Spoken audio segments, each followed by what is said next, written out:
Chapter 60. Tomato in the 8th year of the Zhengde era, April. The vast ocean surged with waves, crashing against the ship's hull, yet failing to disturb the majestic vessel that stood tall for dozens of fathoms. The azure sea melded with the sky, enveloped in morning mist, ethereal and grand. On the deck, Sanbao reclined in a lounge chair, his profile gazing at the magnificent sea, reminiscing about the grandeur of his own life. The sea breeze lifted his white hair, clouding his eyes. In a moment of reverie, he beheld the resplendent hall of supreme harmony, where Emperor Taizong sat regally upon the dragon throne, exuding an aura of authority without anger. Just as he wished to observe more closely, the scene shifted, and Taizong transformed into Emperor Renzong, whose gentle demeanor appeared as if he were smiling at Sanbao. Yearning to converse, Sanbao found that Renzong had morphed into Emperor Xuande, the distinguished gentleman adorned with a mask, who then vanished from sight. In his hand, Sanbao held a tomato, now shriveled and devoid of its former vivid red, mirroring his withered body. Gazing at the tomato, he felt a pang of regret for its once vibrant and sweet essence. Yet, with a shift in thought, he smiled and murmured, "They shall partake of it. Everyone shall partake of it." His smile was healing, reminiscent of the youthful boy he once was, akin to the tomato of yore, so brilliantly colored. His life had been one of toil, yet also of splendor. He had achieved great feats during the Zhengde campaign and had captured pirates during his maritime voyages. He had proclaimed the might of the Ming dynasty and invigorated its economy and livelihoods. Though a eunuch, he was undeniably a man. The shriveled tomato fell, and with a smile and boundless hope for the future of the Ming, Sanbao departed. July, the capital. Hall of Supreme Harmony. Zhengde remained silent for a long time. The ministers in the court equally mute. They held a strong disdain for eunuchs, bordering on extreme aversion, yet Sanbao was an exception. Dislikes aside, none could in good conscience utter a word against him. After a while, Zhengde spoke. "Honor Zhenghe with a grand burial befitting a duke. All ministers shall go to pay their respects." Pausing for a moment, he added, "I shall also attend." Dismissed. The ministers were startled, yet upon seeing the sorrow etched on the emperor's face, dared not voice any dissent. In the eastern palace, a 6-year-old child donned a bright yellow robe. His voice tender. "Heaven and earth are dark and yellow, the universe vast and primordial, the sun and moon wax and wane, the constellations align and disperse." Zhengde made a gesture for silence, and Yuqian refrained from bowing. After a while, the little one finally completed his recitation. A subtle satisfaction surfaced on Yuqian's meticulous face, indeed, quite commendable. Zhengde strode into the classroom, his face beaming with joy. The pair, large and small, quickly bowed. "Your humble servant, son, pays respects to your majesty, father." "Rise." Zhengde pulled up a chair, seated his son on his lap, and played with him for a while before letting him go to play. "Thank you, father," the little one exclaimed, his joy evident as he trotted away. Zhengde smiled at his son's retreating figure and turned to Yuqian. "You too, sit." Yuqian cupped his hands in respect and took a seat. "Why do you look so disheartened?" Zhengde teased. "Is being the crown prince's tutor so unpleasant?" "Your humble servant dares not," Yuqian replied with a bow. "Yet I indeed wish to accomplish something tangible. Educating the future ruler is no small matter," Zhengde countered. "What could be of greater importance than this?" Yuqian found himself at a loss for words and chuckled awkwardly, saying, "The Hamlin Academy is filled with scholars of great learning. In terms of knowledge, I am not particularly distinguished. Those who only know how to memorize dead texts, devoid of any practical political experience, are certainly unqualified to instruct the crown prince." Zhengde curled his lip and retorted, "I have taken a liking to you. Even if you harbor grievances, you must bear them. If there is anyone to blame, it is Li Qing, for he was the one who recommended you." "Very well, your majesty. I shall find something to occupy myself with," Yuqian replied, his spirits lifted. "Please, do tell, your majesty." Zhengde teased, "Hearing there is work to be done has brought you such joy. Is it that my son is so unwelcomed by you? Let us return to the matter at hand, your majesty." Zhengde cleared his throat and continued, "Sanbao has brought back a new crop, named the Xiande eggplant. Although Xiande persimmon is more fitting, it carries ambiguity, thus I have opted for Xiande eggplant." "I cannot believe this foreign crop would indeed be called Xiande eggplant," Yuqian remarked, clasping his hands together. "Does your majesty wish for me to promote this crop?" "Indeed," Zhengde replied with delight. "According to Sanbao's records, this plant has leaves like mugwort, flowers resembling pomegranates, grows 3 to 4 feet tall, and can yield 20 to 30 fruits. Such a high yield? Yu Qian exclaimed in astonishment, murmuring, "Isn't this several times more productive than Yongluo rice?" Zhu Zhanji sighed, expressing regret. "Do not be too quick to rejoice. This is not a grain, but a vegetable, and cannot be stored for long periods." "Ah, I see." Yu Qian's excitement diminished somewhat, yet he remained invigorated. "As long as it can be consumed, it is beneficial. Every little bit helps." "Indeed," Zhu Zhanji chuckled, producing a drawing by Sanbao. "This is the Zhengde eggplant. Take a look. Below are the cultivation processes and precautions." Yu Qian accepted the drawing and, after examining it, exclaimed, "Truly a high-yield crop. Even as a vegetable, it is exceptional." Pausing, he added, "This crop resembles a red persimmon and is introduced from the west. Would it not be better named tomato?" Zhu Zhanji. "Yu Qian, I have spoken out of turn." Zhu Zhanji rolled his eyes and huffed. "You shall travel to Jiangnan. Select a few locations for trial cultivation and observe the results. By the way, go and check on Li Qing for me." Yu Qian sighed as he prepared to depart. "Has he left?" Zhu Zhanji asked in surprise. "I do not know." Yu Qian shook his head, unable to conceal his sadness. "He departed before last winter, transferring the Yongqing marquisate to a cousin." Zhu Zhanji experienced a fleeting moment of realization, quickly overshadowed by a wave of sadness. "Well, let him rest. He deserves it."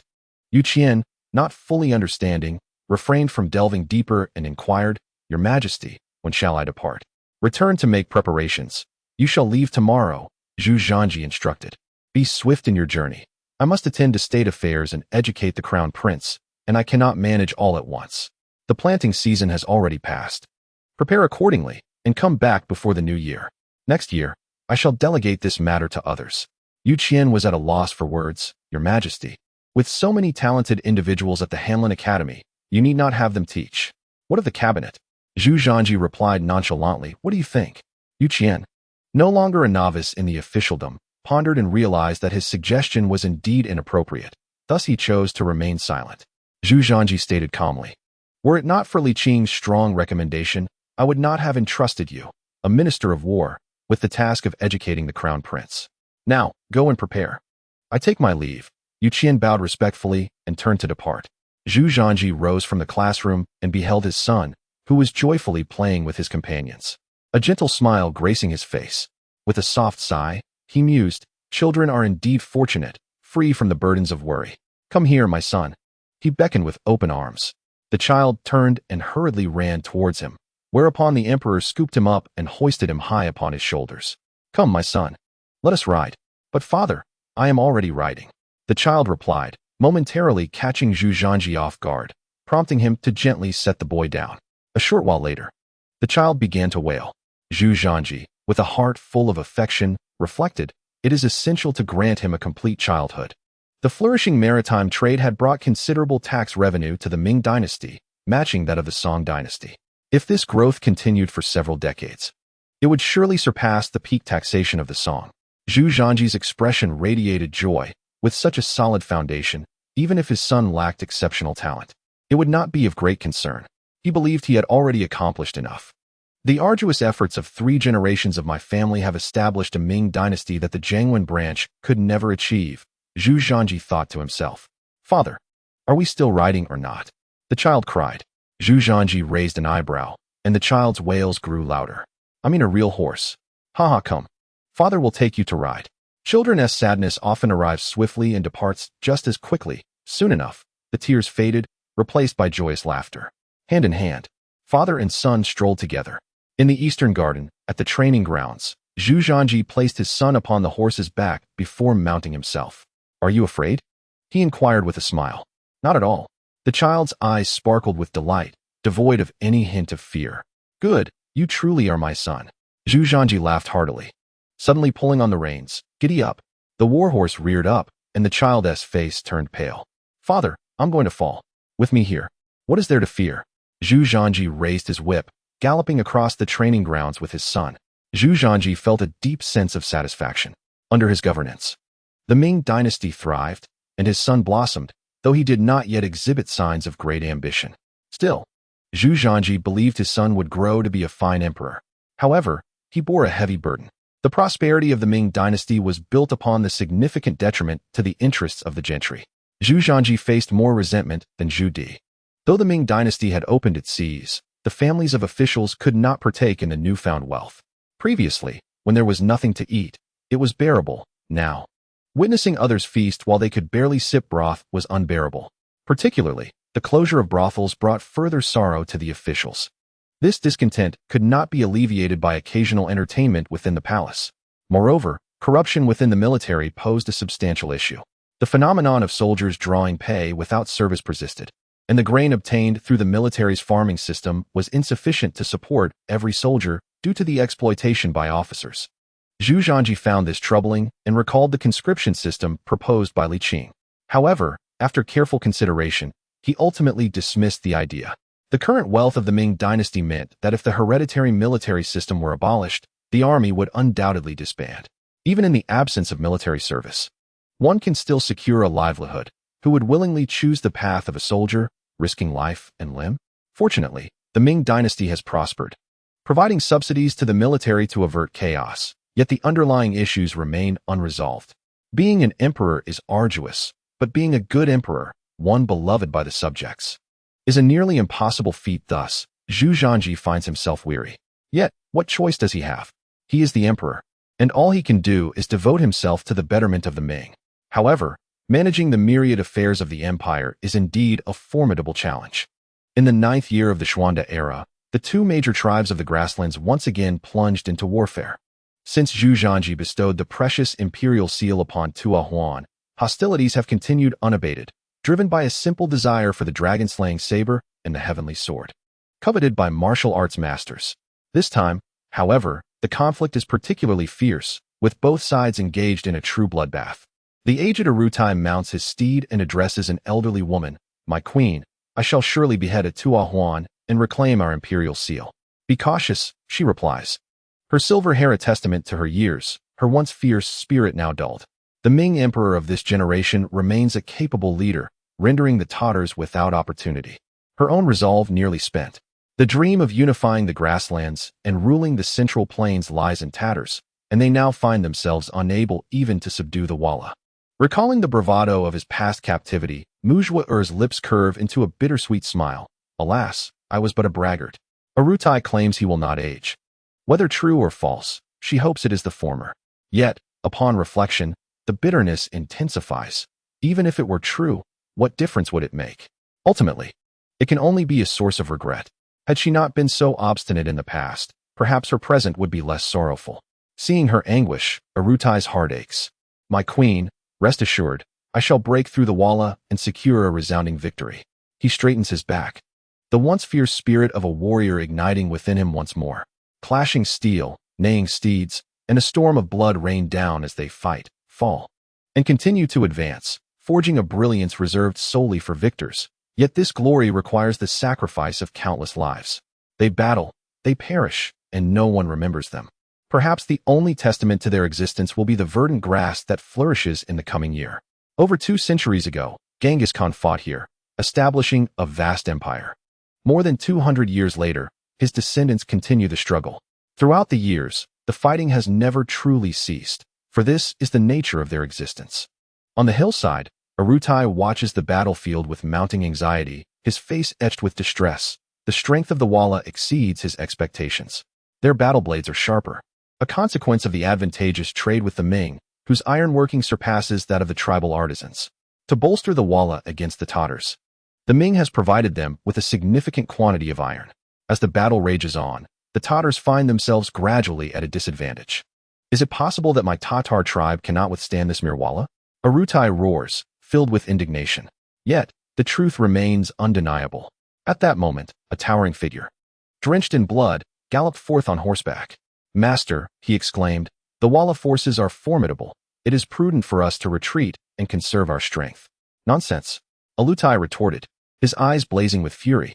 "If we do not vanquish the Walla, what face shall I have to meet the king? Bring me my sword." "Grandfather, I implore you," cried Tua Bo Luo, Alutai's grandson. "To fight to the bitter end is unwise. It would spell disaster for us Tatars. The casualties would be too great, and the other tribes might falter or even rebel." Alutai's countenance twisted in rage, yet ultimately hardened with resolve as he ordered a retreat of his forces. "Very well, Tua Bo Luo replied, a glimmer of hope illuminating his face. I shall proceed at once. I have not finished speaking, Alutai continued. Shortly, I will gather 5,000 brave warriors to confront the Walla head-on, while you lead the main army in retreat. Then, under the cover of night, you shall flank them. Grandfather, 5,000 warriors will not suffice against the Walla. Alutai fixed his gaze upon Tua Bo Luo. Are you afraid of death? I am not, he declared. I am willing to fight in your stead. You are not afraid, and neither is your grandfather. A rare softness crept across Alutai's fierce visage. Grandfather is aging. You are still young. The Tatars need you, the young master. Me, the master? What? Do you lack confidence in assuming such a role? Tua Bo Luo shook his head. It is not that. I merely, no more hesitation. Remember, once you become the master, you must be loyal to the king and to the Tatar tribe. After a moment of silence, Tua Bo Luo's gaze hardened with determination. Indeed, on the hillside, Tua Huan observed the Tatar forces gradually retreating, a smug smile crossing his face. The Tatars cannot hold out much longer. Varian Timur perceived the shift as well, exclaiming, Father, shall we pursue them while we have the advantage? They have not fled yet. What is there to chase? Tua Huan instructed his son. At this stage in the battle, the Tatars' arrows have nearly run out. Even if they possess a few, it is not sufficient. We shall charge when they retreat, maximizing our advantage. Do you understand? Varian Timur nodded. I understand, father. Observe closely and learn well, Tua Huan advised, continuing to survey the battlefield. Half an hour later, Varian Timur spoke again. Father, they are indeed withdrawing. I see it, Tua Huan replied, excitement flickering in his eyes. The era of Walla has finally arrived. After this battle, the Tatars will no longer be our adversaries. Varian Timur, equally elated, urged, Father, give the order for a full assault. Tua Huan nodded, poised to issue the command when suddenly, he noticed a Tatar detachment of 5,000 elite cavalry breaking away from the main army, charging back toward them. Though 5,000 was not an overwhelming number, it was significant, especially with Alutai's insignia emblazoned upon their banners, stirring his heart with anticipation. Should he defeat Alutai, the Tatar strength would wane drastically, perhaps even causing internal strife over power struggles. Tua Huan promptly commanded his guards to ascertain whether Alutai was among them. After a quarter of an hour, the report confirmed that Alutai was indeed in the rear. Ah, truly, the heavens favor me, Tua Huan exclaimed, his face flushed with excitement. He ordered a full assault to annihilate Alutai's forces, declaring, I shall sever his head and drink in celebration. Warriors, we Tatars are the rightful rulers of the steppe. How dare Emir Chuluo's attempt to unify the plains? Do you all agree? Arutai inspired his troops, reminding them of their wives and children at home. Should they falter, their families would undoubtedly suffer indignities. Heaven will bless us, and our brothers will avenge us. Let us fight until the last drop of blood is shed. To battle. 5,000 valiant warriors echoed his call, unwilling to let their loved ones endure humiliation. For the vanquished, however, such disgrace was inevitable, as they too would have acted similarly in victory. The 5,000 Tatar soldiers, fueled by a resolve to die, charged at the vast Walla army. Tua Huan observed the fierce battlefield, a cold smile creeping upon his lips. I acknowledge your bravery, Arutai, yet it is merely the courage of a man. There exists an ancient saying in the Ming. As long as the green hills remain, one need not worry about firewood. Your demise changes nothing. You are but a scattered sand. Unbeknownst to Tua Huan, Arutai had prepared contingencies, and that the true spirit of the Tatars did not rest solely with him. He was aware that, following this battle, the Tatar unity would falter, and he, Tua Huan, would emerge as the sole sovereign of this grassland. The 5,000 Tatar warriors fought with unprecedented valor. Though their weapons may have been inferior, their combat prowess matched that of the Walla, if not surpassing it. Yet, this was merely a facade. Encircled by the Walla, Tua Huan's fate was sealed, with no possibility of alteration. Arutai brandished his curved blade, fighting valiantly despite his age, having already slain several foes. However, his efforts would soon meet their end. A sharp glimmer of cold light surged toward him, and in his exhaustion, he could not evade it, resulting in his decapitation. In midair, Arutai beheld his own blood gushing forth. King, I have done my utmost. Tua Huan, witnessing the fall of Arutai, laughed triumphantly, exclaiming, from this day forth, the Tatars shall pose no threat. Father, shall we pursue our victory? asked Bo Timer. No, Tua Huan replied with a sinister grin. They will descend into chaos themselves. Who does not covet the position of Grand Master? Ah ha ha. With the battle won, the Walla erupted in cheers. Their taut nerves loosening as they began to tend to the battlefield and prepare their meals. Once satiated, they set up camp as the night enveloped them. The day's exertions had left them weary. Apart from a few on watch, the rest fell into a deep slumber, their snores echoing through the night. Within the tents, Tua Huan hosted a celebratory feast for his generals, indulging in copious amounts of meat and wine. He raised his cup and drank deeply, proclaiming, "Let them engage in internal strife for a while. When the time is right, we shall strike decisively and consume the Tatars." His spirit was high. Before long, the grasslands shall be free of Tatars, and the Walla shall reign supreme. Walla shall reign supreme. The generals echoed, their spirits lifted, just as they reveled in their merriment. Tua Huan felt a subtle tremor beneath his feet. His heart racing, he rushed from the tent, only to behold a distant blaze that stretched endlessly, resembling a bloodthirsty dragon. Tua Huan was filled with horror. He had not anticipated that the Tatars, having just faced a significant defeat and lost their Grand Master, would dare to counterattack. What astonished him further was that the Tatars' cohesion had not dissipated. Rather, it had grown stronger. How is this possible? Arutai is dead. Tua Huan could not accept this reality. How could it be? Was he not the true sovereign of the grasslands? Not only was Tua Huan astonished, but the commanders of the Walla that followed were equally taken aback. The scene was utterly unexpected and defied all reason. Father, quickly summon the troops and prepare for battle. Barry and Timur reacted first, shouting urgently, "Hurry, it will soon be too late." In truth, it was already too late. Although they were still several miles away, such a distance could be traversed by cavalry in a mere quarter of an hour. Bring forth the men to meet the enemy. Tua Huan's voice trembled as it echoed through the night sky. Instantly, chaos ensued in the camp. Many were violently roused from their slumber, and shouts of anger filled the air. As they emerged from their tents, dazed and bewildered, the Tatars had already reached their doorstep. What followed was a one-sided massacre. The Walla troops, still groggy from their dreams, were in no condition to fight. Against the onslaught of the cavalry, the disorganized Walla were no match. Reduced to mere lambs awaiting slaughter, some even met their end before fully awakening. Tua Huan desperately sought to salvage the situation, but ultimately, his efforts were futile. Only a third of the soldiers managed to gather and flee in disarray. The once promising situation had evaporated in an instant. The mighty lord of the grasslands had not yet ascended his throne before he had already fallen from grace. The rapid rise and fall were too overwhelming for Tua Huan to bear. In a fit of anguish, he spat out a mouthful of blood and collapsed. His complexion turned ashen, as if all vitality had been drained from him. "Son, take the head of Alutai to the emperor of the Ming dynasty." Tua Huan forced himself to speak. "The fate of the Walla is dire. The Tatars are inherently fierce, and after this battle, the Walla will no longer stand as a rival. Without the support of the Ming, it is likely—" "I understand. Father, hold on," Barry and Timur exclaimed, his eyes reddening. "The Walla cannot be without you." Tua Huan smiled, a bitter smile, reflecting on how quickly their fortunes had turned. Without him, the Walla might find some semblance of peace. "No, no," Barry and Timur reassured him. "This was an unforeseen circumstance. It had nothing to do with you." Tua Huan sighed, summoning his remaining strength. "The Walla is now entrusted to you. Remember, my son, you must pledge your loyalty to the Emperor of the Ming." Tua Huan understood his son better than anyone.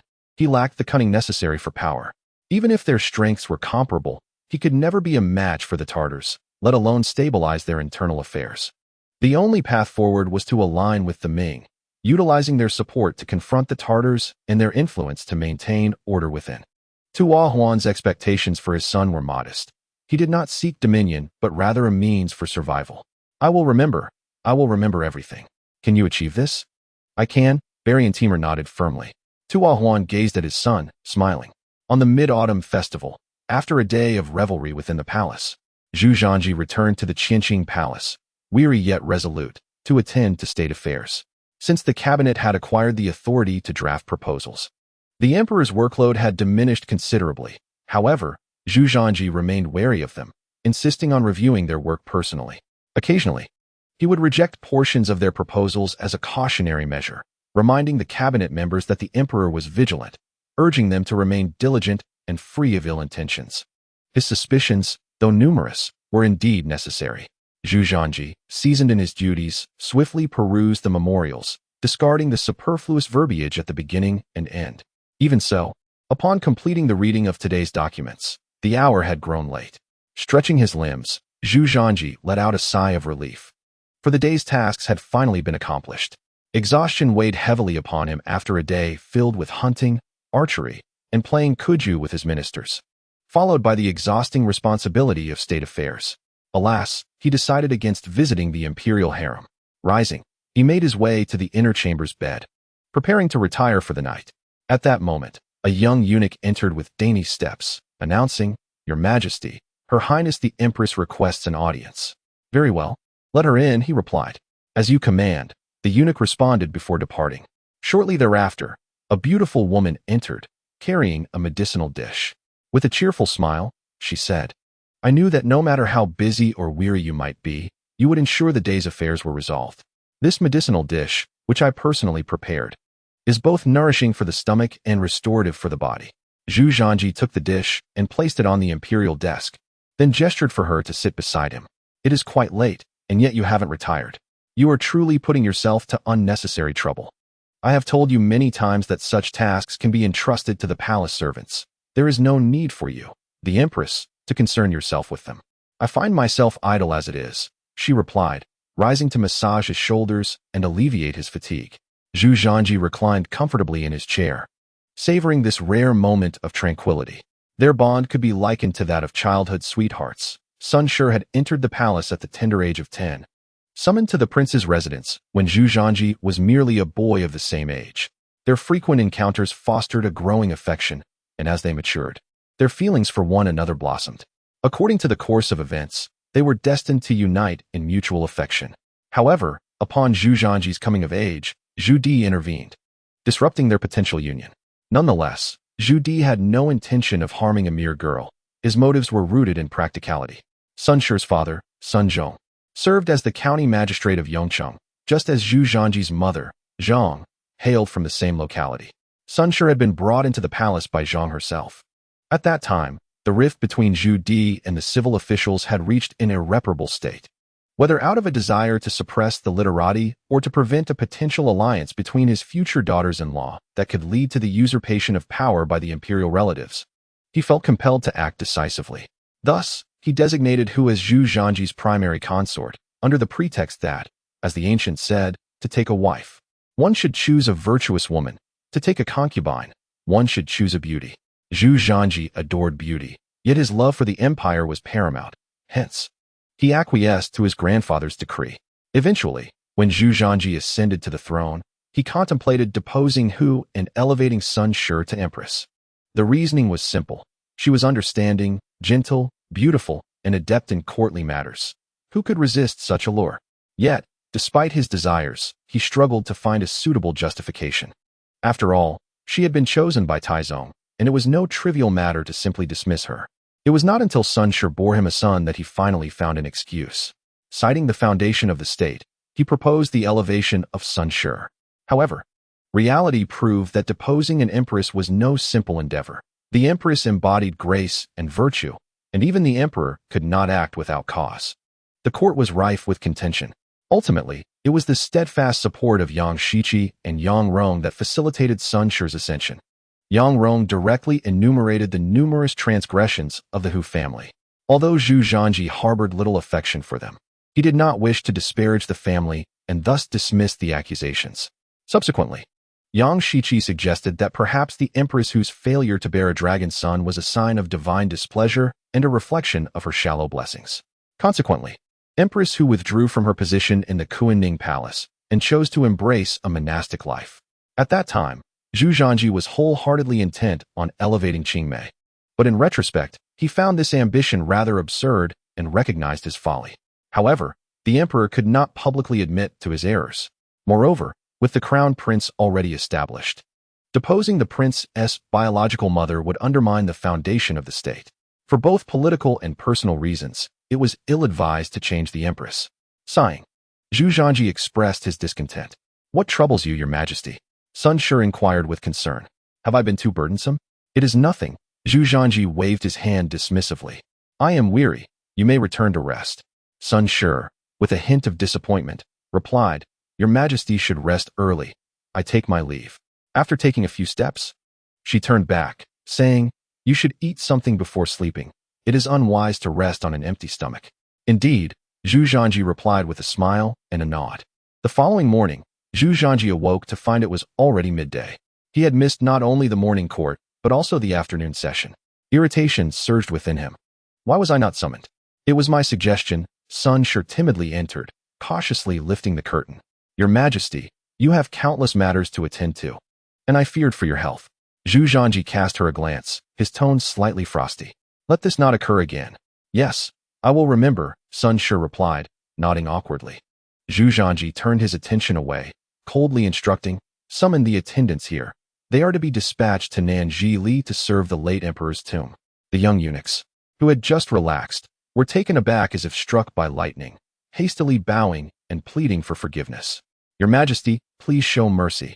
With a chilling gaze, Zhu Zhanji glanced at Sun Shi once more before leaving. Sun Shi felt a shiver run down her spine, her complexion paling. She had not anticipated such a strong reaction from him. At that moment, a voice called from outside. Your son pays his respects to Father Emperor. Shortly after, her son entered, looking distressed. Mother, Father Emperor ignores me. Your father is busy. Sun Shi forced a smile. Shall I play with you? In the imperial study, Zhu Zhanji convened the members of the cabinet to discuss state affairs. While they were engaged in conversation, Yu Qian rushed in, followed by several young eunuchs. Your Majesty, please forgive me. I could not prevent Yu Shilang from entering. Yang Shiqi frowned. Yu Qian, even if there is an urgent matter, one must first seek permission. This is the imperial palace. Ignoring him, Yu Qian approached Zhu Zhanji directly, succinctly stating, Your Majesty, there has been a bloody conflict on the grasslands with significant casualties. The Tatar leader Alutai has been killed, and the Wala tribe has suffered a great defeat. Zhu Zhanji was taken aback, a mix of surprise and confusion washing over him. Is it a mistake on your part, or have I misheard? Neither is incorrect, Yang Shiqi interjected. What is the situation? As the Minister of War, why was I not informed? Yu Qian continued, disregarding Yang Shiqi. Your Majesty, the Wala leader Bayan Timur is currently awaiting an audience outside the Jiong Pass. Zhu Zhanji pondered briefly, then commanded, Send someone to bring him in swiftly. Your servant obeys. Yu Qian hastily offered a bow and departed, neglecting to acknowledge Yang Shiqi even once. Yang Shiqi was incensed. After all, I am your superior. How arrogant can Yu Qian be? Your Majesty, Yu Qian has breached decorum, intruding without prior notification and failing to observe the proper courtesies. It is utterly audacious. Yet, he too was in a hurry. Zhu Zhanji, unfazed, chuckled and remarked, Let us continue our tasks. Since the emperor displayed no concern, Yang Shiqi felt compelled to remain silent, merely stating, Your Majesty's humility is most admirable. Chapter 63. A mother's love can spoil her child. Yu Qian and Bo Yin Timur arrived at the palace gates, one after the other. Along the way, Yu Qian had clarified the entire situation. When he met the emperor, he would speak candidly, for the Ming dynasty would not abandon loyal subjects. Thank you for your reminder. Sir Yu, Bo Yin Timur expressed his gratitude, though unease lingered. Does His Majesty truly wish to assist the Wala tribe? Of course. Has the emperor not been aiding you all along? Yu Qian reassured him, while inwardly lamenting. Giving you opportunities proves futile, despite substantial support. You still suffer defeat. What a hopeless endeavor. Yu Qian instructed the imperial guards at the palace gates to relay their presence. A quarter of an hour later, the guards returned, permitting them to enter the central hall to meet the emperor. In the central hall, Bo Yin Timur briefly recounted the events and presented the severed head of Alutai. A young eunuch approached to receive the wooden box, cautiously opening it to ensure no concealed weapons were present. Despite being prepared, he nearly dropped the box in shock. It was horrifyingly desiccated. Your Majesty, please take a look. Zhu Zhanji glanced into the box and waved his hand, instructing, Take it away and find a place to bury it. The eunuch responded respectfully and hurried off with the box. Bo Yin Timur anxiously watched Zhu Zhanji, who remained silent, brow furrowed in contemplation. Zhu Zhanji reflected deeply. He had encountered Alutai long ago, but the head was so desiccated that he could not recognize it. However, he believed that the Wala would not dare to deceive him in such matters. Yet, He found it hard to believe that the Walla had suffered such heavy losses, with less than a third of their soldiers returning safely to their main camp. The reasoning was simple. With the Lutai dead, the Tatars displayed unprecedented combat prowess and cohesion, which defied logic. The Walla aimed to leverage the Ming dynasty's support to utterly vanquish the Tatars and become the overlords of the steppes. His support for the Walla stemmed from the Tatars' strength, not favoritism towards the Walla. Should the Walla grow stronger now, he would not hesitate to assist the Tatars instead. There are no eternal allies, nor everlasting enemies, only enduring interests. Zhu Zhangji remained silent, and Bo Yin Timur grew increasingly anxious. Your Majesty, my father has also fallen in battle. If we lose the support of the Ming, the Walla will collapse without even needing the Tatars to attack. Bo Yin Timur implored. Now that my father has just died, internal strife has yet to begin. The Tatars have sustained some injuries, and with the Grand Tutor slain, they too are in disarray. However, if this drags on, it is almost certain the Walla will be consumed by the Tatars. I beseech your Majesty to make a decisive resolution. What? Duhuan has also perished. Zhu Zhangji's pupils constricted. Yu Qian was also greatly astonished. The news of Boyan Timur had not been shared with him. The two sovereigns exchanged glances, both perceiving shock and concealed delight in each other's eyes. The recent bloodshed on the grasslands was far more severe than they had anticipated. Yet, it also felt somewhat surreal. In a single battle, had the leaders of the two mightiest tribes perished? Even Zhu Zhangji, whose intellect bordered on the extraordinary, found it challenging to discern the truth. Despite knowing that the Walla were unlikely to deceive him, he could not fully trust the information. With thoughts racing, Zhu Zhangji finally spoke. Boyan Timur, I hereby appoint you as the new leader of Walla, to command the tribe and resist the Tatars. As you command, your Majesty. Boyan Timur replied, elated. With the Ming dynasty's recognition, stabilizing his internal affairs would become significantly easier.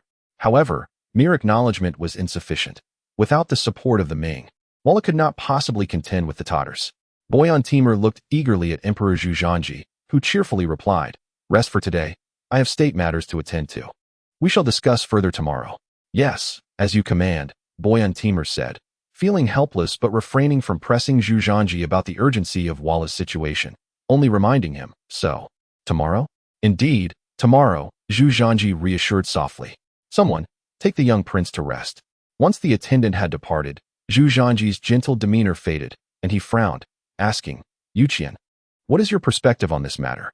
Yu Qian, furrowing his brow and clasping his hands, contemplated before responding. The death of Alutai and Towan appears genuine. Yet the reported losses on both sides seem rather extraordinary, particularly for Walla. They have been in conflict for so long. Such a sudden escalation feels implausible. Nevertheless, I believe the losses were indeed substantial. Otherwise, this young prince would not be so anxious. Zhu Zhangji nodded, agreeing with Yu Qian's assessment. After a lengthy pause, Zhu Zhangji decisively declared, rather than speculating here, it would be more prudent to witness the situation on the grasslands firsthand. Yu Qian was taken aback. Your Majesty, do you intend to lead the expedition personally? What? Do you doubt my capability? Zhu Zhangji retorted. Yu Qian shook his head.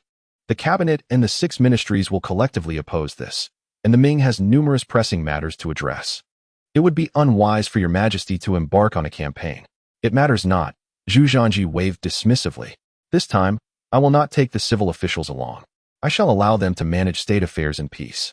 As for you, he paused, you too shall remain, assisting me in overseeing these matters. I grant you the imperial sword. Act boldly, and with my backing, you need not worry. Yu Qian sighed. This is not about whether your Majesty supports me. Whether I possess the imperial sword or not, I shall remain true to my principles. The crux of the matter is that the Ming truly cannot do without your Majesty. I will return as swiftly as possible, Yu Qian asserted. How swiftly? Zhu Zhangji inquired. Rolling his eyes, Zhu Zhangji scolded. Do not emulate Li Qing in everything. You must amend this flaw, lest you suffer greatly in the future. Yu Qian, feeling helpless, replied, I do not intend to cause your Majesty any displeasure. I merely wish to prevent disruption in state affairs. Sighing, Zhu Zhangji conceded, Very well, I shall first attend to the urgent state matters and arrange some deployments. As for the 6 ministries and the cabinet, can they truly obstruct my expedition? Zhu Zhangji scoffed. Do they truly believe that a few days of favorable treatment will empower them? Yu Qian touched his nose and fell silent. Zhu Zhangji sighed, stating, In this period, I shall be occupied. The crown prince is entrusted to your care. You must educate him diligently. Yu Qian solemnly assured, rest assured, your majesty. I shall exert all my efforts. Zhu Zhangji nodded thoughtfully and added, you shall stay in the Eastern Palace tonight, allowing the crown prince and the empress to have less interaction. Is that so? Yu Qian questioned, uncertain if he had misheard, hesitantly saying, let the crown prince and the empress. Zhu Zhangji affirmed, a loving mother often spoils her child. He is like a sapling, without proper guidance. No matter how abundant the nourishment, he cannot grow into a strong pillar. Yu Qian sighed in admiration, your majesty is wise. Zhu Zhangji smiled at him. I thought you would hesitate. Why would I hesitate? Yu Qian replied, perplexed. Are you not afraid of offending the empress? Zhu Zhangji rested his chin on his hand, intrigued. Though the decree is issued by me, in my absence, can you endure the pressure? Yu Qian could not guarantee, yet spoke with conviction. I shall bear it to the best of my ability. Zhu Zhangji suddenly laughed, admitting, I must say, Li Qing possesses remarkable foresight in discerning people. It is only now that I truly see you and understand why Li Qing suggested that you could hold a high position, but not too high. You, my friend. Zhu Zhangji chuckled. If I were to grant you a lofty title, I fear you might struggle to thrive. Yu Qian joined in the laughter. Lord Yongqing understands me. The next day, the simple-hearted boy Antimer returned with the imperial edict, somewhat confused, having received no substantial promises. Zhu Zhangji was preoccupied, busy mobilizing elite soldiers while managing state affairs, scarcely finding a moment's respite. In contrast, Yu Qian enjoyed a leisurely pace, dedicating his days to instructing the crown prince, who dined quite lavishly, with plentiful meals and drinks. The only downside was the tedium. However, young Zhu Qizhen faced difficulties, as his studies abruptly escalated from elementary lessons to the brink of the imperial examinations. He could hardly bear it. Teacher, I wish to play with Deban for a while. If the crown prince is tired, he may take a rest. I am not tired. The innocent young Zhu Qizhen shook his head, candidly stating, I simply want to play for a bit.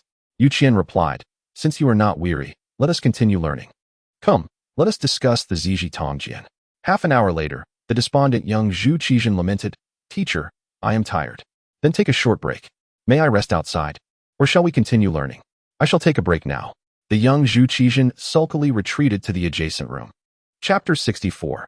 The beacon fire plays with the feudal lords. Yu Qian tucked the young Zhu Qizhen in with a fine quilt and left the room only after he had fallen asleep. In the courtyard, a eunuch peeked around, looking anxious.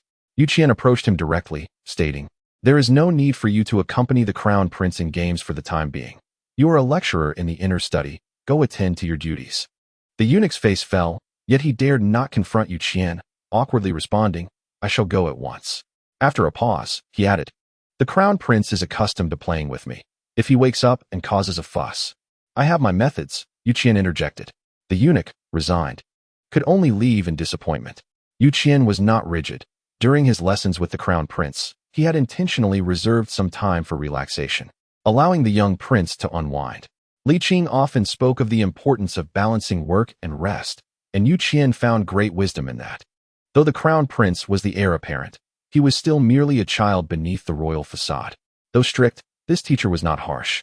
However, the emperor's words today enlightened him.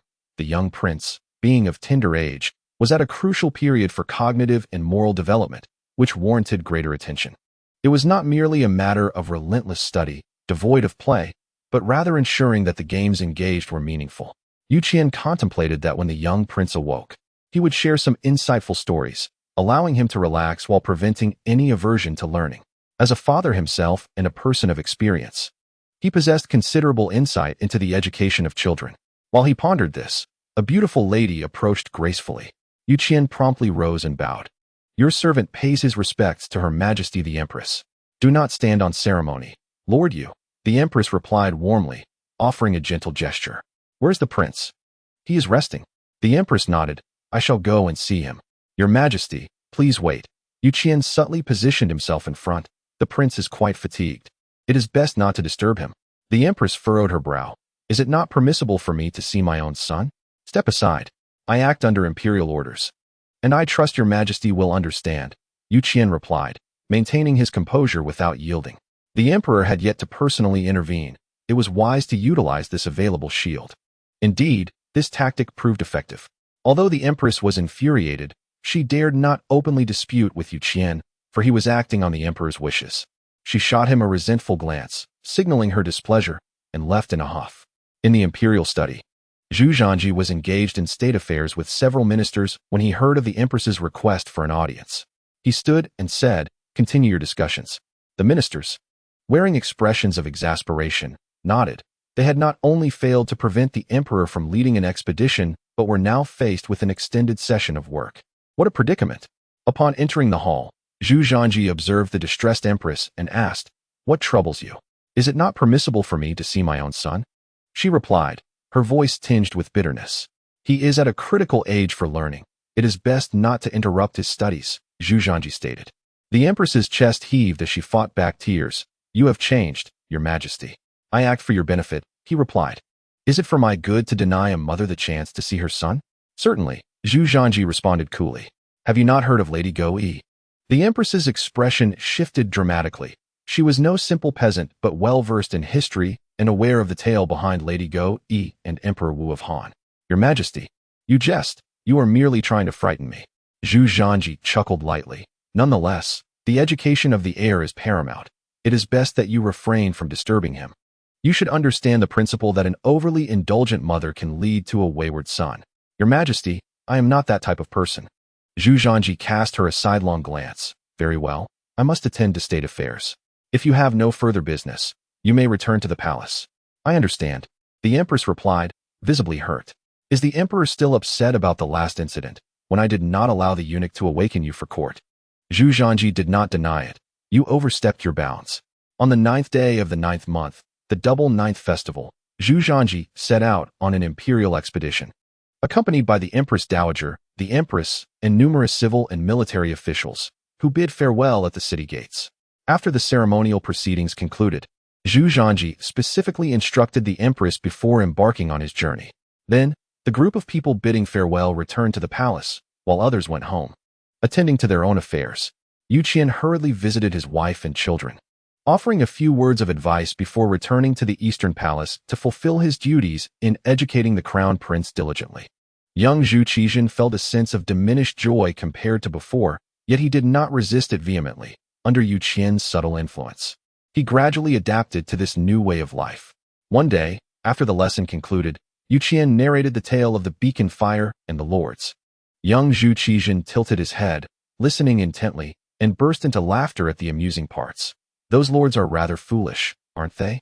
Yu Qian did not laugh nor immediately correct him, but continued with the story.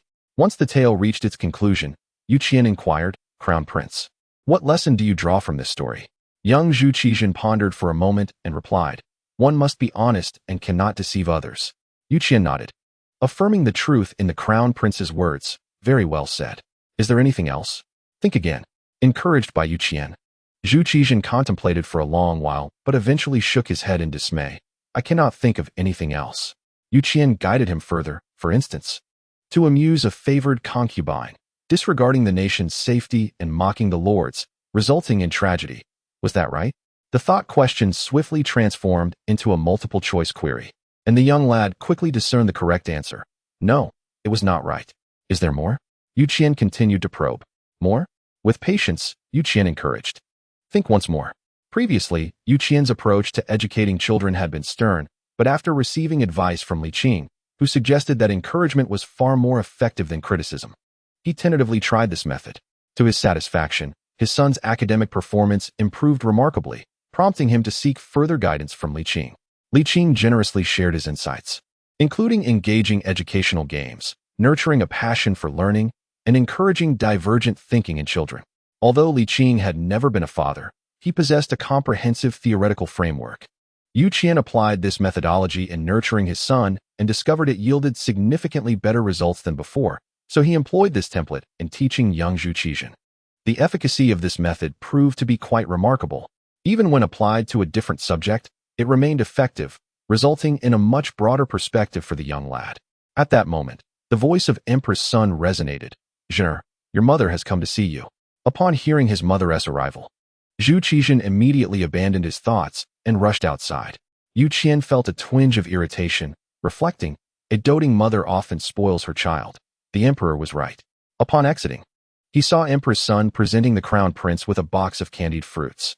Yu Qian's displeasure grew, and he stated bluntly, "Your Majesty, His Highness is in the midst of growth.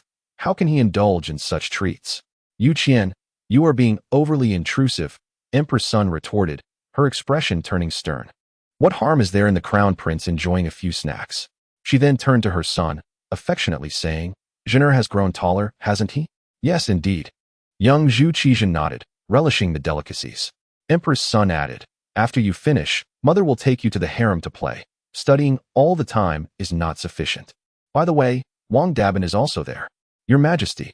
Yu Qian's eyes widened in disbelief, recalling the emperor's words before his departure. "Have you forgotten? How dare you speak to me like that?" Emperor's son retorted, her anger palpable. "Do you not see me in your eyes?"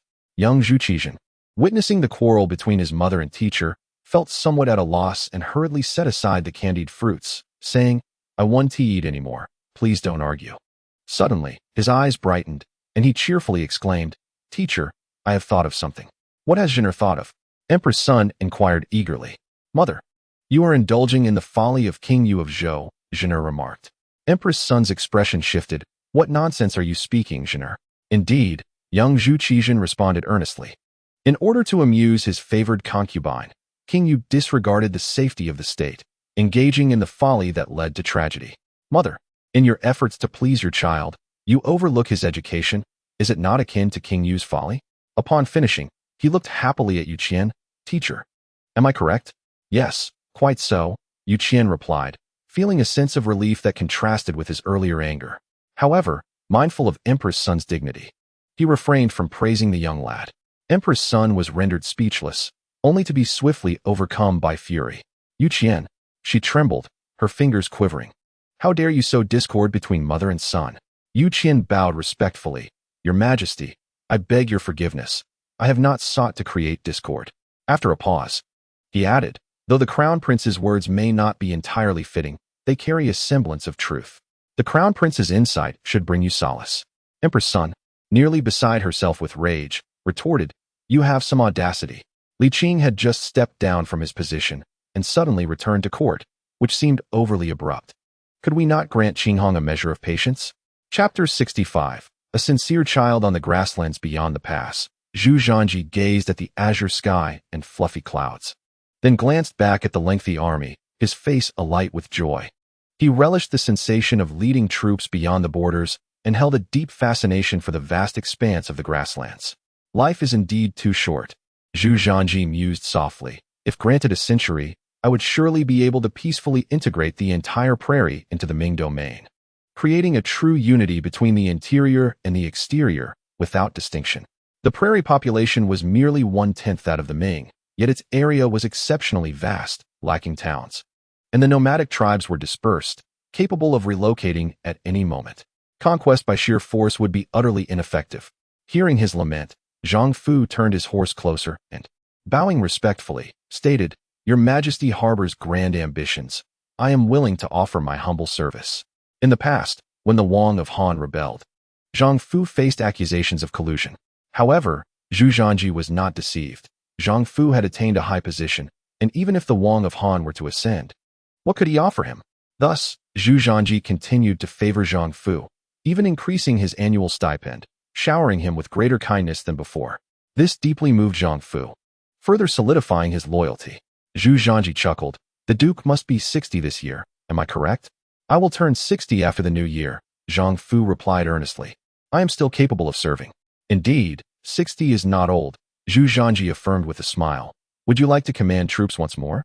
Zhang Fu felt a surge of excitement, but quickly composed himself.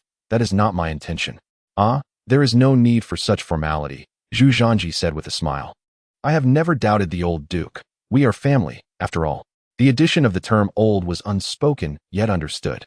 Zhang Fu, having navigated the court for so many years, was no simpleton and thus refrained from further comment. Zhu Zhanji did not mistrust Zhang Fu. Rather, the latter's current titles were formidable enough to instill fear among the officials. Titles such as Grand Marshal of the Imperial Army and Minister of Rights were more than sufficient to deter any dissent. Zhu Zhanji would not grant him further power. Zhu Zhanji spoke casually, recalling the words of the late emperor. Although the duke is a martial official, he understands propriety better than the 6 ministers. He values loyalty to the state above all. As Zhu Zhanji boasted, Zhang Fu remained modest, and they journeyed northward. The Wala tribe, under the leadership of Boyan Timur, had successfully taken control of Wala with the imperial edict from the Ming emperor. While some resisted, they ostensibly acknowledged this authority, for it was bestowed by the Ming emperor. No one dared to oppose the Ming. Not only were they formidable in military strength, but cutting off trade would also cause immense distress. However, Boyan Timur was ultimately too young, lacking the wisdom of a great leader and strategic acumen, with no remarkable military achievements to his name. His position was solely due to his identity as the son of Tua Huan, the former leader of Wala, and the imperial decree from the Ming, nothing more. In the tribes of the grasslands, personal capability was paramount. They did not adhere to the Central Plains notions of noble birth or hereditary succession. They sought a strong leader who could ensure their survival. Although Boyan Timur held the nominal title of leader, he was unable to command the tribes effectively. He was acutely aware of this limitation, yet felt powerless. The once simple and honest youth now wore a troubled expression, his carefree days behind him. "Father, you were right. We must rely on the Ming," Boyan Timur lamented, taking a sip of wine. "But the Ming emperor is unwilling to assist us." At that moment, a personal guard entered the tent to report, "Your Highness, the Ming emperor has arrived on the grasslands." "What?" Boyan Timur's spirits soared as he swiftly approached the guard, gripping his shoulder with trembling excitement. "Is it true?" The guard winced at the grip and quickly replied, "He is less than 200 miles from us." "Excellent news," Boyan Timur exclaimed joyfully. "Quickly, send word to the tribal commanders to accompany me in welcoming the Ming emperor." His posture straightened, at last. He had the support he longed for. 3 days later, Boyan Timur, accompanied by the tribal leaders, arrived at the Ming army's camp to pay respects. Upon learning that Boyan Timur was leading the contingent, Zhu Zhanji felt more confident in the accuracy of the previous reports. Upon their arrival, observing Boyan Timur's ecstatic demeanor and the varied expressions of the other leaders, Zhu Zhanji concluded that the earlier claims were indeed true. A significant upheaval had occurred in Wala, and this was promising news. After a brief contemplation, Zhu Zhanji expressed his desire to visit the Wala stronghold to gather more details before making any decisions. Previously, the tribes might have had reservations, but now they were weakened and, without Ming support, would inevitably fall prey to the Tartars. This would serve as a poignant reminder for the Ming emperor of their dire circumstances. They were not foolish. They understood that the Ming's assistance to Wala was to counter the Tatars and recognized that the Ming would not allow Wala to be extinguished. The two parties traveled to the Wala stronghold, where Zhu Zhanji, through careful observation and listening, became fully convinced of the severe losses Wala had endured. While a few individuals might feign, it was implausible for thousands to do so without revealing flaws, especially since Zhu Zhanji was not searching for anything specific. After a moment of reflection, Zhu Zhanji decisively concluded, "The Ming and Wala shall join forces to confront the Tartars." Upon hearing this news, the Wala were overwhelmed with joy, almost to the point of fainting. It was akin to two children engaged in a brawl, where one emerged battered and bruised, only for the parent of the injured child to arrive, inevitably leading to a cycle of vengeance. In the Wala camp, Zhu Zhanji sat at the head, with Zhang Fu occupying the first seat and Boyan Timur following closely. "How many troops can the Wala muster for this assault on the Tatars?" Zhu Zhanji inquired. "Your Majesty, we can muster 20,000 with Boyan Timur gritting his teeth," came the reply. Zhu Zhanji nodded, recognizing this as the utmost limit of the Wala's capacity. After a moment's contemplation, he declared, "There is no need for so many. 10,000 will suffice." He then added, "You need only observe the main forces of the Ming. It is the Ming army that shall engage in this battle." Shock, elation, and disbelief flickered across the faces of the Wala commanders. Such a scenario was beyond their wildest imaginations. Boyan Timur's face flushed as he implored, "Your Majesty, the Wala are capable of fighting." The other commanders thought, "Are you foolish?" They anxiously regarded Zhu Zhanji, who merely smiled and reassured them, "There is no need." At this, they finally relaxed. Simultaneously, they harbored dissatisfaction towards Boyan Timur for his overzealousness, lamenting their misfortune in having such a character among them. Zhu Zhanji observed their expressions with amusement and remarked, "Boyan Timur is my appointed prince of shunning Ning. You must demonstrate loyalty to him." Pausing momentarily, his tone turned icy. "Should anyone defy him, They shall be deemed in rebellion against me. We shall abide by your command. The commanders responded, a shiver of trepidation coursing through them as they bowed in acquiescence. Only then did Zhu Zhangji return to his cheerful demeanor, rising to state. The Ming soldiers have journeyed far and require several days of rest. Prepare yourselves. We shall advance to attack the Tatars in 7 days. Yes. Back at the Ming army's command tent, Zhang Fu could not contain his concerns, saying, Your Majesty's decision appears somewhat imprudent. In what way? Zhu Zhangji inquired. Zhang Fu elaborated. While it is true the Walla have suffered significant losses and the Tatars possess greater strength, if the Ming directly assist the Walla in attacking the Tatars, the latter would undoubtedly falter. If the Tatars suffer losses exceeding those of the Walla, the balance of power would be disrupted. He added ruefully, I find it quite distressing. Zhu Zhangji chuckled heartily. What is so amusing, Your Majesty? Have I erred in my assessment? You are indeed correct, Zhu Zhangji replied, stifling his laughter. If you can conceive such thoughts, surely I can as well. But have you considered the Tatars? Zhang Fu shook his head in confusion. I do not understand. Zhu Zhangji elucidated. Our presence in the grasslands cannot remain concealed. Our grand display before the Walla cannot be hidden either. Furthermore, from the previous clash between the Tatars and Walla, it is evident that Alutai is not the sole figure of significance to the Tatars. Thus, this confrontation is unlikely to unfold. If that is the case, why does Your Majesty insist on this course? Zhang Fu pondered. I comprehend now, he said. Expressing his realization, Your Majesty desires to convey to the Tatars that the Ming will not only provide material support, but also reinforce the Walla with troops. This will deter them from rashly provoking the Walla, allowing the latter some respite, while simultaneously securing their loyalty. Zhu Zhangji nodded in agreement. Indeed. But those are not my primary objectives. My true aim is to assist Boyan Timur in solidifying his position as the leader of the Walla. Why do you favor him so, Your Majesty? Zhang Fu inquired, somewhat perplexed.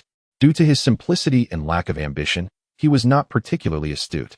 Zhang Fu, Chapter 66. The Collapse of Heaven. The cattle and sheep have already been relocated by 70%. Tua Ta Bo Luo looked on with admiration, attributing this decision to your far-sightedness. At the very moment the Ming army approached the prairie, you made a decisive choice. Mu Zhuir shook his head bitterly. What good is far-sightedness when we cannot consume the Walla? Without conquering the Walla, we shall never have a chance. How many times has it been? Whenever the Walla faced annihilation and the Tatar were on the verge of unification, the Ming would intervene, thwarting their aspirations. This time is no exception. Having suffered much, Mu Zhuir had grown accustomed to it, especially after the incident in the 22nd year of Yongle, when the main camp was compromised, resulting in unprecedented losses for the Tatar. Since then, Mu Zhuir established a second main camp for emergencies, which now proves to be fortuitous. Tua Ta Bo Luo fell silent, expressing concern. Now that the Ming has allied with the Walla, if the Ming truly pursues us relentlessly, our second camp may also be compromised. That will not happen, Mu Zhuir assured confidently. The Ming Emperor is not foolish. If he were to annihilate us, the Walla would unify the prairie. Rest assured, the Ming will not strike with deadly force, but we must act according to his wishes. His wishes? Not to consume the Walla, Mu Zhuir stated. Tua Bo Luo hesitated. What are we to do now? We run, Mu Zhuir replied with self-deprecation. Since they have granted us an opportunity, failing to escape would render them unfeeling. Let us depart swiftly while the Ming army has yet to arrive. Is it to be so simple? Tua Bo Luo expressed reluctance. What if there were no what-ifs? Mu Zhuir warned. Do not stake the entirety of the Tatar on a minuscule possibility. You are now the Grand Master of the Tatar, to honor your grandfather's legacy. One cannot venture far through mere bravado. Tua Bo Luo was rendered speechless, lamenting. Is this the limit of the Tatar? No, there remains hope, Mu Zhuir comforted him. The Tatar still stands as the foremost tribe of the prairie, with influence intact and strength far exceeding that of the Walla. We simply await the right moment.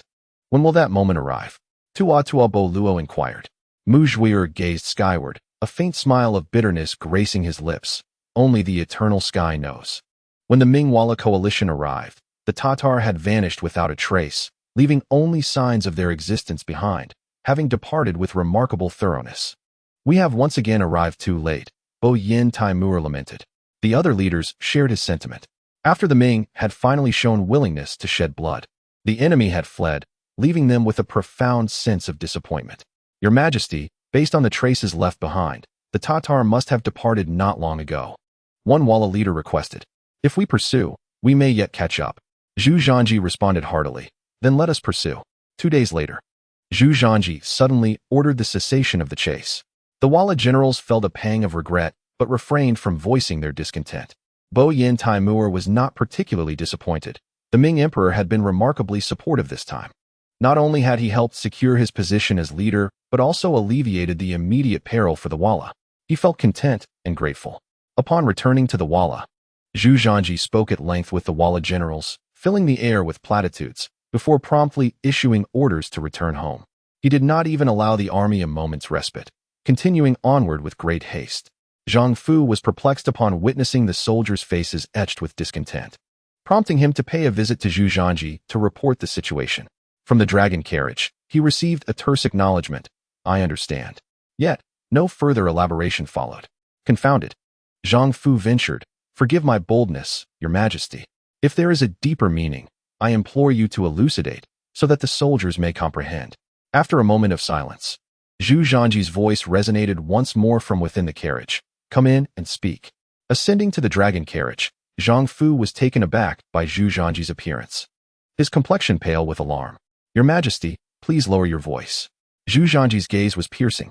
Nodding, Zhang Fu's expression remained grim as he whispered, What ails you, Your Majesty? Zhu Zhangji cast a glance at the accompanying imperial physician and reiterated, I shall inquire once more. Have I been poisoned? The physician, trembling, replied, Your Majesty has not been poisoned severely. I refer to poisoning. Zhu Zhangji's countenance darkened with menace. Speak the truth, or I shall have your life. Your Majesty, it is nearly impossible to distinguish between a severe illness and mild poisoning. The physician lamented, his face a mask of despair. Zhang Fu interjected, Your Majesty, how do you feel at present? Zhu Zhangji pondered for a moment before responding, Not well at all. How could this sudden affliction arise? Zhang Fu grappled with disbelief, casting a fierce glance at the physician as he demanded, What illness plagues the emperor? Palpitations of the heart, came the reply. Very well, Zhu Zhangji waved his hand. His expression somber as he instructed, Zhang Fu, once the crown prince ascends, you shall oversee the imperial lectures. Moreover, provide additional support to Yuqian. Zhang Fu's face drained of color. Your Majesty, Zhu Zhangji interrupted, a nation is troubled when its ruler is young. I shall grant the Empress Dowager the authority to govern in my stead. You must align yourself with her. Additionally, the 3 Yangs may be useful, but do not place your trust in them. I will promote Lu Zhongfu from the Ministry of Revenue to the position of minister. You should cultivate relationships with these 3. Suppressing his trepidation, Zhang Fu inquired, Is there anything else? Zhu Zhangji contemplated for a lengthy moment. Should you discern that the 3 Yangs are untrustworthy, discuss it with the Empress Dowager and have them dismissed. Pausing, he added, Remember, the Crown Prince's scholarly education must be solely under Yu Qian's guidance, and his martial training must be entrusted only to you, without the involvement of others. Zhang Fu found this troubling. In the imperial palace, how can I ensure constant vigilance over him? Zhu Zhangji reassured him, Within the palace, I shall entrust the Empress Dowager with that responsibility. Looking earnestly at Zhang Fu, he said, Grandfather, I leave the affairs of the Ming dynasty in your capable hands. Tears welled in Zhang Fu's eyes, despite their lack of blood relation. The term grandfather struck a deep chord within him. How could the emperor, who seemed well just moments ago, suddenly face such a dire predicament? Zhu Zhangji self-deprecatingly remarked, The rigors of recent days have hastened the onset of the poison. Ultimately, it is my own carelessness that bears the blame. Poison? Zhang Fu was momentarily stunned. Then a surge of fury coursed through him. The Walla brats have no sense of their own folly. They could not have administered the poison. Zhu Zhangji shook his head. They would not dare, and have no motive. Furthermore, I have ensured that our food and drink were tested for poison along the way. What then? Zhu Zhangji did not answer directly, only asking, Have you taken note of everything? Zhang Fu nodded vigorously. Li Qing will undoubtedly be able to cure you. I shall dispatch someone to summon him back at once. He has already departed Nanjing. I fear he may not arrive in time. Zhu Zhangji replied with a bitter smile as he waved his hand dismissively. Even if he were to arrive, the poison has seeped into my very marrow. He is no miracle worker. Alas, I should have been more vigilant. Zhu Zhangji took a deep breath, adding, There is one crucial matter. We must support the Walla. Their downfall cannot be permitted. I have taken note. Zhang Fu affirmed solemnly. Zhu Zhanji cast a sidelong glance at the imperial physician, who had been listening attentively throughout, and instructed, "You must not leave the Duke of England's line of sight, nor should you speak out of turn. Do you understand?" The physician, hastily nodding, replied, "I understand. Your Majesty."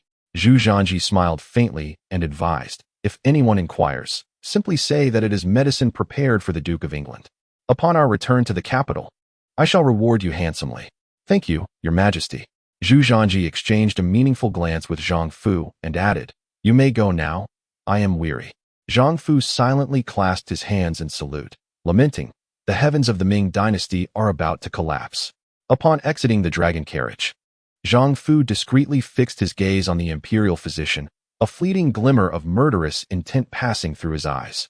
The army pressed on with great urgency, the soldiers bearing their burdens in silence, for no one dared to complain further, as the emperor had declared that upon their return to the capital, each would receive an additional reward of 2 taels of silver. The purchasing power of 2 taels far surpassed that of the treasury notes, sufficient to allow a family to enjoy a prosperous and bountiful new year, thus invigorating the soldiers' spirits. Zhu Zhanji lifted the curtain of the palanquin, gazing at the swirling snowflakes, and murmured, "The new year is approaching." To elucidate, the historical accounts surrounding the death of Emperor Xuande vary widely, with the most prevalent theory attributing it to a hereditary illness. This notion arises from the fact that Emperor Renzong of Ming reigned for merely 10 months. However, in truth, he was not short-lived. Even if one were to consider him so, his demise was more a result of depression, discontent, obesity, and exhaustion. Those familiar with the history of the Ming dynasty are aware of the tribulations faced by Emperor Renzong, who, until his final moments, lamented the slights he endured. Furthermore, his brother, Zhu Zhanxian, who shared the same parents, lived beyond 70 years, and Zhu Zhanji himself was a vigorous emperor, not one prone to ill health. As for the absurd claim that Xuanzong consumed elixirs, there exists no record of such in historical texts. Additionally, the notion that he suffered lead poisoning from battling crickets in the Xuande furnace is equally ludicrous. Despite a thorough examination of historical records, the cause of Xuanzong's death remains elusive, as the chronicles do not specify how he passed. In September, he was still vigorous enough to inspect the borders, a task not involving warfare, yet upon his return, he succumbed. Alas, the deaths of many Ming emperors remain shrouded in mystery. It is often said that the lineage of Zhengde is marked by brevity of life due to poor genetics. However, was not Jiajing a descendant of Zhengde? Xinghong asserts that had Zhu Biao's lineage been in power, the outcome would not have differed significantly. I apologize for occupying space with this exposition. Dear readers, please leave a comment if you prefer not to have such explanations in the future. Chapter 67. This is my love for you. On the 4th day of the new year, the army advanced into Jiong Pass, and Zhu Zhanji exhaled a long sigh of relief, for he had finally returned. His condition was dire, rendering him unable to disembark from the dragon carriage, and naturally, he dared not reveal himself. Throughout this journey, Zhang Fu had been attending to him. Zhang Fu brought forth a medicinal concoction, taking a sip before offering it to Zhu Zhanji. The emperor accepted it and drank it down in one gulp, inquiring, "Has that imperial physician been dealt with?" Resolved 2 days prior, Zhang Fu confirmed, "The medicine was prepared personally by me." Zhu Zhanji nodded, contemplating, upon entering the capital, "You must first inform Yu Qian in the Eastern Palace, instructing him to visit the Qianqing Palace immediately, and do ensure that he brings the crown prince along." "Your command shall be fulfilled," Zhang Fu replied, bowing respectfully as he took the medicine bowl. "Your Majesty, how do you feel at present?" "Rest assured, I shall manage to reach home." Zhu Zhanji's expression remained tranquil, though a flicker of concern crossed his eyes, which soon faded as if he had recalled something. Zhang Fu, oblivious to the emperor's thoughts, felt a deep sense of compassion and pressure. The crown prince was still very young, just over 7 years old, and could hardly command the respect of the courtiers. One could foresee the tumult that would ensue upon the emperor's passing. It seemed Zhu Zhanji discerned his thoughts and inquired with a smile, "What, do you lack confidence?" "I shall do my utmost," Zhang Fu pledged. Indeed, Zhu Zhanji softly reassured him, "The fortunes of the Ming dynasty endure. In times of great upheaval, extraordinary figures will inevitably emerge. Do not burden yourself excessively." Zhang Fu, feeling the weight of responsibility, forced a smile and responded, "I understand." After pondering for a moment, Zhu Zhanji continued, when the crown prince matures. We shall engage in a couple of military campaigns. The specifics shall depend on the circumstances. An emperor wielding military power is a true emperor. Let him lead the charge to garner the loyalty of the generals, but the execution of these plans will rest upon your shoulders. I shall take note. Zhang Fu nodded. Zhu Zhanji reflected for a while longer, unable to think of any further instructions for the moment, and said, I shall take a brief rest. Please awaken me in an hour, and ensure no one else enters. Understood. 2 days later, the dragon carriage entered the imperial palace, and only then did the courtiers realize the emperor had returned. Though puzzled as to why they had not been informed in advance to welcome him, they soon resumed their tasks. In the Qianxing Palace, Zhu Zhanji's first act upon his return was to summon the empress. Upon receiving the summons, Empress Sun hastened to the palace. Upon seeing Zhu Zhanji's countenance, her face turned pale. Your Majesty, what has happened to you?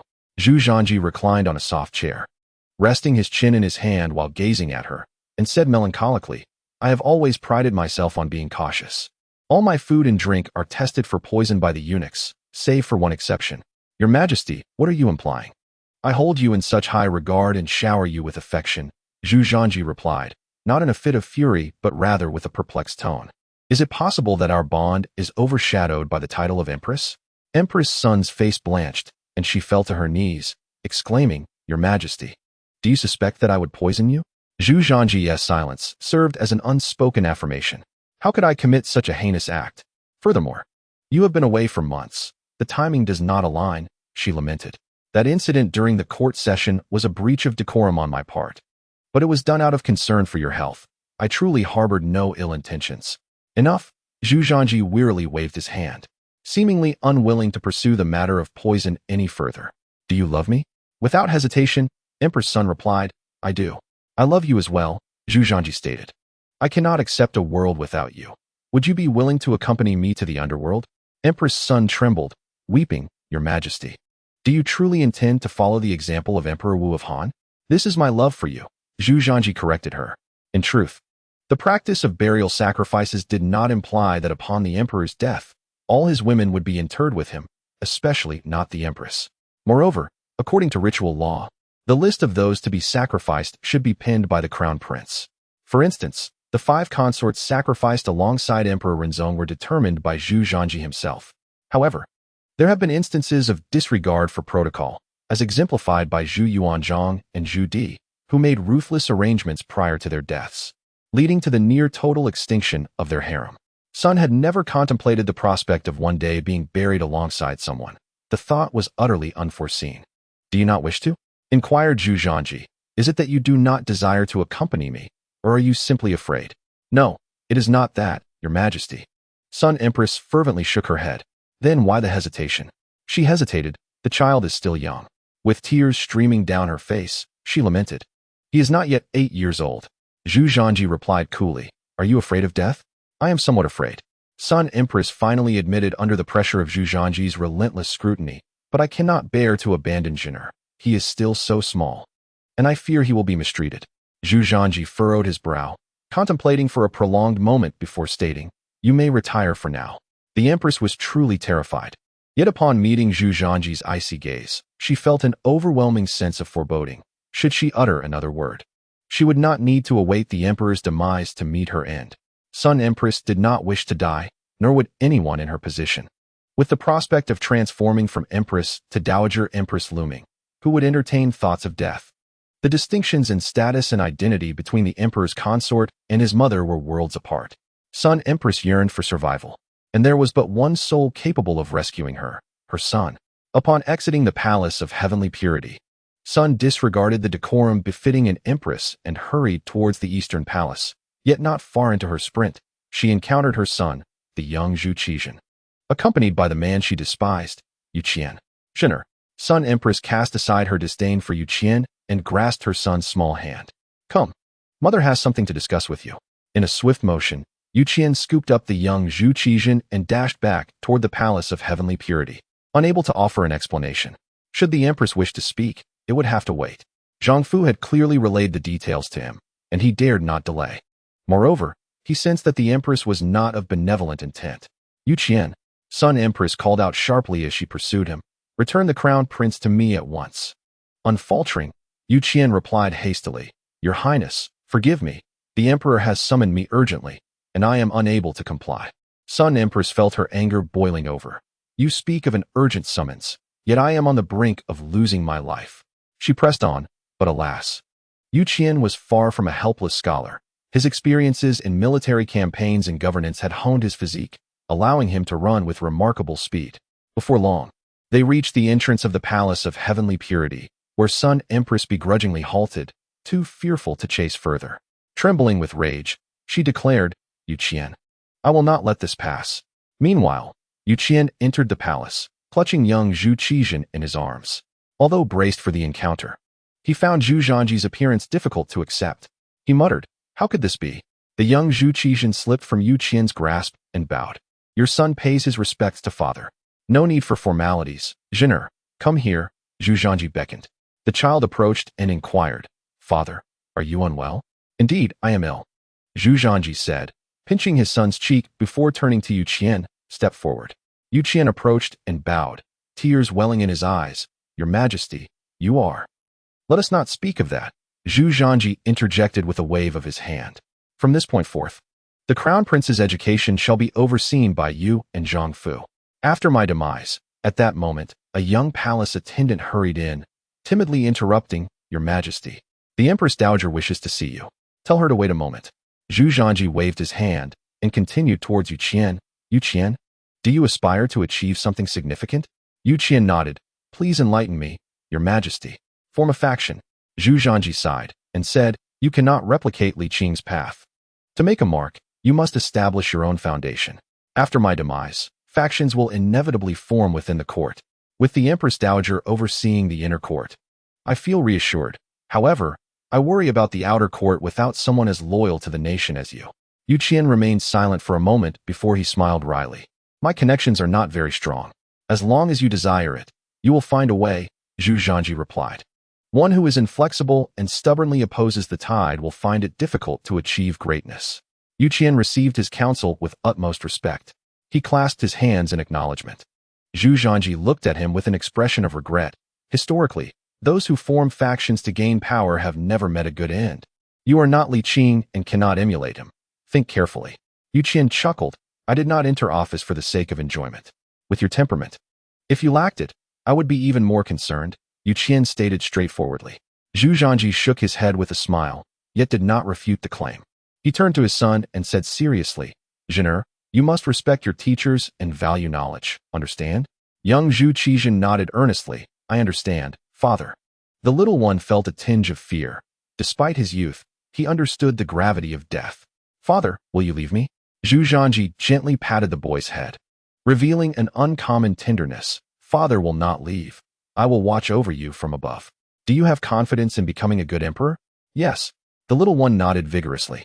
Chapter 68. Schemes. Zhu Zhangji smiled. Though the future remained uncertain, he believed that with his plans and Li Qing's assistance, things would not turn out poorly. He patted his son's head and looked at Yu Qian. Take the crown prince back to the Eastern Palace to study. As you command. Yu Qian bowed slightly, his expression somber as he took young Zhu Qizhen's hand. Crown Prince, let us return. Young Zhu Qizhen, reluctant, asked, Father, can I sleep with you tonight? Of course. Zhu Zhangji replied with a smile. But first, go study, and I shall send someone to fetch you later. All right. The little one nodded and followed Yu Qian out of the grand hall. Zhu Zhangji's smile faded as he called out, Let the Empress Dowager enter. Shortly after, the young eunuch hurriedly brought in Empress Dowager Zhang. Upon seeing her son's condition, she immediately burst into tears. What happened to you? Zhu Zhangji, filled with guilt, replied, I am an unfilial son. Let us not dwell on that. Empress Dowager Zhang said anxiously, What did the imperial physician say? Mother, I have matters to discuss with you. Zhu Zhangji sighed and continued, There is no need for anyone to attend here. All may withdraw for now. Yes, Your Majesty. The young eunuch complied and retreated. Seeing this, Empress Dowager Zhang's heart sank. Despite her mental preparation, she still could not accept the reality. Is there truly no way? Zhu Zhangji sighed and smiled bitterly. Let us speak of serious matters. After a brief silence, Empress Dowager Zhang urged, Speak. I will grant you the authority to oversee the state. Holding true power over the new emperor, Zhu Zhanji stated with a serious demeanor. You may even depose and establish an emperor. What? Empress Dowager Zhang exclaimed in shock. The founding emperor set the rule that the harem must not interfere in politics. She cherishes her son deeply, loves him profoundly, yet harbors a palpable fear of him. For he is undeniably extraordinary, and she perceives this as a test. It is not a test. I shall decree my will, Zhu Zhanji declared earnestly. Given the current exceptional circumstances, I place my trust in you, mother. After years of scrutiny and observation, coupled with the undeniable advantages of the younger generation over their predecessors, Zhu Zhanji felt a sense of assurance towards his mother. Empress Dowager Zhang's expression was complex, and after a long pause, she nodded with a bittersweet acknowledgement. You may oversee all matters of state, and you possess the power to dismiss officials at will. Zhu Zhanji's declaration was akin to a thunderous bombshell. Yet, Empress Dowager Zhang was filled with trepidation. My son, I lack such capabilities. Let the cabinet and the 6 ministries handle the specifics. You need only oversee the personnel. Zhu Zhanji suggested. I have found you a capable assistant. Who? She inquired. Zhang Fu. Zhu Zhanji refrained from mentioning Yu Qian, for you lacked Zhang Fu's influence and stature, and the outer court would suffice for his duties. At this juncture, Zhang Fu was undeniably the foremost figure in the Ming dynasty, and upon hearing of his support, Empress Dowager Zhang felt emboldened. I shall do my utmost. As your son, I cannot serve you directly yet burden you with my concerns. I am indeed unfilial. Zhu Zhanji's eyes glistened with unshed tears. My son, speak no more. Empress Dowager Zhang wept inconsolably. Zhu Zhanji forced a smile. The crown prince will strive to assist. But if he cannot support, we shall seek a stable prince among the vassals. If that is the case, who shall we find? Empress Dowager Zhang cried. Zhu Zhanji pondered for a long moment before finally responding, Prince Xiang. Prince Xiang Zhu Zhanxian, also born of Empress Dowager Zhang, is the legitimate son of Emperor Renzong. Furthermore, he is not present in the capital, possesses a clean background, and is of suitable age, making him the optimal choice. I shall remember that, Empress Dowager Zhang said. Wiping her tears, you may rest assured, my son, I will diligently assist Qi Zhen. Unless absolutely necessary, I shall not invite external vassals into the capital. Zhu Zhanji nodded. Moreover, if you ever decide to invite external vassals into the capital, first eliminate the empress, then proceed with the matter of deposing the emperor. Empress Dowager Zhang was taken aback once more. Do you not trust her? Indeed.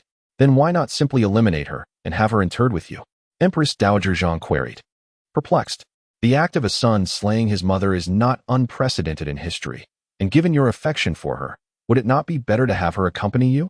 Conflicts between mothers-in-law and daughters-in-law have existed throughout time. Although the Sun family was brought into the palace by the Zhang family, their relationship could be described, at best, as tolerable. I had considered her demise, but I fear you may grow too accustomed to wielding power and become reluctant to relinquish it, Zhu Zhanji pondered. Regardless, she is the mother of Zhen. Should Zhen rise to power, her rewards will be substantial. No matter her animosity towards others, she shall never act against Zhen. Zhu Zhanji had calculated this to the core. If his young son could not stabilize the court, he would not hesitate to allow a brother to ascend the throne for the sake of the Ming dynasty. Furthermore, in the early stages, Empress Sun would be under considerable pressure from her mother-in-law, making it difficult for her to assert herself. However, if stability were achieved early on and his son matured, should Empress Dowager Zhang still refuse to cede power, Empress Sun, as the daughter-in-law, would be the first to object. Zhu Zhanji's weighty thoughts surpassed even those of the seasoned politicians who had navigated the turbulent waters of court life for decades, such as the three Yangs and Jianxia. This insight into his own acuity was what allowed him to maneuver adeptly through the intricacies of the court, even among the most cunning of individuals. Zhu Zhanji crafted an excuse. Zhen is still young. He must not lose both his father and mother. Empress Zhang, unaware of her son's true intentions, nodded in agreement without further contemplation. Is there more? She inquired. As a warning echoed in her mind regarding Sunday, Zhu Zhanji uttered a few provocative words, sowing seeds for a future conflict between mother-in-law and daughter-in-law. Empress Zhang nodded earnestly. Mother shall remember this. My child, do you have any wishes? Zhu Zhanji replied with deep affection. I hope for your health, safety, and happiness, my dear mother. At this, Empress Zhang broke down, weeping uncontrollably. Later that evening, young Zhu Qizhen arrived at the Qianqing Palace. Zhu Zhanji, having plotted against his mother and wife, now turned his scheming towards his son. Though the boy was still young and his plans might not succeed, time was of the essence. Zhener, do you aspire to be a good emperor? It was a question that required no deliberation. The little one instinctively responded, yes, I do. Then, is your father a good emperor? Certainly, the child affirmed. Finding the question too simple to misinterpret, Zhu Zhanji continued, does this mean that if you heed your father's words, you shall become a good emperor? Young Zhu Qizhen nodded. Yes, good son, listen closely, Zhu Zhanji spoke softly. To be a commendable emperor, the foremost quality is to think independently. Do not accept everything others say without scrutiny. Assess a person's deeds to determine their virtues and vices. Always guard your innermost thoughts. Reflect deeply before acting. Zhu Zhanji taught with utmost seriousness, cautioning against placing unwavering faith in anyone, for all individuals are subject to change. The complexity of the lesson increased, and the young boy struggled to keep pace, asking, what about teacher you? Not even him, Zhu Zhanji replied. And mother? Nor her. What about grandmother? Not her either. Zhu Zhanji clarified. Your father does not wish for you to doubt them, but rather to cultivate your own opinions. Do not treat their words as if they were divine decrees. He endeavored to explain, using the simplest language to convey his thoughts. For instance, if you encounter a corrupt official, your first instinct should not be to act impulsively and eliminate him. Instead, consider how to achieve your desired outcome while minimizing adverse effects. Zhu Zhanji elaborated, while the young boy listened intently, albeit struggling to fully comprehend. This was to be expected, and Zhu Zhanji was not surprised, yet he continued his discourse. Eventually, when fatigue overtook them both, father and son finally rested. In the ensuing days, the duo remained at Qinqing Palace, with young Zhu Qizhen suspending his studies and Zhu Zhanji pausing state affairs, allowing the 6 ministries and the cabinet to jointly govern. Father is the teacher, and the son is the student. Zhu Zhanji tirelessly reiterated his lessons, providing examples and posing questions. Young Zhu Qizhen listened, took notes, and responded diligently. His thoughts and character had been subtly influenced by Yu Qian, instilling within him a grand aspiration, to be a virtuous emperor. The earnestness of the father and the attentiveness of the son brought Zhu Zhanji great solace, as he discerned that his son possessed far greater intelligence and open-mindedness than he had anticipated. As the days passed, Zhu Zhanji's health continued to deteriorate, yet he remained steadfast in his commitment to teaching. 10 days later, all the inquiries posed by Zhu Zhanji were met with fluent responses from the young Zhu Qizhen, entirely in accordance with Zhu Zhanji's teachings. Father, have I answered correctly? The little one proudly declared, my memory is quite remarkable. No, Zhu Zhanji replied with a serious demeanor. If this were an examination, your score would be 0. What? The child was taken aback, stammering. But father, you taught me exactly this. Zhu Zhanji coolly remarked. Ponder the reason yourself. Let us continue. The following day, father, did I answer correctly this time? No, we shall proceed. 2 days passed, then 3. On the 4th day, Zhu Zhanji resumed his customary inquiries. If a minister petitions you, reporting a calamity in a certain region, how should you respond? Although young Zhu Qizhen had consistently provided the standard answers, this time he remained silent, merely gazing at his father without uttering a word. Why do you not respond? Zhu Zhanji furrowed his brows. The little one continued to hold his silence, his gaze unwavering. After a prolonged moment, Zhu Zhanji's frown eased. The most crucial lesson had finally been grasped by his son, to withhold one's innermost thoughts. Father, how many points did I earn? Young Zhu Qizhen inquired. Zhu Zhanji smiled. Full marks. I shall be a good emperor, the child declared earnestly, his tone resolute despite his tender age. Zhu Zhanji chuckled, feeling a sense of relief. Zhener, go lift the mat at the foot of the bed and retrieve what lies beneath. Zhu Zhanji gently instructed, it is a gift from your father. The little one dashed to the foot of the bed, lifted the bedding, and extracted a long wooden box. Open it and take a look.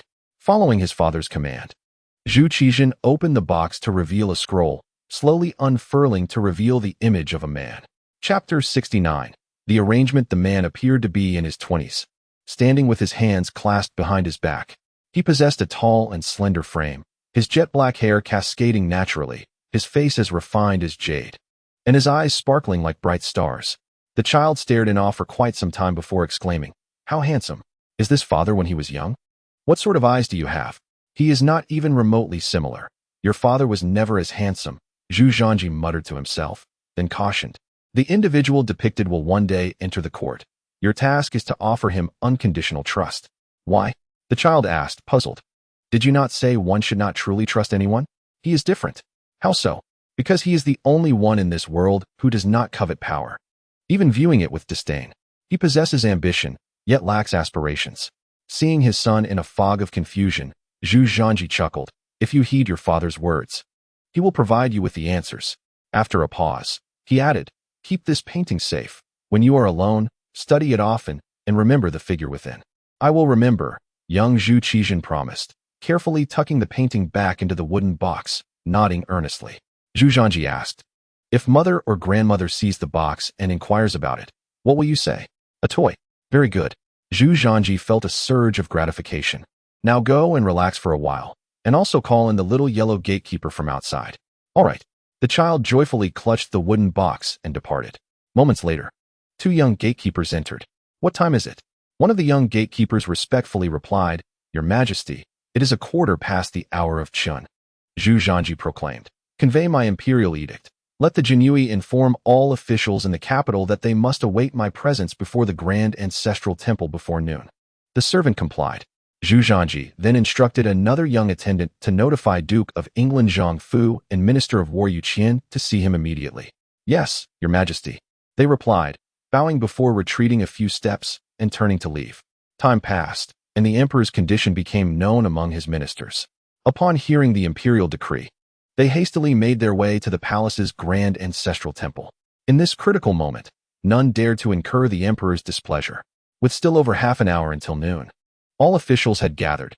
Even those who had requested sick leave dared not to stay away. Over 1,000 individuals stood silently before the grand ancestral temple, their demeanor orderly and solemn as they awaited the emperor's arrival.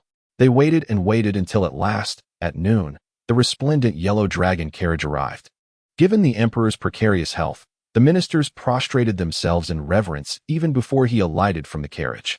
We, your subjects, pay our respects to your majesty. Long live the emperor. All rise, came Zhu Zhanji's soft voice. Those at the back could hardly hear it, yet they followed suit, rising in unison. Moments later, Zhang Fu emerged from the dragon carriage. A wave of astonishment swept through the crowd. Soon after, Yu Qian also descended. This time, the ministers not only felt shock, but also discontent and envy. While they could accept Zhang Fu's preferential treatment, given his lofty titles, the presence of Yu Qian, who was of similar standing, incited jealousy. Such sentiments simmered among the 6 ministers and cabinet members.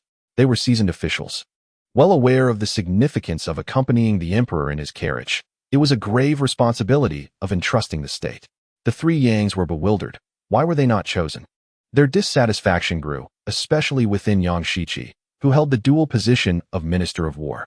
At this moment, Zhu Zhanji, weary and frail, stepped down from the dragon carriage. Supported by Zhang Fu and Yu Qian on either side, he surveyed the ministers with a penetrating gaze. Instantly, the negative emotions on their faces vanished, replaced by expressions of reverence. Zhu Zhanji withdrew his gaze and gently instructed, assist me inside. The 2 nodded and helped him ascend the steps into the grand ancestral temple. The thousands of officials observed this scene, quietly calculating their own positions. The 6 ministers and cabinet members felt envy, yet they were not the only ones feeling discontent. For to the majority of officials, the position of deputy minister was already far beyond their reach. Thoughts began to stir within them. Perhaps they should align themselves with Yu Qian in the future. The choice of Yu Qian over Zhang Fu was significant. For Zhang represented the military while Yu embodied the civil service, belonging to different spheres. Furthermore, Zhang Fu's elevated status was intimidating, and they preferred to avoid the humiliation of being dismissed by someone of such high rank. Upon entering the grand ancestral temple's main hall, Zhu Zhanji withdrew his arms and declared, You shall remain here. He continued forward alone, weary but resolute. Before the portraits of the ancestors, Zhu Zhanji took a deep breath, lit the incense and candles prepared on the offering table, paying homage to the great ancestor, the great founder, and the benevolent ancestor. The great ancestor, grandfather, father. Standing tall with a straight back, Zhu Zhanji began his report. In the decades since the ascension of the heirs, maritime trade has been expansively developed. While the situation beyond the borders has remained mired in internal strife under the heirs' mediation, ensuring tranquility along the borders of the Ming dynasty. The heirs have fundamentally weakened the power of the gentry and aristocracy, granting all sons, legitimate or otherwise, the right to inherit equally. The civil service examinations have imposed quotas across provinces, significantly mitigating the risks of factionalism among local students. In the provinces, the establishment of temporary provincial governors has strengthened local governance. Moreover, the appointment of supervisory officials has enhanced the management of officials. In the court, the heirs have established an internal academy to balance the influence of the civil officials, while the cabinet has increased its authority to better manage state affairs. However, rest assured, this has not diminished the emperor's power. Rather, it has augmented it. Zhengde paused to catch his breath, feeling a sense of pride. The great ancestor founded the Ming. Grandfather and father laid the groundwork, and the heirs have infused the Ming with its very soul. He gazed silently at the three portraits for a long time, softly murmuring, "Are you well over there? Grandfather, father, I miss you, and I shall soon come to find you." After a prolonged gaze at the images of his grandfather and father, he smiled gently, reassured that with his careful planning and with Li Qing, the Ming would face no peril. Zhengde remained standing, watching, until his strength waned, at which point he steadied himself and exited the inner hall. Upon seeing him emerge, Yu Qian and his companion hurried forward to support him. "Your Majesty, are you well?" To the hall of heavenly purity, summon the 6 ministries, the 9 ministers, and the cabinet to accompany me. Zhengde calmly issued his commands while walking outside, instructing that only the Empress Dowager be notified, not the Crown Prince. "Should we inform the Empress?" Zhang Fu inquired. "No need," Zhengde replied. "Just inform the Empress Dowager." The two nodded in agreement, assisting him onto the dragon chair before each issuing their proclamations. In the hall of heavenly purity, Zhengde lay upon the bed, quietly contemplating his thoughts. A quarter of an hour later, the 6 ministries, the 9 ministers, and the cabinet gathered, kneeling silently before the bed. Shortly thereafter, Empress Dowager Zhang hurried in, her eyes red as she gazed at her son. Zhengde inhaled deeply, mustering his spirits. "Ministers, heed my command." "We listen to your command," they replied, bowing their heads. Zhengde continued, "The Crown Prince is still young. Matters of state must be reported to Empress Dowager Zhang. Duke Zhangfu is appointed as the assistant to the Minister of War, and Minister Yu Qian will be given the title of Junior Guardian to the Crown Prince." Before the ministers could express their astonishment, Zhengde retrieved the jade seal from his robe and handed it to Empress Dowager Zhang. "Mother, I entrust this to you." With reddened eyes, she nodded. "Rest assured, Your Majesty." "Your Majesty, think carefully." The ministers exclaimed in shock, their concern for Yu Qian momentarily forgotten. "What is it?" Zhengde coldly regarded them. "Do you think it easy to deceive a child of 7 or 8, that you would advise me to think twice?" A chill ran through the assembly, leaving them speechless, while Yang Rong, summoning his courage, began. The ancestral teachings of the Ming only stated 4 words. He could not finish, for the icy aura emanating from Zhengde made it clear that to continue would invite certain death. Seeing that no one dared to oppose him any further, Zhengde let out a weary sigh, weighing the pros and cons in his mind, yet still feeling a twinge of unease. He uttered a rather ambiguous statement. All ministers must assist the Empress Dowager in guiding the new sovereign. This phrasing bore some flaws. With the ascension of the new emperor, Empress Sun was now the Empress Dowager, while Empress Zhang had become the Grand Empress Dowager. However, Zhengde's intent was clearly to delegate authority to Empress Zhang, as he had bestowed upon her the imperial seal. Should the day come when Empress Zhang were to misuse her power, the ministers could seize upon this linguistic slip to leverage against her with Empress Sun. Not only the ministers, but even his son could potentially be used to usurp power. Yet, for the moment, Empress Sun held no chance of resurgence. For she was absent from the hall, the imperial seal was not in her possession, and Empress Zhang's identity, status, and influence overshadowed her entirely. As long as Empress Zhang acted judiciously, her position would remain unshaken. Zhengde had indeed calculated meticulously. His son's intellect was on par with his own at that age, and he believed that once his son matured, he would utilize this carefully laid groundwork to reclaim power. Zhengde's mind was somewhat scattered, but he persisted in replaying the events in his mind, ultimately assuring himself that no detail had been overlooked. He then softly commanded, "You may all wait in the outer hall. I wish to spend this final moment in solitude." The ministers dared not defy him, and exited the inner hall. However, Empress Zhang did not wish to leave, lacking her son's cunning, especially at such a moment. She longed to gaze upon him, even if just for an instant. She was a revered Empress Dowager, yet also a mother on the brink of losing her child. "Oh, my dear son, may I stay just a while longer?" Zhu Zhanji, gazing at his tearful mother, felt his typically hardened heart soften. "Very well." Empress Zhang took her son's hand in hers, silently weeping, afraid to make even the slightest sound, for her son desired peace. Zhu Zhanji stared vacantly at the canopy above his bed, reflecting on the fragments of his life that flashed through his mind. In the end, he returned to the present. Speaking in a voice only he could hear clearly, "Qingba, I have already set the stage for this game. I await your move. I know you enjoy being late. But do not tarry too long." A sense of pride enveloped him as he thought, "Qingba, your strategic prowess pales in comparison to mine. In this final round, victory shall be mine." Chapter 70. The Battle of Mothers-in-Law in the Eastern Palace. Young Zhu Qizhan sat in silence, hugging his knees, one hand clutching a wooden box and the other a sheet of paper. This child, not yet 8, was filled with sentimental musings. Though young, he grasped certain truths. He understood that his father was nearing death. Soon, he would ascend the throne and become emperor. Yet, he felt no joy, for he was still too young to comprehend the weight of the title of the Son of Heaven. On the contrary, the impending loss of his father and the teachings imparted to him had deeply instilled the understanding of the arduousness of being a good emperor. He felt hesitant and lost, unable to articulate his emotions. He was profoundly unhappy, indeed, not happy at all. The concept of death was one he had come to fully comprehend at his tender age. He knew that henceforth, there would be no more father.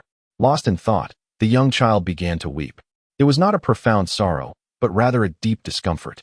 Zhengde, seizing the moment while Yu Qian was absent, Sun Empress slipped in and immediately took her son in her arms, sobbing, "Zhengde, how are we to live from now on?" The little one, already disheartened, cried even louder upon hearing his mother's words. "Mother, has father passed away?" The Sun Empress, wary of speaking such words, deftly evaded the topic. "Zhengde, it seems mother may also have to depart." "Where to?" "To join your father." The Sun Empress replied tearfully. Little Zhu Qizhan stood in shock, trembling. "Mother, are you ill too?" "Mother is not ill, but your father wishes for me to accompany him," the Sun Empress said. Weeping, "Mother fears not death, yet I cannot bear to leave you." Suddenly, Zhu Qizhan ceased his crying, wiped his tears, and declared earnestly, "Mother will not die." The Sun Empress immediately stopped crying. "Good son, you must go to the Qianxing Palace and plead with your father." "Why should I plead with father?" little Zhu Qizhan asked. Puzzled, "Your mother is in despair. I must accompany him in death. You understand what that means, don't you?" "Yes, but mother is not on the list for that," Zhu Qizhan replied. Though he had not yet fully learned the characters, he recognized all the surnames in the 100 family names and could write them. Moreover, Sun ranked among the foremost. The Sun Empress took the list and indeed found only 4 concubines' names inscribed, one of which had been crossed out. This was hardly surprising, as throughout history, filial piety was of utmost importance, and the Ming dynasty especially governed the realm with it. The burial rites of a son could never surpass those of his father. Zhu Yuanzhang's mausoleum was the grandest, with 30 to 50 concubines buried alongside him. Zhu Di, though daring in his rebellion, did not surpass his father in this regard, as his mausoleum was slightly smaller, with only 16 concubines. Naturally, the number of Zhu Di's concubines could not compare to that of his father. By the time of Renzong, the tomb was significantly smaller than his father's, and the accompanying concubines numbered only 5, as decreed by Zhu Zhanji. Zhu Zhanji's mausoleum was even smaller than Renzong's, and thus he could not exceed his father's in this matter either. However, considering his son's youth, Zhu Zhanji decided to comply with the rites and handed the list to his son. "Mother, now do you believe me?" Little Zhu Qizhan dried his tears and went to retrieve the list. Yet, the Sun Empress held it aloft, stating earnestly, "Zhengde, only by holding this list can mother avoid such a fate." But father said that on the day of his burial, the list must be presented by me personally to grandmother. "You impetuous child," the Sun Empress exclaimed, "which is more important, mother's life or a promise?" The little one pondered for a moment. "Both are important." The Sun Empress, exasperated, had no choice but to seek a compromise. "Let mother hold on to it for now. And when it is time to submit the list, you may present it to grandmother. This way, mother is protected, and you fulfill your promise to father. Will that suffice? Upon hearing this, little Zhu Qizhen immediately ceased his conflict. All right. At this moment, a young eunuch hurried in, not even pausing to bow, and with a tearful voice urged, Your Highness, Your Majesty, hurry to the Qianqing Palace. The Emperor's son was taken aback. Your Majesty?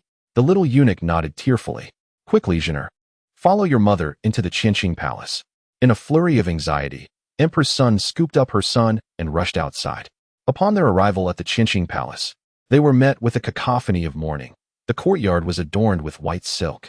Emperor's son hastily wrapped a piece around her son and then around herself.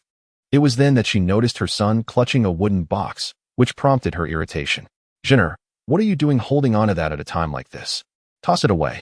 The young Zhu Qizhen shook his head resolutely. This is the last gift from Father Emperor. I cannot part with it. Emperor's son was exasperated but recognized the urgency of the moment. She reached for the box, yet the little boy clung to it tenaciously. You must wail loudly upon entering the hall. Do you understand? She instructed. I understand, Zhu Qizhen replied, nodding. As they entered the grand hall, the wailing intensified, echoing in a dismal symphony of grief. Zhu Qizhen stood dazed, unable to fulfill his promise to cry, despite the heavy sorrow weighing upon him. Emperor's son, torn between anger and urgency, finally let her pent-up frustration burst forth in a sharp slap. The sound resonated through the hall, sending the wooden box flying. Silence enveloped the room as all eyes turned towards Emperor's son, expressions ranging from disbelief to shock and indignation. Though she was the mother, how could she strike the crown prince in such a public manner? Legally, the crown prince was now the sovereign. The former emperor had just passed away, and her audacity was utterly unfathomable. The ministers, initially inclined to curry favor with her, quickly reconsidered, their gazes ablaze with fury. It is said that when the ruler suffers, the minister faces humiliation, and when the ruler is humiliated, the minister faces death. The newly enthroned crown prince had yet to undergo his coronation ceremony, and she dared to slap him in front of them. What would become of her? With a resounding crack, another slap was delivered, this time from Empress Dowager Zhang. Directed at Empress Xuande, kneel, my daughter. Zhang's voice was cold, her cheeks still streaked with tears. Empress Sun felt the sting of shame as she knelt before the assembly, the weight of her status pressing down upon her. Alas, your majesty, she lamented, masking her embarrassment with grief as tears cascaded down her face. Does Zhener hurt? The little one nodded, then shook his head, quickly retrieving the wooden box and cradling it closely. Witnessing this, Zhang felt a pang of frustration and threw it away. Grandmother, this is a gift from Father Emperor. The child clung to it tightly. Hearing these words, the Empress Dowager's heart softened, and she ceased her reproach, weeping uncontrollably. The little prince, too, burst into tears. The Empress, the Dowager, and the Crown Prince all wept, prompting the ministers to join in their lamentation, each striving to outdo the other in their sorrow. As dusk fell, the ministers departed the palace, preparing their mourning attire for the formal grieving to commence the following day. Empress Sun returned to her chambers, utterly dazed. She understood that with that single slap, she had alienated everyone, and her path ahead would be fraught with challenges. In her heart, she wished to live better, realizing that death was not the answer. After much contemplation, she resolved to offer a small bribe to her mother-in-law in an attempt to ease their relationship. Sun took several exquisite pieces of jewelry from her collection and brought along freshly made pastries from the imperial kitchen. Standing before the mirror, she practiced several smiles, ultimately selecting the most sincere expression. After repeated rehearsals to ensure perfection, she finally made her way to Yearning Palace. Your humble daughter-in-law pays her respects. Wishing for your longevity, mother. Sun adopted a very lowly demeanor, embodying the respect and humility expected of a widow, skillfully conveying her sorrow at the loss of her husband. Though she was over 30, her impeccable grooming gave her an air of delicate beauty. Zhang, her mother-in-law, remained unmoved, having raised Sun herself. She was well aware of the woman's tactics. Had she known this would be the outcome, she would never have brought Sun into the palace. Aside from bearing a son, she was of little use compared to the likes of Xiaohu. What brings you here? Zhang asked coldly. I am deeply saddened. Yet I am more concerned for your well-being, mother, which is why I have come to visit, Sun replied, her voice tinged with a hint of tears. When Zhang did not bid her to rise, she knelt, appearing exceedingly obedient. Just leave after your visit. The more pitiful and compliant Sun acted, the more Zhang's disdain grew. Casting a glance behind her, Sun noticed a pair of wooden boxes presented by the accompanying maid. She accepted them with humility, saying, "I have a few beautiful pieces of jewelry that I feel are unworthy of you, so I have come to present them to you, along with these freshly baked pastries that I cannot bear to eat. Please accept them, mother. In the past, it was you who guided me. Take them back." Zhang interjected sharply, her irritation palpable. "Do not send your rubbish here. This is not a place for collecting scraps."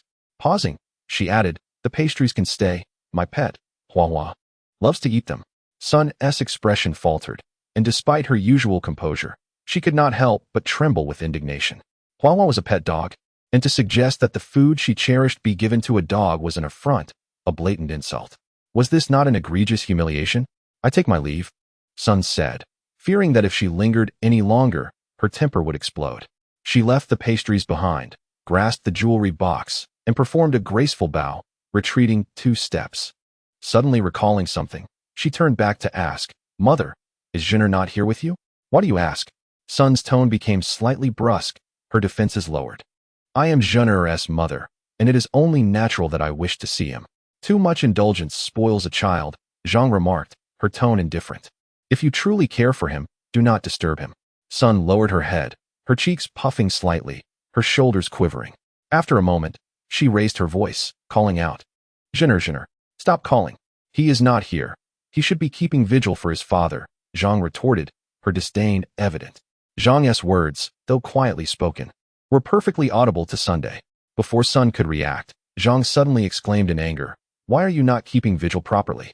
Why are you wandering about?" Sun's rising anger dissipated instantly, and she hurriedly explained, "I could not help but worry for you, mother. I came to check on you, but I shall return to keep vigil now." With that, she hastily exited Yearning Palace. Although she possessed her own cunning, she was fundamentally afraid of her mother-in-law, who was not only her elder but also her mentor.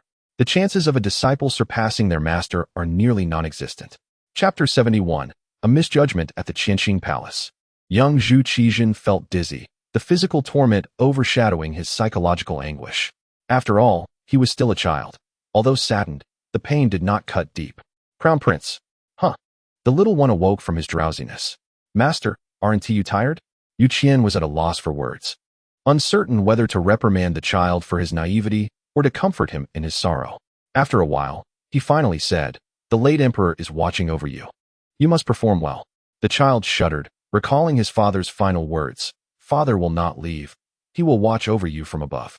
He felt sorrowful, yet not overwhelmingly so. Inexplicably, his previously troubled heart began to lighten. At that moment, Emperor Sun approached gracefully. Upon seeing Yu Qian, she frowned and remarked, "Yu Qian, your presence here is unnecessary. My son and I suffice. The late emperor instructed me to remain by the crown prince's side," Yu Qian replied. "The young prince is impressionable and may easily be swayed by unworthy individuals. With me here, you need not worry," Emperor Sun retorted, displeased. "You are an outsider. How can you stay overnight in the palace? The late emperor intended to guard against you." "Empress," Yu Qian replied with a bow. The empress, tasked with watching over the emperor's spirit, had every right to be present, and though Yu Qian found it inappropriate to speak further, he did not leave. Indeed, Zhu Zhanji had once spoken such words.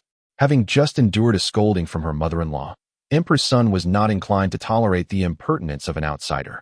With a stern expression, she declared, "Yu Qian, do not presume that a mere decree from the late emperor can dismiss me." With a huff, Empress Sun insisted, "Either present the imperial edict or leave at once." Yu Qian furrowed his brow. The palace doors were locked, leaving him nowhere to go. Yet, as a minister, he was at the mercy of the empress, who would soon become the empress dowager, making it difficult for him to stand his ground. Furthermore, he indeed lacked the imperial edict, rendering him speechless. At this juncture, young Zhu Qizhen interjected, "Mother, father spoke these words. I can testify." Yu Qian praised. "The crown prince possesses admirable virtue." Empress Sun, taken aback, questioned, "Is he truly my son?" With her son stating such a thing, further obstinacy would undermine her dignity as empress. Nevertheless, as Yu Qian was a man, the situation remained somewhat awkward. Thus, she summoned several eunuchs and palace maids to keep vigil. As midnight approached, the little one could no longer endure and dozed off on the mat. Heartbroken, Empress Sun had bedding brought forth, allowing her son to rest on the floor. Yu Qian feigned deafness. He deemed it unnecessary to be overly strict, for the January nights in Beijing were frigid, and the young prince was still a child. He felt he had done enough. The following day, as dawn broke, Empress Sun wished to return to the inner palace with her son, but Yu Qian did not acquiesce, citing a simple reason. The crown prince's education was paramount. In the morning hall, both maintained their composure. Empress Sun refrained from raising her voice, merely glancing at her son. Zhengde, who will you follow? The little one felt conflicted. He despised such dilemmas, yet his mother continually pressed him to choose. Wang Daban is also in the inner palace, Empress Sun added. Yu Qian furrowed his brow, instinctively wanting to retort, but quickly realized they were in the late emperor's morning hall and suppressed his response. He earnestly advised, I hope His Royal Highness will consider carefully. Young Zhu Qizhen pondered for a moment, then turned to Empress Sun, stating, Mother, father is watching from above. I cannot indulge in play. Sun had no words left to say, managing to squeeze out a faint smile. My son has grown wise. You may go now. Thank you, mother. The little one, relieved that his mother was not angered, finally relaxed. The two departed from the grand hall, making their way to the eastern palace. After walking a short distance, they encountered a procession of officials clad in mourning attire, lamenting their loss. Upon seeing Yu Qian, whose eyes were bloodshot as he escorted the crown prince, the officials were taken aback. Yang Shiqi inquired, Yu Qian, have you kept vigil in the palace all night? Yu Qian nodded. Yang Shiqi's expression was complex. He could not fathom why. Despite his higher rank and greater capabilities, it was the somewhat obstinate Yu Qian who had garnered such favor. You must be exhausted. Can you still instruct the crown prince? Yang Rong interjected, suggesting a rest first. I appreciate your concern, but it is unnecessary, Yu Qian replied, bowing slightly. I can manage. Gua Jin chimed in. This isn't merely about endurance. The essence lies in the crown prince's education. Yu Qian furrowed his brow, unexpectedly glancing at the newly appointed Minister of Personnel, Gua Jin. Zhang Fu had clearly stated that Gua Jin was an ally. He was surprised to see how quickly Gua Jin had integrated into the cabinet within just a day. Rest assured, Minister Gua, no matter how fatigued I may be, I will not neglect the crown prince's studies, Yu Qian retorted, neither harsh nor soft. The former emperor had only passed away a day prior, and already the factions were forming, foreshadowing the tumultuous scene that would unfold once the crown prince ascended the throne. His influence was already weak. He could only adopt a firm stance, for retreating even a step would lead to further regression. Your Highness, let us proceed to the Eastern Palace. Yes, all right. Hand in hand, they advanced. Yang Pu could no longer restrain himself, exclaiming, What intentions does Deputy Minister you have in monopolizing the crown prince? Yu Qian halted, turned, and replied, I am acting under the late emperor's directives. If you disagree, Scholar Yang, you may present your grievances to the Empress Dowager. Having served as an official for over a decade and regarded as a veteran of 3 dynasties, Yu Qian was far from naive. His display of closeness with the crown prince was a performance for the officials, designed to attract their allegiance. Factionalism was inevitable. Without it, survival in the political arena was impossible. Yu Qian was not one to disregard adaptability, especially since he was sanctioned to form alliances. The teacher and student departed with grace, while the mourners were left with varying expressions. Beginning to weigh the pros and cons, sheltering beneath a large tree is an unwritten shortcut in the bureaucratic world. Who does not desire a more leisurely path to officialdom and quicker promotions? Principles were merely a facade to disguise one's methods. In fact, no matter which side they chose to align with, they could still maintain their reputations and uphold their integrity. The 3 Yangs exchanged glances, their brows furrowed. Yu Qian's sudden transformation had taken them by surprise. In their minds, Yu Qian was merely a brash youth, more known for his confrontational demeanor than anything else. They had not anticipated that he would act even more swiftly than they. Truly, they had misjudged him. Nevertheless, their immediate priority was to mourn, and they had no choice but to suppress their frustrations for the time being. In a small temple, Li Qing was cooking, holding a copy of the Spring and Autumn Annals, adding firewood while studying. He was engrossed in the serious text of the Spring and Autumn Annals. The civil service examination questions of the Ming dynasty derived from the 4 books, Spring and Autumn, and the 5 classics, indicating that Li Qing was preparing for both possibilities. In times of urgency, one resorts to a well-established account, while in normal circumstances, one practices with a new one.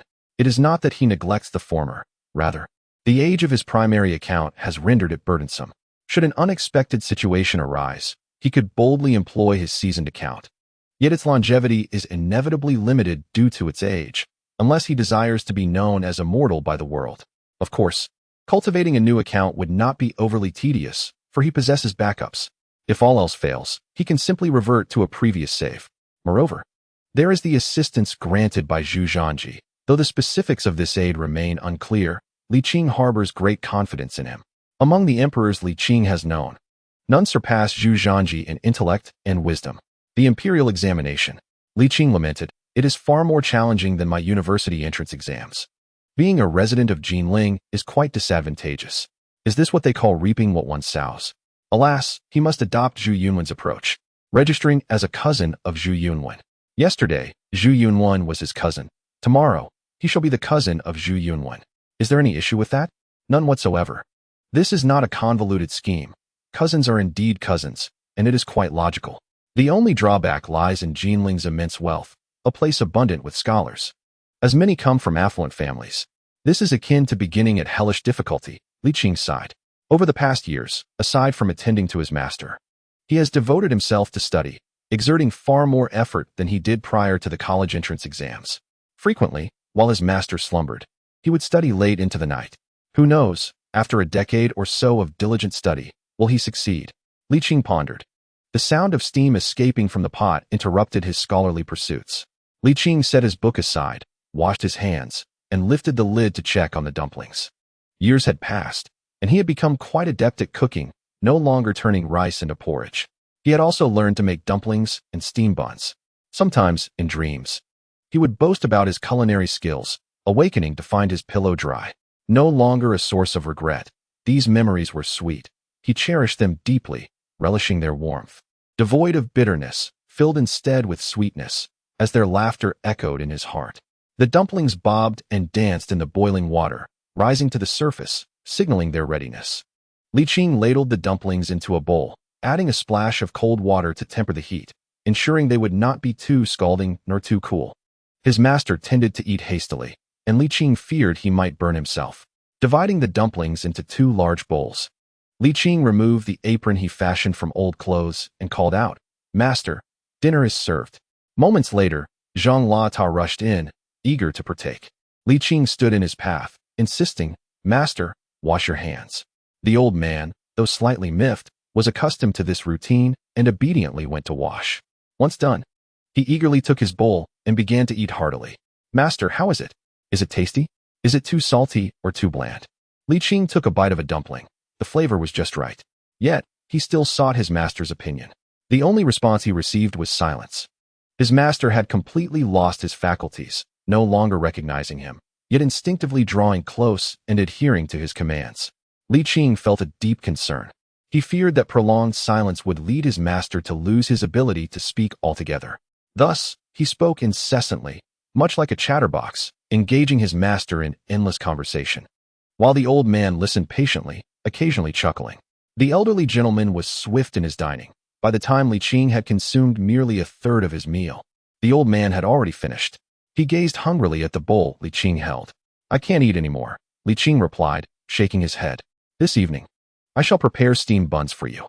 The old man, somewhat oblivious to the concept of hunger, once devoured an entire pot of buns Li Qing had steamed, leaving Li Qing quite alarmed when the old man's belly swelled significantly. Since that incident, Li Qing had since been meticulous in controlling the portions he prepared. After their meal, Li Qing swiftly donned an apron, clearing the table and washing the dishes. Once his chores were complete, he fetched a low stool and settled by the sunlit wall with his master, basking in the gentle warmth while recounting tales of the past. Amidst his storytelling, he was suddenly interrupted by a series of loud, clattering noises. Turning to look, Li Qing's expression shifted dramatically. His master was smiling at him with a rather peculiar grin. "Isn't it supposed to be every 3 days? It's not time yet," Li Qing exclaimed, and he dashed away in alarm. For nearly 6 months, the old man had gone mad every 3 days, each episode resulting in a rather painful encounter for Li Qing that could last up to 3 days.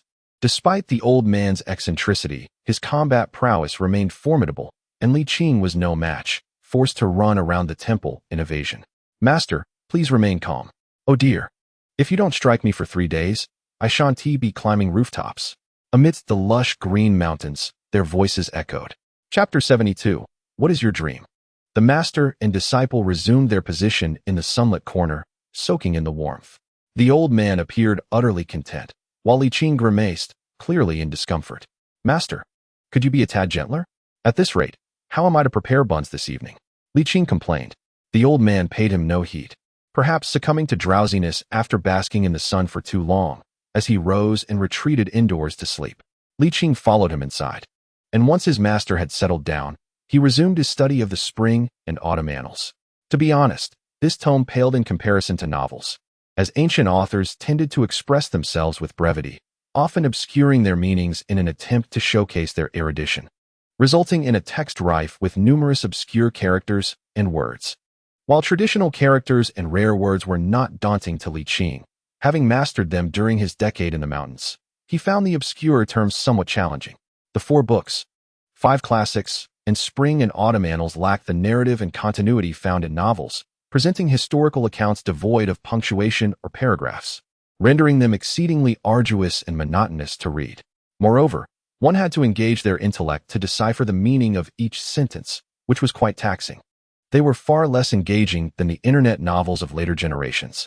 Having grown weary of the spring and autumn annals, he occasionally turned to read Lao Luo's Chronicles of the Sui and Tang dynasties, the history of the late Tang and 5 dynasties, and the tale of the 3 Sui vanquishing demons.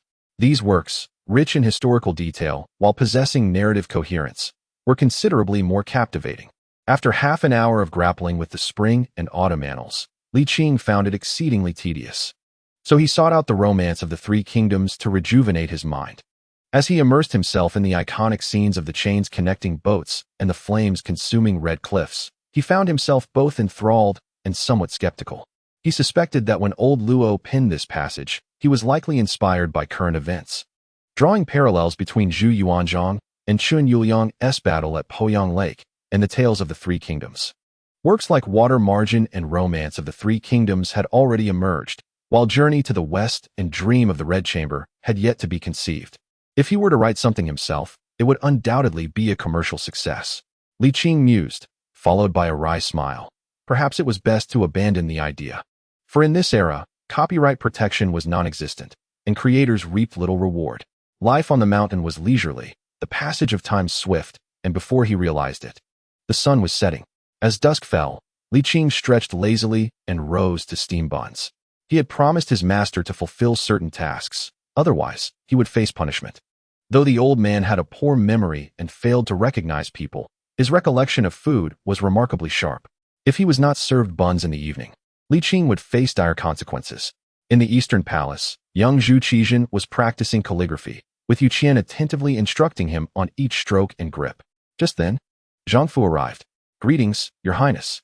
"No need for formalities," the young prince replied, continuing his writing. Observing the little prince's diligence, Zhang Fu felt pleased and turned to Yu Qian, saying, "Mr. Yu, you wish to see me? I have met with the Duke of Gua." Yu Qian replied with a slight bow, addressing the young prince. "Continue your writing, Your Highness. The teacher and the Duke have matters to discuss." "All right," young Zhu Qizhen nodded. The 2 men exchanged bows and stepped outside the classroom. "Duke, can we truly trust Guijin?" Yu Qian inquired. Zhang Fu looked surprised. "What troubles you?"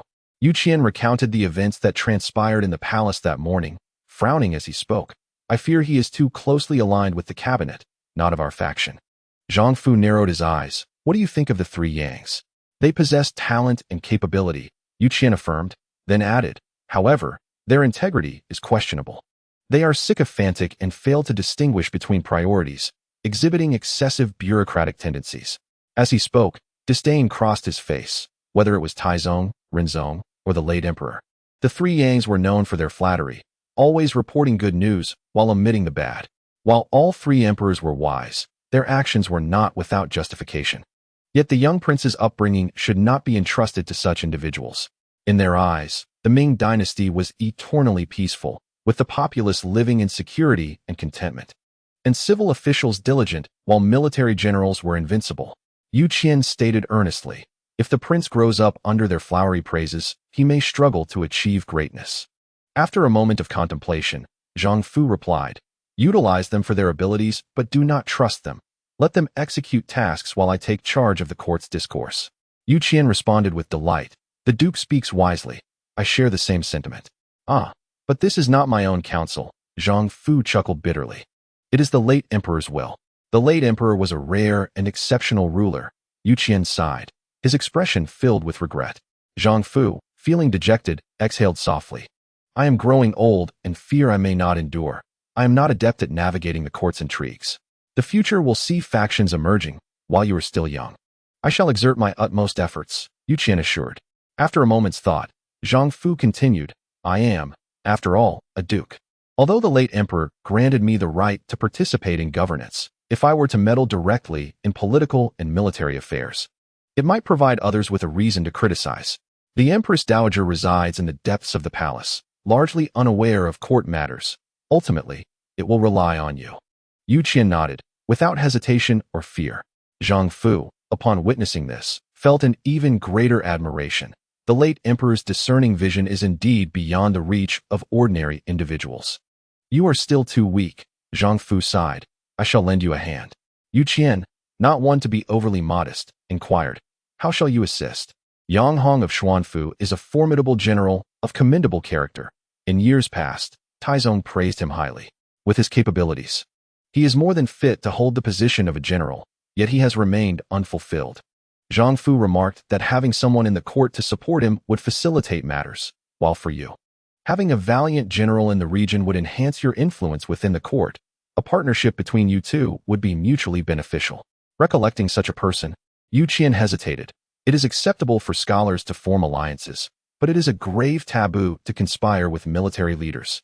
In these extraordinary times, we must adopt extraordinary measures. Zhang Fu asserted decisively. Given the current circumstances, such concerns should be set aside. Very well. Yu Qian ceased his reservations. After a moment's pause, he added, as for Guolin, the Duke of England could further probe him. I believe he does not share our interests. I will seek him out. Zhang Fu scoffed. If it truly comes to that, let us replace him. Yu Qian was taken aback. But he is the Minister of Personnel. Zhang Fu chuckled. I certainly lack the capability. Yet the Empress Dowager does not. Although the three Yangs are adept at socializing, how does their influence compare to that of the Duke of England in the eyes of the Empress Dowager? His confidence is bolstered by Zhu Zhanji. Yu Qian refrained from further comments and clasped his hands, expressing, then I shall rely on the Duke of England. Do you have trustworthy and like-minded individuals? Zhang Fu inquired. I can advocate for you to the Empress Dowager. After a moment of contemplation, Yu Qian responded, Wang Ji, the Hanlin scholar, and concurrently the Deputy Grand Secretary, is a seasoned candidate from the Jinshi of the second year of Yongle. He possesses commendable character, a fierce disdain for evil, and is the antithesis of the three Yangs. Excellent, Zhang Fu replied. Once the Crown Prince ascends the throne, I will recommend him to the Empress Dowager as the chief editor of the Xianzong Shilu. Using this as a pretext, it would be feasible to promote him to minister, and elevating him to deputy minister is certainly within reach. Zhang Fu, being somewhat impatient, decided to first test Guolin. The Duke should take care. Is there something else? Yu Qian, his face flushed, confessed, I possess little experience in forming alliances, especially with military leaders, and I hope the Duke might generously impart some wisdom. Zhang Fu retorted, are you suggesting that this Duke has experience? Yu Qian awkwardly clarified. That is not what I meant. Zhang Fu rolled his eyes. Military leaders and scholars differ significantly. Forming alliances can be straightforward, without unnecessary complexity. What method? Through marriage. Yu Qian hesitated for a moment, then resolutely asked, how old is Yang Hong's daughter? Zhang Fu was at a loss for words. Both of his daughters are already married. I see. Yu Qian felt quite embarrassed. Very well. I shall write him a letter inviting him to the late emperor's memorial and the new emperor's ascension. You two may converse then.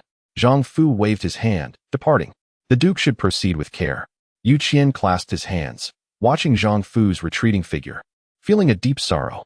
Ultimately, he has become the very person he once despised. In the imperial palace, Sun delicately savored her tea, exuding an air of grace and nobility, while a eunuch knelt before her, his face adorned with obsequiousness. Wang Zhen, you are a lecturer in the inner study and the Crown Prince's close companion.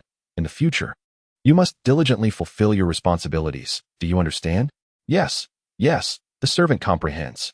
Wang Zhen nodded eagerly, noticing that the Empress had finished her tea. He promptly stepped forward to refill her cup and then knelt again, indulging in flattery to the utmost degree. Having once been a failed scholar, he was well versed in literature, which was the very reason he had swiftly risen to prominence after the establishment of the inner study hall. Wang Zhen was quite mercenary and adept at navigating social dynamics, earning him considerable esteem among the eunuchs. Observing the sycophantic Wang Zhen, Sun Shi's lips curled into a smile. After enduring a series of grievances, she finally regained her confidence as the empress. The young crown prince was vulnerable, and certain officials in the court, relying on their power, sought to influence him and undermine the imperial authority. This palace would never permit their schemes to come to fruition. Sun Shi sighed. The Empress Dowager, due to her advanced age, inevitably lacked the vigor she once possessed. At this juncture, she tactically raised her teacup and took a sip, granting Wang Zhen the opportunity to speak. Wang Zhen, perceptive to the unspoken cue, reflected briefly before decisively aligning himself with Empress Xuande. There was no other choice. Empress Sun was youthful, and the position of the matriarch of the harem would ultimately be hers. Although Empress Dowager Zhang wielded greater strength, Empress Sun's potential was far grander. Wang Zhen was wholly devoted to the Empress's cause. Delighted by his discernment, Sun Shi leisurely inquired, Wang Zhen, what is your aspiration? Without hesitation, Wang Zhen replied, to become a renowned eunuch like the Sanbao, Zhengde. Sanbao was the idol of all eunuchs, with many powerful ones regarding him as the pinnacle of ambition. Upon mentioning Sanbao, Wang Zhen's expression transformed from obsequiousness to one of deep respect and yearning. Eunuchs could also achieve great deeds and leave their names in history. Such ambition. Sun Shi smiled faintly. Since you possess a heart devoted to the glory of the Ming, I might be able to lend you a helping hand. Wang Zhen's heart soared with joy, and he bowed repeatedly, exclaiming, Your grace is beyond measure, and I could never repay such kindness. After a pause, he ventured, Might I inquire what tasks you have for me? Sun Shi appreciated his attitude and replied with a smile. The most pressing issue is that the crown prince seldom visits the harem, and the Empress Dowager does not permit him to see me. You have ample opportunities to interact with the crown prince. Devise a way to bring him here. Wang Zhen was taken aback, a bitter feeling welling up within him. His chances to meet the crown prince had dwindled significantly. While they did not meet entirely, their encounters were indeed scarce. Neither the outer court's Yuqian nor the inner court's Empress Dowager favored him, and even the young crown prince himself had grown distant. This was one of the reasons Wang Zhen sided with Sun Shi. It was not that he did not wish to ally with the Empress Dowager, but rather that she did not value him. As for the outer court, every time Yuqian saw him, he wore a cold and disdainful expression. I shall faithfully obey your command, Your Majesty. Wang Zhen thought it unwise to disclose his predicament, fearing the loss of his utility. His humble demeanor restored Sun Shi's dignity and self-assurance as the Empress. She smiled and said, I am known for my generosity. As long as you serve me wholeheartedly, I will not treat you unjustly. Indeed, Your Majesty is magnanimous. I extend my heartfelt gratitude, Wang Zhen flattered, grinning. At the Yang residence, Yang Shiqi sipped his tea and looked towards Yang Rong and Yang Pu. What are your thoughts on Yuqian? Yang Pu spoke in a deep voice. Yuqian is excessively idealistic. With the recent demise of the late emperor, the structure of the Ming dynasty will undoubtedly experience a loosening from the top down, potentially leading to a loss of control. The system established by the late emperor will inevitably crumble over time. This is a foregone conclusion. Compromise is essential, yet he is unwilling to yield, which could result in dire consequences. Pausing for a moment, he sighed. The crown prince is far too young to command authority. We cannot allow Yuqian to gain momentum. Yang Rong unequivocally stated his position. Yang Shiqi nodded in agreement, sharing Yang Rong's perspective. Hongji, what is your view? Perhaps we should let Yuqian have a try. If it fails. Before Yang Pu could finish his thought, he was interrupted. Yang Rong remarked, We are currently in a passive position, having lost the initiative. Each concession we make only paves the way for Yuqian to commit a grave error. Even if we wish to rectify it later, we will be powerless to do so. I concur with Marin's assessment. Yang Shiqi turned to Yang Pu. Hongji, you are being overly idealistic. Yuqian is not the same man he once was. We have misjudged him, simplifying his character. I initially believed him to be a straightforward minister, but now I see his ambition is truly alarming. Yang Pu chuckled. You all are elevating him excessively. He is merely a vice minister of the Ministry of War. How much influence can he really wield? Furthermore, Brother Shiqi, you are the Minister of War. Why should you fear a mere vice minister? The relentless criticism left Yang Shiqi somewhat embarrassed, as he indeed struggled to manage Yu Qian. Not only now, but in the past, Yu Qian had never regarded him as a significant figure. With Li Qing ahead and the emperor behind, Yang Shiqi found himself powerless against Yu Qian. Now, while Yu Qian may lack the support of the two, he has allied himself with Zhang Fu, further complicating matters.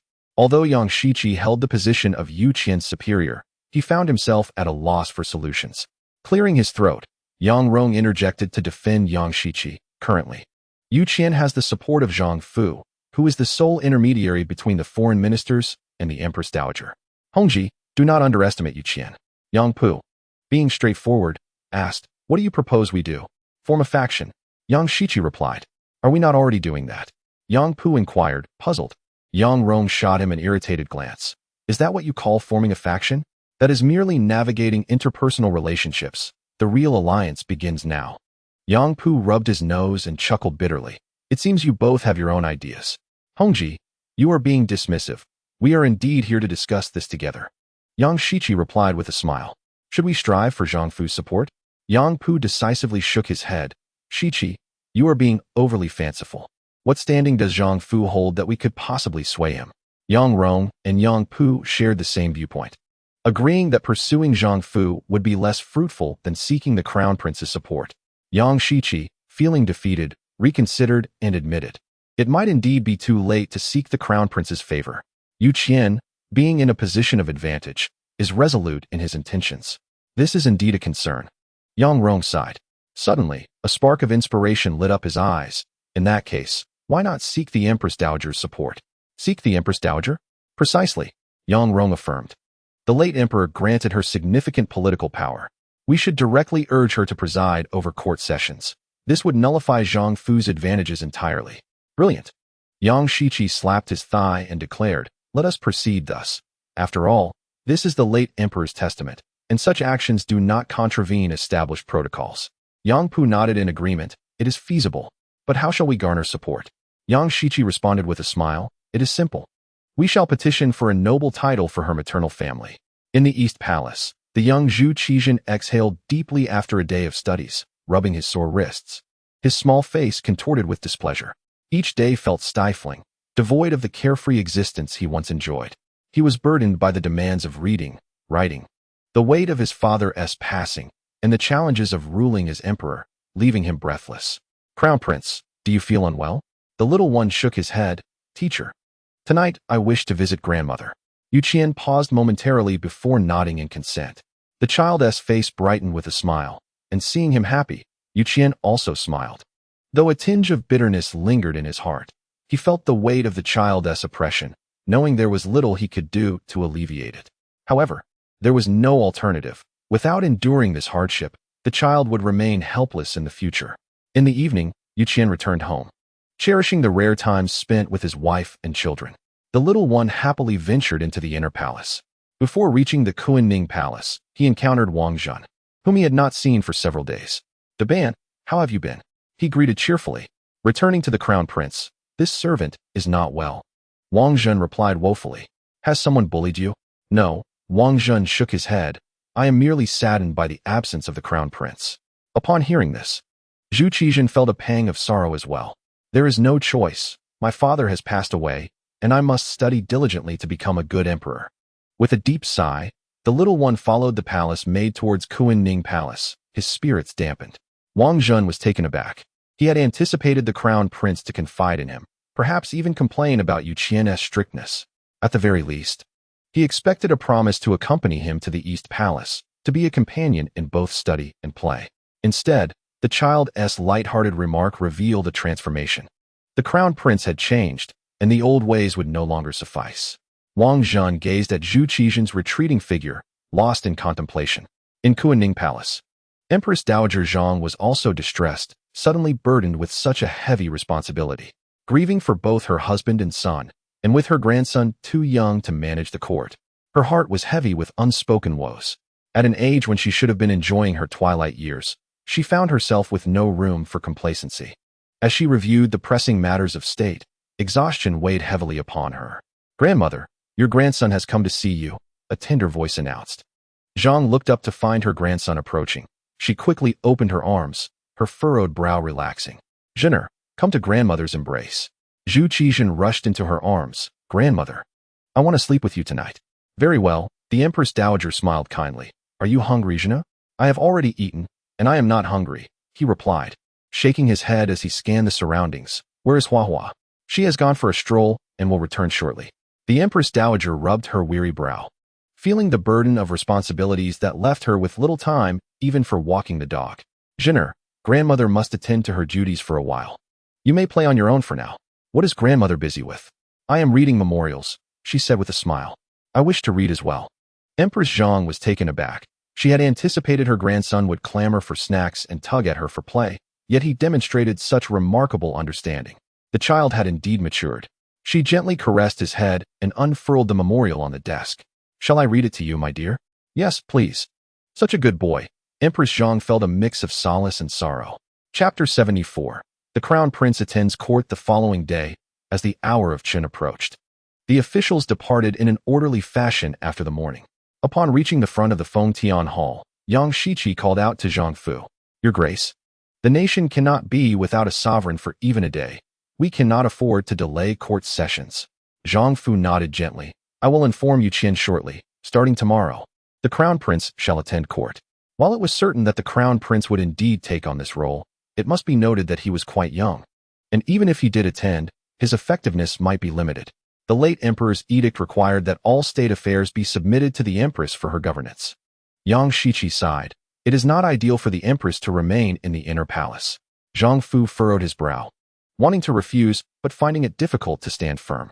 It was true that the crown prince's youth hindered his capabilities, and the late emperor's decree granting the empress authority was also a reality. Yang Shiqi clasped his hands. "We cannot afford to let state affairs languish. I hope your grace will consider the greater good." After a moment of silence, Zhang Fu nodded. "Very well, I shall visit the empress shortly." Yang Shiqi had just begun to extol Zhang Fu's virtue and dedication to the nation when Zhang Fu turned and left, offering no semblance of deference, his stance unmistakably clear. Yang Shiqi felt awkward yet powerless, muttering in vexation, "What makes me inferior to Yu Qian?" In the Eastern Palace, upon hearing the news, Yu Qian nodded. "Indeed, court sessions cannot be prolonged. Should they be, the officials will inevitably become lax. The crown prince is young, and the empress governing is in accordance with the late emperor's wishes. There is nothing amiss about it. However, such sentiments might strip away my advantage," Zhang Fu lamented, making factional alliances increasingly challenging. Yu Qian chuckled wryly. "Forming alliances is meant to stabilize the court. If one neglects court sessions for the sake of alliances, that would be to forsake the essence for the trivial." "Indeed," Zhang Fu conceded, no longer entangled in his thoughts. "I shall approach the empress." After taking a few steps, he turned back. "Please inform the crown prince in advance, so he may be prepared." "Of course." After sending Zhang Fu off, Yu Qian returned to the academy and halted the reading of young Zhu Qizhen. "Crown Prince, you must rise early tomorrow." "Why is that?" "Starting tomorrow, you will attend morning court sessions," Yu Qian explained. "Morning court? Is that the grand hall where they hold meetings?" Young Zhu Qizhen asked curiously. "Yes," Yu Qian instructed. "During the court, the officials will bow to you. Do not say no need for formalities. Instead, say all officials may rise." "Oh, I understand. I must address you as your highness now." "Not father," Zhu Qizhen responded. He inquired, "How early must I rise?" "Before dawn," Yu Qian replied, noticing his reluctance, added, "The empress will accompany you. She will also attend court." "Oh, in that case," Zhu Qizhen's spirits lifted, "I shall visit grandmother tonight." Unable to refuse, Yu Qian nodded. "Very well. May I play a little?" "Yes. You may play for a while to relax." Yu Qian agreed. "What would you like to play? Do you know how to kick a ball?" "I know a little," Yu Qian replied. Though he had played with his son before, it had been a long time. Neither had played recently, and as they kicked the ball, it was a clumsy affair, yet the little one was filled with joy. The ever-strict Yu Qian exhibited an unusual amiability today, for the time left for this child to enjoy his freedom was dwindling. Let him be a child for a day, Yu Qian mused. In the imperial harem, upon hearing Wang Zhen's report, Sun Shi furrowed her brow and inquired, "Is it truly so?" "There can be no deception in this matter." Wang Zhen, with a hand on his chest, assured her, "My connections within the palace are extensive. If I claim to be second in the circle, None would dare to assert they are first. The information is undoubtedly accurate. Indeed, it is proper for the crown prince to attend court. And the Empress Dowager must also be present, Sun Shi retorted, though soon a glimmer of realization crossed her eyes. Once Zhun ascends the throne, shall I not become the Empress Dowager? Wang Zhun was momentarily taken aback, initially elated, but then shook his head discreetly, thinking how naive her aspirations were. The rank of the Empress Dowager was not to be taken lightly, and he understood that Sun Shi had little chance against the formidable Zhang Empress Dowager. His choice of Sun Shi was based on her potential, a strategy for the future. At present, she was not a contender in the court's power struggles, which required more than mere cleverness. He refrained from voicing these thoughts, instead offering her some perfunctory flattery. Sun Shi, however, was lost in her own reverie, envisioning a bright future. Wang Zhun, she smiled, be sure to inform me of any news at the earliest opportunity. I shall not forget your loyalty. As she spoke, she produced a small box. Here, a token for you. Wang Zhun quickly bowed and accepted it with both hands. Upon opening it, he discovered 2 cat-eye-sized lustrous pearls, worth no less than 20 taels. Thank you, Your Highness, for your generosity. Wang Zhun, ever the opportunist, lowered his demeanor further. Sun Shi relished the obsequiousness of others, perhaps a reflection of her own long-standing deference to her mother-in-law and husband. Work diligently, and rewards shall not be scarce, she encouraged. I will labor earnestly, Wang Zhun replied. Nodding, does Your Highness have any further instructions? Keep a close watch on both significant matters and trivialities. Wang Zhun clasped his hands in a bow before taking his leave. Sun Shi gently inclined her head, retreating back into her world of dreams. Tomorrow, Zhun would hold court, and she was certain he would spend the night in the harem. I must wait at Yearning Palace for her, she resolved, determined not to leave, even as dusk approached. She rose to tidy her appearance before making her way to Yearning Palace. Inside Yearning Palace, Empress Dowager Zhang was engrossed in reviewing memorials. The cabinet had drafted their proposals, awaiting her approval to implement them. Yet, she understood the importance of vigilance. Neglecting her oversight for too long could lead the cabinet to become complacent, perhaps even engage in self-serving acts. She was not young anymore, nearly 60, and felt the weight of this responsibility both physically and mentally. Your daughter-in-law pays her respects to the Empress Dowager. A sudden voice interrupted her thoughts, and Zhang realized Sun Shi had entered. Frustrated by the interruption, she immediately frowned. You barged in here without permission. Do you understand the rules? I shall be more mindful next time. Sun Shi replied cautiously. I worry for your health, mother. Enough with the pretense, Zhang huffed. What brings you here? If it is merely a visit, you may as well leave. I am quite capable of managing on my own. I wish to see Zhun. He is not here. No sooner had she spoken than young Zhu Qijin joyfully bounded into the room. Zhun. Sun Shi hurried forward and embraced her son. Let your grandmother see if you have grown taller. Young Zhu Qijin, delighted to see both his mother and the Empress Dowager, beamed with joy. Empress Zhang, however, was not pleased. She could not bear to see Lady Sun so close to her grandson, especially since her son had instructed her to remain wary of Lady Sun before his passing. Stepping forward, she seized her grandson and remarked coolly, You have seen him. You may leave now. Lady Sun felt a surge of indignation but dared not show it outwardly. With a pitiful expression, she implored, Your Majesty, it has been so long since I last saw Zhengde. I must discuss state affairs with him. Empress Zhang cast a cold glance in her direction, questioning, What? Do you wish to meddle in state matters? With such a heavy accusation laid upon her, Lady Sun could not dare to protest, and despite her reluctance, she had no choice but to depart. Wait until Zhengde ascends the throne. We shall see, she thought, leaving with a composed countenance. Young Zhu Qijin, witnessing the quarrel between his 2 closest companions, felt a pang of sorrow. Grandmother, could you please refrain from arguing with mother? The Empress, observing her grandson's pitiful demeanor, could not help but soften. I shall do my utmost to avoid such disputes in the future. Thank you, grandmother. Is it necessary to say such things to you? Empress Zhang gently pinched his cheek. Zhengde, you shall attend court tomorrow. I will teach you some etiquette for the court. The following day, before dawn, the ministers gathered at the Fengtiang Hall, having received news in advance. They waited patiently until the first light of dawn broke. Finally, the Empress and the Crown Prince arrived. The ministers bowed in reverence, proclaiming, We pay our respects to Her Majesty the Empress and His Royal Highness the Crown Prince. Long live the Empress. Long live the Crown Prince. All rise, commanded the empress. Young Zhu Qizhen sat upon the dragon throne, his feet not even touching the ground, appearing somewhat out of place. Thank you, Your Highness, the ministers replied as they stood. Empress Zhang positioned herself beside the throne and, in a stern voice, instructed, in future, ensure that the crown prince is acknowledged first in greetings. Seeing that their flattery had not succeeded, the ministers quickly complied with her directive. The empress's expression softened slightly as she glanced at her grandson. Having rehearsed the night before, young Zhu Qizhen promptly inquired, "Do any of you have matters to present?" "I have a matter to present." Zhang Fu stepped forward, speaking loudly.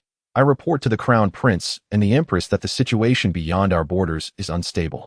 The Tatars and the Walla have clashed, and the Walla have suffered greatly, their strength diminished.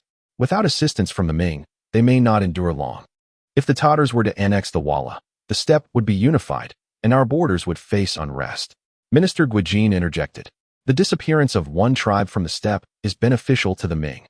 Moreover, without the Walla, the Ming will not have peace." "Is the Duke being alarmist?"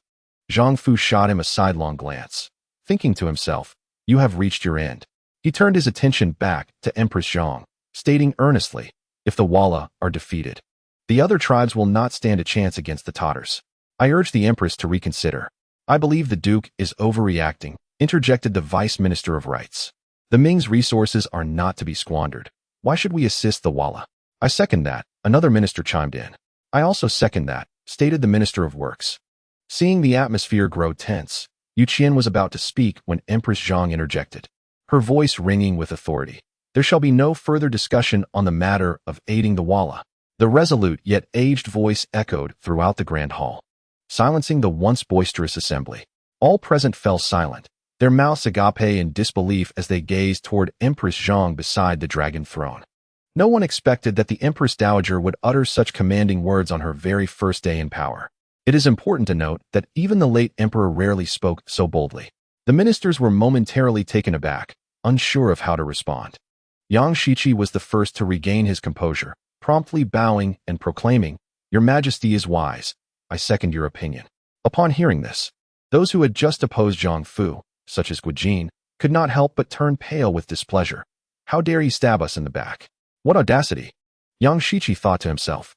The strategic aim had been to win over Empress Dowager Zhang, and now that she had issued her first decree, any fierce opposition would be counterproductive.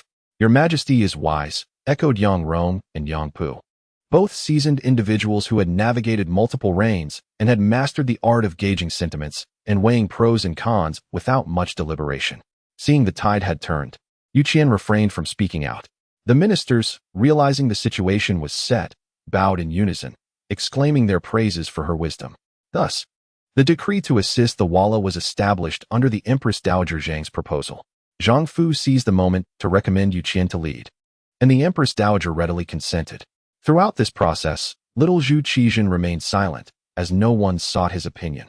Apart from the customary titles of crown prince during court sessions, he was merely a good luck charm. Feeling somewhat forlorn, he recalled his father's dying instructions to remain silent until he thoroughly understood the court's dynamics, to observe, learn, and contemplate. As the court session concluded, the three Yangs urged the Empress Dowager to retire to the study to address state affairs together. She gently declined. Yet the three persistently advocated for the sake of the nation and its people.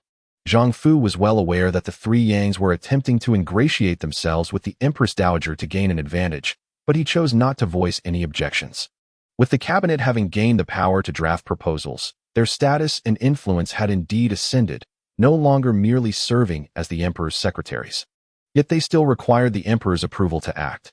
The late emperor had bestowed this authority upon Empress Dowager Zhang, making the actions of the three Yangs quite reasonable. Neither Zhang Fu nor Yu Qian had grounds to oppose. Eventually, the Empress Dowager acquiesced and moved to the study. In the Eastern Palace, Yu Qian inquired, "Crown Prince, are you unwell?" Little Zhu Qizhen shook his head. "I am just a bit tired." He withheld the truth, keeping his thoughts to himself, as advised by his father. Yu Qian did not dwell on this and suggested, "Then take a moment to rest. I shall report to the Empress Dowager to see if we can postpone the morning court session." "Thank you, teacher." The young prince nodded appreciatively before climbing onto his bed, lying down fully clothed. Yu Qian, meanwhile, felt troubled. He harbored no fondness for the three Yangs, primarily due to their bureaucratic tendencies. Aside from Yang Pu, who was somewhat tolerable, Yang Shiqi and Yang Rong were adept at forming cliques, accepting bribes, and skillfully ingratiating themselves with others, displaying little personal integrity. These three, former ministers from the Zhengwen period, had managed to remain influential and were frequently entrusted with important roles, which spoke volumes. The moment Zhu Di entered the capital, Yang Rong had eagerly sought to curry favor, offering advice and strategies. Yang Shiqi spared no effort to vilify his mentor, Fang Xiaoru. Instead of expressing gratitude towards his benefactor, he repaid kindness with enmity, earning the disdain of many. The three men could be considered capable officials, yet they were far from being virtuous ministers. More often than not, they embodied the essence of refined self-interest, and their achievements were contingent upon the presence of a sagacious ruler. Had the monarch been less astute, one might wonder if they would not have sought to curry favor, potentially endangering the realm. In the imperial study, Yang Shiqi seized the opportunity to speak while Empress Zhang was fatigued from tea. He bowed and said, "Your Majesty, as the mother of the late emperor and the grandmother of the crown prince, you hold an unparalleled status, representing the illustrious lineage of the royal family. However, I must note that your maternal family has lived in extreme poverty, which speaks volumes of your noble character and unwillingness to pursue personal gain. Yet, you do represent the royal family." Yang Rong interjected. "Currently, the Ming dynasty is prosperous and affluent. Supporting a few distant relatives is but a drop in the ocean. It has always been common for imperial relatives to be granted titles, so there is no need for your Majesty to harbor concerns." Empress Zhang paused, her expression unreadable, and inquired, "What do you mean?" After praising her two talented and virtuous brothers, she concluded, they could be granted the title of Marquis and perhaps a government position. Such words could not be uttered in the court, not out of their reluctance to lose face, but from a fear that Empress Zhang might find it difficult to lower her dignity. If one were to extend a favor, it should be done genuinely. With only a few present, the conversation flowed more easily. The three men exchanged glances, each understanding the implication.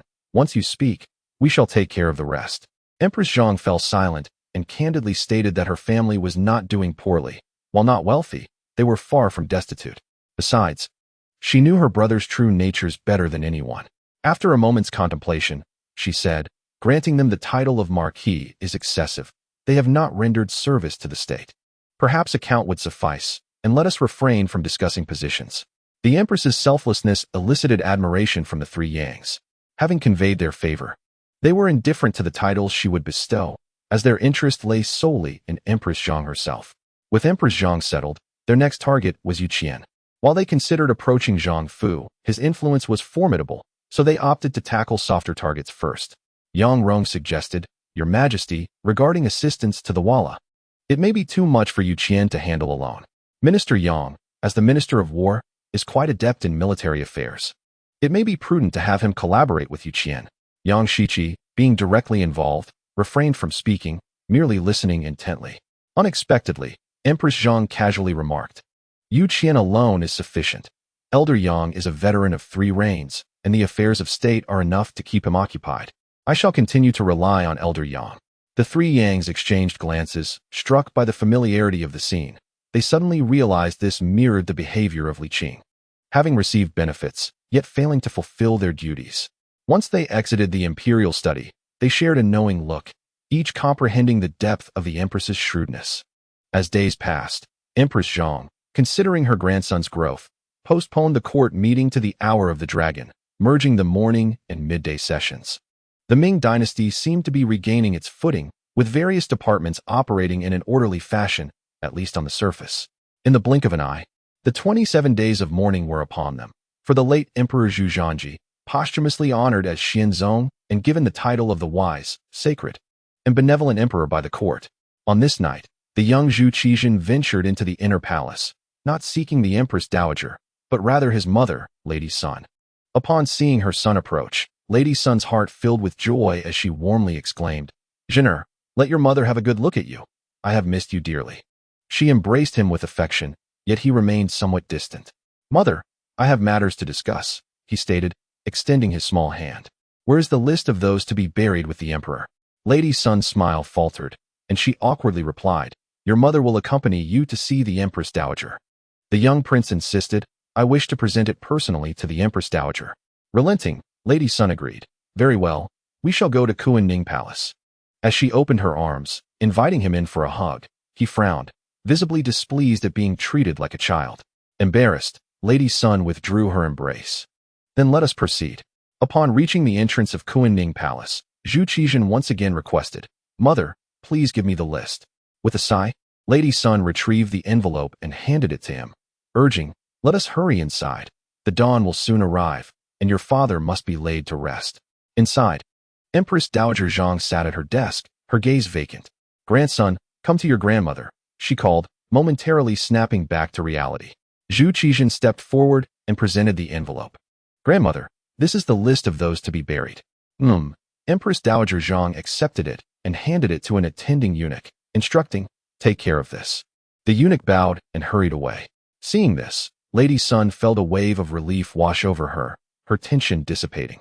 In the dim light of the palace, the two sat together, enveloped in a melancholic silence. Grandmother, when people die, they go to the heavens, right? Zhu Qizhen inquired, his innocent face upturned.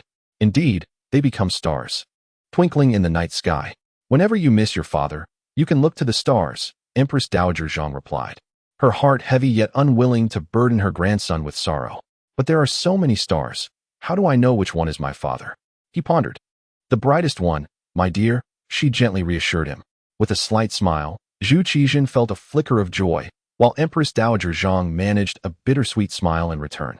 Before dawn broke, the two rose from their seats. Clad in mourning attire, Zhu Qizhen followed his grandmother to Yearning Palace. Upon entering the grand hall, he was struck with horror, his wide eyes reflecting his shock, his pale face trembling. 10 beautiful women, their faces contorted in death, lay before him, the remnants of moonlight casting an eerie pallor upon them. Cover them quickly, Empress Dowager Zhang exclaimed, rushing to shield her grandson's eyes and commanding the eunuchs to drape them with white cloth.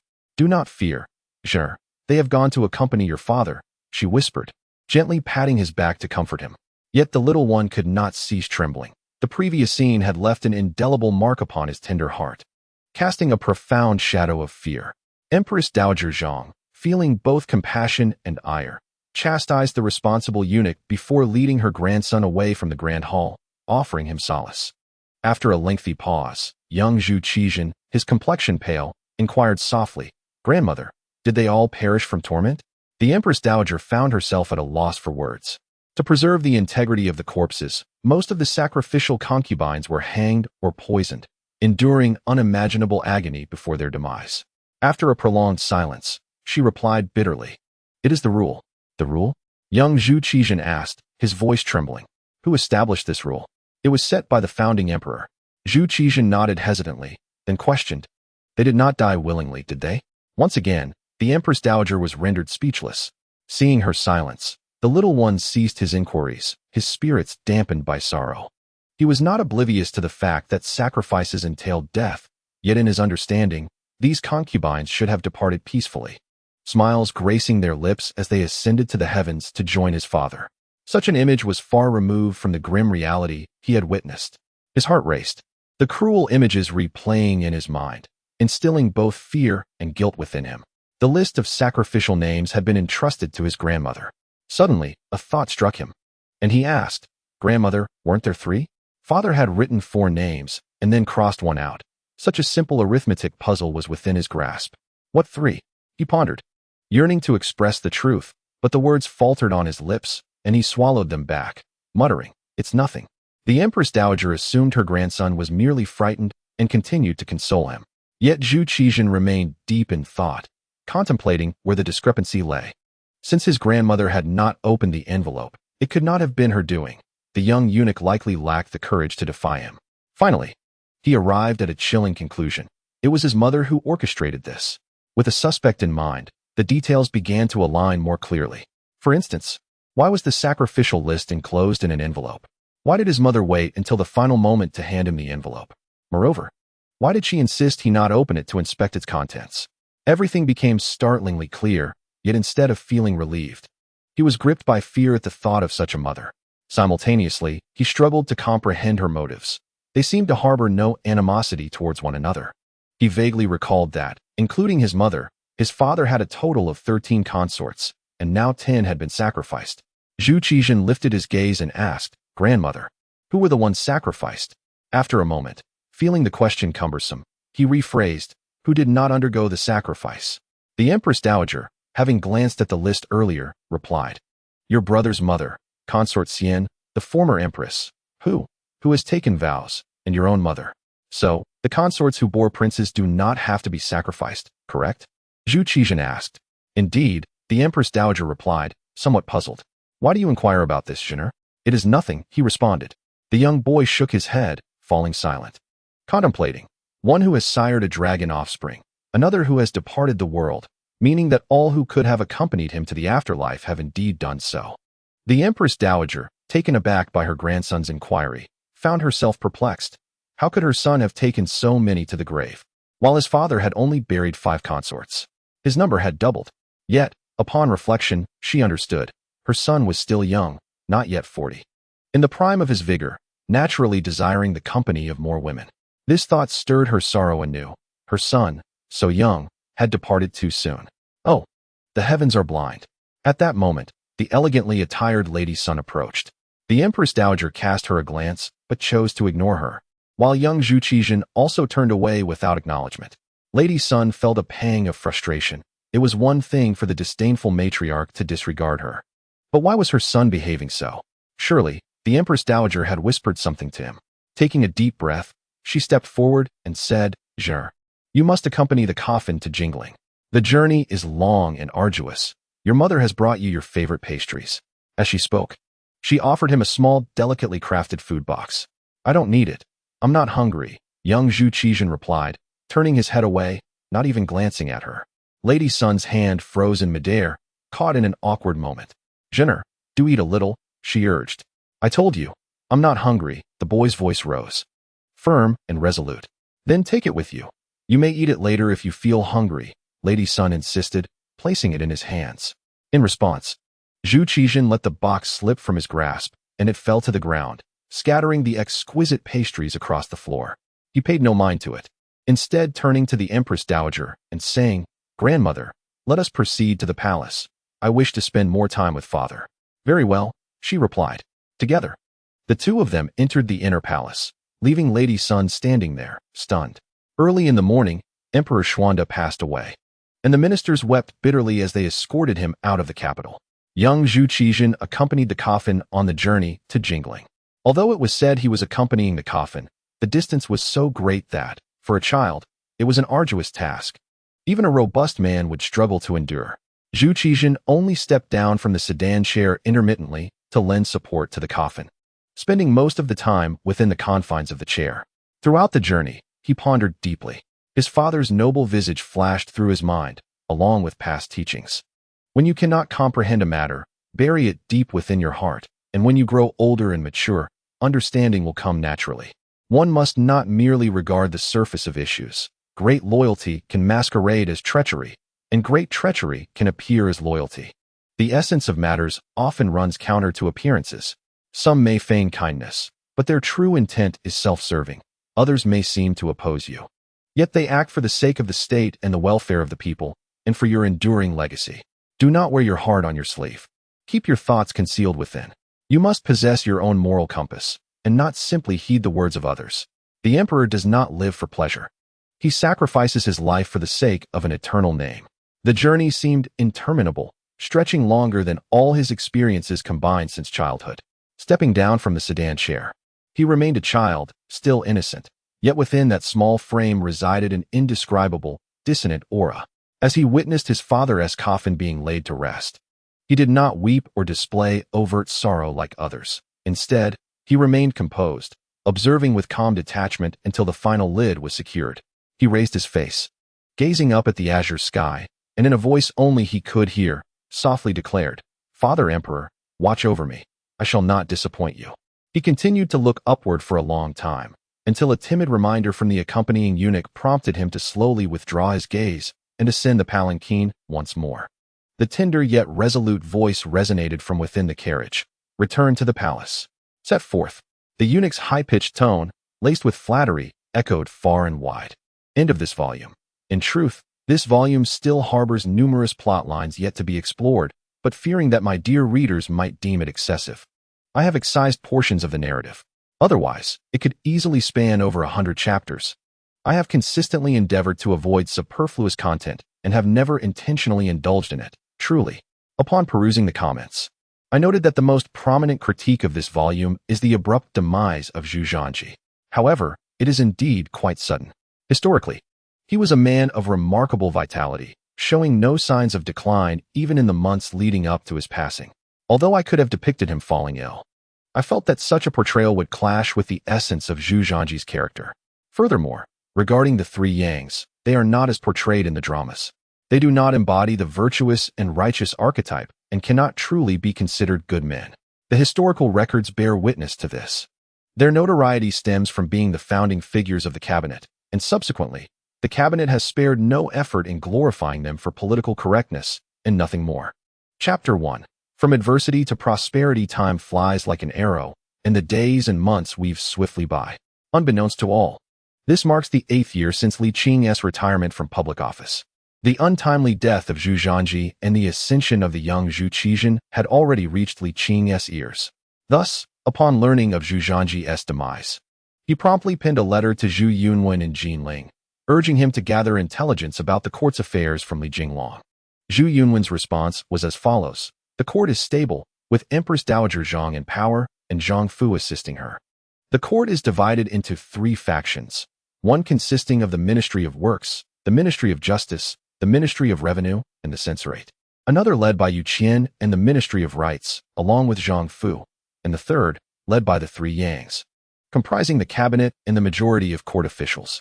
Upon receiving the reply, Li Qing felt a slight sense of relief. He then departed the small Taoist temple with his master, engaging in reading while exploring the splendid landscapes. His actions were not solely motivated by a belief in the tranquility of the court, but rather by the grave condition of his master. The old man had transitioned from experiencing manic episodes every 3 days to 3 episodes daily. Li Qing sensed that his master's end was near, prompting him to take him on excursions through the mountains and rivers. No one understood the old man better than Li Qing, despite his loss of sanity. The old man remained restless, yearning for the beauty of the world. Yet his affliction had worsened, and during an episode, he would not recognize even his closest kin. Thus, over the years, the master and disciple had scarcely interacted with the outside world, spending their days amidst the serene mountains. Fortunately, the old man, having cultivated his abilities, had managed to endure as the end approached, maintaining his vitality for 7 or 8 years, albeit with a more severe condition of madness. His physical functions had not significantly deteriorated. He still enjoyed meals and could muster strength when needed. In the sweltering summer, the incessant chirping of cicadas filled the air. Li Qing fashioned fire through friction, roasting the wild fowl he had hunted while immersed in the reading of the spring and autumn annals. Over the years, he has diligently devoted himself to his studies, his confidence in the imperial examination unwavering, if not entirely assured. With my appearance, as long as I can reach the palace examination, the title of top scholar is within my grasp, mused Li Qing. In this era, looks are a significant advantage. To hold an official position in court, one must at least possess handsome features. Even with profound knowledge, those deemed unattractive find it challenging to achieve greatness. Alas, society often judges by appearances. This, however, is Li Qing's greatest asset. Who could rival his handsomeness? Chuckling to himself, Li Qing suddenly caught a whiff of something burning. Glancing up, his expression shifted dramatically. Oh no, the wild chicken is on fire. He quickly blew out the flames and turned to roast the other side. Casting a glance at his master, the old man was immersed in his training, executing punches with a peculiar rhythm that oscillated between slow and fast, creating an eerie and unsettling spectacle. Li Qing felt a sense of foreboding. It seemed his master had made significant progress, suggesting that a formidable skill was nearing completion. This also meant he was about to endure the most painful punishment. Lowering his gaze to the charred chicken, beads of cold sweat formed on his forehead, and he shivered in the sweltering heat. What a predicament, Li Qing lamented. Not only can I not learn my master's techniques, but I must also face the consequences of this divine punishment. Who can I turn to for justice? Just as he was mulling over his grievances, he noticed his master standing still, eyes shut, silent and motionless. Li Qing swallowed hard, feeling a mix of fear and concern as he whispered, "Master, the chicken is ready." The old man suddenly opened his eyes wide and joyfully approached. "I told you not to speak so carelessly." Li Qing slapped himself on the face, hastily concealing the burnt chicken behind him, and sheepishly replied, "Master, please wait a moment. It will be ready shortly." If the old man discovered the charred chicken, he would immediately understand why flowers bloom so brightly. Zhang Lada sniffed the air and chuckled. "Burnt, is it? Forgive my insolence, master," Li Qing stammered, attempting to flee. However, just as he took a step, he halted abruptly, his eyes filled with overwhelming joy. For many years, his master had been mostly silent, occasionally chuckling, but never engaging him in conversation. Cautiously, Li Qing asked, "Master, are you well?" "I am," Zhang Lada nodded with a smile. "That's wonderful," Li Qing exclaimed, discarding the burnt chicken and enveloping his master in a warm embrace, lifting him high in a moment of exuberance. "Let me down, you lunatic," Zhang Lada scolded. Realizing his lapse in composure, Li Qing quickly set his master down. Suddenly, a thought struck him, and his expression shifted again as he trembled. "Master, this isn't a fleeting moment of clarity, is it? You nearly frightened me to death." Zhang Lada, with a dark expression, teased, "Fear not, having broken free from my shackles, I shall live for quite some time longer." "That is truly splendid." Li Qing rejoiced, bouncing with excitement. After a while, he calmed down. "Master, wait here. I will fetch another wild chicken." "There's no rush," Zhang Lada gently grasped his arm. "First, let us converse." "Very well," Li Qing nodded. "Master, please have a seat." Zhang Lada gazed at his disciple with a mixture of gratification and sorrow, reflecting on the hardships endured over the years. "Master, such words are unnecessary. It is the duty of a disciple," Li Qing replied earnestly. His nose tinged with a hint of emotion, he struggled to articulate his feelings, having grown timid in the face of sentimental moments since their parting.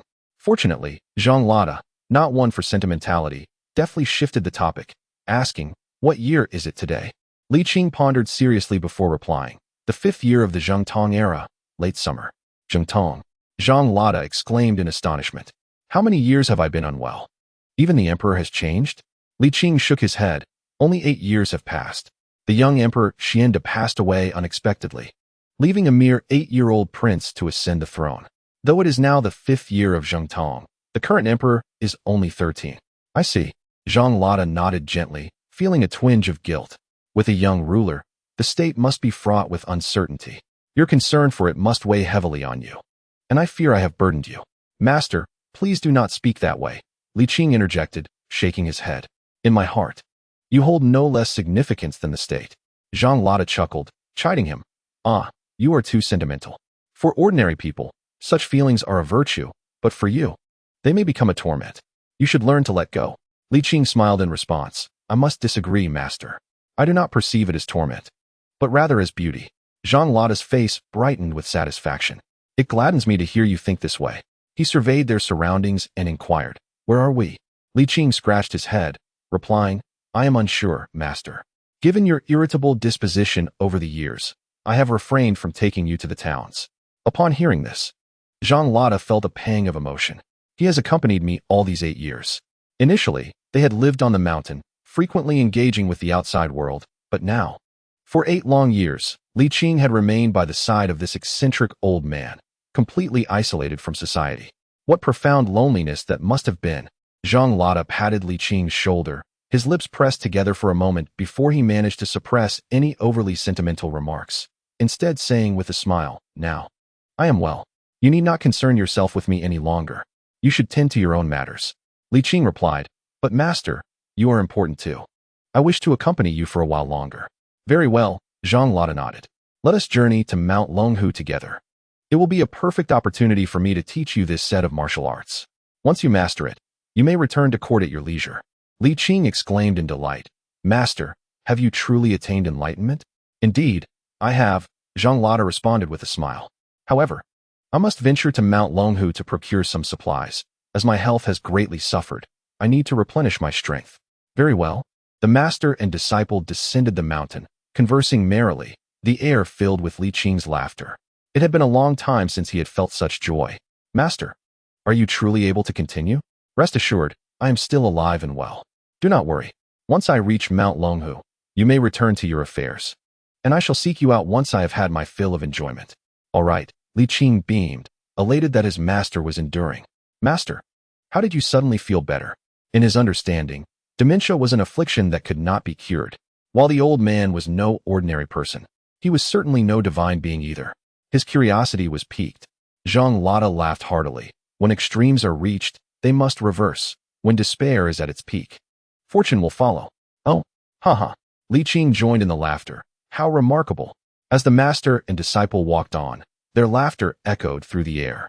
The Ming dynasty. Here I come. Li Qing's eyes sparkled with excitement. Chapter 2. My father Yang Shiqi Master, what do you call this martial art? Li Qing inquired with curiosity.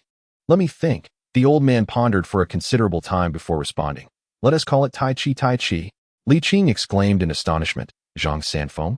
Zhang Lada's face darkened. You brat, are you itching for a beating? Despite his muddled state, he retained a vague recollection of his past eccentricities. No. Disciple means no such thing. Li Qing hastily clarified as the old man rolled up his sleeves. Master, you are quite renowned in the future. The name of Tai Chi Zhang Sanfeng is known worldwide. Really?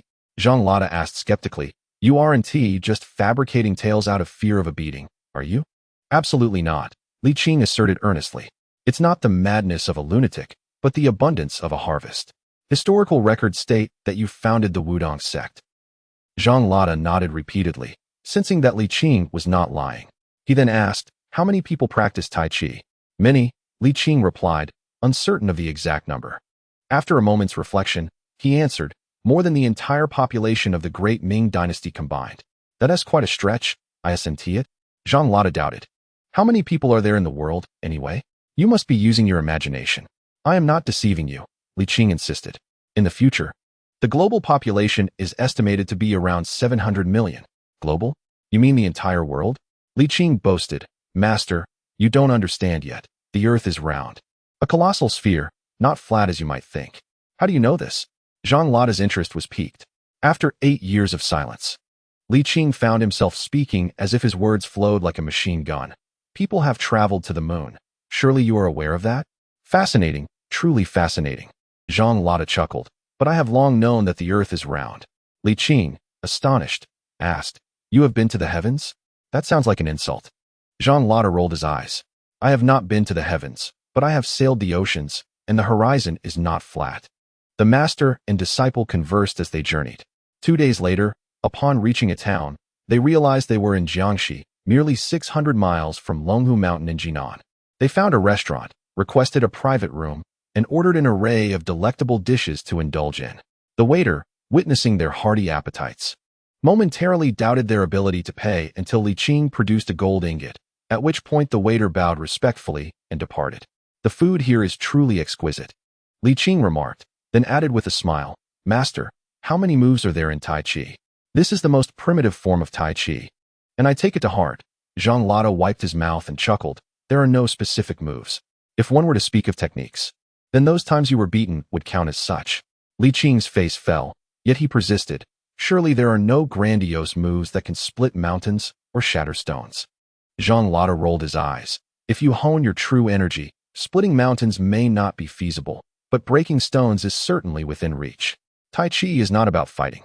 Fair enough. Li Qing felt a tinge of disappointment, as he had envisioned it akin to the enchanting martial arts novels where one could astonish the heavens and evoke the spirits with a mere display. What then is the essence of Tai Chi? All things in heaven and earth can be regarded as Tai Chi. Zhang Lada remarked that everything possesses duality, akin to the ancient wisdom that extremes lead to reversals and opposites yield harmony. This principle is embodied in Tai Chi, yet its scope extends beyond mere definitions. Li Qing, wearing a troubled expression, implored, Master, could you perhaps impart wisdom in terms I can comprehend? Balance. Zhang Lada replied. Every aspect of existence necessitates balance. From the individual to the vast cosmos, balance is imperative. A person devoid of equilibrium succumbs to illness, a nation lacking harmony disintegrates, and a universe out of sync ceases to exist. It is the interplay of yin and yang that gives rise to all beings, including humanity, families, and nations. Li Qing, feeling perplexed, remarked, it seems you are expounding on philosophy rather than martial arts. The essence of my teachings revolves around Tai Chi. Zhang Lada elucidated. When you truly grasp Tai Chi, your movements in boxing embody Tai Chi, and your swordplay becomes Tai Chi swordsmanship. The profound wisdom of Tai Chi lies in discovering balance. After a brief pause, he continued, in truth, Tai Chi and the Book of Changes are not dissimilar. You have perused the latter countless times.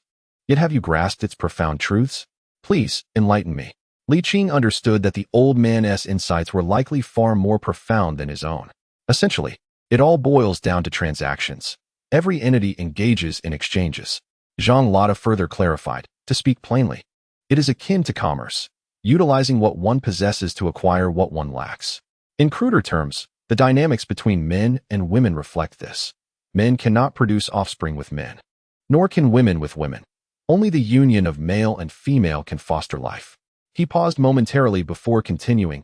Human bodies, wealth, lifespan, status, power, and reputation are all commodities that can be traded. Some spend money to prolong life, such as hiring a physician. Others sacrifice their lives for money, like laborers. Some trade their bodies for fame, as seen in battles or through diligent study. Others exchange reputation for power, whether for noble service or selfish gain. All these transactions hinge on balance. Once disrupted, one faces dire repercussions. The essence of Tai Chi rests upon this principle of equilibrium. Zhang Lada patiently elaborated. One must know when to slow down and when to accelerate. Speed is not an absolute, but a necessity dictated by circumstance. Ultimately, the goal is to restore balance, which is why Tai Chi lacks fixed forms. What, then, is Tai Chi? Li Qing inquired. Tai Chi is a means of nurturing. It can foster individuals, families, nations, and all living things. Zhang Lada smiled. Li Qing appeared to grasp the concept, albeit with some confusion, furrowing his brow in silence. Zhang Lada ceased his instruction, stating that understanding must come from personal reflection, and wisdom must be cultivated through one's own endeavors. No amount of explanation would suffice if one did not arrive at comprehension. After satisfying their hunger, Li Qing approached the counter to settle the bill. Upon receiving his change and preparing to leave with his master, they encountered a middle-aged man accompanied by subordinates, who brazenly approached, exclaiming, "Step aside, don't obstruct my path." Li Qing frowned but refrained from responding. He deemed it beneath him to engage with such individuals. He intended to guide his master away. Yet the group obstructed the entrance completely. "Let us observe the spectacle," Zhang Lada chuckled. "Very well," Li Qing responded, amused. Their voices were not particularly soft, and the middle-aged man distinctly heard them. Noticing their indifference, a flash of irritation crossed his face. However, he had more pressing matters to address. He shot a fierce glare at the two disciples and called out to the accountant, "Where is your master?" The accountant hurried over, forcing a cautious smile. "Ah, young Master Yang, it's unfortunate, but our master has ventured far away." "Venture far away?" The middle-aged man chuckled darkly. "No matter, just summon your mistress. It will suffice." The mistress soon appeared as well. The accountant, steeling himself, spoke hesitantly. The middle-aged man's expression darkened. "Are you toying with me? Fine. I have no intentions of marrying them. Just have your lady come to see me. You wish to court death, do you?" The accountant retorted coldly. The middle-aged man interrupted. "Spare me the chatter. If I do not see your lady within 15 minutes, I shall break your legs." At this point, Li Qing began to grasp the situation. Zhang Lada patted his shoulder. "Qingzi, take him down." Li Qing could no longer stand idly by. Despite the information lag of this era, such incidents could not be entirely averted, yet having encountered it, he would not remain a bystander. In broad daylight, under the clear sky, can you act so brazenly without fear of the law? Li Qing preferred to avoid violence. However, he knew that if he refrained, this family would continue to suffer, possibly facing retaliation. "The law? My word is the law," scoffed the middle-aged man. "Go ahead. Report to the authorities and see if anyone cares." Li Qing chose not to argue. Such arrogance often implied powerful backing. Just as he pondered a resolution, the middle-aged man struck first, forcefully breaking the leg of the unobservant accountant. Li Qing was left speechless. Seeing 6 or 7 retainers rush in, he felt compelled to intervene. With a series of swift kicks, the retainers were quickly incapacitated, their cries of anguish filling the air. The middle-aged man, taken aback, was soon engulfed in fury. But as he attempted to speak, he was interrupted by excruciating pain radiating from his wrist, contorting his face into a mask of agony. "Let go of me." "Who is your backing?" Li Qing inquired. "You're dead. I will make sure of it." The middle-aged man responded, his face twisted in pain and resentment. Li Qing released him, unperturbed. Who is your backing? He pressed. You will regret this. My name is Yang Ji, the man grimaced. I don't know you. Li Qing replied. My father is Yang Shiqi. Who? My father is Yang Shiqi. Yang Ji yelled. But upon meeting Li Qing's chilling gaze, his unrestrained fury faltered. As if he had plunged into the depths of hell, dread consuming him, the sensation of impending doom overwhelming him. With a thud, Yang Ji's legs buckled, and he knelt on the ground, seething with humiliation, yet inexplicably afraid to rise. Do you know who Yang Shiqi is? Li Qing queried. I do, he nodded. The Minister of War, and also a Grand Secretary, correct? He is now the Minister of War. Yang Ji retorted bitterly. He attempted to rise, but found his legs seemingly welded to the ground, and an odd feeling washed over him. It seemed safer to remain kneeling than to confront Li Qing, lest he draw misfortune upon himself. Chapter 3. The Instrument of Restoring Order. Yang Shiqi. Oh, Yang Shiqi, Li Qing sneered, stepping forward. If you cannot teach your son properly, I shall assist you in doing so, no need for thanks. With that, he placed his foot upon Yang Ji. If you dare to move against me, you will certainly not leave here alive. Yang Ji, his face pressed to the ground, screamed in a frenzied panic. Li Qing gently touched his nose and raised his foot to step upon his arm. Crack. Li Qing lifted his foot and stepped onto his other arm. Subsequently, he continued with his legs. After this sequence, Yang Ji had already succumbed to unconsciousness. The patrons in the restaurant had long since fled in a panic. Although it was quite the spectacle, they dared not linger. At that moment, the innkeeper and his wife, hastily returning from a distant trip, arrived on the scene and, upon witnessing the situation, immediately knelt down. This is dire, truly dire. The innkeeper lamented, slapping his thigh in agitation, while his wife wept uncontrollably. They were exceedingly aware of Yang Ji's stature, and after this incident, their family would no longer have a foothold. The attendants also realized the gravity of the matter. Their expressions vacant, wishing to retrieve their young master, yet too fearful to utter a word. Li Qing raised his foot and addressed the group of attendants. Tell him that if he wishes to return to normalcy, he must remain at home quietly. In 2 months, I shall return. However, should he continue his nefarious ways, I will come back to end him. Li Qing spoke with an air of nonchalance. Yet the attendants dared not exhale a breath. They believed in Li Qing's resolve and capability. After all, the name of Lord Yang Shiqi had been mentioned. Yet it seemed he did not regard it with any seriousness. Although they could not fathom Li Qing's background, they understood that this time they had encountered a formidable opponent. They knew their master was not invincible in the court. A group hurriedly carried Yang Ji away, not daring to utter a word. Li Qing clapped his hands and turned to the innkeeper and his wife, saying, Do not worry. He shall be bettered in for several months. What about after several months? The innkeeper's wife cried. O valiant hero, your righteous act has brought us much suffering. The innkeeper, being astute, recognized that since Li Qing dared to take action against Yang Ji after uncovering his background, his own status must be quite formidable. He quickly added, to help others to the end, to escort Buddha to the west. This old man cannot remain here. I implore you to provide my family with a path to survival. Li Qing pondered for a moment and replied, First, answer a few questions for me. Seeing a glimmer of hope, the innkeeper immediately nodded. Ask away, noble hero. This old man will speak without reservation. Yang Ji wishes to marry your daughter, correct? Li Qing inquired. Yes. Why do you refuse? Li Qing asked, perplexed. Though he is a rogue, he is, after all, a grand secretary and concurrently the minister of war. Even as a concubine, life would not be lacking in comfort, would it? The innkeeper's wife wept. Noble hero, you know not the truth. Yang Ji is no man at all. He beats and scolds his concubines, even to the point of death. He carries the weight of numerous lives on his conscience. This is truly excessive. Zhang Lada frowned. Qingzi, you were too lenient. Li Qing smiled. Rest assured, master, he shall not escape. After a pause, he addressed the innkeeper and his wife. Here is the plan. Sell this inn and then travel to the Yongqing Marquis' residence in Jianling, seeking a gentleman by the surname of Zhu. The innkeeper cautiously suggested, Might the noble hero pen a letter of recommendation? Certainly, bring me paper and ink.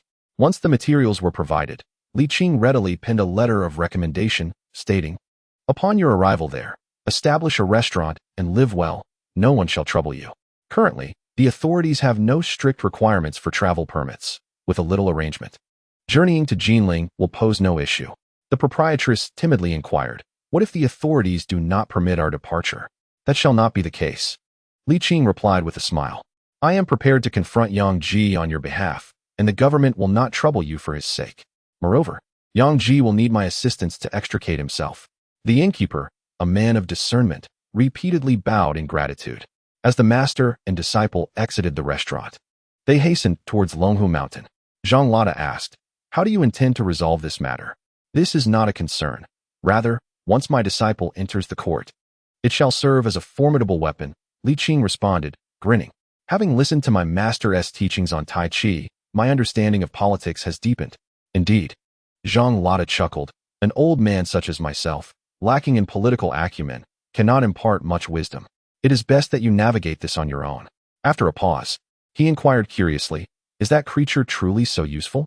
"Indeed," Li Qing smiled. "It is undoubtedly a tool for restoring order amidst chaos."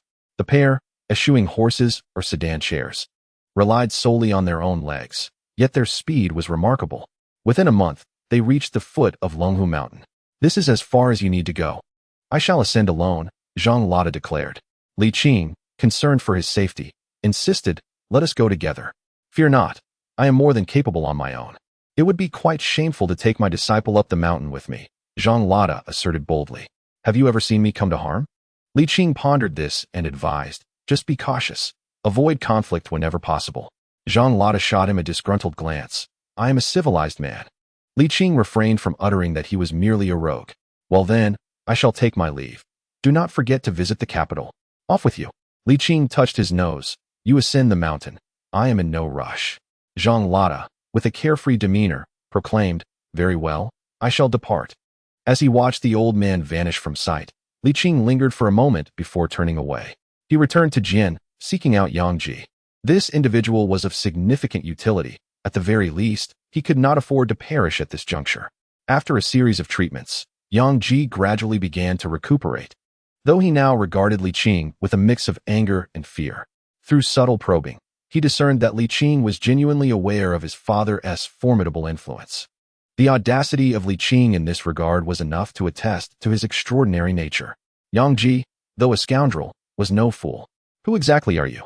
he demanded. "It is unnecessary for you to know," Li Qing retorted dismissively, departing with poise. Yang Ji found himself unable to command his subordinates to detain him and could only watch in astonishment as he walked away. Half a month later, in Yearning, at the residence of the Yongqing Marquis, Li Qing knocked on the door of his own home. Moments later, a servant opened the door. "Whom do you seek?" "Zhu Wan." "Lord Zhu," Li Qing replied. "Please hold on." The servant, noticing Li Qing's direct mention of his master's full name, displayed a markedly improved demeanor and hurried off. In less than a quarter of an hour, Zhu Yunwen rushed in, clearly delighted to see Li Qing. "Master, please come in and speak," he exclaimed. Once they were settled in the guest hall, Zhu Yunwen inquired, "Where is the master?" "Do not worry. The old man has been diligently honing his skills and has fully recovered," Li Qing reassured him with a smile. "He has gone to Longhu Mountain and will return once he has had his fill of amusement." Upon hearing this, Zhu Yunwen released a long sigh of relief. That is good indeed." Li Qing cast a glance at Zhu Yunwen and remarked with a smile, "You seem to be in quite good shape." "Not too bad," Zhu Yunwen replied, returning the smile. "Though I cannot match my master's skills, those years on the mountain have indeed strengthened my physique." "That's reassuring." Li Qing nodded. "By the way, what of Li Jinglong?" "He is well, though he frequently speaks of you." Zhu Yunwen sighed. "He has a foul mouth, but he possesses a genuine heart. He misses you dearly." Li Qing paused, contemplating whether to be forthright with him, and instead inquired, "How fares the court?" "I am not entirely informed, but the outlook is grim," Zhu Yunwen answered. "What are your plans, senior brother?" Li Qing pondered for a moment, stating, "For long-term prospects, I intend to pursue the imperial examinations. After all, I am of an age where clinging to my previous status would render me unable to remain in the court for more than 2 years. Starting over would consume considerable time." Zhu Yunwen frowned. "Fear not. I have contingencies," Li Qing assured him. "Should a dire situation arise, I will confide my identity to one person and swiftly take over." "Who?" "Yu Qian." Zhu Yunwen nodded slightly. "While I lack a comprehensive understanding of court affairs, Yu Qian indeed represents the hardline faction. After a brief pause, he added, in that case, senior brother, there is no need for the examinations. You may enter the court directly. How can one enter the court without the examinations? Li Qing asked in confusion. Zhu Yunwen sighed. In the first year of the Zhengde era, the cabinet led by Yang Shiqi advocated for a recommendation system. What? Li Qing's expression changed dramatically, exclaiming, truly. One cannot underestimate a student of Feng Xiaoru. Such things are indeed possible. He narrowed his eyes, realizing that the court situation was even more dire than he had imagined. So, one can essentially purchase an official position now? Pretty much, Zhu Yunwen affirmed. However, the number of those purchasing positions is not substantial. Oh, why is that? Zhu Yunwen explained. The court imposes strict penalties on officials and their families engaging in commerce. Yu Qian advocates for immediate execution for any official, whether directly or indirectly involved in trade. That is fortunate, yet it must be amended. The current crackdown is severe, but who can say what the future holds? Li Qing expressed skepticism that Yu Qian was unaware of the consequences of such actions. He understood that Yu Qian was unable to impede the situation and had thus settled for a compromise. We cannot afford to wait. The examinations, from the provincial to the palace tests, will take at least 3 years. Who knows what the court will be like in 3 years? I must secure a recommendation to enter the court, Li Qing declared. Zhu Yunwen nodded in agreement. However, I cannot facilitate this. We must seek Li Jinglong. Li Qing contemplated briefly. Very well, summon him. Chapter 4. A man of honor. Li Jinglong leaned upon a golden inlaid huali wood cane. Even in late autumn, he still brandished a folding fan, ostentatious at 70 years of age. His hair had turned completely white, and his back was significantly hunched, yet his spirit remained vibrant. Brother Zhu, what urgency compels you to summon me? Li Jinglong inquired with a smile. Is it that there is a new play in the theater? Zhu Yunwen approached with a grin. Today, I am not here to discuss plays. I wish to introduce you to someone. Who is it? You are already acquainted. If I am acquainted, why the need for an introduction? Li Jinglong rolled his eyes, muttering, you still seek to be mysterious with me. You've truly outdone yourself. Zhu Yunwen chuckled. Come along, and you shall see. I am curious to know who it is, Li Jinglong huffed, walking ahead of Zhu Yunwen. They made their way to the pavilion. A young man stood with his back to him, his posture impeccably straight, with long, raven-black hair cascading naturally down his back. Clad in a dark robe, his physique was both well-proportioned and tall. Much to his dissatisfaction, he thought, this lad could outshine me in the guise of Li Jinglong in my youth. Turn around, young fellow, and let this old man behold who you truly are. He was eager to discover the identity of this person, as he did not recall ever having known someone so youthful. Li Qing turned his head, elegantly unfurling a painted fan and gently fanning himself, his long hair fluttering slightly. A sight so strikingly handsome, it was almost overwhelming. Li Jinglong was momentarily taken aback, standing there in a daze, hardly able to believe his own eyes. Ah, Li Leoi, it is wonderful to see you again. Li Qing greeted him with a smile. Li Jinglong swallowed hard, his voice tinged with disbelief. Li Qing? Is that truly you? It is I, Li Qing confirmed with a sense of ease. In his eyes, Li Jinglong was neither a fool nor a treacherous scoundrel. He was a genuine brother. Throughout the years, Li Jinglong had never wronged him, not even once. It could be said that while Li Jinglong had betrayed the world, he had never betrayed Li Qing. As Li Jinglong gazed upon this version of Li Qing, he felt as though he had been transported back to the 15th year of the Hongwu era. At that time, he was still a boy, filled with youthful curiosity about the opposite sex, dragging the 8th prince, Zhu Zi, to the drunken immortal pavilion in search of adventure. Yet, instead of excitement, he encountered this fellow, who not only thwarted his quest, but also imprisoned him for a severe beating, bringing great shame upon him. Even then, this figure had appeared just as he did now, dressed in a dark robe. Years had passed, yet Li Qing remained unchanged, retaining the same youthful appearance. Li Jinglong's murky eyes filled with mist as he exclaimed, you truly are an outrageous rascal. Come, let us sit and converse at leisure. Li Qing chuckled and took a seat, prompting Li Jinglong to blink in disbelief. Unable to contain his urgency, what on earth has transpired? Have you truly become immortal? I am not an immortal, Li Qing replied, recounting the explanations he had once shared with Zhu Zhanji. Incredible, utterly unbelievable, Li Jinglong thought, his emotions fluctuating rapidly. After marveling, he was soon overcome with jealousy. You are indeed fortunate. I dare say there are many who would envy this affliction. That may not necessarily be a blessing, Li Qing sighed, shaking his head. Imagine, if you were in my position, witnessing loved ones depart one by one, what would you feel? Li Jinglong fell silent, contemplating the weight of such a perspective. After a long pause, he inquired, Brother, how many are aware of your condition? Just the two of us, Li Qing responded. Then that is a relief, Li Jinglong said, feeling reassured. Let us keep this matter hidden from others, for your situation is truly extraordinary. Even now, he struggled to accept the reality that one could defy the passage of time. Who would believe such a tale? Brother, have you truly become an immortal?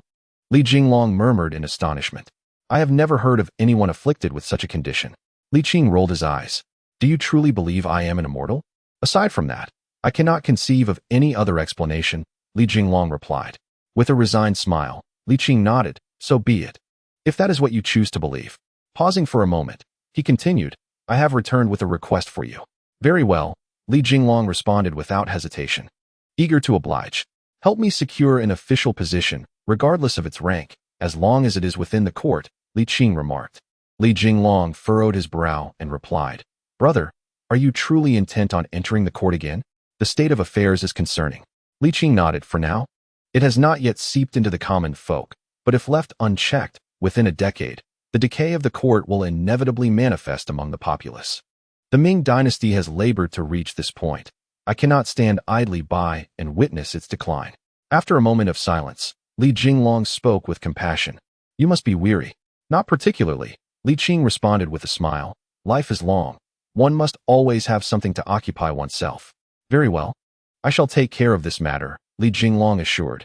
In no more than a month, I promise you will be appointed to a position in the capital. Although Duke Chao had stepped down, his influence remained significant. What kind of position do you desire? It matters not, as long as I can enter the capital. Li Qing replied with a grin. Time is of the essence.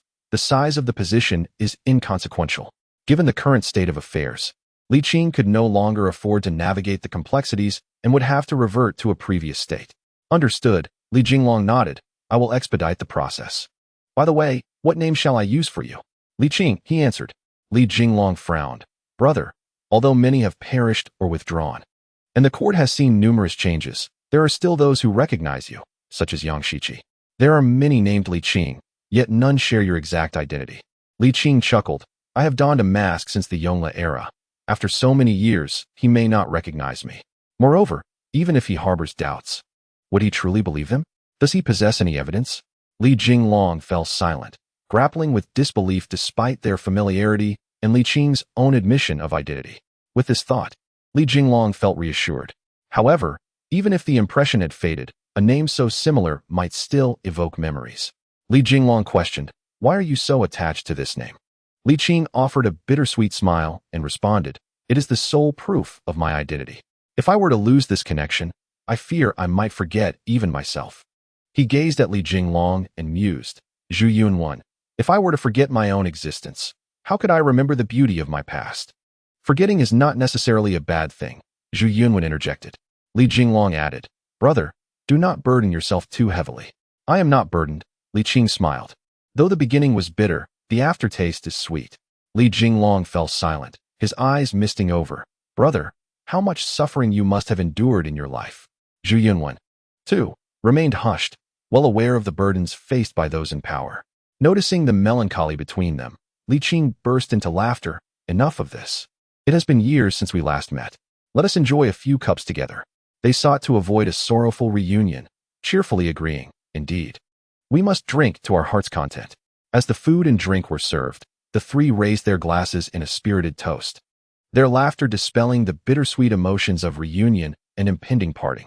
In the days that followed, the three enjoyed each other's company, visiting theaters and engaging in lively conversations, basking in the ease of camaraderie.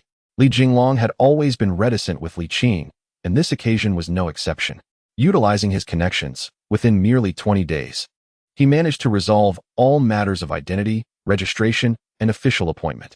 Before long, it was time to bid farewell. With a touch of sadness, Li Jinglong said, Brother, do make it a point to return and visit. Of course, Li Qing replied. Li Qing nodded. I will find time to return. A wave of melancholy washed over him. The youthful lad who once roamed the brothels has grown so old, How much time remains? Take good care of your health. The nourishing remedies I prescribed should be consumed regularly. Li Qing said gently, cherish life. Zhu Yunwen handed over a small box. Take this gold for now. The wealth left by your senior brother is substantial. Once you stabilize the court, return here. This grand Yongqing marquis residence will serve as your capital for a future resurgence. It must not be lost. Agreed. Li Qing patted his shoulder. Take care of yourself. You too, senior brother. Li Qing accepted the box and walked towards the carriage. At that moment, the shopkeeper's family, whom he had previously introduced, hurried over. Good sir, please wait. What brings you here? The shopkeeper chuckled awkwardly, while his wife, beaming, inquired, Are you still unmarried, young sir? Li Qing was taken aback. Quickly grasping their implication, he chuckled and shook his head. I appreciate your kindness, but it is unnecessary. No need to say more, young sir. Li Qing waved his hand. Indeed, he would need their assistance in the future and hoped they would cooperate with him. The matters concerning Yang Ji must be substantiated with evidence. Whether the evidence from Jian will be destroyed, or if anyone dares to speak, Li Qing could not say for certain. This was why he summoned them to Jinling, to secure the witnesses. The couple promptly agreed, at your service, young sir. In their eyes, Li Qing was undoubtedly a remarkable young noble, and assisting him was a tremendous honor. Aligning with him would surely lead to future prosperity. The shopkeeper's wife wished to recommend her daughter, but Li Qing did not give her the opportunity and directly entered the palanquin. The coachman cracked the whip, and away they went, the wheels turning in circles towards the capital. Chapter 5. The imperial authority that belongs to me. I shall reclaim it all. Yearning Palace. Empress Dowager Zhang reclined in her chair, eyes closed in restful contemplation, while the young Zhu Qizhen stood behind her, massaging her shoulders. Grandmother, is the pressure all right? Yes. Empress Dowager Zhang smiled with satisfaction, saying, Zhengde has grown. Zhu Qizhen replied with humility, Grandson is incompetent, allowing you at your age to still toil for the nation's affairs. You have done remarkably well. Empress Dowager Zhang responded with a smile, but suddenly, she became aware of something, slowly opening her eyes. Zhengde, come, sit. Zhu Qizhen paused, approached, and affectionately called, Grandmother. Ah, Zhengde has indeed grown. Empress Dowager Zhang echoed her previous sentiment, yet her tone and mood were entirely different. There is still much for Zhengde to learn. Zhu Qizhen humbly replied, seemingly unaware of her change in demeanor. Empress Dowager Zhang gazed at her grandson, seeing echoes of her son in him, feeling both comforted and heartbroken, even chilled. Alas, I do not have many years left. If he desires it, then I shall grant it. Empress Dowager Zhang sighed and stated earnestly, You are 13 this year, already familiar with state affairs and court dynamics. I am old, and indeed cannot continue. Tomorrow at the court, I shall inform the officials and return governance to you. No, Zhengde is still inexperienced and requires grandmother's assistance. Zhu Qizhen quickly responded, You have matured. Grandmother believes in your ability to excel.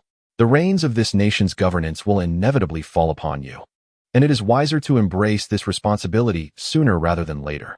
The Empress Dowager's tone was stern. Do you lack the confidence to fulfill this role? Zhu Qizhen was momentarily taken aback, but responded earnestly, I am confident. That is good. The Empress Dowager replied with a smile, I am weary and require some rest. Zhu Qizhen nodded, assisting her to the bed, and lingered for a while before taking his leave. Upon exiting the Yearning Palace, Zhu Qizhen promptly instructed, Have Wang Zhen wait in the Qinqing Palace. Yes, your majesty, replied the attending eunuch, bowing before hastily departing. Upon his arrival at Qinqing Palace, Zhu Qizhen found Wang Zhen already awaiting him. As he entered the hall, Wang Zhen eagerly approached, ingratiatingly inquiring, Your majesty, did you summon me? Zhu Qizhen nodded, seated himself before a chair, crossing his legs with keen interest as he regarded Wang Zhen, maintaining an expression of neither anger nor joy.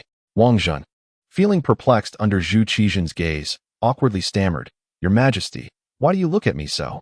Do you not sense that something is amiss? Zhu Qizhen queried. Something is lacking, Wang Zhen suddenly realized, promptly kneeling in respect. I humbly pay my respects to your majesty. Long live the emperor. Only then did Zhu Qizhen avert his gaze, rising to the red-painted wooden pillar to retrieve the sword of the emperor.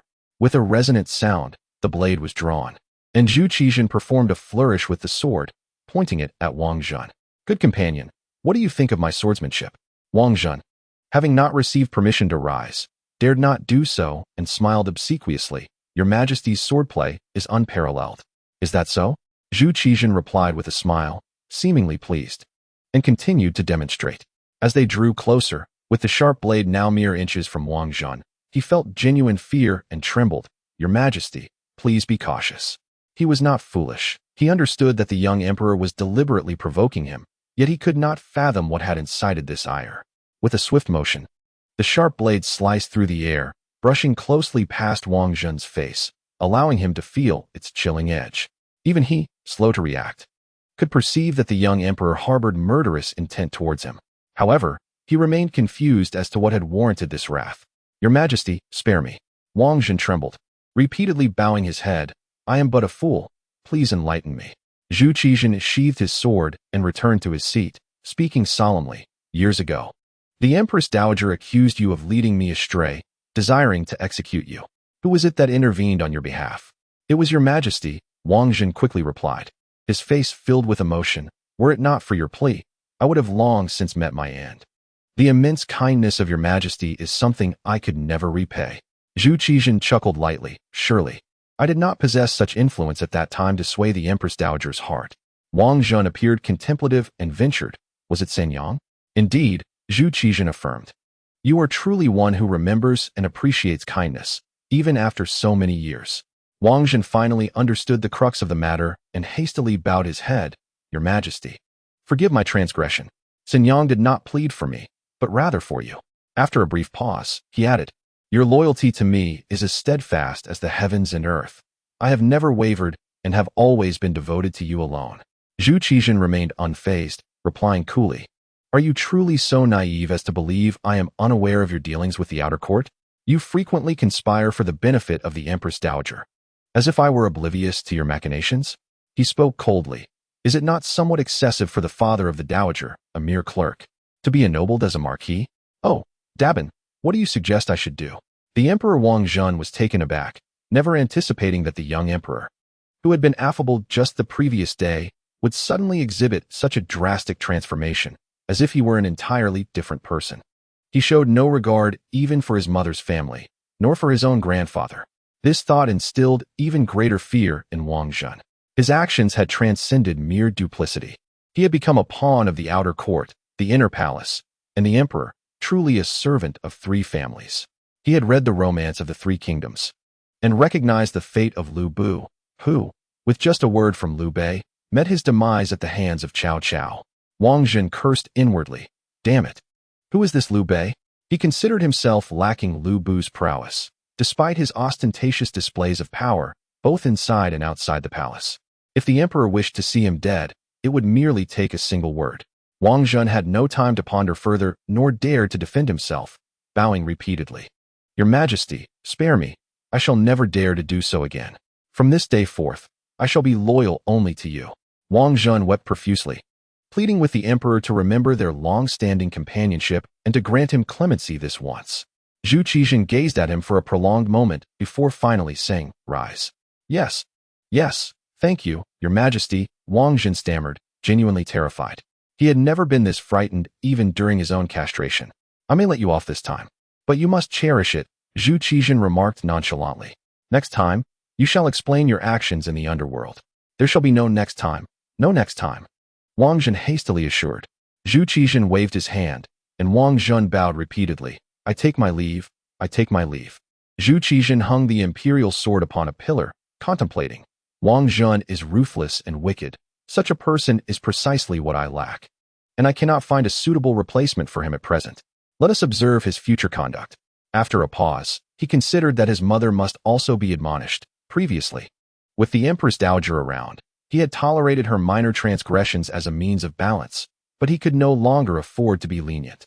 Zhu Qizhen's gaze became piercing. His heart stirred. 5 years, 5 years. I shall reclaim all that belongs to my imperial authority. He steadied his tumultuous emotions and exited the Qianxing Palace. Just outside the Grand Hall, he encountered Yu Qian. Zhu Qizhen paused. Do you have an urgent matter to report, my dear minister? Yu Qian nodded. Walla is on the brink of collapse. Zhu Qizhen furrowed his brow. Truly, they were an incapable lot. Despite their wealth, they were no match for the Tatars. Yu Qian sighed. Walla has prospered, but their strength is lacking. Many of their goods have been seized by the Tatars. What strategy do you propose? Zhu Qizhen inquired. We must send troops to assist them, Yu Qian replied, resigned. At this juncture, it is the only course of action. Zhu Qizhen's heart raced. For an emperor, no power could rival that of military authority, and seeking to command the military was the most effective route to achieve it. Upon contemplating the dispatch of troops, Zhu Qizhen's expression brightened, yet he quickly regained his composure, realizing that he could not send troops. Why not? Yu Qian asked, perplexed. Your Majesty, are you aware of the consequences should Walla fall? I am well aware, Zhu Qizhen replied. The Tatars will unify the grasslands and inevitably cast their covetous eyes upon the central plains. And what then, Your Majesty? Zhu Qizhen remarked. Have you ever considered that once the Ming dynasty sends troops, the Walla will inevitably drag us into the quagmire of war for their own interests? The vastness of the steppe makes victory attainable, yet locating them for a decisive battle proves to be far more challenging. To annihilate them in one fell swoop is but a fanciful delusion. He paused, adding, moreover, the mobilization of our forces would incite panic among the various tribes of the steppe. Out of a desire to find solace beneath a sturdy tree, they would surely gravitate towards the Tatars. Yu Qian was rendered speechless, and after a lengthy silence, he sincerely acknowledged, Your Majesty is indeed wise. However, Walla must not be allowed to perish. I understand, Zhu Qizhen contemplated. Since trade goods cannot enhance their combat capabilities, we shall provide them with firearms, cannons, matchlocks, and ammunition. Yu Qian gasped in disbelief. Could this be inappropriate? There is nothing inappropriate about it, Zhu Qizhen countered.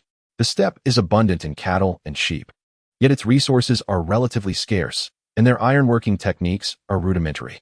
Even if we were to furnish Walla with such weapons, they would be incapable of duplicating them. Zhu Qizhen continued. However, this matter must remain discreet. My loyal minister and your close acquaintance, Yang Hong of Xianzhou, can handle it covertly. Yu Qian felt a rush of warmth to his face and replied, I shall obey your command. His connection with Yang Hong was not merely one of close friendship. They were bound by marriage, as his sister had wed Yang Hong's brother. Furthermore, there was Wang Zhi, the vice minister of rights, whose sister had also married Yang Hong's sibling. The three were intertwined through familial ties. With Yang Hong in the local arena and Yu Qian and Wang Zhi in the court, the two ministers would advance or retreat together, alongside Zhang Fu. Yet, even with this alliance, they could barely withstand the ever-growing power of the cabinet. In this convoluted situation, Empress Dowager Zhang could do little more than maintain a semblance of order. The court was a labyrinth of complexities, inextricably tangled and chaotic. I shall attend to this matter immediately, Yu Qian declared with a respectful gesture. I happen to be heading to the Eastern Garden to see off my teacher, Zhu Qizhen said with a smile. In truth, he had no intention of visiting the Eastern Garden. Rather, he wished to accompany Yu Qian, allowing certain individuals to perceive his closeness to Yu Qian, thereby elevating his standing in the court. That was the sole intent. Suddenly, Yu Qian felt as though the emperor had matured significantly. At the palace gates, Li Qing waited with great impatience. Upon learning that Yu Qian had entered the palace, he positioned himself to intercept him. With no time to spare, Li Qing quickly reviewed Yu Qian's archived messages to swiftly engage in the unfolding situation. Chapter 6. Encounter and probe. Li Qing calculated where to begin, pondering that the most effective approach would be to allow the young emperor to command the military. Civil officials and military generals are inherently at odds. Currently, civil officials wield considerable power. To suppress them, the military must be elevated. The most effective means for the military's rise is through establishing military merit, in other words, instigating warfare. Li Qing mused. I wonder what kind of advantage the illustrious Saint's son has granted me. Gaining Yu Qian's trust was not difficult, but earning the young emperor's confidence proved to be more challenging. Despite possessing extraordinary talents, they would be squandered if the emperor did not employ them. Nonetheless, he was not overly anxious. While he could not fully decipher Zhu Zhangji's schemes, he was not entirely ignorant. For instance, without Zhu Zhangji's maneuvering, Yu Qian would not have achieved his current status. Additionally, with Zhang Fu and Yu Qian aligned, it could be said that Zhu Zhangji had reinforced the very game he orchestrated. He could certainly gain the trust of the young emperor through Yu Qian. Zhu Qizhen sighed, uncertain of what to make of it, while Li Qing secretly lamented, having spent considerable time in the Ming dynasty. His faith in the history he had learned began to wane, particularly regarding Zhu Di's maritime expeditions. To those in later generations, Such ventures seemed a futile expenditure, yet, in truth, they represented Zhengde's monumental achievements. Alas, historical records were crafted by literati and gentry, skewed to favor their interests, often manipulated to obscure the truth. The Ming Shirlu comprises a staggering 16 million characters, averaging 1 million for each emperor, not a mere novel, but an intricate narrative in classical Chinese, meticulously chronicling the emperor's lives. It lacks punctuation, narrative structure, and even sentence breaks. Once the record for one emperor was completed, the succeeding emperor would merely glance over it, aware that it contained thousands of characters. With so many volumes piled together, who could find the time to read them all? This left ample room for manipulation. Nevertheless, it would be erroneous to claim that the Ming history lacks credibility. The majority is indeed factual, detailing edicts issued by emperors, promotions, demotions, and executions. However, the underlying reasons for these actions remain unrecorded, leading to historians of later generations debating fervently, each with their own perspective. History resembles a woman shrouded in a veil of mystery, alluring yet elusive, with its true visage long submerged in the river of time, beyond anyone's clarity. Li Qing underwent significant changes.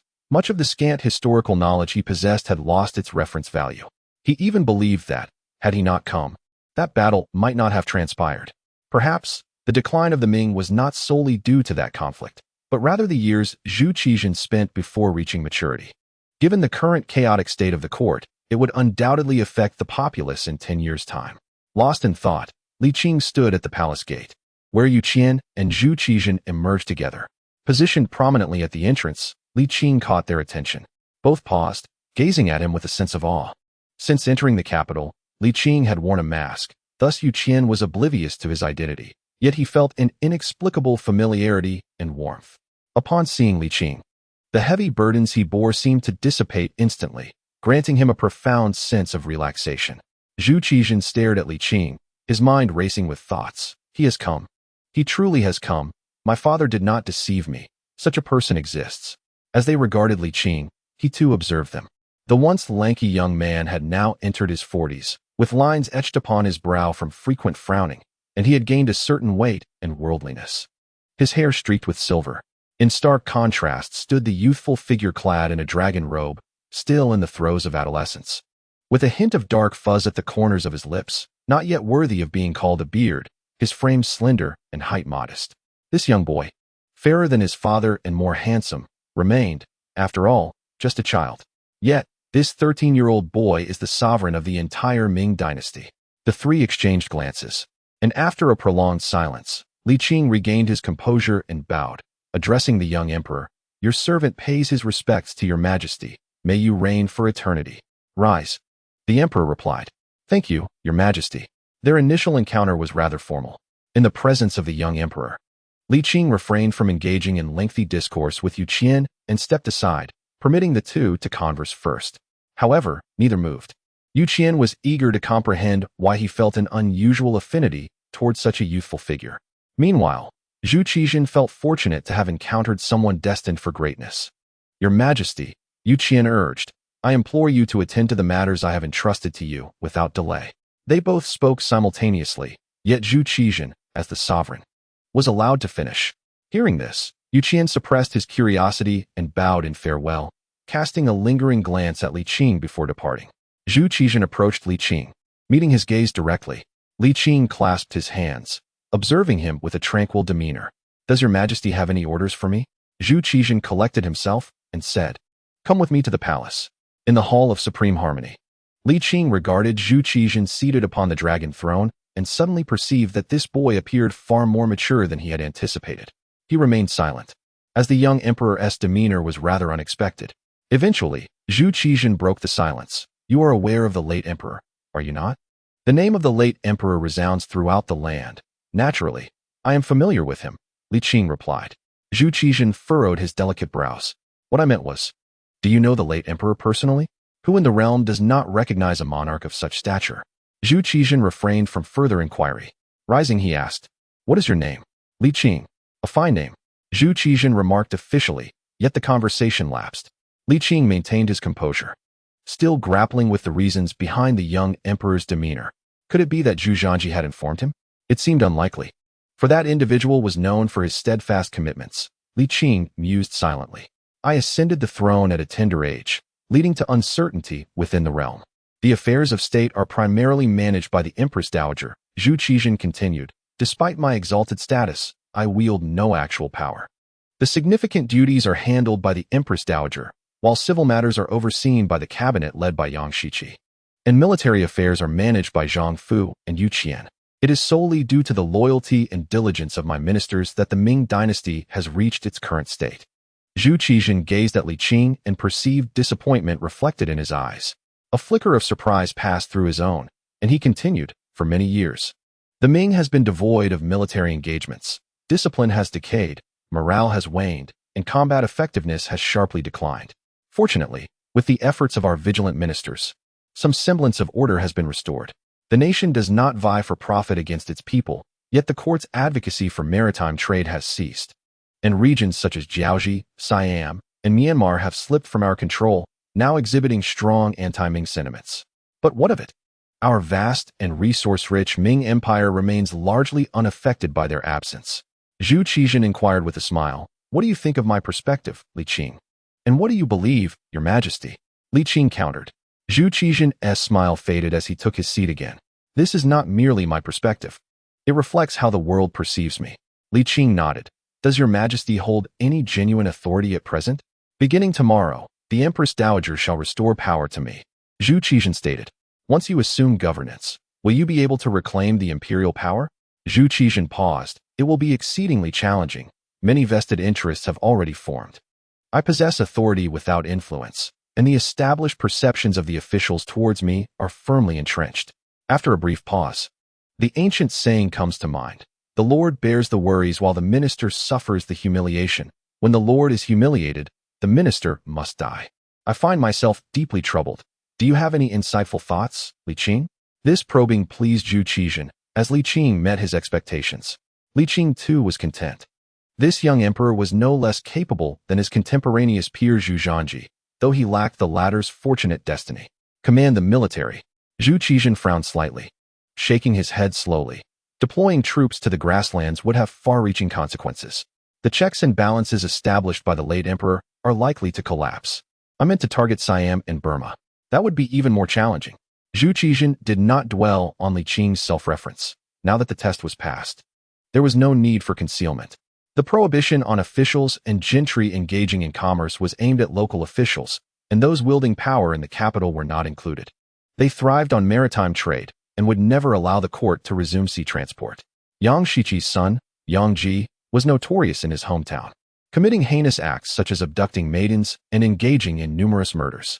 Li Qing remarked, according to the laws of the Ming, executing him 10 times would not be excessive. Yang Ji, Yang Shiqi. Zhu Qizhen's eyes sparkled with delight that he could hardly contain. After a moment, he regained his composure and reflected, what a clever scheme. However, it is not entirely prudent. Chapter 7. A talented scholar Li Qing inquired, Pray tell. Zhu Qizhen replied, It is true that Yang Shiqi is the leader among the majority of civil officials, but he is far from as formidable as you perceive. Li Qing listened attentively. Zhu Qizhen continued, Since Yang Rong retired to his hometown, Yang Shiqi has been the undisputed voice of authority, with most civil officials following his lead. Power is a double-edged sword. If it does not harm others, it must harm oneself. The power granted him brings fame and fortune, yet it also binds him tightly. To maintain his current power, he must continually seek benefits for those beneath him, and over time, gratitude transforms into entitlement. Once Yang Shiqi, under pressure, infringes upon their interests, he will inevitably face backlash. Zhu Qizhen sighed. A grain of rice brings kindness, while a bucket of rice brings enmity. It is no more than that. Then, with a cold smile, he added, One cannot blame others. Those who play with fire will ultimately burn themselves. He regarded Li Qing levelly. Noting that Yang Shiqi had already been elevated, he had transitioned from wielding power to becoming a mere tool in the hands of his ministers, leaving no room for freedom. Your Majesty is indeed wise. Li Qing found himself increasingly impressed by the young emperor. After a moment, he added, Yet, this is not entirely accurate. Oh, Zhu Qizhen responded. Intrigued. Do you have any further insights? Having Yang Ji in hand not only facilitates troop deployment, but also serves to weaken the civil officials to a certain extent. Li Qing asserted. This formidable weapon is insufficient merely for the objective of mobilization. Zhu Qizhen, believing he had discerned the essence of the matter, was taken aback by Li Qing's counterpoint. His curiosity outweighed his frustration as he asked, "What leads you to that conclusion? You underestimate Yang Shiqi far too much." "No, I have never underestimated him. However, the facts remain as they are." Zhu Qizhen declared with conviction. He is now on a singular path to destruction. If he does not advance, those around him will push him forward. If he insists on standing still, they will trample him underfoot and continue onward. Your analysis is quite astute, Your Majesty. Li Qing nodded, then posed a counter-question. Yang Shiqi, being a senior official across several reigns and having spent decades in the court, do you believe that he would not foresee what you are contemplating? Zhu Qizhen paused, realizing he had no rebuttal to that assertion. After much contemplation, I find myself unable to decipher the matter. Please, esteemed sir, elucidate. Zhu Qizhen expressed politely. Li Qing remarked, Yang Shiqi will undoubtedly protect his son. After all, no one desires to experience the sorrow of sending a black-haired person to the grave of a white-haired one. As you have pointed out, he can no longer command his ministers in the truest sense. Hence, the sole method available for him to save his son is to resign and return home. This is also his only means of extricating himself from the predicament. Concurrently, such an action would surely please the emperor, as he is likely aware of this strategic move. I have concealed my intentions well over the years and have always held him in high regard. Zhu Qizhen hesitated, saying that it might not be so. Li Qing chuckled. When Yang Ji was escorted to the capital, Yang Shiqi understood everything clearly. Zhu Qizhen realized, acknowledging the wisdom of your insight. After a pause, he inquired if there was more. Li Qing responded, Who wouldn't covet Yang Shiqi's position? There is but one seat, and many deem themselves capable of occupying it. Once Yang Shiqi departs, chaos will inevitably ensue among those vying for power. Zhu Qizhen's eyes sparkled, to gain advantage amidst the turmoil, thereby fulfilling the objective of military action? More precisely, they will engage in internal strife, Li Qing corrected. As I previously mentioned, there are numerous capable individuals within Yang Shiqi's faction who could succeed him. They will be at odds with one another, unable to effectively contend against their rivals. In this evenly matched scenario, the significance of imperial authority will become evident. Li Qing smiled. At such a juncture, you need only present your terms. There will be no shortage of those seeking to align themselves with you for the sake of ascension. In fact, they may progressively elevate their stakes for the sake of their careers. How astute is Yang Ji's application of this principle? Zhu Qizhen was thoroughly impressed.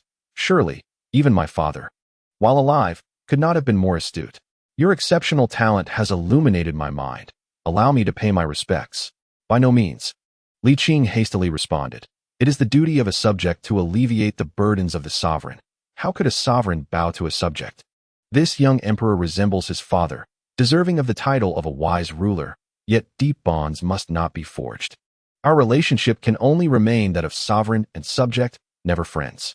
After all, there shall never be another Xiaoping. Zhu Qizhen nonetheless performed a bow, kindly stating, while a ruler should not bow to a subject, it is entirely appropriate for a student to pay respect to a teacher. Li Qing was taken aback. Zhu Qizhen added, Allow me to have you as my teacher, for I require guidance from someone of your caliber.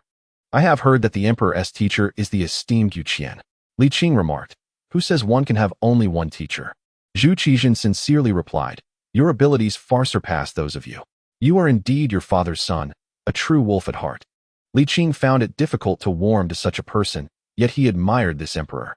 To be at the pinnacle of power, one must possess such qualities. In contrast, Zhu Yunwan, who is dutiful, considerate, approachable, and respectful of the worthy, is ill-suited to the role of emperor. A good person cannot be a good emperor. What official position do you currently hold, esteemed sir? Before Li Qing could answer, Zhu Qizhen affectionately addressed him as sir. Li Qing felt somewhat exasperated. I am a doctor at the Taichung Temple. This was facilitated through connections by Li Jinglong, a mere 7th-rank official, hardly significant in the capital. Reflecting on this, he felt a tinge of regret. Had he known this would be the outcome, he would not have devoted himself to arduous study for so many years. Damn it, after years of relentless study, only to learn that recommendations could secure an official position. What a farce. Zhu Qizhen gazed at the talented yet unappreciated Li Qing. his heart swelling with delight. Truly remarkable talent. Bring tea. Zhu Qizhen called out, turning to Li Qing with a smile. Please, have a seat, sir. Li Qing found the flattery somewhat excessive but refrained from voicing his thoughts. The fact that the young emperor held such faith in him was indeed a fortuitous development. It would significantly ease the path to stabilizing the court. However, he could not fathom why the young emperor, who clearly bore heavy thoughts, would so readily lay bare his trust. From the young emperor's demeanor, it was evident that he was unaware of Li Qing's true identity, a perplexity that left Li Qing pondering deeply. He decided to inquire, Your Majesty, what inspires such trust in me? Zhu Qizhen chuckled. I am a sagacious ruler with a discerning eye for talent. Li Qing recognized that the young emperor was merely seeking to repay the earlier riddle he had posed. Truly, they were alike, both bearing a certain foolishness, Li Qing mused. Nevertheless, he speculated on Zhu Zhangji's intentions. He had shared some information with his son, but not entirely. When the tea arrived, it was Li Qing's favorite Longjing. Winter had set in, and the chill in Beiping was particularly biting. Although he was not averse to the cold, the steaming tea warmed his stomach and provided a delightful comfort. After enduring hardship on the mountain, such indulgence felt rather pleasant. You must have just arrived in the capital. Sir? Li Qing nodded. I arrived a few days ago. Have you settled in well? Zhu Qizhen refilled Li Qing's cup. Housing in the capital is not inexpensive. Which location have you chosen? I shall grant it to you. I have already settled, Li Qing replied, in Lianjiaten. Zhu Qizhen pondered for a moment and remarked. That is indeed quite remote, nearly 10 miles from the palace. The commute must be arduous. It is actually quite nice, Li Qing replied with a smile, as it is relatively peaceful. In truth, it was close to the home of Yu Qian. Over the years, Yu Qian had not relocated but had merely renovated his residence, leading a fairly comfortable life. However, given Li Qing's status, it was rather humble. Zhu Qizhen did not press the matter, saying, Once this matter is resolved, I shall further reward you, sir. Li Qing smiled and deflected the conversation, steering it toward politics. Zhu Qizhen was of a similar mind and proceeded to elaborate on the state of affairs in detail. The situation was far worse than Li Qing had anticipated. Civil officials were stationed in the military, the recommendation system was rampant, Western influences were halted, military inspections were lax. Corruption was rampant, and revenues from gold, silver, and copper mines were dwindling. Do you possess any strategies to break this deadlock? Zhu Qizhen inquired. Li Qing took a sip of tea and replied, One cannot achieve great things in haste. It must be approached gradually. Start with the military to enhance your prestige. After bidding farewell to Li Qing, Zhu Qizhen immediately summoned Wang Zhen. What is your command, Your Majesty? Wang Zhen asked timidly. You are to go to Jian, Jiangxi, and bring back Yang Shiqi's son, Yang Ji, Zhu Qizhen ordered. Wang Zhen was taken aback. This servant obeys, but Your Majesty, Yang Shiqi is quite formidable. Will this not? You shall capture him, Zhu Qizhen interrupted. Ah, yes, this servant shall attend to it immediately. Wang Zhen dared not hesitate further and hurried to fulfill the command. Wait, I have not finished speaking, Zhu Qizhen called after him. Wang Zhen turned back, Your Majesty. Please continue. Yang Ji has committed abductions and murders. Do not forget to bring back evidence and witnesses, Zhu Qizhen instructed earnestly. The crimes must be clear and undeniable. Do you understand? Wang Zhen was momentarily stunned but soon grasped the gravity of the situation, chuckling. Rest assured, Your Majesty. I shall ensure that not a single detail of Yang Ji's misdeeds is overlooked. In Wang Zhen's view, whether Yang Ji is guilty is of little consequence. What truly matters is that Zhu Qizhen declares him so. When the emperor speaks, even in the absence of wrongdoing, guilt is presumed. Chapter 8. The intellectual's disdain that night. At the Yang residence, Yang Shiqi was beset by unease. He had received his son's letter, and his years of experience in the court warned him that someone was plotting against him. Yet, he could not fathom who might be behind such a scheme. The Empress Dowager, aged and preoccupied with maintaining the stability of the Ming dynasty, could hardly be the instigator. The young emperor, lacking real power, seemed unlikely as well. Who could it be? Furrowing his brow, Yang Shiqi pondered. Though he resided far from the court, he was not oblivious to his son's actions. He had indeed advised Yang Ji, but to no avail. With a father capable of commanding respect in the capital and local officials fawning over him, it was difficult for Yang Ji not to become arrogant. Mere admonitions would hardly suffice. Yang Ji was not Yang Shiqi. He was oblivious to the intricacies of court politics. believing that as long as his father was present, no one could touch him, nor would anyone dare to challenge him, until he encountered Li Qing. However, he was unaware of Li Qing's true identity, knowing only that he was referred to as a young man in the letter. With a heavy sigh, Yang Shiqi cast the letter into the flames, watching as the paper consumed, his aged face reflecting a tempest of emotions. Regardless of the identity of the conspirator or the nature of their schemes, the truth would eventually surface. Having missed the opportunity to act first, he would now have to respond to whatever came his way. Fatigued, Yang Shiqi turned and retreated to his chamber. The maid had warmed the bed, making it invitingly cozy and soft, yet sleep eluded Yang Shiqi. That night proved especially arduous. At last, dawn broke. He rose, donned his official robes, and, after a moment before the bronze mirror to adjust his appearance, stepped out. Despite a sleepless night, he felt remarkably alert. The palanquin swayed gently to the palace gate, and as Yang Shiqi disembarked, his colleagues arrived in succession to greet him warmly. Everything seemed unchanged from usual. Gradually, the unease in his heart lessened as he made his way to the Fengtian Hall. Perhaps it was merely a fleeting whim of the rabble, not a matter of court intrigue. He tried to reassure himself. In the Fengtian Hall, ministers gathered, but the Empress Dowager and the young emperor had yet to arrive.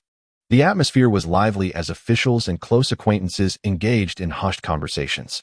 Yang Shiqi glanced over at Yu Qian, who appeared deep in thought, his brows furrowed as if troubled by some concern.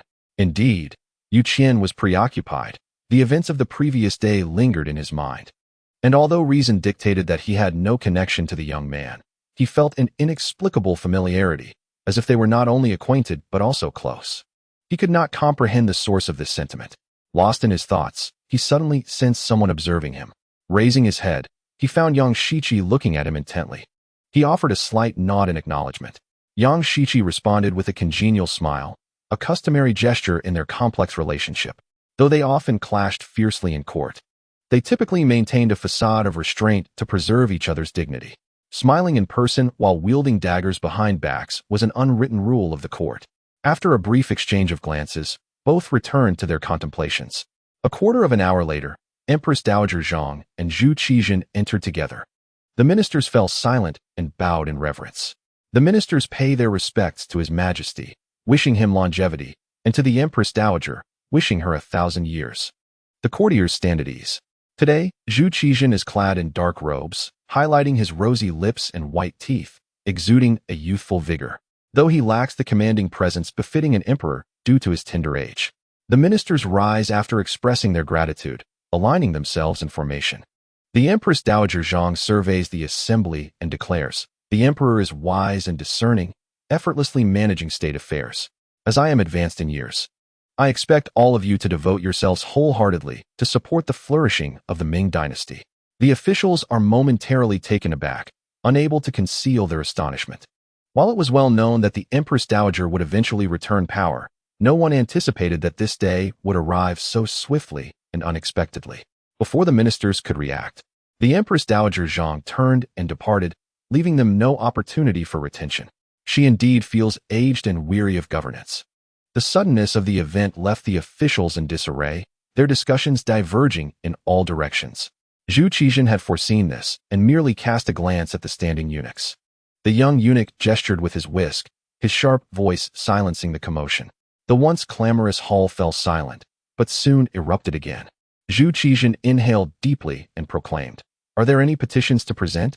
He directly addressed the matter at hand, deliberately omitting any mention of the Empress Dowager's return of power, knowing that discussing it would only lead to fruitless disputes. Though young, he understood the intricacies of court politics. One must never yield to the adversary, lest they be led astray, achieving nothing but a stalemate, never a victory. He wished to avoid the topic, yet the ministers were determined to steer the conversation back to the Empress Dowager's return of power. It was not that they harbored grievances against Zhu Qizhen, but rather they were unprepared for such a sudden shift in authority. "Are there any petitions?" Zhu Qizhen's voice rose slightly, tinged with impatience. "I have a petition," declared the Deputy Minister of Rights, Gao, loudly. Instantly, all eyes were drawn to Wang Ji. Zhu Qizhen exhaled in relief, a faint smile gracing his lips, granting permission. "Your Majesty, I wish to impeach the Grand Secretary and concurrently Minister of War, Yang Shiqi, for his son's violent actions."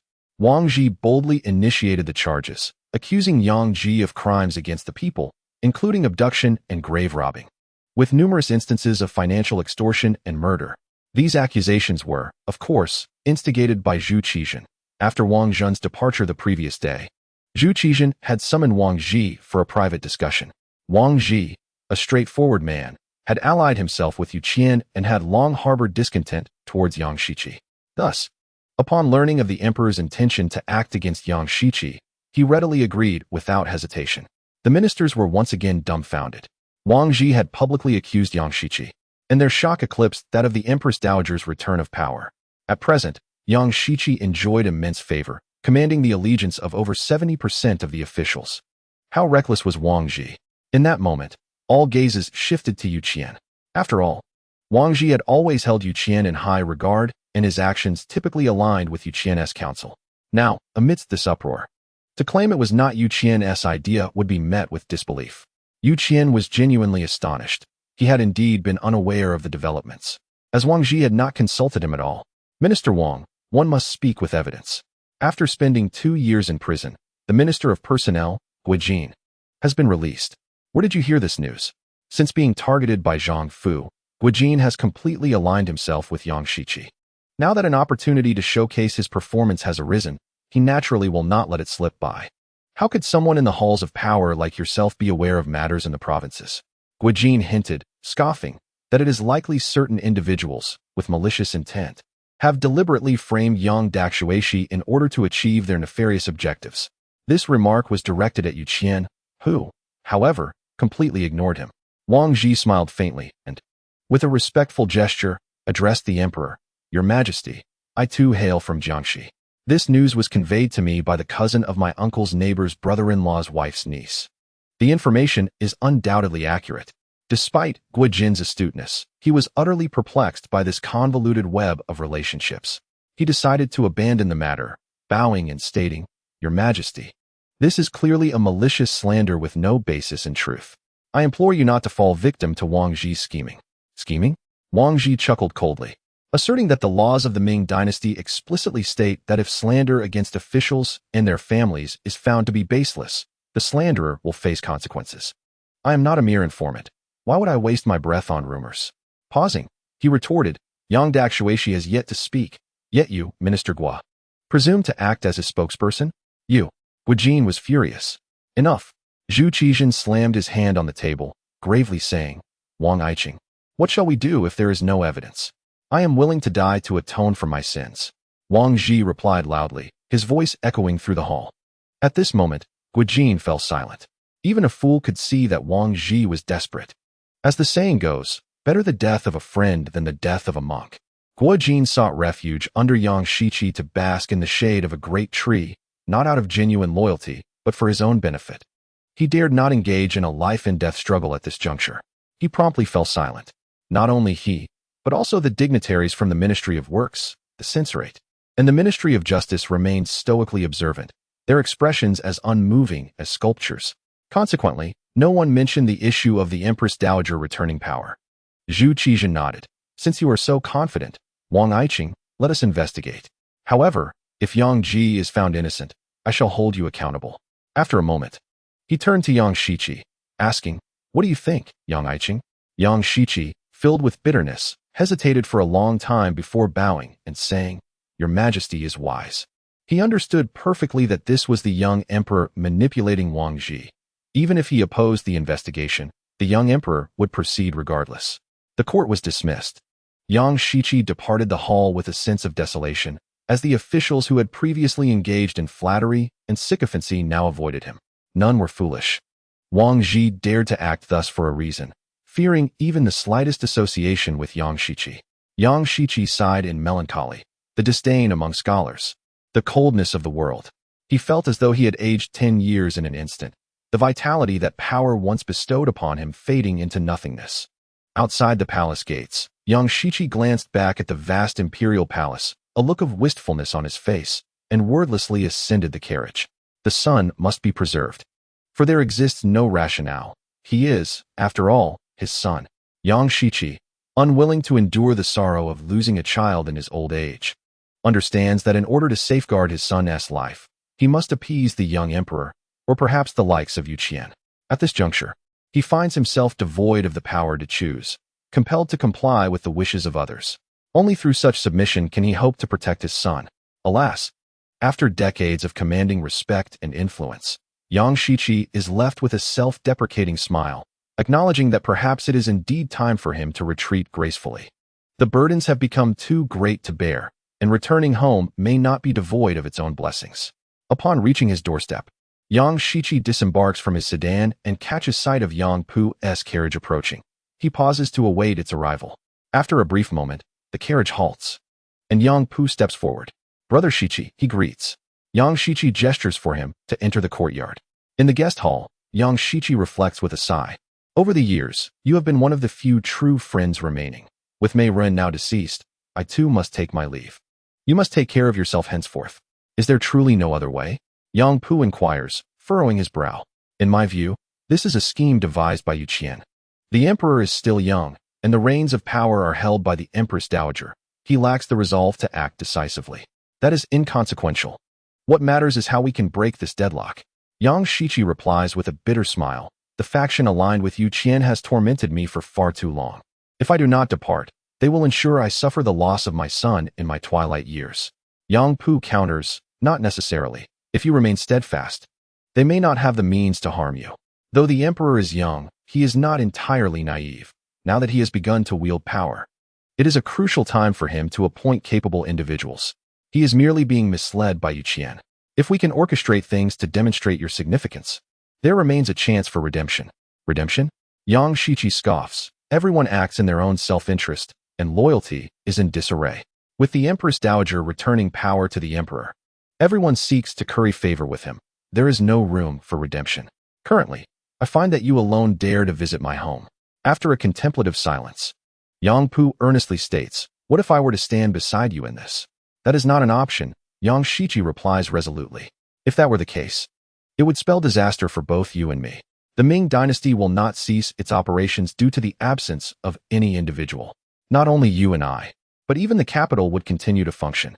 Moreover, many covet our positions. Should we vacate our posts, they will swiftly fill the void." Yang Pu falls silent. "Is it truly time to depart?" "We must not linger." Yang Shiqi sighs, then smiles gently. "Perhaps this is not such a bad outcome. After a lifetime of toil, it is nice to enjoy some peace." Pausing, he offers a parting piece of wisdom after decades of camaraderie. "Speak." Yang Pu responds with a nod. Yang Shiqi intently advises, "Do not strive for what appears to be your own gain, for in truth, it serves the interests of others. Ultimately, the repercussions and infamy will be your own. Mei Ren chose to leave voluntarily, preserving his reputation. Whilst I was driven away, my reputation lost, yet I have managed to retain my life. However, should you persist in this path, you may find even your life at risk." Yang Pu, too, feels a pang of solitude. The trio of Yangs has dwindled to him alone. "When shall you leave?" he inquires. "Let us wait a while longer," Yang Shiqi responds, "until that scoundrel is escorted to the capital. However, during this interim, I cannot attend court. Please request a leave of absence from the emperor on my behalf. I must make my stance unmistakably clear." Yang Pu silently nods. "Brother Shiqi, I fear I may become ensnared in circumstances beyond my control," he bitterly remarked. "Being at the epicenter of the vortex of power, how can one refrain from contention simply by wishing to do so? It is, in fact, not insurmountable." Yang Shiqi sighed. "In the past, I harbored a deep disdain for Li Qing, yet now, upon reflection, he appears to possess a profound clarity. Many may detest him, but all acknowledge his contributions. Perhaps centuries hence, he will still be remembered, while we shall fade into obscurity, our reputations hardly shining brighter." After a pause, he added, "You might consider emulating Li Qing, imitating his practice of accepting payment without delivering results." Yang Pu's eyes brightened. After a moment of contemplation, he recognized the feasibility of this approach. Initially, upon hearing of Li Qing's actions, he could only scorn. However, now he must concede that Li Qing's stature is indeed lofty. Having withstood the test of time through numerous dynasties, Li Qing's rank, influence, and achievements far surpass those of his contemporaries. And he has amassed considerable wealth while gracefully withdrawing from the fray. "It is undeniable," Yang Shiqi commented. It's never too late to mend the fold after the sheep are lost. You still have time, but do not follow my path. Yangpu nodded thoughtfully. After a moment, he inquired, Brother Shichi, do you harbor regrets? Regrets? Yang Shichi gazed skyward. Yet, were I to relive those moments, I would likely make the same choices. He candidly acknowledged. For I am a selfish person, as are most. At last, he had tidied up. Li Qing stretched lazily, comfortably crossing his legs, and surveyed the small courtyard with satisfaction. Barring unforeseen circumstances, he anticipated residing here for an extended period. He possessed wealth, ample wealth, sufficient to purchase a grand manor. Yet, he refrained from doing so. Not out of a reluctance to part with his riches, but because he felt that a larger abode could not be filled by a solitary individual. He penned a letter, entrusting it to a messenger to send back to Yearning, informing Zhu Yunwen of his whereabouts for future correspondence. Washing rice, cooking, and preparing meals had become second nature to Li Qing. Having lived on the mountain for an extended time, he had grown accustomed to this self-sufficient lifestyle. The day was fulfilling, and soon it was the end of the afternoon. Seated under the eaves, Li Qing engrossed himself in the romance of the Three Kingdoms, one of his few sources of leisure. Snow began to fall, and the landscape appeared brighter than usual. As he admired the snow, he continued to read. Suddenly, a knock echoed at the door. Is Dr. Li at home? Yes, the door is unlocked. Please come in. Li Qing felt a stir within and set his book aside. Moments later, Yu Qian pushed open the slightly ajar door and entered. Li Qing stepped forward and clasped his hands in greeting. Deputy Minister Yu. Forgive my intrusion. Yu Qian replied courteously, returning the gesture. Not at all. Li Qing smiled. The snow is heavy. Let us converse indoors. Yu Qian found Li Qing's boldness entirely unremarkable. As if such familiarity was to be expected, the two entered the guest hall, took their respective seats, and Li Qing poured a cup of tea for Yu Qian before serving himself, then inquired, What brings Deputy Minister Yu to my humble abode? At this moment, he had no desire to revisit the past. Firstly, he had gained the trust of the young emperor, and secondly, should he revisit past decisions, Yu Qian would undoubtedly become more assertive with a solid backing. The current situation was fraught with complexity, and the young emperor, still newly in power, required patience. Any hasty actions would surely lead to chaos.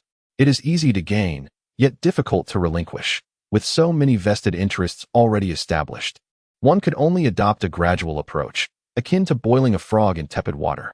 It is not merely a matter of removing Yang Shichi to achieve a sense of resolution.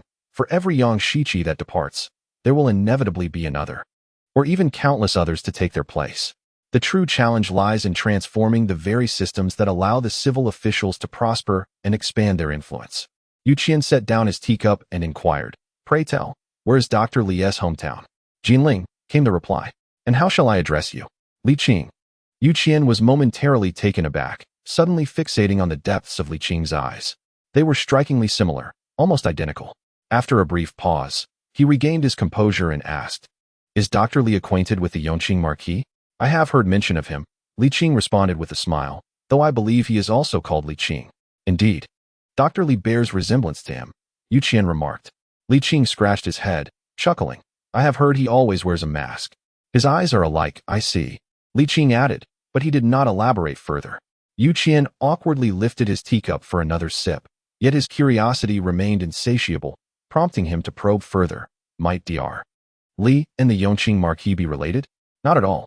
Ah, I see, Yu Qian said, taking another sip of tea, feeling a strange and absurd notion take root in his mind, that the Li Qing before him was indeed the same as the Li Qing of yore. He was astonished by this thought, yet found it impossible to dismiss. After much speculation, he ultimately gleaned no substantial insight. As dusk settled, Yu Qian felt it prudent to take his leave. Just before departing, he spoke almost impulsively. My home is nearby. Should Dr. Li find himself with time, I would welcome your visits. Certainly, responded Li Qing, displaying a friendly demeanor. Allow me to escort you, Sir Yu. No need, it is getting late. You should rest early. Yu Qian replied. Well then, I shan't see you off, Li Qing said, not insisting further. The following day, within the Hall of Supreme Harmony, Zhu Qizhen entered the grand chamber alone, whereupon the ministers bowed in unison. We pay our respects to your majesty. Long live the emperor. The voices of the officials resonated harmoniously throughout the hall. Suppressing his exhilaration, Zhu Qizhen waved his sleeve. Gentlemen, please rise. Thank you, Your Majesty. The ministers chorused as they took their places, all eager to show their respect on the young emperor's first day of true authority. Zhu Qizhen scanned the assembly and noted with secret satisfaction that Yang Shiqi had indeed not attended. The tiresome old man was finally departing. Simultaneously, he felt bolstered by Dr. Li's presence, confident that the developments were aligning with Li Qing's assertions. He believed that in a few short years, the Ming dynasty would reclaim its former glory. Zhu Qizhen's eyes sparkled with optimism for the future. He caressed the dragon head of the throne, his emotions surging. Only now did he truly feel like an emperor. With a genuine smile, Zhu Qizhen asked, "Do any of you have matters to present?" After the court had adjourned, Zhu Qizhen lingered on the throne longer than expected, finding it exceptionally comfortable and hesitating to depart. For the first time, the ministers exited before the emperor, their expressions peculiar. Yet, their greater concern lay with the policies the young emperor would adopt following the regency of the Grand Empress Dowager, as well as the implications of Yang Shiqi's south absence from court that day. There was a shared premonition among them that the future court would be far more challenging than the present. With a new ruler comes the fervor of ambition, especially that of an emperor. After a considerable time seated on the dragon throne, Zhu Qizhen suddenly recalled something and instructed, "Summon Dr. Li Qing from the Taichung temple." The young eunuch felt as if he had been granted a royal pardon. Having stood in the palace for such a lengthy duration, he had never before been required to do so. He promptly clasped his hands in salute, exclaiming, "This servant shall obey." With a quickened pace, he turned back to inquire, "Your Majesty, where shall he meet you?" "Right here," replied Zhu Qizhen, comfortably reclining on the dragon throne with a smile. "Very well," the young eunuch acknowledged, his expression a mix of bewilderment as he departed. In the Hall of Supreme Harmony, Li Qing was leisurely passing the time when he was suddenly summoned to the palace. Feeling quite discontent as he followed the eunuch bearing the imperial decree. "Where is the emperor?" he asked. "In the Hall of Supreme Harmony," came the response. Li Qing found it peculiar. Had not the court session just concluded? "Indeed, it has," the eunuch murmured, "but the emperor has yet to depart." Upon entering the hall, Li Qing immediately spotted Zhu Qizhen on the throne. The young emperor, with his hands resting on the armrests and reclining back, adopted a relaxed posture reminiscent of a child reveling in newfound authority. After all, he was merely 13 years old. As Li Qing approached, he theatrically assumed a formal demeanor. "No need for formalities," Zhu Qizhen said, gesturing for the eunuch to exit, clearly wishing to be rid of the court's formal atmosphere. "Come closer, sir." Li Qing, stifling a chuckle, complied. He understood the young monarch's frustrations. As the ruler of a nation, he had long endured a subordinate position, and such a display was to be expected. "What is your command, Your Majesty?" "Today, we shall focus on these 2 chapters, Zhu Qizhen stated. "I've been feeling quite disoriented from the air conditioning." "Let us proceed," Zhu Qizhen declared. Li Qing, momentarily taken aback, asked, "Proceed with what?" "Yang Shiqi has already ceased attending court. We must take the next step," Zhu Qizhen insisted.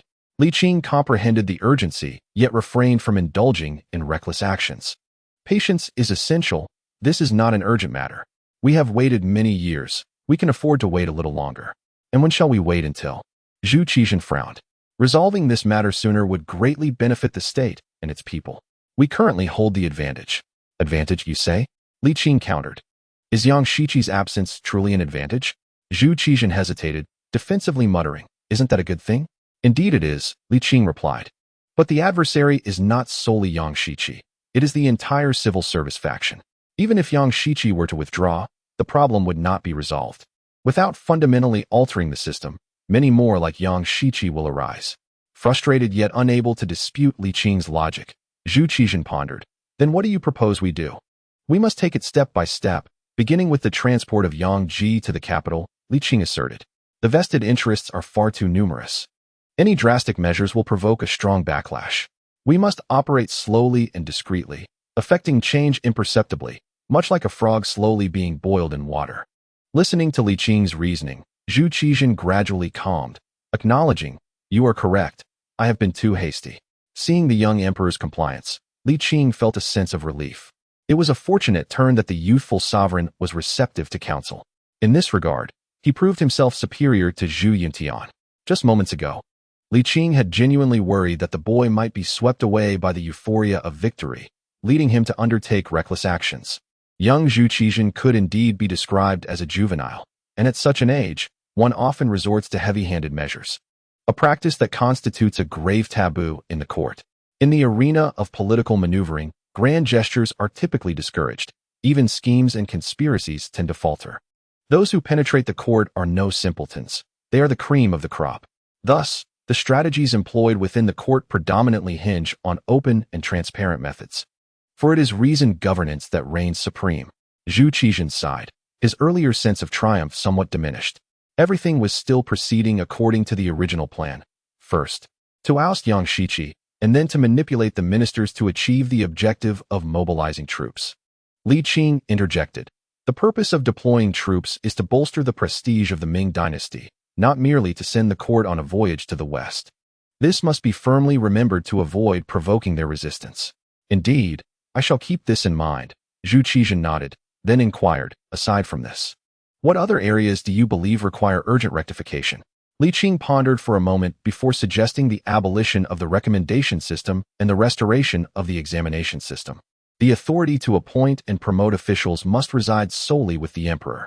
He paused, adding that, naturally, the responsibility for assessments and the drafting of lists should be delegated to the Ministry of Personnel.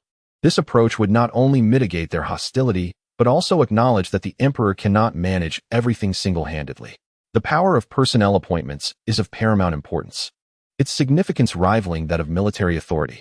If you master this, your governance will yield twice the result with half the effort, Li Qing remarked. Zhu Qizhen was stirred, recognizing the wisdom in his words, though he apprehensively noted, yet, this may not be an easy task. Indeed, it is no simple endeavor, but neither is it insurmountably difficult. Li Qing chuckled. People are inherently selfish. Many are inclined to smash the pot after a meal, rising from the table to flip it over.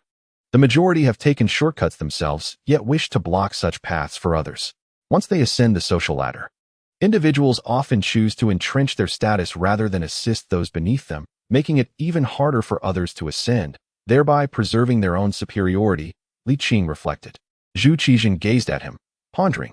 Are you speaking of yourself? After all, Li Qing had entered the court through recommendations, only to advocate for their abolition. Was that not akin to smashing the pot after the meal? No, what sort of gaze is that? Li Qing replied with irritation.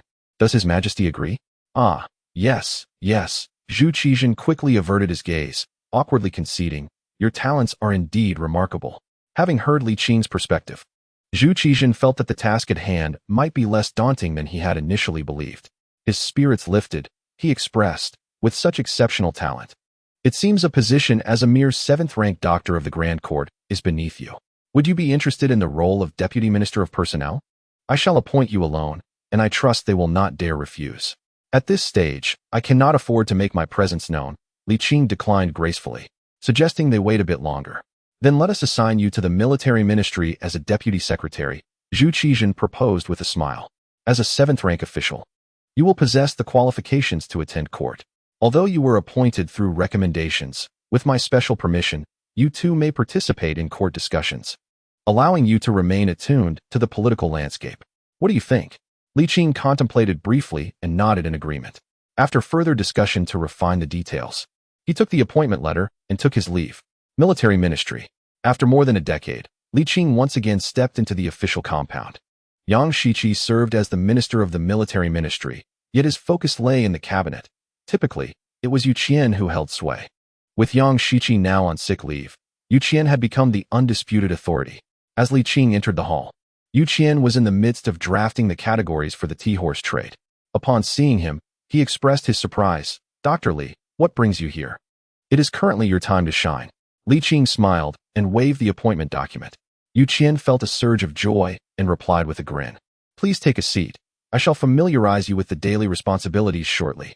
Having previously served as the Deputy Minister of War, he was well acquainted with the duties at hand. Li Qing, unhurried, approached a chair and sat down, observing Yu Qian with keen interest. It was merely a matter of time before Yang Shiqi departed. Once he did, Yu Qian would undoubtedly ascend to the position of Minister of War. The thought amused him, reflecting on how, in the past, Yu Qian had been the deputy minister while he held the title of minister. Now, the roles had reversed, reminiscent of a cyclical journey. After a quarter of an hour, Once Yu Qian had concluded his official tasks, he cheerfully rose, suggesting they first get acquainted with the office. After you, Sir Yu, he said.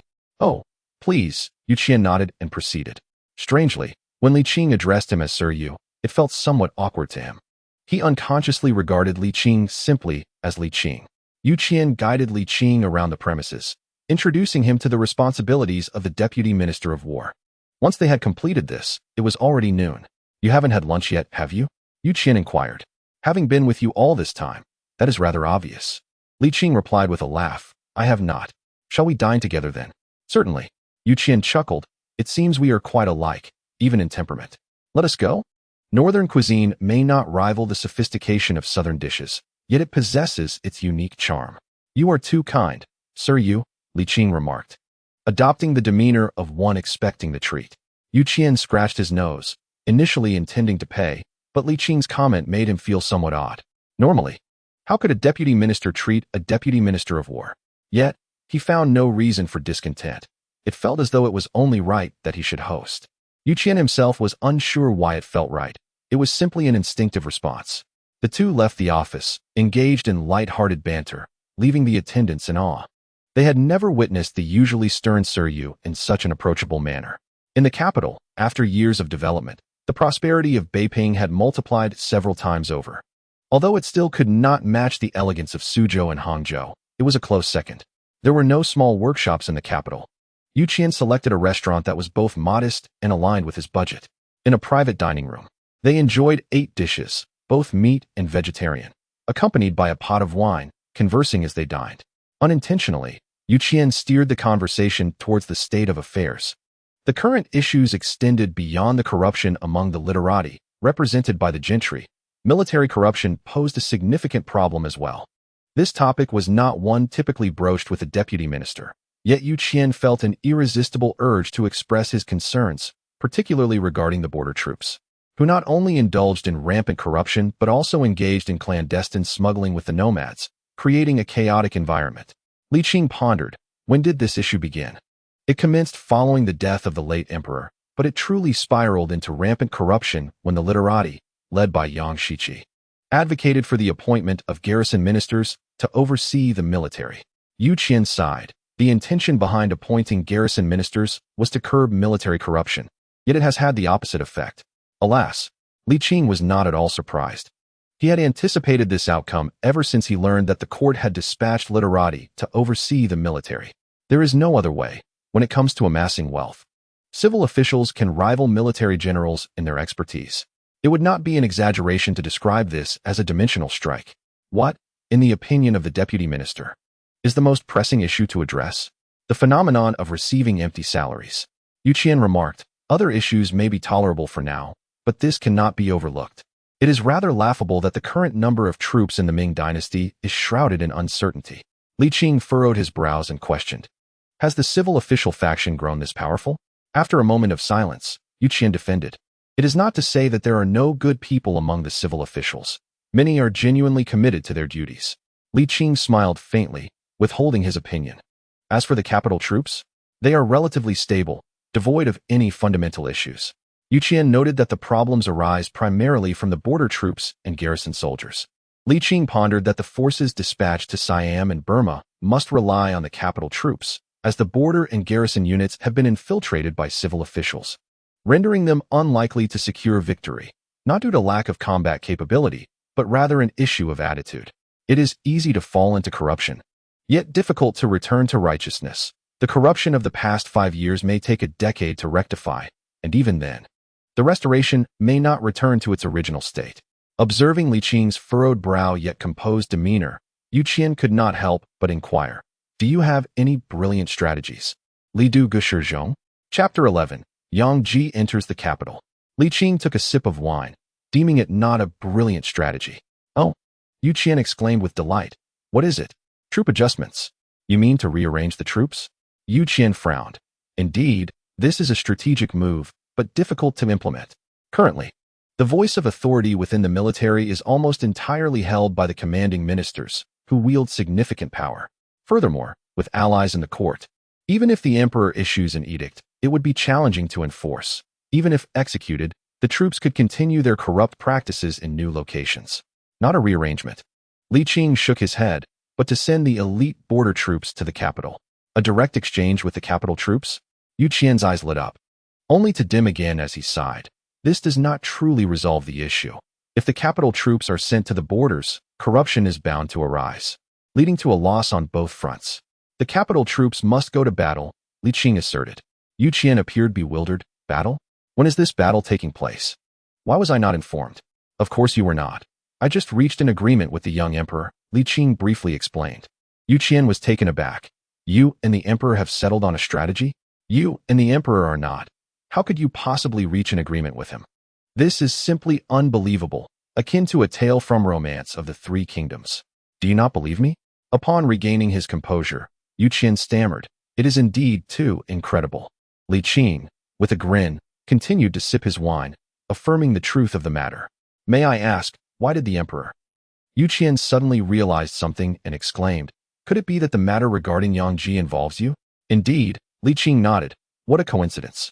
It was also Yang Shiqi's misfortune. Yu Qian smacked his lips, unsure how to assess this situation. Li Qing's rise is indeed legendary. The last person with such a remarkable story was Li Qing himself. Could it be that Li Qing has some advantage? Yu Qian scratched his head, deciding not to dwell on such matters, and sought confirmation. Is this true? Li Qing nodded again and dropped another bombshell. I am now the emperor's mentor. Yu Qian, he is indeed Li Qing, Yu Qian declared with unwavering certainty, yet he could not fathom why Li Qing possessed an ageless visage. This was truly magical. Even for someone as astute as Yu Qian, it was beyond comprehension. He shook his head, which felt swollen from overthinking, and chuckled, since the emperor has called you Mr. Li, I shall also address you as Mr. Li. Pausing for effect, he added with profound implication, Mr. Li truly does not recognize the eternal Qing Marquis? I have not seen him, but I have heard of him, Li Qing replied. Yu Qian chose not to press further, since he could not grasp the matter. It was best left unexamined. As long as he could ascertain Li Qing's identity, that was sufficient. Li Qing's desire to remain incognito undoubtedly stemmed from deeper reasons. As usual, Yu Qian raised his cup and said, Please, Mr. Li, partake in this drink. He had not laughed like this in a long time, his joy genuine and heartfelt. With such an esteemed figure present, he felt confident about the court's affairs. The glasses clinked, and the two drank heartily, while Li Qing picked up his chopsticks and began to eat. Ah, delightful. The following day, Zhu Qizhen cheerfully attended court, but noticed the absence of Li Qing. After scanning the room, he still could not find him. Why hasn't he come to court? Is he unwell? The young emperor felt a twinge of concern. Unbeknownst to him, Li Qing had simply overslept. Upon awakening, the sun was already bright, and thoughts of attending court were far from his mind. I must pay more attention next time. Li Qing mused, getting up to wash and having a light meal before heading to the Ministry of War. Now serving as the Deputy Minister of War, he could not only attend court, but also gain insights into military affairs and the situation at the borders. Though both he and the doctor held the same rank, their roles were markedly different. After court, Zhu Qizhen specifically instructed a young attendant to check on Li Qing and even prepared a token of appreciation, 20 taels of silver and a bolt of silk. While not overly generous, the gesture was heartfelt. Thus, on the following day, Li Qing rose early to attend court. However, he remained silent throughout the proceedings, resembling a statue, as he had yet to navigate the intricate web of interpersonal relationships and factions within the court. In the blink of an eye, a month had passed. Yang Ji was detained in the capital, and Wang Zhun, brimming with confidence, executed his tasks impeccably, with both witnesses and evidence in hand, successfully completing his mission. What delighted him further was that Yang Ji proved to be inept.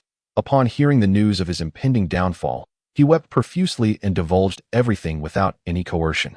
Following this incident, the emperor would likely overlook past grievances, much to Wang Zhun's satisfaction. At the Yang residence, Yang Shiqi learned that his son had entered the capital and felt assured that his own health was on the mend. He donned his official robes, preparing to resign during the afternoon court session. His son was but a minor figure, hardly worthy of the attention of someone like Yu Qian. Yang Shiqi believed that if he conducted himself properly, his son would be safe. Alas, to conclude my lengthy career in the court in such a manner is indeed a great regret, Yang Shiqi lamented. At that moment, the steward entered, announcing, Sir, Grand Scholar Yang Pu is here to visit. In this current time, He was the only one who still harbored fond memories. Yang Shiqi felt warmth in his heart and said, "Please, allow me to greet him. Brother Shiqi."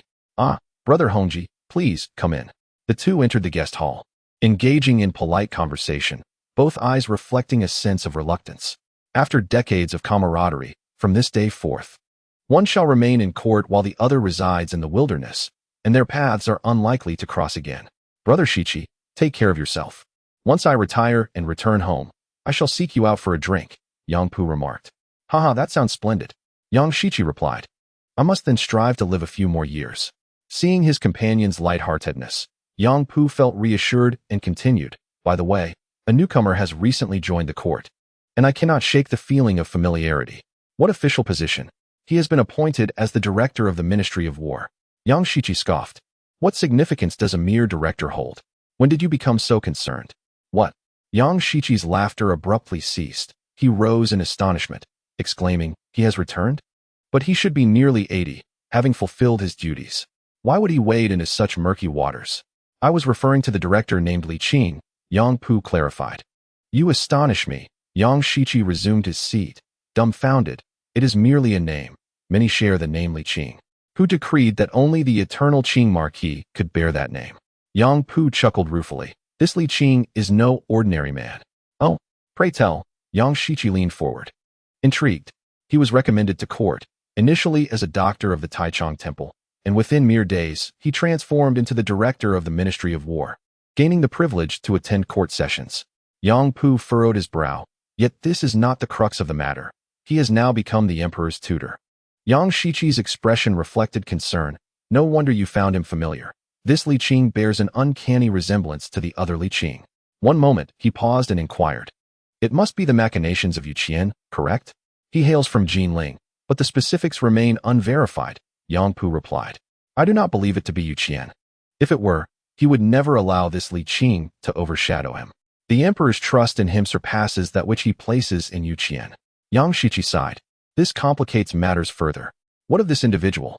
He appears honest, committing no transgressions. The emperor holds him in such high regard, yet he remains so unassuming. Therein lies the true complexity, Yang Shiqi remarked with a wry smile. Keep a watchful eye, strive to gain his favor where possible, and if not, refrain from antagonizing him. Hongji, your path ahead is long. Do not emulate my missteps. Yang Pu exhaled slowly, affirming, I understand. Let us review the details. When we arrive at court, we must ensure Yang Ji's safety. Yang Shiqi felt an overwhelming sense of gratitude, rising to perform a deep bow. Thank you. It is only fitting for longtime colleagues and friends. Yang Pu assisted him to his feet. Clang. The shackles were removed, yet Yang Ji exhibited no signs of joy. Terror gripping him. At this juncture, he fully comprehended that his father's influence had waned, and his future appeared bleak. Wang Jun chuckled ominously. Enough of this dawdling. Let us proceed. Yang Ji shivered, voice trembling. Sir, my family possesses wealth, great wealth. I can pay any sum to secure my release. Impudence. Do you think we would accept bribes? Wang Jun's expression darkened, and he retorted coldly. Openly offering bribes incurs a greater penalty. When we reach the court, we shall report the truth to the emperor, and you shall face the consequences. Yang Ji was momentarily stunned, feebly asserting, Sir, my father, Yang Shiqi. Yang Shiqi, you say? Wang Jun interrupted with a derisive laugh. If Yang Shiqi could save you, he would not shy away from the court meeting. Huh. With that, he delivered a swift kick to Yang Ji's backside, urging, move quickly, lest we be compelled to resort to more forceful measures. Chapter 12, To Spare Yang Ji. Is against heaven's principle. Yang Pu gently patted Yang Shiqi's shoulder, reassuring him, fear not. After all, you are a prominent minister of 3 reigns. The emperor is not inexperienced and will not act with cruelty. Yang Shiqi nodded, managing a faint smile. It is almost time for the noon court assembly. Let us proceed. At the palace gate, as Yang Shiqi descended from the carriage, he coincidentally encountered Li Qing, who had arrived just in time for the court. Li Qing? Yang Shiqi was taken aback. Was this not Li Qing himself? Yang Pu, having been a successful scholar in the 2nd year of the Zhengde era, had ascended to the Hanlin Academy and had little political exposure in the early days. In contrast, Yang Shiqi had followed the path of Feng Xiaoru, though lacking formal credentials. He had engaged in political affairs early on and had met Li Qing as far back as the 1st year of Zhengde. At that time, Li Qing had merely sported a beard and a couple of simple wrinkles, without any elaborate disguises or masks. Yang Shiqi recognized him at once, but quickly dismissed his assumption. No one escapes the passage of time, and the man before him appeared considerably younger than the Li Qing of the Zhengde era. It could not possibly be the same individual. Li Qing cast a glance at Yang Shiqi, clasping his hands with a smile. You must be Minister Yang. I have long admired you. Yang Shiqi felt a twinge of embarrassment. After all, the position of Minister of War was one he had acquired from Li Qing. Had Li Qing not stepped down, there would have been no place for him. Yet, he soon dismissed his discomfort. Realizing that they merely shared a name and a striking resemblance, they were not the same person, and thus, there was no cause for awkwardness. Too kind, Yang Shiqi smiled, acknowledging the courtesy. As Li Qing entered the palace first, Yang Shiqi quietly remarked, Hongji, is this the Li Qing you mentioned? Yes, what of it? Do you not find him remarkably similar to that Li Qing? Yang Shiqi inquired. There is some resemblance, but it is not overly striking, Yang Pu pondered. Yang Shiqi shook his head. That is because you have not encountered the earlier Li Qing. The former Marquis Yongqing bore an almost identical appearance. Are you suggesting that this Li Qing is the son of that Li Qing? Yang Pu exclaimed in surprise. That cannot be. Li Qing had no offspring. Besides, who would name their son after themselves? That would be utterly scandalous. Yang Shiqi was left speechless, unable to clarify further. He sighed. Let us proceed to the court. Keep a watchful eye on this Li Qing. Yang Pu nodded in agreement. In the Hall of Heavenly Purity, upon Yang Shiqi's return to the court, the ministers sensed that a significant event was about to unfold. Shortly thereafter, Emperor Zhu Qizhan entered the Grand Hall, and after the ceremonial greetings between sovereign and ministers, they resumed their positions. Zhu Qizhan cast a glance at the standing eunuchs. One of them comprehended the cue and announced in a sharp voice, Summon the accused, Yang Ji, to the court. At this, the faces of all present turned pale, and Yang Shiqi felt a wave of darkness wash over him. Had it not been for Yang Pu's steadying hand, he would have surely fainted. The gravity of Yang Ji's crimes was severe, yet it was unfathomable for a criminal to be summoned to the court. In that moment, Yang Shiqi lost all confidence in his ability to save his son. The young emperor, still brimming with youthful fervor, was disregarding established protocols. Yang Shiqi simmered with frustration, yet dared not express it. His son's fate lay in the hands of another, and he could not afford to provoke a confrontation. Before long, Yang Ji was dragged in by Wang Zhun and another eunuch, visibly terrified to the point of being unable to walk. With a thud, he fell prostrate. As the two individuals released their grasp, Yang Ji fell heavily to the ground, collapsing in a daze. The court was filled with astute individuals who could discern the young emperor's intent to openly confront him. Yang Shiqi, being advanced in years, realized that even if he were to survive this crisis, his political career would be short-lived. It would be wiser to sever ties sooner rather than later. Guo Jin was the first to step forward, vehemently rebuking Yang Ji. Bold Yang Ji, how dare you not bow before the emperor? Zhu Qizhan cast a disdainful glance at Guo Jin, a surge of repulsion swelling within him. Such a sycophant was unworthy of trust, and it seemed that a change in the Ministry of Personnel was imminent. Believing he had pleased the emperor, Guo Jin was eager to exacerbate the situation. At that moment, Yang Pu interjected, bowing respectfully. Your Majesty, the accused Yang Ji should be tried by the 3 judicial offices. It is not the emperor's place to pass judgment. Yang Shiqi, unaware of the proceedings, was informed that the case had already been examined. Yang Ji was guilty of over 30 homicides, the abduction of women, and the desecration of graves.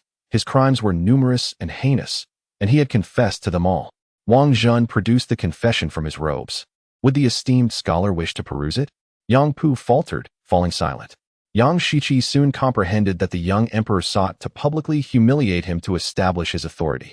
With his ascent to power, the young emperor's first act of aggression was directed at him, the foremost minister, leaving Yang Shiqi with nothing but bitterness and indignation.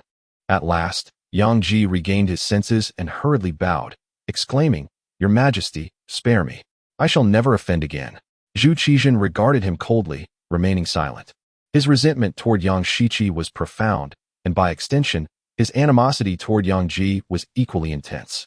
Observing the emperor's silence and palpable rage, Yang Ji's heart raced with dread, desperately calling out to his father for rescue, pleading, Father, save me. I do not wish to die. His overwhelming fear distorted his voice, and he was a pitiful sight, tears and snot streaming down his face. Was this truly the offspring of the foremost minister? The officials exchanged glances of disdain. Yang Shiqi's face flushed with shame. Decades of wisdom were tarnished by his son's disgraceful behavior, leaving him utterly exposed. Enough, Yang Shiqi bellowed, stepping forward to bow deeply. As a father, I must bear the blame for my son's grave transgressions. I am willing to share in his punishment. While his words were eloquent, their true purpose was to plead for leniency for his son. Zhu Qizhen discerned the underlying meaning in his words and replied coolly, Yang Ji is Yang Ji, and Yang Qing is Yang Qing. They cannot be conflated. Your Majesty is wise, Guijin chimed in, having resolved to align himself with the young emperor. It was evident that Yang Shiqi's position was untenable. Currying favor with the emperor would leave a power vacuum that he, as the Minister of Personnel, was eager to fill.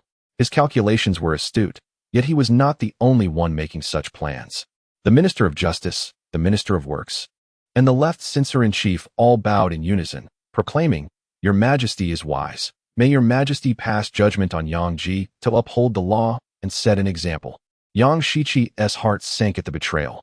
Once, these individuals had bowed and scraped before him with utmost respect, but now that he had lost his influence, they not only refused to assist him, but actively sought to undermine him. Even the courtesans would not be so cruel. Indeed, if these individuals conspire together and blindly support Yang Shiqi, then Zhu Qizhen would be utterly powerless against him. However, therein lies the dilemma. Everyone aspires to occupy Yang Shiqi's esteemed position. What Zhu Qizhen must do is assert his unwavering stance, just as Li Qing articulated. They can turn against each other. The present moment is precisely that.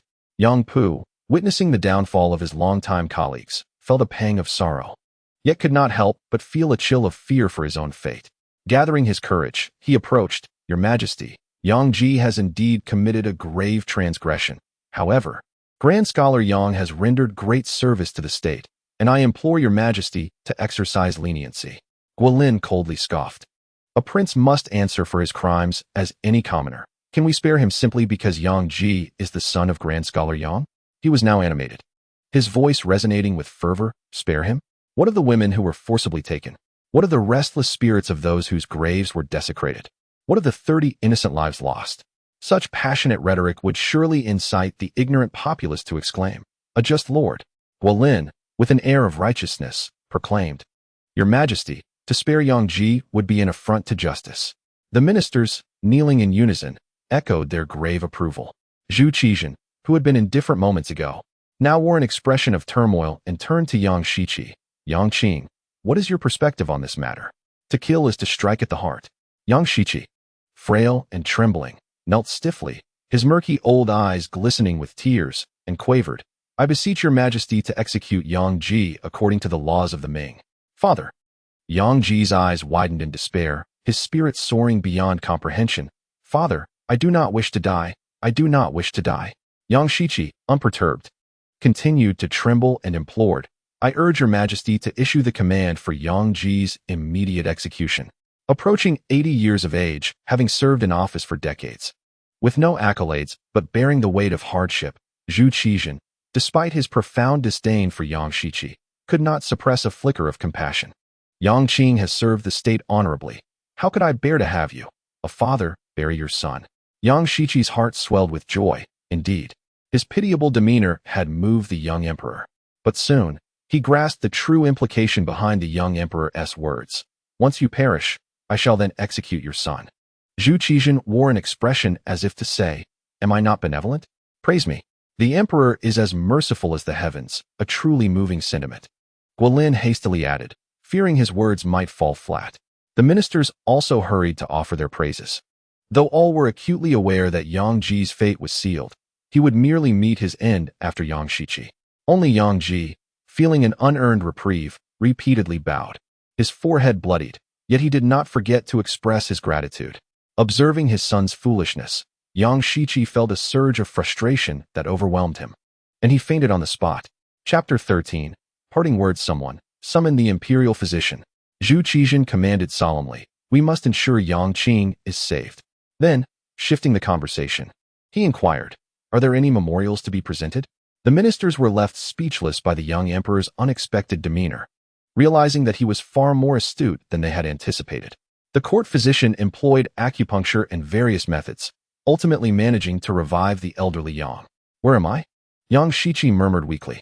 "In the central hall," Wang Zhen replied, approaching cheerfully. "Grand Scholar Yang, you must endure. You need to live a while longer." Yang Shiqi, filled with rage, silently cursed.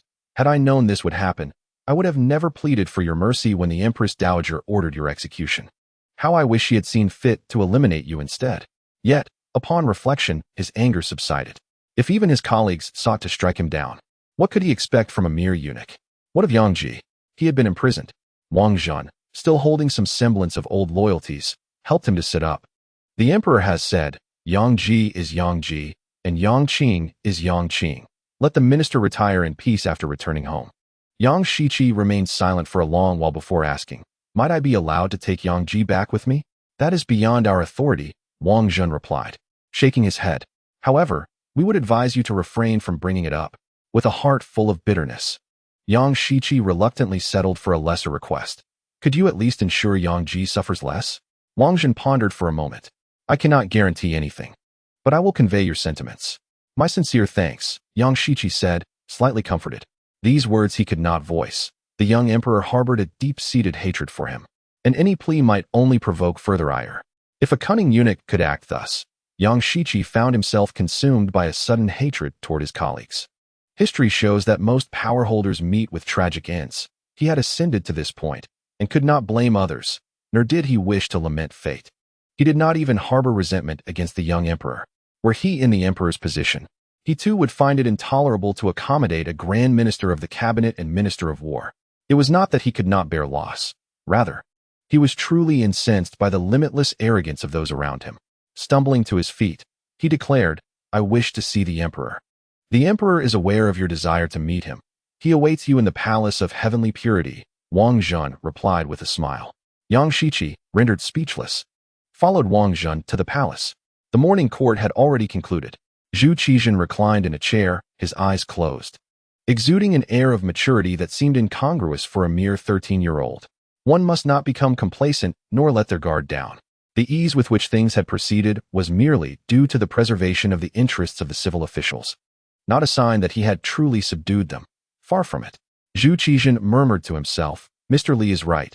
During the campaigns in Myanmar and Siam, I must not allow them to perceive that I intend to embark on a renewed maritime venture, lest implementation prove exceedingly complicated."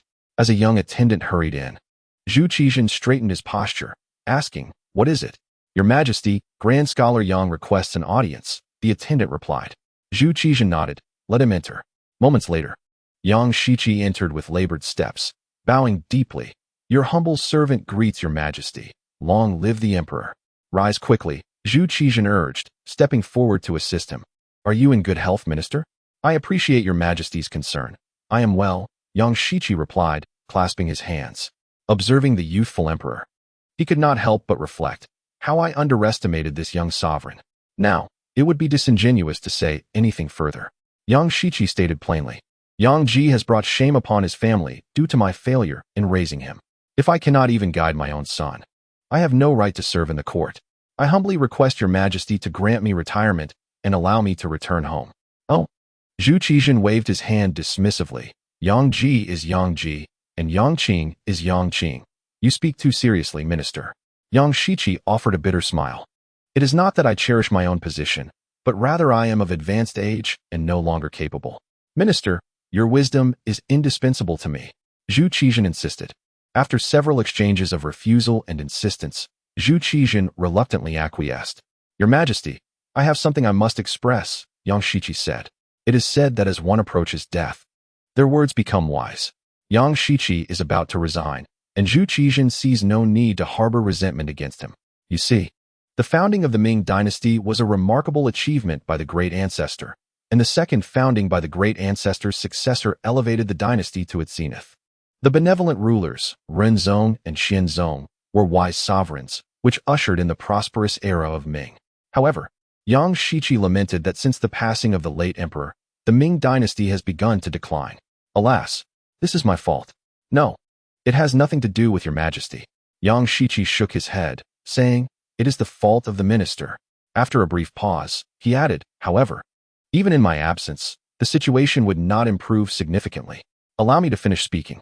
Yes, go ahead, Zhu Qizhen responded with remarkable tolerance. As a prominent minister across several reigns, Yang Shiqi's parting words were of great importance to Zhu Qizhen. Over the course of history, the officials of the Ming dynasty have endured great suffering. Yang Shiqi remarked, Your Majesty may believe that the salaries of officials are sufficient for their living expenses. And indeed they are adequate, though not affluent. Of course, this has little to do with the salaries themselves, for even if they were doubled, officials would still succumb to greed. What does that pertain to? Zhu Qizhen inquired.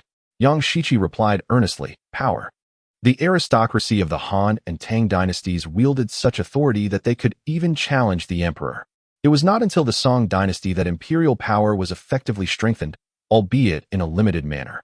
This is why emperors throughout history shared the world with the gentry, not because they did not wish to consolidate their authority, but because they were unable to do so. Zhu Qizhen, having been groomed as the heir from birth and well-versed in classical texts, did not contradict Yang Shiqi's words. He merely stated, Our Ming has achieved this. The great ancestor accomplished it. Indeed, Yang Shiqi nodded. The great ancestor was a man of great talent and vision, but he relied on more than just his remarkable abilities. What else? Zhu Qizhen asked, puzzled. The key moment. Yang Shiqi continued. Since the unification by Qin Shi Huang, whether it was the Han overthrowing the Qin, the Tang usurping the sway, or the Song Taizu ending the era of chaos, none accomplished a true reshuffling of power, as their predecessors were all Han people.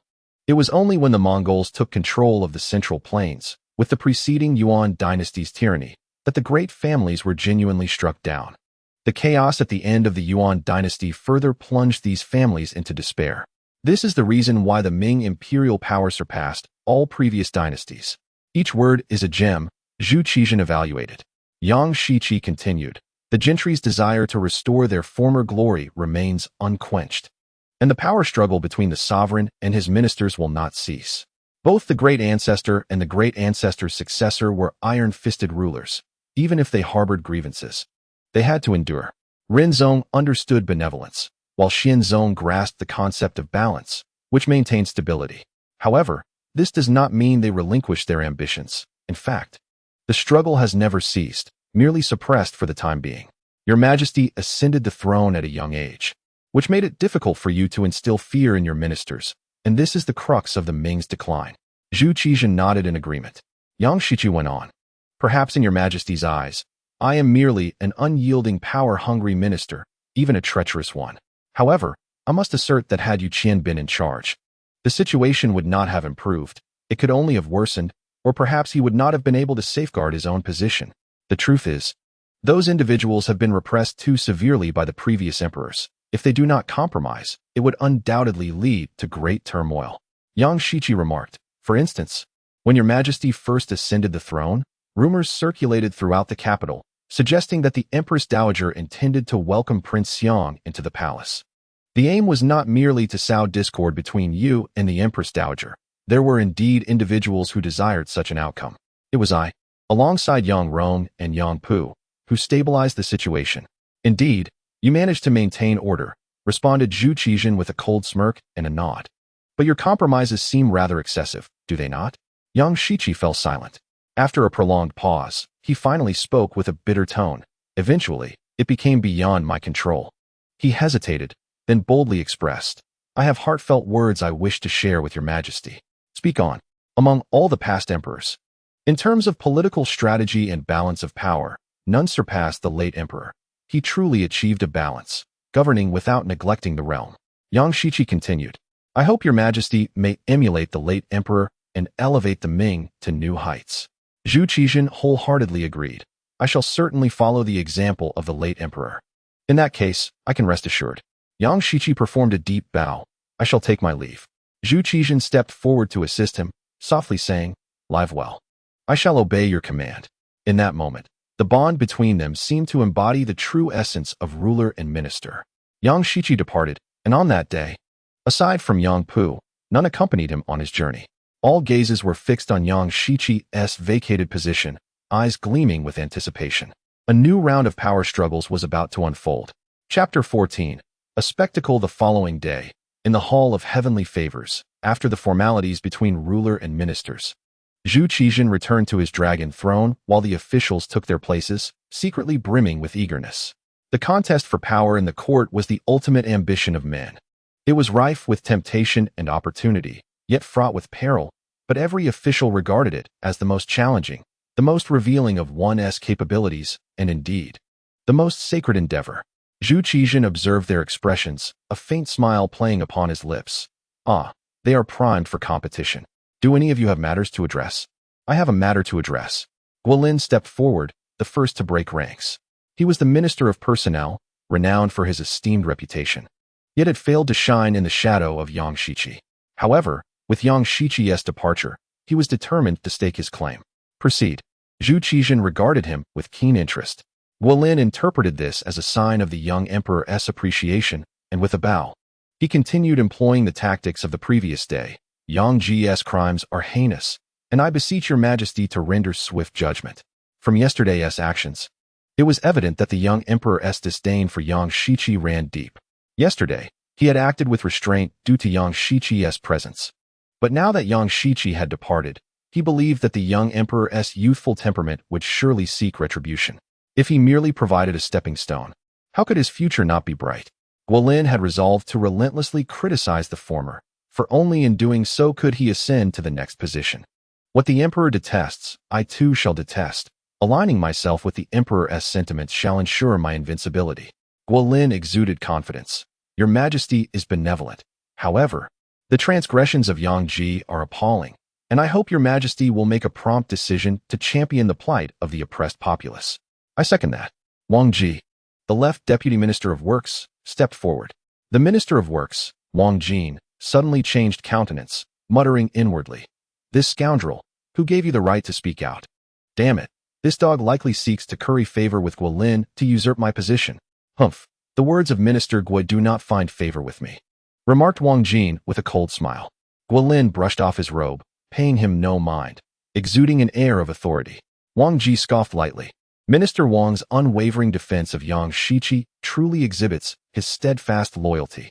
Wang Jin's expression shifted. The term steadfast loyalty has traditionally been reserved for subjects towards their sovereign. How could it be applied to one minister in defense of another? Damn it, I have long perceived your rebellious nature. Wang Jin took a deep breath and retorted sharply. What ulterior motives does Deputy Minister Wang harbor in so fervently supporting Minister Gua? As their own ministers clashed, the onlookers among the court silently anticipated the spectacle. It was common knowledge that with Yang Shiqi's departure, a significant reshuffle of power within the court was inevitable, yet no one anticipated such ferocity.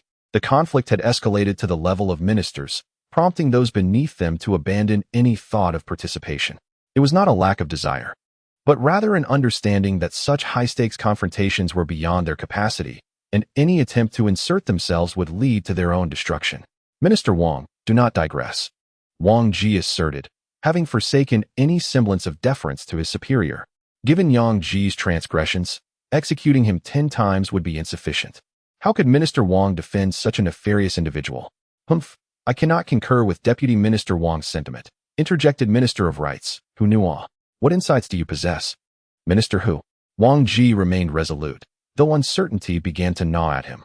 As a mere deputy minister, facing off against 2 ministers was an overwhelming challenge. At that moment, Minister of Revenue Lu Zhongfu stepped forward, stating, I find Deputy Minister Wang's argument quite compelling. As the ancient saying goes, a prince is subject to the same laws as the common people. If Yang Ji is to be pardoned merely for being the son of a former grand scholar, does it not send a message that the families of Ming officials may act with impunity? Wang Ji felt the pressure ease, and his confidence surged. Minister Lu, well said. Not so fast with your accolades, came a commanding voice as Minister of Justice Wei Yuan advanced, his presence overshadowing Wang Ji. Does Deputy Minister Wang not recall the Emperor's words from yesterday? Are you truly so deaf to his decree? Wang Ji faltered, begrudgingly responding, I heard it, but, good. Wei Yuan interrupted.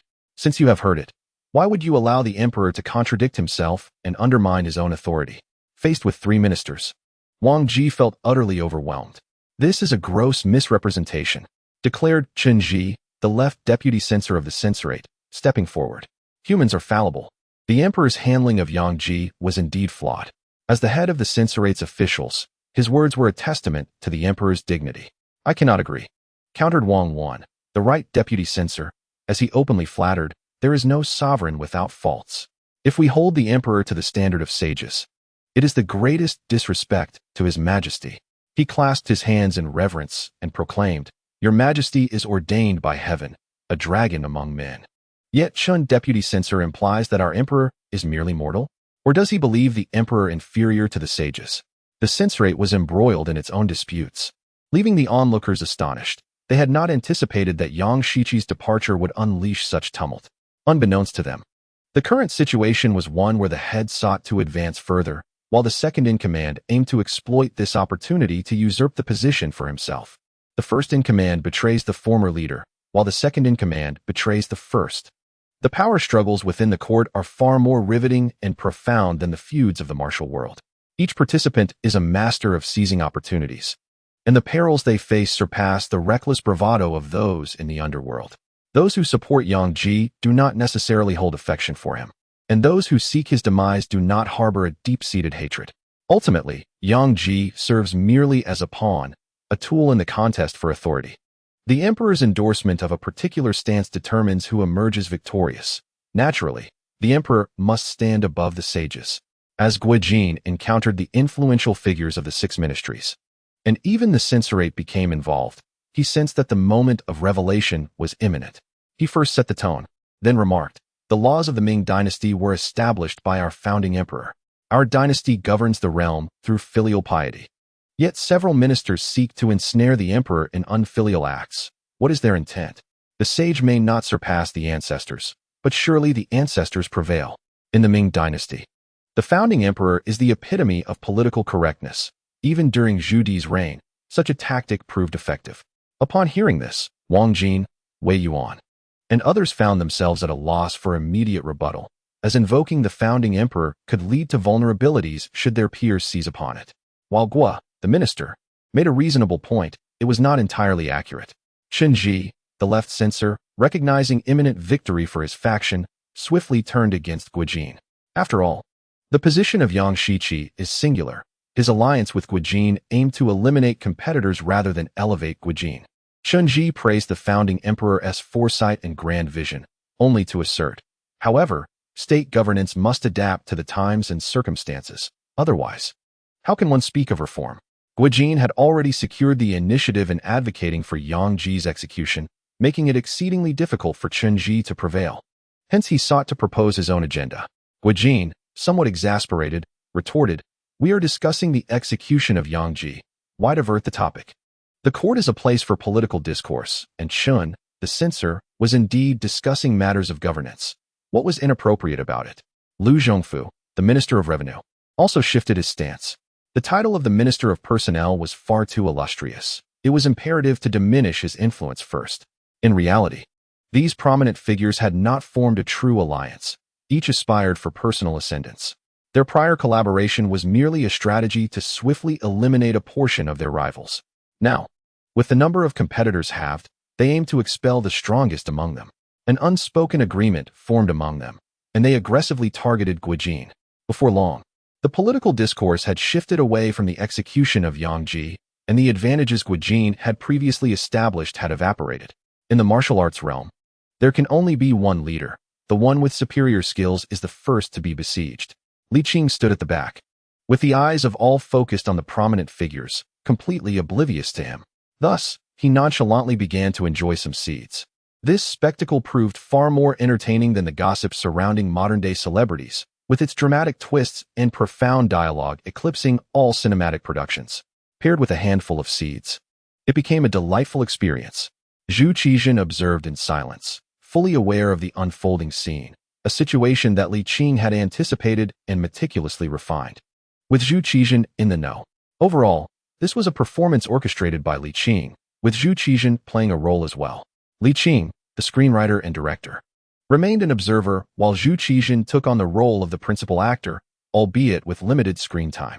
The esteemed figures around him played supporting roles, their individual contributions minor, yet collectively they commanded the stage, while those beneath the rank of minister merely served as background.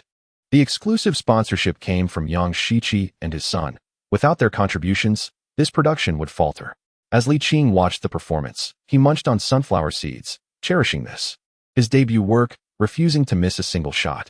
Zhu Qizhen, however, lacked Li Qing's refined demeanor, acutely aware that the ultimate goal was to mobilize troops.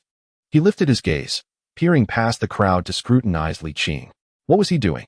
Chapter 15. The Path of Death. Sensing the protagonist's gaze upon him, Li Qing reluctantly tucked the sunflower seed shells into his pocket. Previously, he had been fined for snacking during court sessions, and he wished to avoid a repeat of that embarrassment. Zhu Qizhen was momentarily taken aback, recovering after a while, his lips twitching in a silent indication that it was nearly time for Li Qing to perform. What kind of director takes the stage himself? Li Qing rolled his eyes. Yet, it was time to progress the narrative. Although the current scene was captivating, it had lost its initial thrill. At that moment, Guijin, battered and bruised from verbal skirmishes, found himself unable to endure further humiliation. Unwilling to allow these backstabbers to ascend, he decided to stir the waters. Since you all claim the court is a place for deliberation, why not grant others the opportunity to speak? Chun-Ji surveyed the room, deliberately avoiding Yu Qian and Yang Pu, and scoffed. Do any of my colleagues have any opinions? I do. Li Qing clapped his hands and stepped forward. Really? Not only was Chun-Ji taken aback, but the others were equally astonished. Li Qing advanced towards the emperor. Your Majesty, I have a memorial to present. Proceed. At that moment, all eyes turned to Li Qing, with many thinking, how dare he? They were already aware of his appointment as Grand Tutor, but what did that matter? This was not the Hongwu or Yongle era. The young emperor had yet to seize true power. To believe that a mere title of Grand Tutor could sway the tides and seize opportunities amidst chaos was sheer folly. Truly, a newborn calf fears not the tiger. Did he truly think the court was easy to navigate? The ministers exchanged knowing smirks. Li Qing seemed oblivious to their peculiar expressions and, with a respectful gesture, proclaimed, I currently serve as a deputy minister of war, overseeing military affairs. I have observed that our navy has not ventured out to sea in recent years, allowing some unscrupulous individuals to bully the populace. This year, Siam and Myanmar have become increasingly audacious, frequently plundering the merchant vessels of the Ming dynasty engaged in overseas trade. I implore your Majesty to mobilize troops at once to uphold the interests of the Ming subjects and assert the might of our nation. Li Qing's words resonated powerfully. If the Ming turns a blind eye, we cannot guarantee that other vassal states will not harbor ulterior motives. Hearing that it was in defense of the interests of civilian merchant ships, the ministers internally agreed. While these merchant vessels were often owned by officials or their close kin, the issue lay in the fact that a mere 7th-rank deputy minister dared to voice such sentiments amidst a court rife with danger. One ill-phrased comment could lead to future retribution. Zhu Qizhen glanced at the esteemed figures, yet they remained silent. What they cared about was Yang Shiqi's position. The dispatch of troops to Siam and Myanmar, the protection of commercial interests, and the promotion of the great Ming's prestige. Though it also benefited them, it was not of the utmost importance. Yu Qian wished to join in the discussion but was reminded of Li Qing's earlier admonition and chose to exercise restraint. His authority was second only to Yang Shiqi's. Should he ascend to Yang's position, it would incite enmity from all corners of the world. Seeing that no one spoke, Zhu Qizhen turned to Li Qing, inquiring if he had any clever strategies.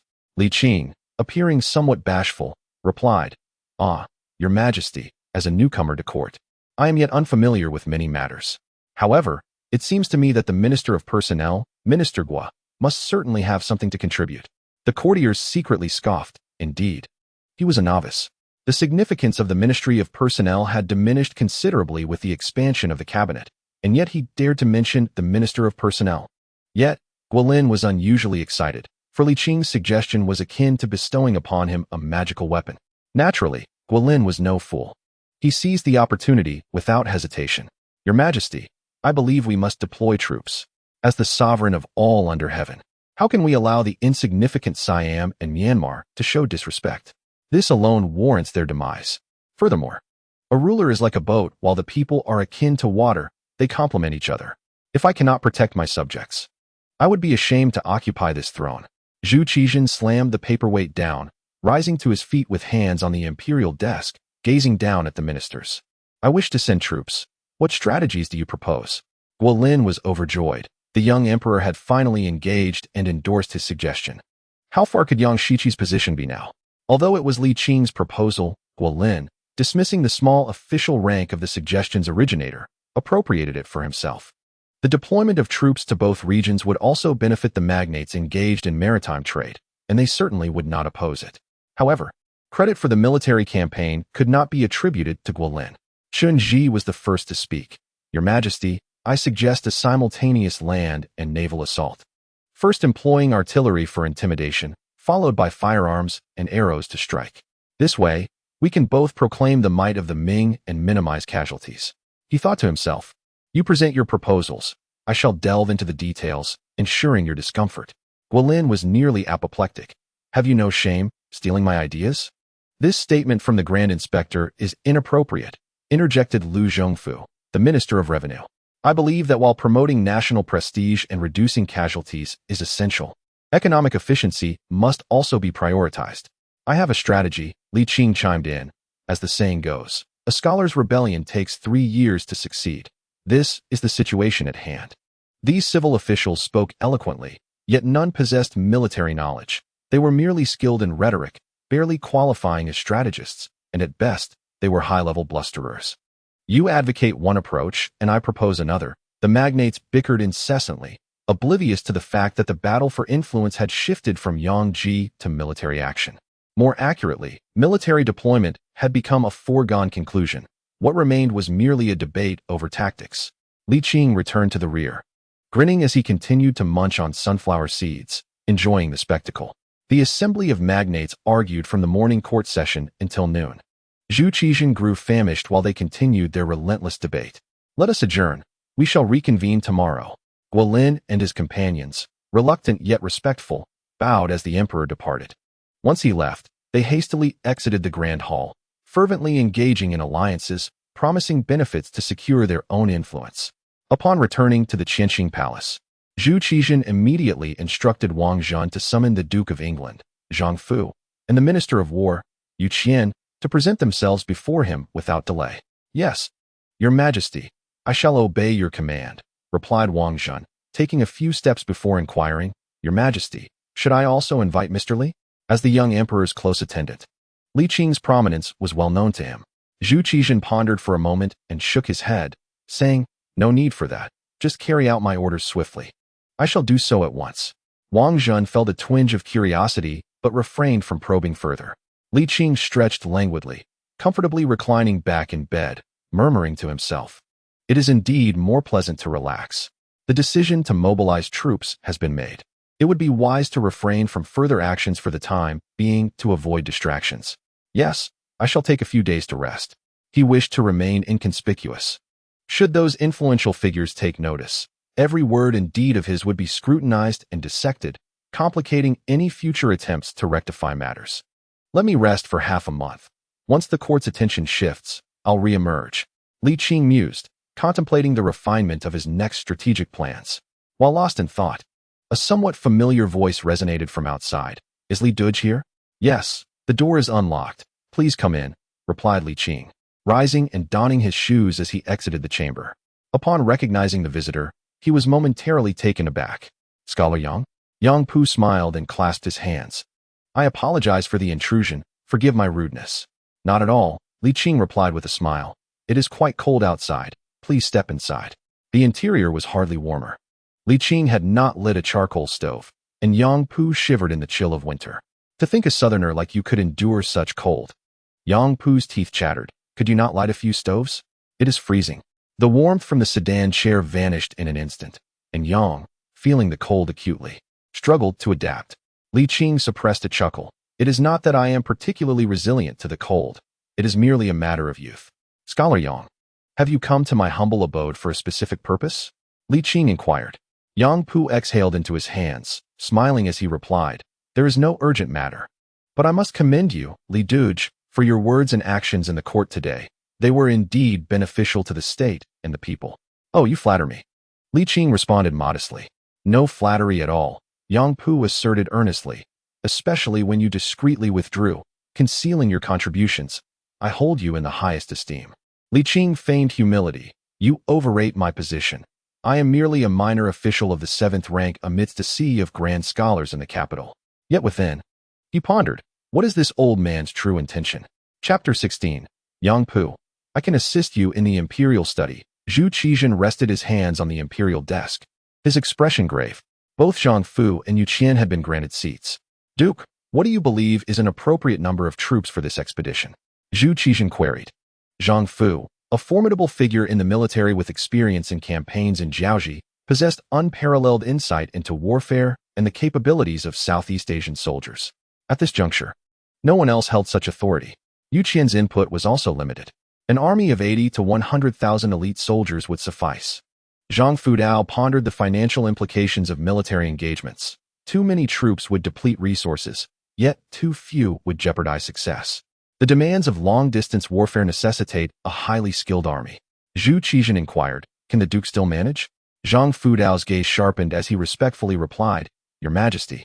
The founding emperor established a rule that the dukes of the Ming dynasty should not interfere in state affairs or military matters. However, there are exceptions, as demonstrated by Duke Wei Suda, Duke Chao Li Wenzhong, and Duke Song Fengsheng, who all commanded troops in their capacity as dukes. If they could, why cannot you, Duking? Zhu Qizhen continued. Moreover, did not the late emperor bestow upon you the authority to engage in governance? Zhang Fudao replied with a bow. In the past, your majesty was but a child. Now that you stand capable, should I intrude, it would inevitably invite scandal. I have faith in you, declared Zhu Qizhen. Yu Qian added, Your Majesty, in the campaign against Myanmar and Siam, who else but Duking? Zhang Fudao felt a surge of gratitude, his eyes misting with emotion. How could I, bestowed with your trust, be selfish? Even at 60, Lien still possesses vigor. I am more than able. Excellent. Zhu Qizhen exclaimed joyfully. This campaign shall be entirely directed by Duke Ying. Minister you, ensure the logistics and military supplies are ample. I shall comply. Both men responded with a bow. Yu Qian then asked, Your Majesty, do we have a suitable candidate for the military supervisor? Supervisor? Zhu Qizhen suddenly recalled the necessity of such a position. At merely 13 years of age, his experience was limited to court intrigues and historical texts, leaving him unfamiliar with the realities of warfare. Noticing this, Yu Qian suggested, I recommend Li Qing for this role. Li Qing? Zhang Fudao inquired in surprise. He has returned? Does Duking know Li Qing? Zhu Qizhen expressed astonishment. Yu Qian chuckled. This Li Qing is not the same as the one you are thinking of, Your Majesty. Ah, I see. Zhang Fudao nodded, falling silent. Zhu Qizhen contemplated for a moment before stating, I have complete trust in Duke Ying. A supervisor is unnecessary. Your Majesty, a supervisor is essential. It is not a matter of trust, Zhang Fudao insisted. I only require command authority during the battle. Yu Qian wished to interject, but was cut off by Zhu Qizhen. With a commander of Duke Ying's caliber, a supervisor would only hinder his effectiveness. Zhu Qizhen resolutely declared, No further persuasion is needed. My decision is final. What a jest! He was still contemplating reforms in governance. How could he allow Li Qing to engage in battle? Zhang Fudao, misunderstanding the situation, perceived this as a manifestation of the young emperor's trust, leaving him profoundly moved. I shall not betray your grace. Good. Zhu Qizhen responded, invigorated.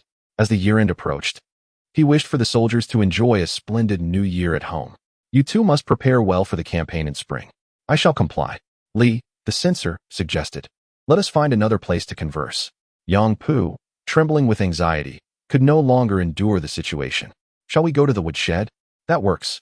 Yang Pu's demands were modest. He sought only warmth. The two men settled in the shed, kindled a fire, and engaged in conversation.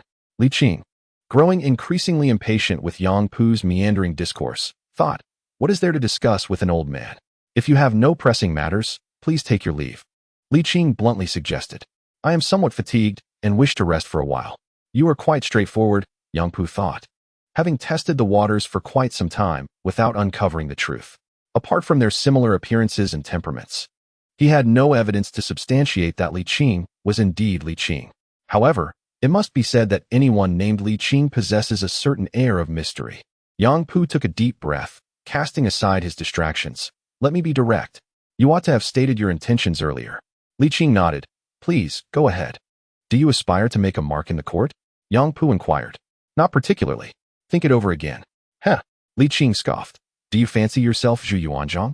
Yang Pu was left speechless. What I mean is, I can assist you in realizing your ambitions. I do not believe you. Yang Pu felt a surge of indignation. I speak with utmost sincerity, and heaven bears witness to it.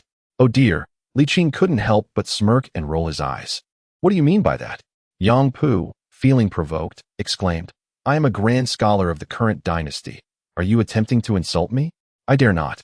Li Qing replied, raising his hands in a gesture of submission, genuinely fearing that the old man might succumb to his emotions within his abode.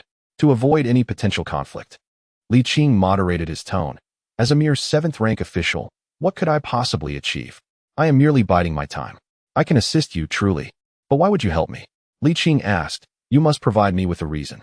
I do it for my own sake, Yang Pu replied. Li Qing was taken aback. What do you mean? After a moment of silence, Yang Pu explained. In truth, the moment the late emperor passed, the court fell into disarray. The officials of the Ming dynasty have suffered greatly. The emperor ascended the throne at a mere 8 years old. Such an opportune moment. How could the ministers let it slip by? Thus, to maintain stability, we were compelled to advocate for certain compromises, lest the contradictions become too pronounced. Yang Pu sighed. Initially, it was manageable, but as time passed, human greed expanded step by step, and we found ourselves increasingly overwhelmed, unable to suppress it. Li Qing nodded. So, you wish for me to aid you in atoning for your sins? That cannot be phrased so bluntly. Yang Pu flushed and corrected himself. This is a matter of great significance for the state. For me, it could mean a successful retirement, and for you, it could yield both fame and fortune. Why should it be me? Because if Grand Scholar Yang continues speaking in circles, it would be better left unsaid, Li Qing interjected. Yang Pu forced a smile. I speak the truth, yet you may not believe me. How would you know if you do not ask? Li Qing countered. Very well. Yang Pu exhaled deeply and said earnestly, because you possess the qualities of Li Qing. Li Qing was taken aback for a moment, then quickly grasped Yang Pu's meaning. Inquiring, how can you be so certain that I can achieve the status of Earl Yongqing? Regarding this military expedition, Yang Pu replied, I cannot say for certain if you will succeed, but you are still young, and youth is an asset. If anyone can reach that level, it must be you. Is that so? Li Qing nodded. We are both seasoned in this game. There is no need for further elaboration. After a brief contemplation, Li Qing set aside his pretense. Very well, I accept your assistance. Yang Pu inwardly scoffed. Why does it sound as if you are the one aiding me? Truly, everyone named Li Qing possesses a certain cunning. To preserve his reputation and avoid following the path of Yang Shiqi, Yang Pu had no choice but to proceed in this manner. Do you have any subsequent plans? Not at the moment, Li Qing replied. Rest assured, since I have accepted, I will certainly make use of you in due time. Very well. Yang Pu, tremblingly, rose to his feet and staggered a few steps before turning back to say, it would be wise to procure some taller chairs at home. Sitting on low stools is quite uncomfortable. Additionally, charcoal is not expensive, by some to bring back. Young people ought to cherish their health and not solely focus on saving money. Li Qing chuckled softly, remarking, youth is characterized by vigor. Yang Pu, with a frown, retorted, ignoring the advice of the elders will lead to regret, a lesson you shall learn as you age. Li Qing, scratching his nose, found little desire to engage in debate. Safe travels, esteemed scholar. Once Yang Pu departed, Li Qing began to contemplate. Analysis revealed that Yang Pu had no intention of monopolizing power, otherwise, he would have voiced his thoughts today. In terms of qualifications, Yang Pu was indeed the most suitable candidate to succeed Yang Shiqi. With Yang Pu's assistance, future endeavors would undoubtedly become more manageable. However, this also meant he would be under the watchful eyes of the court, perceived as a rival. There were pros and cons. Yet overall, the advantages outweighed the disadvantages. The following day, the court assembly continued with fervor. The prominent figures, relying solely on their words, exalted the Ming army to celestial heights, implying that the imperial forces were invincible, capable of annihilating the enemy with a mere flick of the fingers. Yet, this was contingent upon the emperor employing their strategies. Zhu Qizhen, feeling increasingly exasperated, though inexperienced in warfare, recognized that these scholars were adept at rhetoric but lacked practical military understanding. Specialization in one's field necessitated entrusting military matters to Zhang Fu. The intended goal had been achieved, and Zhu Qizhen was reluctant to squander further time on this subject. Thus, he proclaimed, Lords, please remain calm. The matter of deploying troops shall be discussed later. Let us first deliberate on the vacancy left by Yang Shiqi in the cabinet. Your Majesty, I have a memorial to present. I too have a memorial to present. Chapter 17, A Royal Grant. Not to be refused, the court session extended from the morning until noon, yet no conclusive resolution was reached regarding Yang Shiqi's position, which remained precariously unfilled. Zhu Qizhen returned to the Qianqing palace, his weary body weighed down by fatigue, and only then did he realize Li Qing was absent from the assembly. Perplexed by his absence, Wang Zhen, Zhu Qizhen called out, "Your servant is here." Wang Zhen scurried in, asking, "What commands does your Majesty have?" "Summon Li Qing to see me." "I shall do so at once," Wang Zhen replied, smiling obsequiously, hurriedly exiting. In his haste, he nearly collided with the approaching Empress Dowager's son, merely managing to utter, "I have seen the Empress Dowager," before rushing away. Son, noticing Wang Zhen's disregard, felt a surge of anger. "Is there a matter, your Majesty?" Zhu Qizhen inquired. "Nothing of importance, just longing for you." "Dear Zhen," son responded, turning with a smile. "Now that the Empress Dowager has entrusted governance to you, you must perform diligently and not disappoint the expectations of your late father." "That is indeed my intention," Zhu Qizhen replied coolly. "Does the Empress Dowager wish to instruct me on how to be a good emperor?" Sun's expression faltered, and she awkwardly replied, "Dear Zhen, how could you think such a thing? I merely came to check on you, seeing how hard you have been working these past few days." At this moment, a young girl, referred to as Zhen, presented a food box, which Sun took and placed on the imperial table. "Zhen, you are at the age of growth. You must consume nutritious food. This was personally prepared by me. I am not hungry." Zhu Qizhen waved his hand dismissively. "If there are no further matters, you may return to the palace. I still have state affairs to attend to." Sun's heart was heavy with sorrow. She could not fathom why her son treated her with such coldness. Even though he was adopted, it seemed excessive. "Zhener, you should still call him your Majesty," she suggested. Zhu Qizhen replied, "I am no longer a child." Sun nodded awkwardly. "My son is indeed the emperor." Filled with sadness and indignation, she lamented, "Why do you treat your mother with such indifference? Have I failed in my duties?" "No." Zhu Qizhen shook his head. "I must attend to state affairs." "You go on. Mother will not disturb you," she replied, concealing her sorrow and wearing a gentle smile. "As long as I can watch over you, my heart is filled with sweetness." Zhu Qizhen, feeling helpless, pretended not to notice. Sun, displaying remarkable patience, seated herself nearby, lovingly observing her son as if determined to win him over today. Zhu Qizhen remained aloof, yet Sun was in no hurry. Both women were imbued with patience. The little girl, named Zhener, stood obediently behind Sun, her small hands resting on her belly, her lashes unmoving, resembling a lifeless doll. In the grand hall, the only sound was that of Zhu Qizhen flipping through memorials. After a long silence, the hurried entrance of Wang Zhen shattered the stillness. "Your Majesty, Mr. Li has arrived." Addressing him as Mr. was a mark of respect Wang Zhen dared not overlook. Neither did he mention his official title. Zhu Qizhen hastily set aside the memorial and instructed, "Let him in." Sun could not suppress her surprise. It was the first time she had seen a look of joy on her son's face. She mused, "Who is this Li Qing?" Just as she pondered, Li Qing strode in, bowing and proclaiming, "I pay my respects to the emperor." Upon noticing Sun, he paused, momentarily taken aback. Zhu Qizhen then waved off the formalities, prompting Li Qing to bow slightly to Sun, acknowledging the Empress Dowager. "No need for formalities," she said, appraising Li Qing with keen interest, thinking to herself, "He possesses a fine appearance." Unbeknownst to her, she had never truly seen Li Qing's face. The little girl blinked her lashes, then returned to her stoic demeanor, internally noting, "This person is quite handsome." Zhu Qizhen rose and said, "I must discuss state matters with Li Qing. Empress Dowager, please take your leave." With this, Sun had no choice but to depart. The Empress Dowager Zhang was able to govern due to the late emperor's decree, and she had hoped to assert her influence. However, upon learning of Zhang's return to power recently, she had intended to take action, but her son's rapid maturity had left her with no opportunity. "Once you finish your meal, Mother will take her leave," Sun expressed with concern. "State affairs are pressing, but your health is paramount." Zhu Qizhen exhibited slight impatience, yet in the presence of officials, he refrained from showing his irritation. "Li Qing, are you hungry?" "How could I not be? I was called here before my lunch was ready," Li Qing responded honestly. "You have been rewarded," Zhu Qizhen announced. Li Qing hesitated, then spoke to himself. The king has bestowed a gift. I cannot refuse. So I shall accept it with humility. Would you dare to test that? Sun teased. Li Qing savored the moment, expressing gratitude for the emperor's generosity. This silver fungus and bird's nest lotus seed soup. One cannot find such delicacies outside. It was made by the Empress Dowager, the little girl chimed in. Oh dear. Li Qing quickly set down his chopsticks, visibly flustered, rubbing his hands together in uncertainty. Zhu Qizhan chuckled. It is merely a bowl of soup. Why such fuss? The Empress Dowager would not stoop to your level. The Empress Dowager is magnanimous, Li Qing remarked with admiration.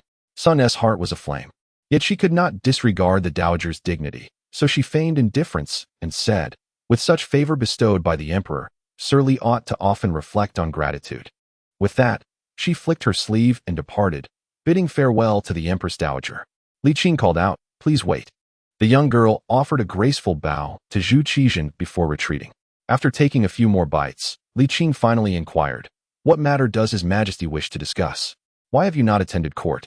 Feeling somewhat awkward, Li Qing responded, I had perhaps been too conspicuous at court yesterday, and I thought it prudent to lay low for a while. Is that truly necessary? Zhu Qizhan asked, perplexed. Li Qing replied earnestly, it is indeed imperative. The smoothness of our recent endeavors is due to the ministers being unaware of our true intentions.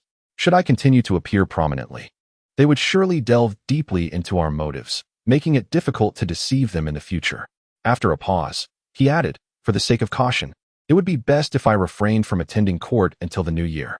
Zhu Qizhan expressed his dissatisfaction. There are still over 20 days until the new year. I am not merely idle at home. Li Qing responded, during this period, I shall organize our next steps and present them to you for your review. That seems reasonable. Zhu Qizhan acknowledged, his spirits lifted. By the way, regarding the vacancy left by Yang Shiqi, do you have any recommendations? Li Qing decisively shook his head. As I have said, it is unwise for me to stand out at this moment. Very well, Zhu Qizhan said, somewhat regretfully, then asked, who do you think is qualified to take over? Li Qing pondered. Hu Wei is neither aligned with the faction of Yu Qian nor closely associated with Guijin and could take on this role. Zhu Qizhan suggested. Should we delay further to encourage internal competition? That approach might be beneficial, but they are not fools. Prolonged delays would reveal your Majesty's intentions. Li Qing gently shook his head. We have achieved our military objectives. It is best to refrain from any major actions for the time being to avoid raising their suspicions. At the very least, we should wait until after the new year and the army's deployment. One cannot bite off more than one can chew. With the year's end approaching, there are numerous governmental matters that require urgent attention. We cannot allow them to be preoccupied with power struggles. Agreed. Zhu Qizhan nodded in agreement, then asked, who do you think would be suitable for the Minister of War? Li Qing inquired with curiosity, isn't Deputy Minister Yu a viable option? I do not wish to promote him further, Zhu Qizhan replied. As reforms progress, the power of the civil officials will gradually diminish. I do not require a single dominant minister. Isn't it premature for such considerations? One must prepare ahead, Zhu Qizhan stated. The late emperor often said, it is easy to grant but difficult to retract. Rather than promote and then demote, it is wiser to refrain from promotion altogether. Moreover, Yu Qian is not lacking in capability at present. Li Qing found himself at a loss for words. Your Majesty should decide. I do not possess sufficient insight into court affairs. After a moment, he added, as for the campaign after the new year, we may temporarily spare Jiaoji. There are no significant disturbances there, nor have there been instances of merchant ships being seized. Zhu Qizhan furrowed his brow in contemplation for a long while. Currently, the actual power holder there is Zhu Gaoxiu. Was he not deposed by the late emperor? Indeed, but I still wish to eliminate any future threats, Zhu Qizhan candidly replied. Li Qing suggested thoughtfully, my counsel would be to conclude matters with Siam before considering further plans with Myanmar. Then I shall consult the Duke of England regarding this matter. Zhu Qizhan concluded. Li Qing ceased his persuasion, recognizing that the little rascal mirrored his father's temperament. He wished to avoid raising any suspicions. Upon returning to the inner palace, Sun Shi's agitation grew, her chest heaving with fury. This son has truly been a waste of nurturing. A glimmer of resentment flickered in her eyes. Zhener, summon that Wang Zhen fellow. Yes, Your Majesty. The little girl curtsied and hurried off. Chapter 18. The bad and the good Wang Zhen felt a surge of trepidation upon hearing that the Empress Dowager sought him. Since the last encounter with Zhu Qizhan, he had deliberately avoided contact with Sun Shi. Little did he anticipate that his attempts to evade her would be thwarted. Wang Jun had benefited greatly from Sun Shi's favors, and in return, he had provided assistance both overtly and subtly. Their interests had been intertwined for a considerable duration. "Master, the Empress is awaiting you," a servant reminded him. "Oh, I shall make my way there at once." Wang Jun knew he could not escape, although the palace was vast. It was easy for the Empress Dowager to locate him. One could evade the first day, but not the 15th. He retrieved a piece of silver from his pocket and jested, "My dear sister, was the Empress Dowager irate when she summoned you?" The girl shook her head vigorously, replying, "I dare not say." Wang Jun, exasperated, tucked away the silver and muttered, "A lifetime as a palace maid." The girl, however, found no fault in her station and merely smiled politely. In Yearning Palace, in the side hall, upon his arrival, Wang Jun performed a grand bow, adopting a submissive demeanor, his face adorned with flattery. "What are your commands, Empress Dowager?" "Master Wang, how impressive you have become. I hardly have the authority to summon you." Sun Shi remarked with a sardonic tone. "Not at all. I am but a servant. Your words are far too gracious," Wang Jun replied, feeling awkward. Sun Shi scoffed lightly. "Consider yourself fortunate. I shall not hold today's matters against you. However, should there be a next time, it would be quite easy for me to deal with a eunuch like you." "Certainly not." Wang Jun hastily apologized, internally lamenting, "What a predicament." Sun Shi continued coolly. "The days stretch long ahead. The fate of the palace's ruler is clear to you, is it not, Master Wang?" After a pause, she added, "I can elevate you, but I can just as easily bring you down. Take heed of the child's words, but do not take them to heart." Wang Jun's heart sank, and his expression shifted. Sun Shi pressed on. "The late emperor's edict states that all state matters must be reported to the Empress Dowager." "Wang Jun, do you understand what I am?" "Why, Your Majesty?" He stammered. "Good. Now, you may leave. The emperor's well-being should be reported to me regularly. He is still but a child." "Understood," Wang Jun replied, bowing respectfully. Sun Shi's expression brightened again. "Follow me, and I shall ensure you enjoy the finest delicacies." As she spoke, she presented him with a brocade box, "A gift for you." "Thank you for your kindness, Your Majesty," Wang Jun responded with a sycophantic grin. Upon opening the brocade box, he found a piece of exquisite mutton-fat jade, worth no less than 100 taels. Yet, for Wang Jun in his current circumstances, it was insufficient to stir his heart. Despite her status as Empress Dowager, Sun Shi's wealth could not compare to that of external officials. Alas, her position compelled Wang Jun to acquiesce, for despite their strained mother-son relationship, she was, after all, the emperor's mother, and he dared not provoke her. Wang Jun possessed a keen sense of timing and promptly resumed his previous demeanor, declaring his unwavering loyalty to the Empress Dowager. "Very well," she replied, her tone softening with satisfaction. "You may withdraw, but do keep a vigilant eye on Li Qing. Report to me immediately regarding any communications he has with the emperor." "Yes, I shall take my leave," he replied. As Wang Jun departed, the smile on Sun's face gradually faded. She realized her son was unreliable, and she must proactively vie for power, beginning with the inner palace. Upon exiting the side hall, Wang Jun's ingratiating expression vanished, replaced by a countenance of discontent as he muttered, "You want me to heed your words, while he expects me to listen to his. You truly know how to complicate matters." While he continued to grumble, he suddenly noticed the young girl from earlier nearby, startling him. He approached her with haste, asking, "Did you hear anything just now?" The girl looked bewildered. "Hear what?" "Nothing," Wang Jun reassured her, seeing she was no more than a child. He turned to leave. The little girl squatted on the ground, her heart heavy with sentiment. The palace was so intricate, merely surviving was exhausting, and she wished to avoid unnecessary entanglements. Having entered the palace at the tender age of 4, she understood that to live peacefully, one must often feign ignorance. Alas, how difficult it is. Li Qing lay on his bed, contemplating the current situation, only to feel an increasing headache. After much reflection, it became evident that Zhu Qizhen was too young to command the ministers effectively, unlike Zhu Zhanji, who had 2 emperors paving his way and wielded military power even before assuming the throne. Furthermore, the civil officials had begun to assert their influence, making the previously effective tactics of manipulation and intimidation increasingly untenable. A more gradual approach was essential. The emperor's authority was the most effective method of suppressing the officials. Yet Zhu Qizhen lacked this power. Still in his youth, he found himself nearly sidelined. The civil officials grew stronger while the military generals remained insubordinate, leaving the decisions in the hands of the Empress Dowager. Having been a mere figurehead for so many years, Zhu Qixian's ambition for sweeping reforms was nothing short of a delusion.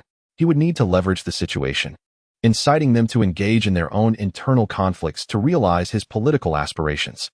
Li Qing murmured, "Difficult as it may be, it must be done.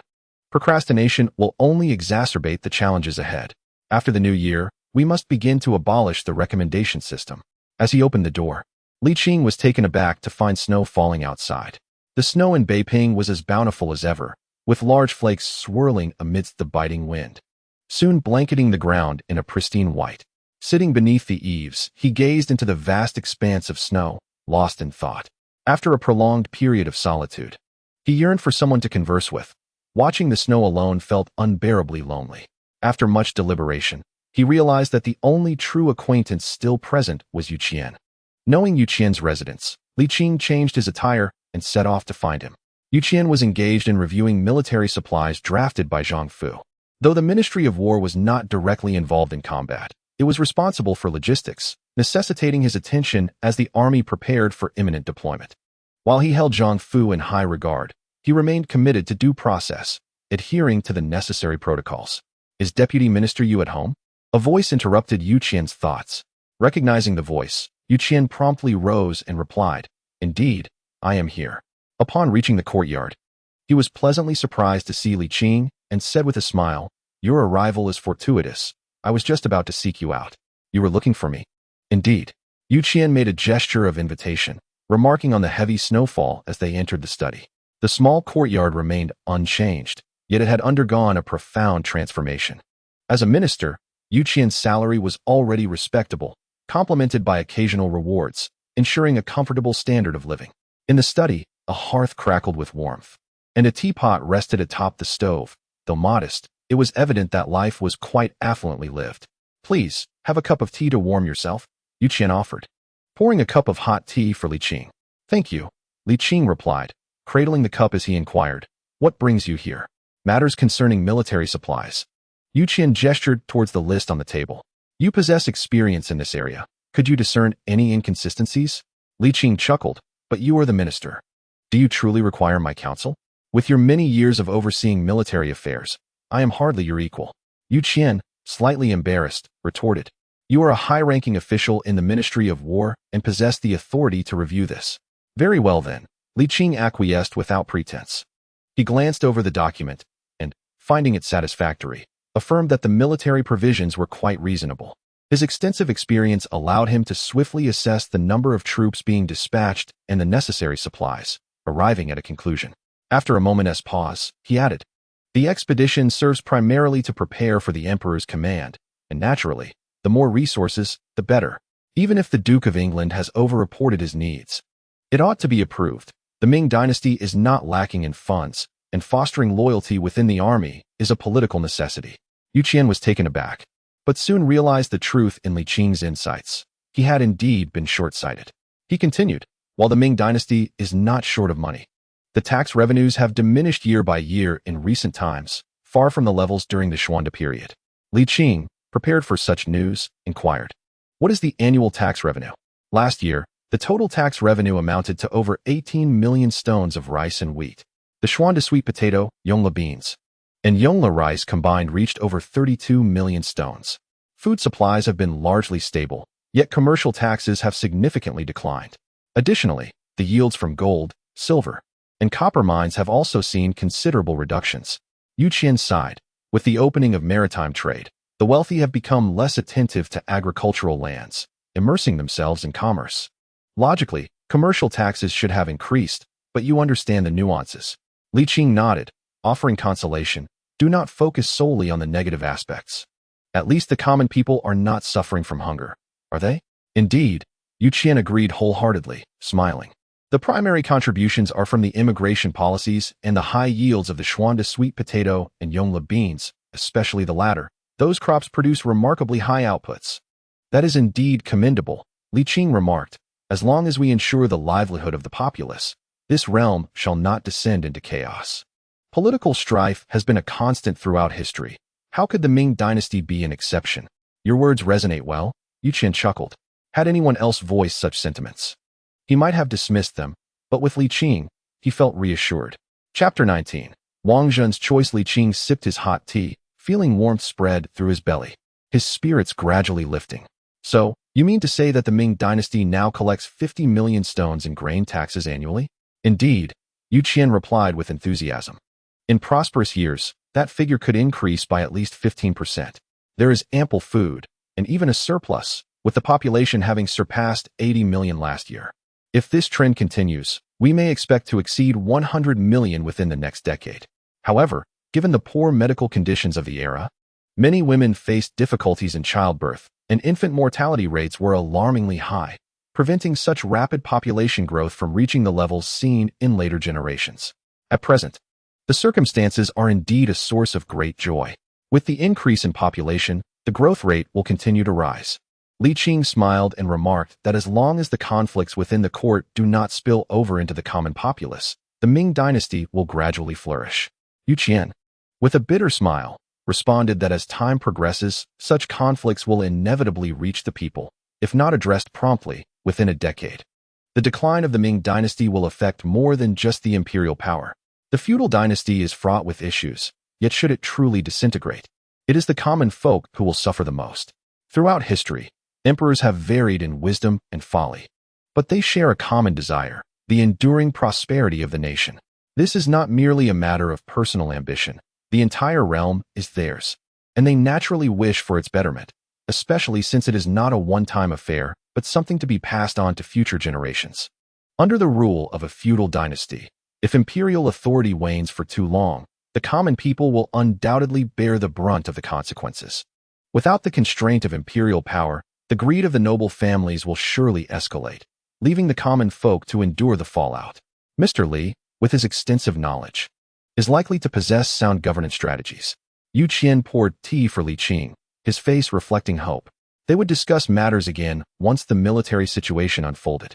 Li Qing mentioned that the court is not lacking in capable individuals, but they must not take overly ambitious steps, lest they provoke strong resistance. This is indeed a wise observation. Yuqian wholeheartedly agreed. Though he felt urgency, he understood the need for patience. Might Mr. Li reveal some insights? Li Qing chuckled, suggesting the abolition of the recommendation system. This is an excellent idea, Yuqian exclaimed, his spirits lifted, and resolutely stated that he would lend his full support. Regardless of the cost, there is no need to treat it like a battlefield. Li Qing was amused by his enthusiasm, clarifying that abolishing the recommendation system is not as challenging as one might think. The real difficulty lies in dismantling the institutional benefits enjoyed by officials. Yuqian, perplexed, questioned how abolishing the recommendations does not severely harm their interests. It is not entirely so. Oh, how so? Li Qing smacked his lips, setting down his teacup, and remarked, "This tea lacks flavor." Yuqian paused for a moment, then chuckled and nodded. Indeed, on a snowy day like this, enjoying a steaming hot pot while warming a jug of wine and engaging in conversation is truly delightful. Haha, great minds think alike. In the Ministry of Rights, Wang Zhen toyed with the Grand Seal, yet he felt none of his usual ease. The recent rapid changes in the situation left him somewhat disoriented. First, the Empress Dowager returned power to the throne, and the young emperor seemed to mature overnight. Then, Yang Shiqi retired to his hometown, leading to infighting among the outer officials. Now, even the Empress Dowager has become restless. Previously, he navigated the murky waters among various factions, profiting handsomely, but now he finds himself caught in a backlash. The old adage rings true: those who play the game must eventually pay the price. The exhilaration of past successes now translates to the discomfort of present struggles. While he can manage the outer court, given his position as the chief eunuch, the civil officials dare not press him too hard. However, the inner court is another matter entirely. Wang Zhen had collaborated with the Sun family for many years and understood their methods well. Despite their outwardly amiable demeanor, their hearts are dark. Moreover, the relationship between the Empress Dowager and the eunuchs is one of master and servant, a fact that alone can leave him gasping for air. The Empress Dowager is aging, and it is estimated that her time may be nearing its end within the next 2 years. The individuals within the palace are all adept at navigating the currents of self-interest. and it is merely a matter of time before the influence of Empress Sun surpasses that of the Empress Dowager. Wang Zhen finds himself in a quandary. In the past, he would have unhesitatingly aligned himself with Empress Sun, but after witnessing the young emperor's swordsmanship, he begins to waver. Whom should he ultimately choose? Why does his foster father appear so despondent? A nearby young eunuch, eager to ingratiate himself, remarked that the current situation presents an excellent opportunity for his foster father to showcase his ambitions. What do you understand? Wang Zhen replied irritably, furrowing his brow. Do you truly believe that life in the palace is so easy? Why, yes, you are absolutely right. The young eunuch quickly apologized, then added, however, the present circumstances are indeed advantageous for you. Wang Zhen retorted, then enlighten me on how this situation benefits us? The young eunuch smiled obsequiously. You hold the esteemed Three Treasures eunuch in high regard, and you hope to one day emulate him, leading troops into battle and commanding respect across the land. Is this not a splendid opportunity? Wang Zhen was taken aback, then his eyes brightened. Indeed, how could I have overlooked such a remarkable chance? He slapped his thigh and chuckled. This expedition to Siam and Myanmar is precisely the occasion for us to make a name for ourselves. His heart surged with excitement as he envisioned the gallant figure of the Three Treasures eunuch. Predecessor, I am coming. You are quite impressive, Wang Zhen said, patting his foster son. Once I return victorious, you shall not be overlooked. Thank you, foster father. Thank you, he exclaimed, laughing heartily. In the imperial study, Wang Zhen was all deference, his flattery even more pronounced than that of his foster son. Your Majesty, the expedition after the new year, has the choice of military supervisor been determined? He was self-aware enough to know that he could never assume the role of commander, but perhaps he could gain some military merit as a supervisor. No, Zhu Qixin yawned. What? Do you wish to be the supervisor? Wang Zhen's heart leaped with hope. Is that possible? Not possible, Zhu Qixin replied coolly. Do you think war is child's play? Your Majesty, I would not give misguided orders. I would merely assist you in overseeing affairs diligently, Wang Zhen asserted sincerely. In recent years, military readiness has waned, and it is unwise to leave matters in the hands of those you do not trust. I am willing to serve you as a loyal dog. Zhu Qixin felt a flicker of interest. The neglect of military affairs was indeed a fact. As emperor, his authority over the army was not superior to that of the civil ministers, perhaps even slightly less. Yet, he recalled his firm declaration of trust in Zhang Fu. To waver now would surely dampen morale. Moreover, he had genuine faith in Zhang Fu. Over the years, though he had lacked strong opinions, he had discerned much about those around him, and Zhang Fu was indeed worthy of trust. This time it cannot be. I have made it clear that I do not require a military supervisor, Zhu Qixin stated. Perhaps another time. Your Majesty, my loyalty to you is as steadfast as the sun and moon, Wang Zhen pressed on. Zhu Qixin, however, interrupted firmly. Enough. Let us discuss this another time. Feeling defeated, Wang Zhen had no choice but to withdraw reluctantly. Once outside the imperial study, his earlier dilemmas dissipated. The young emperor was not as accommodating as Empress Sun. Wang Zhen's philosophy remained. Milk is mother. The young emperor wields little actual power, surrounded by cunning ministers who doubt the capabilities of a mere 13-year-old. In contrast, Empress Dowager Sun possesses immense potential. The future ruler of the harem is undoubtedly her. If she were to ally with her and garner support from some ministers, the future would undoubtedly be filled with glory and fortune.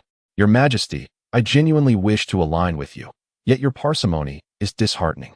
A wise bird selects the best tree to roost upon. Do not fault me for my lack of loyalty, Wang Zhenxin said. Zhener, at your service. Prepare a gift. We shall pay a visit to the Grand Empress Dowager, Empress Dowager Sun said with a gentle demeanor. She held great admiration for the young girl, who was not only charming in appearance, but also astute in her actions, exhibiting a simplicity in her character. There had been no instances of her accepting bribes or indulging in corruption. Despite her tender age, she had never faltered in her responsibilities. Empress Sun genuinely cherished the girl and softly remarked, though your lineage is humble, your fate as a palace maid need not be eternal. With your looks, a future as a consort is certainly within reach. Thank you, Your Highness. The girl curtsied gracefully, her face aglow with joy, albeit modestly restrained. Your Highness, how substantial should the gift be? Choose wisely, ensuring it does not fall below 500 taels, Sun replied, handing her the key to the treasury. Although Empress Sun was naturally suspicious, she inexplicably trusted the girl, a trust earned through her actions. "Please wait, Your Highness. I shall attend to it immediately." The girl accepted the key with both hands and hurried off. Empress Dowager's son mused to herself, "This little one will surely make a splendid daughter-in-law in the future." Chapter 20. Abolishing the recommendation system outside. The snowstorm raged, the world encased in ice, yet within the warmth of the room, it felt like spring, filled with delightful aromas. The addition of chili elevated the flavor of the hot pot, leaving Li Qing's lips flushed from the spice, a truly exhilarating experience. Typically stoic, Yu Qian was particularly jovial today. Raising his cup frequently, the two indulged in food and drink, losing track of time until dusk approached. Sated, Li Qing stood and said, "Do not overthink. We will address matters after the troops are dispatched." "Very well," Yu Qian replied, rising as well. "Take your time on the way. No need to see me off." Li Qing waved his hand, making his way outside. "Mr. Li, what is it?" Li Qing turned back. Yu Qian intended to advise. "The Ministry of War has been busy lately. You should visit the office more often to familiarize yourself with its affairs." However, realizing that Li Qing had served as Minister of War and military supervisor for many years, far surpassing his own understanding of the matters, he deemed further training unnecessary. "It's nothing. Just be cautious on the slippery path." "Indeed, I shall take my leave." Yu Qian watched him depart, softly murmuring to himself. The Duke of Yongqing remains the same Duke of Yongqing. Li Qing strolled through the snow, the cold wind invigorating against his face, leaving him feeling refreshingly alive rather than chilled. Content and free from mundane concerns, he hummed a cheerful tune as he leisurely made his way home. Once in bed, he kicked off his boots and eagerly drifted into the realm of dreams, for he cherished dreaming. Li Qing relished the leisurely pace of life, enjoying the delightful sensation of receiving a salary without the obligation of work, spending most of his time at home, save for the occasional visit to the office or a chat with the young emperor. Before long, the year-end approached. On New Year's Eve, Li Qing affixed vibrant red couplets and hung crimson lanterns, creating a festive atmosphere. Standing before the snowman he had sculpted, he whispered, "It is New Year's." On the first day of the new year, the young emperor distributed red envelopes, and Li Qing received a meager 2 taels of silver, feeling quite belittled. He smiled outwardly, while inwardly he muttered in frustration. After the holiday, the ministers returned to their duties, and the emperor convened the court. The vast machinery of the Ming dynasty resumed its operations after a brief respite. On the 16th day of the first month, the troops were dispatched. Zhu Qizhen halted the morning assembly to personally lead the officials in sending off the army, placing great importance on this expedition. It marked the first military campaign of the Zhengde era and was a significant step in his assumption of military authority. Hu Wei succeeded Yang Shiqi as Minister of Rights and Grand Secretary, momentarily overshadowing the last remaining Yang Pu. Many sought his favor, forming alliances, and Hu Wei felt both joy and anguish. The appointment of the Minister of War took the court by surprise, as Zhu Qizhen chose Wang Ji, the deputy minister who had outmaneuvered 2 others in court. The political atmosphere returned to tranquility. Time passed swiftly, and soon the month had turned. As winter faded into spring, the weather grew warmer, and the court's atmosphere softened. Harmony prevailed between the sovereign and his ministers, presenting an outwardly bright situation. On this day, Li Qing visited the Qianqing Palace. "Your Majesty, you summoned me?" he inquired. "The army has been away for over half a month. Shouldn't we take action?" Zhu Qizhen asked. "Indeed," Li Qing nodded. "Grant me 2 days." "Very well, 2 days," Zhu Qizhen replied, "but do not be idle. If matters are not resolved in 2 days, I shall dock your salary." Li Qing rolled his eyes, as if I have much to lose. "Do you really think I fear you?" Though he was justified in his retort, Li Qing chose not to quarrel with the youth and went to consult Yu Qian instead. In the study, Li Qing briefly outlined his plan and inquired, "Do you have any additions?" After careful consideration, Yu Qian slowly shook his head. "Your arrangements are quite meticulous, covering all aspects. I cannot think of any changes at this moment." After a pause, he furrowed his brow and added, "But will this truly work?" "Most likely. There should be no issues," Li Qing replied with a smile. "Rest assured, this does not infringe upon their interests. In fact, it may benefit them. And implementation will not be difficult." Yu Qian suggested, "Let me propose it." "Let me handle it," Li Qing chuckled. "I am merely a 7th-rank official, at most. I will be criticized for seeking recognition. You, on the other hand, have had a contentious relationship with many of the civil officials. They oppose the person rather than the proposal. If you bring it up, they will naturally resist. Moreover, with Zhang Fu absent from court, it is better for you not to stand out. Yu Qian nodded in resignation. You previously advised against drawing attention. Why the change now? Li Qing smiled. Firstly, the previous turmoil has passed. I have remained silent for so long that I have faded from their view. Secondly, as they say, those without shoes fear not the barefoot. As a mere 7th-rank official, what is there to fear? Pausing, he continued, at tomorrow's court meeting, do not rush to agree. Let Yang Pu take the lead. Yang Pu, Yu Qian exclaimed, can he really agree? Why not? Li Qing replied, my approach does not harm his interests, and it is beneficial for the state and the people. What reason does he have to oppose it? Yu Qian shook his head. That is not what I meant. I was inquiring if Yang Pu has aligned himself with you, sir. He has approached me. Li Qing did not deny it. Why? Are you questioning me, Yu Qian? Yang Pu is no ordinary man. How did you manage this? Li Qing chuckled. He has had a change of heart. Yu Qian responded with a puzzled expression. Li Qing offered no further explanation, simply stating, we shall meet tomorrow. Yu Qian smiled, unable to conceal his delight. This dreadful system of recommendations is finally on the verge of abolition. However, his joy diminished slightly. Can it truly be so easily abolished? Is Mr. Li too optimistic? At the Yang residence, Li Qing and Yang Pu sat across from one another, the servants discreetly departing after serving tea, leaving the two to converse privately. You did not come merely to share tea with the old man today, did you? Yang Pu inquired with a smile. Li Qing stated directly, I have come to speak with the grand scholar regarding the abolition of the recommendation system. Yang Pu's gaze sharpened. Such bold words. Pray tell why? Li Qing elaborated. The recommendation system not only diminishes the overall quality of officials, but also leads to a bloated court, with exorbitant financial expenditures that ultimately reduce efficiency. He continued, as the saying goes, 1 monk carries water for himself, 2 monks share the water, 3 monks have none. Yang Pu remained noncommittal. Li Qing pressed on. Whether in the grand court or at the county office, it is the same. Aside from differing statuses, the essence of the circles remains unchanged. The greater the number, the fiercer the conflicts. Thus, the overabundance of officials brings myriad disadvantages. After a moment's contemplation, Yang Pu nodded gently. Indeed, Mr. Li, you possess remarkable talent. However, this endeavor is fraught with challenges. Do you lack confidence? Li Qing admitted, indeed, I do. I can assist you without infringing upon their interests, but this matter. Li Qing posed a question. Have you considered the implications if the number of officials continues to swell? While it is termed a recommendation, it is akin to purchasing an official position. Those who pay for their positions will inevitably seek to recoup their investments.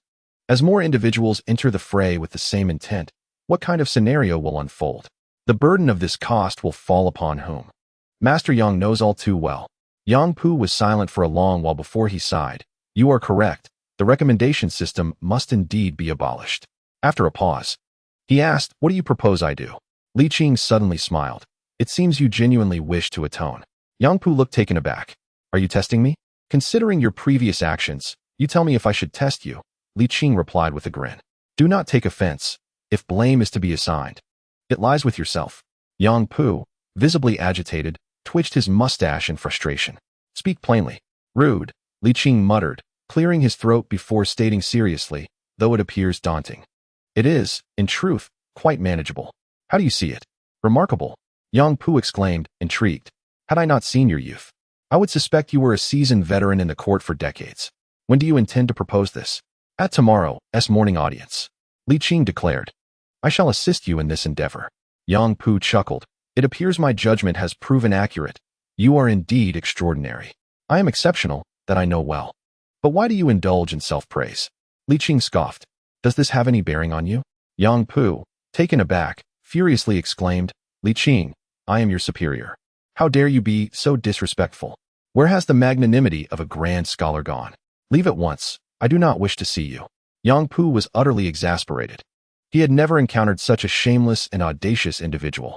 Were it not for Li Qing's exceptional talents, he would have certainly made him experience his wrath. Look at your pettiness, Li Qing muttered, departing leisurely. Even from a distance, Yang Pu's indignant retorts could still be heard. Li Qing sneered. He deliberately provoked the old man, for he had acted unscrupulously. With Yang Rong deceased and unable to assist him, and Yang Shiqi sent into retirement along with his son, It was evident that Yang Ji deserved his fate. However, in comparison, Yang Pu was rather fortunate. The following day, during the morning court assembly, Li Qing arrived precisely on time, standing at the back while stifling yawns and boredom. A quarter of an hour later, Zhu Qizhen entered the grand hall. After the ceremonial greetings between sovereign and ministers, the officials took their places. The master sat, while the subordinates stood, creating an atmosphere of harmony. Having worked late into the night, Zhu Qizhen yawned and inquired, "Do any of you have matters to present?" "I have a matter to present." A sudden voice rang out. The prominent officials turned, unable to discern who had spoken amidst the crowd. Zhu Qizhen perked up, straightened his posture, and permitted the matter to be addressed. Li Qing stepped forward, crossing over to the emperor's side. "What matter do you wish to present, Li Qing?" "I propose the abolition of the recommendation system," Li Qing boldly declared. At this proclamation, the ministers erupted in astonishment. The senior officials maintained their composure, knowing that someone would defend their position. Indeed, as soon as Li Qing finished speaking, the Minister of Works rose, remarking sarcastically, "If I recall correctly, wasn't Li Du's appointment also through recommendation?" "Indeed. But does that not differentiate from my proposal to abolish the system?" Li Qing appeared bemused. The Minister of Works found himself at a loss for words. Confronted with such a brazen individual, unsure how to retort, Li Qing continued, "Interrupting another's address in court is an act of disrespect. If Minister Lu disagrees, he should wait until I have finished speaking." The Minister of Works, with a hint of anger, retorted, "My surname is Wang." "Well, I do apologize," Li Qing replied without a hint of embarrassment, turning back to continue, "Your Majesty, since the implementation of the recommendation system, the number of officials in the Ming dynasty has surged, placing a significant burden on the national finances. Moreover, many possess neither true talent nor virtue befitting their positions." The ministers silently echoed, "I have never encountered such an audacious person." Just as Li Qing concluded his remarks, the Minister of Works, who had just been rebutted, interjected, "Your Majesty, do not listen. Lu Minister, please wait. I have yet to finish," Li Qing interjected. The Minister of Works was momentarily taken aback, reluctantly retreating, only to recall something and angrily assert, "My surname is Wang." "How unfortunate," Li Qing replied, nodding and continuing, "Your Majesty. An excess of officials not only escalates the court's financial expenditures, but also hampers the effective governance by officials." Yang Pu casually remarked, "How can having more people complicate matters?" Li Qing responded, "When power is dispersed, it invites disputes. Take the heads of the 6 ministries, for instance. During the Hongwu reign, there were only 2, and by the Xuande reign, there were merely 4. How many do we have now? No fewer than 9. Zhu Qizhen remarked that the Ministry of Personnel had as many as 13 officials. "Your Majesty, is such a multitude necessary?" inquired Li Qing. "It is utterly superfluous," Zhu Qizhen replied, shaking his head. "Thus, I propose its abolition," suggested Li Qing. Zhu Qizhen nodded gently, turning to Guijin. "What do you think, Minister Gua?" Guijin, having recently made numerous enemies, felt the weight of pressure upon him. "I believe that what Li Du's assistant has said holds a measure of truth." "Your Majesty, I concur with Li Du's assistant," Yang Pu declared, stepping forward with clarity. "The court structure is excessively bloated, detrimental to governance rather than beneficial." After a brief pause, he continued, "I propose that officials appointed through recommendations be removed in order to streamline the bureaucracy." "I second that," Yu Qian quickly followed, asserting that the abolition of the recommendation system was of utmost urgency. "Esteemed colleagues," Yang Pu gestured respectfully, "we have all achieved our positions through merit and the imperial examinations. Yet, since the implementation of the recommendation system, how many more individuals have been added to each post? Take, for instance, the position of Lu Longzhong. How many undersecretaries does the Ministry of Works currently have?" 12, replied the ministry's Longzhong, promptly adding, "Esteemed scholar Yang, my surname is Wang." "I beg your pardon." Yang Pu continued, "Your Majesty, although those elevated through recommendations may possess a commendable reputation, their actual capabilities are open to debate. The individuals who recommended them acted with good intentions. However, on the whole, the drawbacks outweigh the benefits." He echoed Li Qing's sentiment that without abolishing the recommendation system, accountability could not be pursued, a notion Yang Pu wholeheartedly endorsed. Seeing the opportune moment, Yu Qian stepped forward to state, "I second that. Those officials who gained their posts through recommendations, lacking in merit yet burdened with arduous toil, ought to be treated with dignity." I propose that we bestow upon them the status of retirement to return to their hometowns in honor. Those elevated through recommendations are often either connected to influential figures in court or have offered substantial bribes. It is said that one is at a disadvantage when accepting favors. To embarrass these individuals would tarnish the reputations of the influential. Moreover, fearing retaliation from those they supported, these powerful figures would vehemently oppose such actions. In summary, the recommenders would not be held accountable, nor would the recommended, while still receiving certain benefits.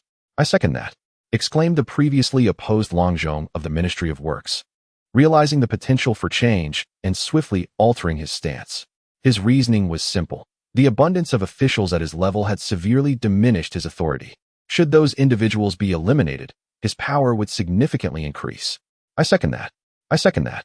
We all concur. To avoid any conflict of interest, those appointed through recommendations were deemed unqualified to attend court, a privilege that Li Qing had received through special allowance from Zhu Qizhen. This was also why Li Qing asserted that abolishing the recommendation system was not a formidable task. Aside from the 6 ministers, the assistant ministers, and a few members of the cabinet, all others supported the motion. Many officials in the capital had been appointed through the recommendations of these influential figures, encroaching upon the interests of those below them. The lower officials had also recommended their friends and relatives. However, their capabilities were limited, and their relatives' positions were rather insignificant. Consequently, abolishing the recommendation system and removing those who ascended through such means would be more advantageous for them. After all, they would not be held accountable, nor would their friends and relatives, making opposition unnecessary. Li Qing cast a glance at the officials, including the ministers and censors, a subtle smile gracing his lips. The situation is already determined. Chapter 21. Figures of renown. The prominent figures exchanged glances, their expressions far from pleasant. They found themselves in a precarious position. Agreeing would mean a loss of benefits, while dissent was not an option. In such circumstances, none dared to act against the tide. A misstep would surely lead to their exclusion. Those beneath them had long coveted their positions. Zhu Qizhen looked towards the assembly of dignitaries and inquired, "What do you all think, esteemed ministers?" "The emperor is wise." Wang Ji was the first to respond. Having recently received favor from the young emperor, he felt compelled to reciprocate, granting him due respect. Previously, he had merely been a vice minister, having made some recommendations. Yet they paled in comparison to the influence of the ministers present. The abolition of the recommendation system bore little consequence for him. Guilin quickly followed suit, proclaiming, "The emperor is indeed sagacious." The tide was irreversible, and the others had no choice but to acquiesce, echoing, "The emperor is wise." Zhu Qizhen rose and declared, "From this day forth, the recommendation system is abolished. Appointments, promotions, and dismissals will be determined by the Ministry of Personnel through rigorous evaluation. Long live the emperor." Guilin nearly wept with joy. The Ministry of Personnel had long been the foremost among the 6 ministries, wielding significant authority over personnel matters. However, since the implementation of the recommendation system, its power had considerably diminished. Consequently, he, as the Minister of Personnel, found himself relegated to a position of mere formality, forced to align with Yang Shiqi. With the restoration of the selection system, the Ministry of Personnel emerged as the greatest beneficiary. And how could Guilin, the minister, not rejoice? The other ministers, vice ministers, cabinet members, and censors reluctantly chimed in, "Long live the emperor." The troublesome malpractices that Yan Qian and Yang Pu found insurmountable were effortlessly abolished. This was facilitated by 2 factors: the court's reluctance to hold anyone accountable, and the fact that this move solidified the interests of the vast majority, leaving only the top-tier dignitaries at a disadvantage. These elite figures were compelled by their subordinates to conform to the prevailing current, lest they be trampled underfoot. In his heart, Zhu Qizhen rejoiced. Indeed, everything unfolded as Mr. Li had anticipated. Should this situation continue to develop, within a decade, my authority shall undoubtedly rival that of my father, if not surpass it. After the court session concluded, Li Qing inevitably became a figure of great renown. His reputation polarized. Some condemned him for seeking fame, while others harbored a favorable disposition towards him, for his actions had significantly bolstered their power. Yet, in the end, those who criticized him were more numerous. His statements in court had led to widespread unemployment for many. In a fleeting moment, Li Qing became a well-known figure in the capital, even recognized by common horse traders. As a seventh-rank official, Li Qing had officially entered the sight of the court's prominent figures. Some recognized his extraordinary potential and sought to curry favor, while others, envious of his rise, resorted to malicious slander. Suddenly, Li Qing found himself at the center of political power, and simply managing the situation left him utterly exhausted. Displeased with the complexities of personal relationships, Li Qing resolutely locked his doors, refusing to meet anyone. Let them say what they will. I shall not venture out. And what can they do? Anticipating such an outcome, he had deliberately replaced his door with a sturdy one of high quality and had even raised the walls of his courtyard. Seeing no hope of gaining favor, many switched from support to opposition, beginning to criticize Li Qing for relying on recommendations to secure official positions. Zhu Qizhen was unwilling to let Li Qing go, and all memorials impeaching Li Qing were left unaddressed, while he energetically focused on the matter of downsizing. In less than half a month, over 700 officials were compelled to resign and return to their hometowns. Meanwhile, he issued an edict to abolish the recommendation system, disseminating it throughout the Ming dynasty, inciting a frenzy among all. The recommendation system, having only existed for 5 years, had yet to become deeply entrenched. Thus, once the edict was promulgated, local courts descended into chaos. The essence of local and central governance, despite differing personnel, remained fundamentally the same, leading to predictable outcomes. In this era where all pursuits were deemed inferior to scholarly achievement, and the imperial examination held supreme, the path of recommendation was situated at the bottom of the social hierarchy, though they wielded wealth and power under the edict issued by the court. And with the support of orthodox officials, they could only leave in disgrace. This war without gunpowder raged for over 6 months, concluding officially in the autumn of the 6th year of the orthodox reign. The total number of officials dismissed reached over 37,000. This not only saved the court's financial expenditure, but also significantly curtailed the unchecked growth of officials. Initially, there were almost daily impeachments against Li Qing. But faced with Zhu Qizhen's inaction and Li Qing's brazen demeanor, those who harbored animosity towards him found themselves powerless. As time passed, fewer people sought to confront Li Qing, shifting their focus to a new round of power struggles. With the abolition of the recommendation system, the Ministry of Personnel flourished, while the other departments became subsidiary. The censorate also underwent a transformation.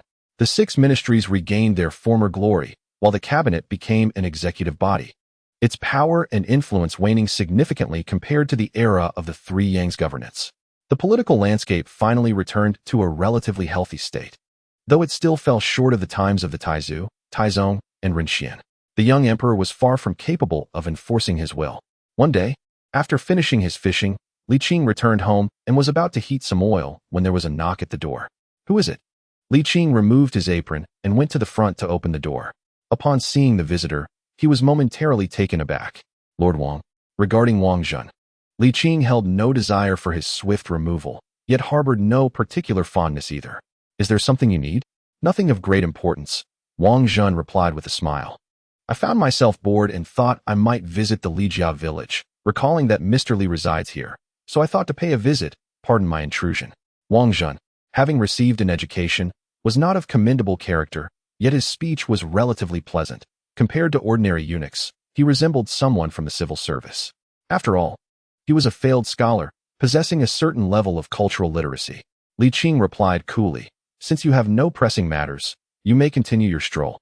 I have business to attend to, so I must excuse myself." "Please wait, sir." Wang Zhen quickly blocked the door, awkwardly chuckling. "I do have some matters to discuss with you." Li Qing raised his chin, urging him to speak plainly. Wang Zhen felt a twinge of irritation. After all, he was the chief eunuch of the palace ceremony, yet was treated so dismissively by Li Qing. Nevertheless, considering the purpose of his visit, he had to suppress his displeasure. "The Empress Dowager wishes to see Mr. Li." "The Empress Dowager?" Li Qing furrowed his brow. "What business does the Empress Dowager have with me?" Wang Zhen smiled faintly and remarked that they were unaware of the matter, urging Mr. Li to accompany them into the palace without keeping the Empress Dowager waiting.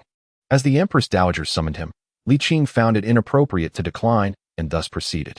In the central hall, upon encountering Lady Sun, who, despite being in her 40s, appeared to be merely 35 or 36 due to her affluent lifestyle and diligent self-care, Li Qing thought her demeanor retained a certain charm. "Welcome, esteemed Li Qing." Lady Sun greeted warmly. The recent abolition of the recommendation system has significantly alleviated the financial burdens on the court, and your contributions are indeed commendable. You flatter me. Your Majesty, Li Qing replied, masking his thoughts, which questioned the ulterior motives behind her words. The abolition of the recommendation system is a brilliant decision by His Majesty. I merely offered a suggestion. Lady Sun smiled. A merit is a merit. You need not downplay your achievements, Li Qing. Please, do not stand on ceremony. Zhengde, bring tea. As Li Qing sat down and accepted the tea from the serving maid, he inquired, May I ask the reason for your summons, Your Majesty? It is nothing of great importance, Lady Sun replied gently. The young emperor requires loyal ministers such as yourself, and with the recent changes, you may have garnered some enmity. Rest assured, I will not allow you to be criticized. Wang Zhun interjected, The emperor is at an impressionable age, and without your counsel, the position of Mr. Li might have become untenable. Mr. Li should express his gratitude to the Empress Dowager. Gratitude? Li Qing thought to himself, perplexed. This woman did not seem benevolent. Her demeanor suggested a desire to meddle in state affairs. Realizing this, Li Qing feigned understanding, clasped his hands, and said, Thank you, Your Majesty. You are too modest. Lady Sun waved her hand slightly. This is all part of my duty for the greater good of the Ming. Li Qing remained silent, pondering her claim to duty. What responsibility did she possess? Enjoying her riches and glory was her only role. Extending her reach too far would not bode well. Lady Sun continued, I hear that you have no servants at home and must prepare your own meals. That cannot be allowed. A man of your stature, who has served the state, should not live in such squalor. Zhengde, she called, and a girl carrying a small wooden box approached. Li Qing did not reach for it. Fully aware that this woman was attempting to win him over, to bribe him, to corrupt him. To serve the ruler's interests is to share in their burdens. Who dares to seek rewards for their duty?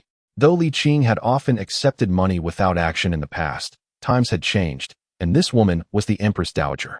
A misstep could lead to accusations of collusion with the harem. The young emperor was particularly suspicious, and he wished to avoid complications. Do not refuse, Li Qing. This is what you deserve, Lady Sun insisted with a smile. Li Qing replied politely, The court provides me with a salary. I am not in need of such gifts.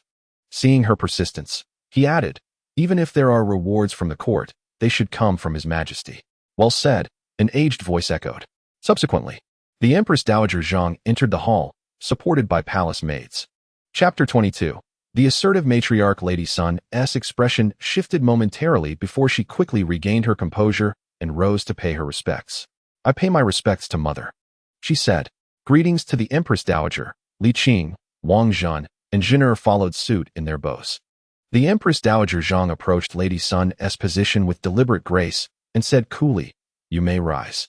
Empress Dowager Xia, the Mother Empress, entered the room, prompting everyone to rise. Sun, feeling somewhat awkward, said, Mother Empress, what brings you here? To which the Empress Dowager replied, What? Am I not allowed to come? No. Your humble servant did not mean that, Sun quickly clarified. What I meant was, after all the toil you have endured, it would be delightful for you to finally enjoy some peace and leisure. I merely worry you may wear yourself thin. Zhang, with a cold laugh, retorted, I have only returned power for less than a year, and yet there are those who wish to emulate me. How could I dare to indulge in life? Sun's expression stiffened, and she replied awkwardly, Mother Empress, you have misunderstood. I did not mean that. Is that so? Zhang countered. What then justifies your private meeting with foreign ministers? I merely wish to reward the meritorious on behalf of His Majesty, Sun said, pressing on despite her discomfort. You wish to act in the emperor's stead? Zhang's expression turned stern. By what right do you presume to do so? In this era, a daughter-in-law naturally stood beneath her mother-in-law, and Sun was no exception. She was well aware of how formidable Zhang could be, having been brought into the palace by her. Sun quickly admitted her fault, saying, Your humble servant acknowledges her mistake. Acknowledging one's error is a good start. Zhang huffed lightly before turning her gaze to Li Qing. Asking in surprise, You are Li Qing? Indeed, I am, Li Qing nodded. And what relation do you have with the Duke of Yongqing? Zhang questioned. Recalling her past encounters with Li Qing when she was still a lady of the court, her astonishment evident. There is no relation, Li Qing replied with a slight bow. It is merely a coincidence of names. Zhang's aged visage remained calm as she gazed intently at Li Qing, pondering the peculiar resemblance. Clearing her throat, she inquired, Was it you who proposed the abolition of the recommendation system? Yes, Li Qing affirmed with a bow. I merely offered a suggestion. Quite modest, Zhang chuckled, then glanced at Wang Zhun, asking, what brings you here, if not at the Office of Rights? Wang Zhun, more afraid of the old lady than Sun, quickly replied with respect, replying to the Empress Dowager, I heard Her Majesty summoned Li, and as fate would have it, I brought him along. How fortuitous, Zhang said coolly. Since you are present, there is no need for others. Go, summon the Emperor. Yes, I shall do so immediately, Wang Zhun replied, feeling as if he had been granted a reprieve, hastily bowing and exiting. Sun's countenance grew somewhat unnatural, wanting to voice her thoughts, yet finding herself unable to speak in the presence of her formidable mother-in-law. Not wishing to intervene, Li Qing stood and announced, your humble servant has some official matters to attend to. If the Empress Dowager has no further orders, I shall take my leave. Do not rush to depart. Remain seated for a while, Zhang replied. Li Qing, rubbing his nose in resignation, sat back down. A quarter of an hour later, Zhu Qizhen arrived in haste, and, upon seeing Li Qing, his gaze sharpened. Grandmother, did you summon me? Zhang glanced at her daughter-in-law before addressing Zhu. Sure. Can you manage to spare time for this? Will grandmother not require me to return? Zhu Qizhen felt a chill run down his spine. I can manage, he insisted. You can manage? I can manage. Zhu Qizhen stated firmly. Zhang, perplexed, asked, if you can manage, why then do you require your mother to reward your subjects on your behalf? Do not be stubborn. If you truly cannot handle it, just admit it. Your grandmother can still serve for another 2 years. I can manage, he reiterated. Zhu Qizhen hastily interjected, casting a glance at Sun Shi, and continued, my son did not request the Empress Dowager to reward the ministers. This was indeed perplexing. Zhang Shi directed a teasing gaze towards Sun Shi. Sun Shi awkwardly clarified, I merely wish to alleviate some of the burden from Zhun. Is that truly necessary? Zhang Shi retorted, it is entirely unnecessary. Zhu Qizhen shook his head. Satisfied, Zhang Shi nodded and turned to Sun Shi. Did you hear that? Yes, I heard. Sun Shi replied, her eyes cast down demurely.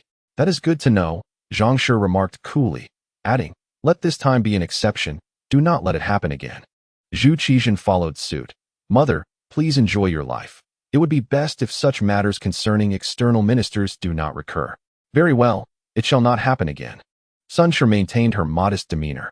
Zhang Shi then turned to Zhu Qizhen, stating, you are the emperor. You must prevent such incidents from occurring. Do you understand? I understand.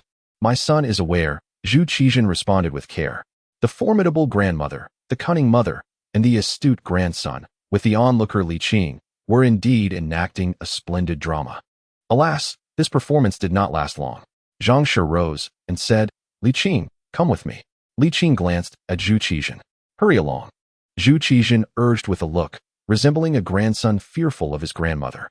Sun Shi, vexed, remarked, is it permissible for officials to commit arson while forbidding the common folk from lighting lamps? Yet, upon meeting her son's meaningful gaze, her indignation diminished considerably, and she retorted, Zhun, mother is merely trying to help. I appreciate the sentiment, but it is not necessary, Zhu Qizhen replied. Sun Shi, exasperated, questioned, do you not find this too hurtful to mother? Mother is overthinking. I am merely concerned for you, Zhu Qizhen replied in a calm tone. The Sun family has greatly benefited from the state. With your 3 brothers holding high positions within the Jinyue, rumors abound in the outer court. It is imperative that you remain prudent, lest you complicate matters for me. Sun Shi's expression shifted. Zhun, they are. I am the sovereign. Zhu Qizhen firmly interrupted. They are merely subjects, nothing more. After saying this, he cast her a deep glance and swept away with a flourish of his sleeve. In the Yearning Palace. It was Li Qing's first visit since the palace's establishment. Being the emperor's harem, entry was a privilege that required considerable decorum, and Li Qing felt somewhat awkward. He clasped his hands and inquired, what are the instructions from the Empress Dowager? There is no need for such formality. Please, take a seat. Zhang Shi had shed her previous haughtiness, reverting to the benevolence of an elder. Li Qing seated himself. Zhang Shi waved her hand. You may all leave. The attending young palace maids curtsied and exited the chamber. Li Qing, she called. I am here. Zhang Shi asked, are you the one? The one who? You know well. Zhang Shi replied. I merely inquired. It is nothing serious. What you speak will reach my ears. Li Qing remained silent for a moment. It is not me. How unfortunate. Zhang Shi sighed. You may leave now. I take my leave. Li Qing bowed and turned to depart, but Zhang Shi called after him. Recently, Renzong has been visiting me in dreams. Li Qing paused. Zhang Shi continued. He is quite concerned for the Ming dynasty. I think I shall join him soon. Li Qing turned back. Zhang Shi then asked, Is there anything you wish for me to convey to him? After a lengthy silence, Li Qing responded, Things will improve. I miss him dearly. Very well, Zhang Shi smiled, feeling a sense of relief, yet also guilt and unease. Am I not performing adequately? Li Qing shook his head, saying, You cannot be blamed for this. Your ability to maintain stability in the court is commendable. At least it hasn't spread to the populace. And there is still a chance for remedy. Zhang replied, relieved. I was worried he might hold me responsible when I arrived there. Li Qing sighed and asked, Shall I take a look for you? No need. Zhang responded, shaking her head. Zhang has grown up, and with you by my side, I have nothing to worry about. My mission is complete. Living no longer holds significance for me, so I shall take things as they come. She appeared weary. I miss him, and I miss my son as well. Living too long is not beneficial. Upon exiting the Yearning palace, Li Qing sighed softly. Indeed, there is little benefit. As soon as he finished speaking, Wang Zhun hurried over with small, quick steps. Mr. Li, the emperor requests your presence in the Yearning palace. Understood. Li Qing replied with a wry smile. This family is truly something. Entering the Yearning palace, Zhu Qizhen approached him immediately. Mr. Li, what did the Empress Dowager say to you? The Empress Dowager advised me against arrogance and impatience, and urged me to carry out my duties diligently, Li Qing replied. And she also asked me to assist the emperor well. Is that so? Zhu Qizhen questioned, somewhat incredulous. After a moment's thought, he concluded that this did indeed align with the Empress Dowager's character, and inquired further, What did the Empress say about your visit? The Empress said my hard work deserves a substantial reward from you, Your Majesty, Li Qing chuckled. But just as the reward was in my hands, the Empress Dowager arrived. Zhu Qizhen furrowed his brow. Is Mr. Li truly so concerned with wealth? Your Majesty, Mr. Li did not accept it, Wang Zhun interjected, seizing the opportunity. Mr. Li outright refused, claiming that his salary is sufficient to keep him well fed and clothed, and he stated that he would not dare to seek rewards for his actions. Mr. Li is indeed noble in character. Wang Zhun adeptly gauged the situation. He recognized that today's events had clarified his understanding. The position of the Empress Dowager still lacked the necessary authority to intervene in court matters effectively. He resolved to keep a backup plan, as it would be unwise to put all his hopes on a single tree, and decided that cultivating good relations with the favored individuals by the young emperor could prove beneficial. Chapter 23. Legalizing Identity. Li Qing stared at Wang Zhun in astonishment, not expecting this high-ranking eunuch to speak in his favor. Zhu Qizhen, upon hearing this, laughed. It seems I have been overly concerned. After a brief pause, he added, However, your life does seem quite frugal. Surely you require servants for laundry and cooking? I am accustomed to managing on my own. Li Qing politely declined. Zhu Qizhen then asked, You have not yet taken a wife, have you? For now, I have no such plans. Li Qing waved his hand. The court remains unstable, and I dare not distract myself. Zhu Qizhen felt warmth in his heart and smiled. Very well, once the court is stable, I shall reward you with 10 beautiful maidens. I thank your Majesty in advance, Li Qing jested. Zhu Qizhen chuckled. The emperor speaks no idle words. When the time comes, you shall not be forgotten. Wang Zhun, you may return to your duties. Yes, I take my leave. Wang Zhun responded, feeling a twinge of jealousy, realizing the young emperor's affection was not directed towards him. Once Wang Zhun departed, Zhu Qizhen dismissed those present and finally asked, What do you think the empress intends with her actions? Li Qing replied candidly, She seeks to emulate the Empress Dowager and interfere in the affairs of state. Zhu Qizhen shared this sentiment, but was surprised by Li Qing's forthrightness. Are you suggesting she is attempting to court your favor? Isn't that quite evident? Li Qing replied with a smile, Your Majesty, can you not see it? Zhu Qizhen felt a warm flush on his face and, with a pointed remark, stated, You are indeed no ordinary person, speaking so candidly about my mother. Li Qing rolled his eyes. He truly found it difficult to appreciate this young lad, preferring his father instead. At least Zhu Zhanji could be considered somewhat of a disciple, as they shared a certain camaraderie. However, this little one sought to use him while frequently testing his patience, leaving Li Qing utterly speechless. To employ a person is to trust them. To doubt is to dismiss them. Li Qing spoke plainly. If your Majesty trusts me, then cease your attempts at testing my loyalty. If you do not, Simply grant me my freedom. Ah, you misunderstand, sir. How could I ever distrust you? Zhu Qizhen's youthful face was painted with embarrassment. Li Qing saw through the boy's subtle schemes. The court strife was burdensome enough. He had no desire to engage in theatrical performances. Sensing Li Qing's displeasure, Zhu Qizhen ultimately relented, promising not to repeat his actions. Then I thank your majesty for your trust, Li Qing replied with a nod. The young prince possessed some redeeming qualities, such as understanding right from wrong and heeding counsel.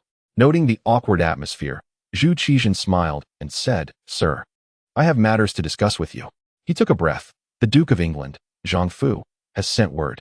Li Qing's interest was piqued, and he inquired, What is the state of the battlefield? The Ming forces hold the upper hand, yet the enemy's resistance is exceedingly fierce. Zhu Qizhen's brows furrowed. Zhang Fu reports that the opposition has tasted success by seizing Ming merchant ships and is unwilling to relinquish their gains.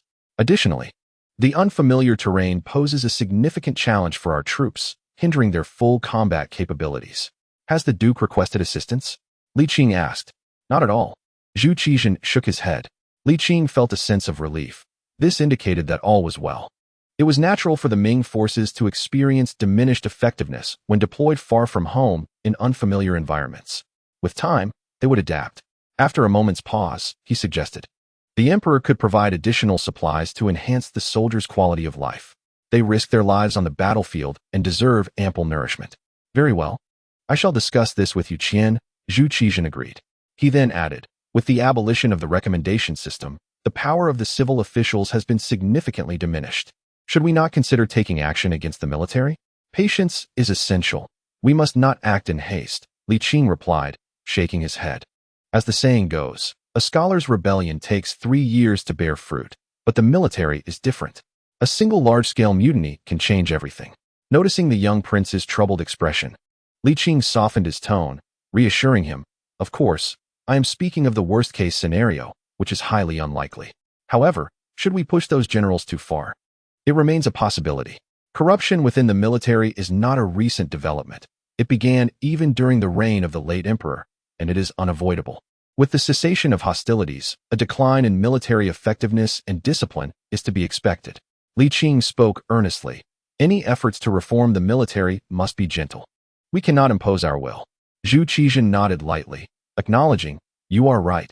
We cannot act impulsively. After a brief pause, he asked, What should our next step be?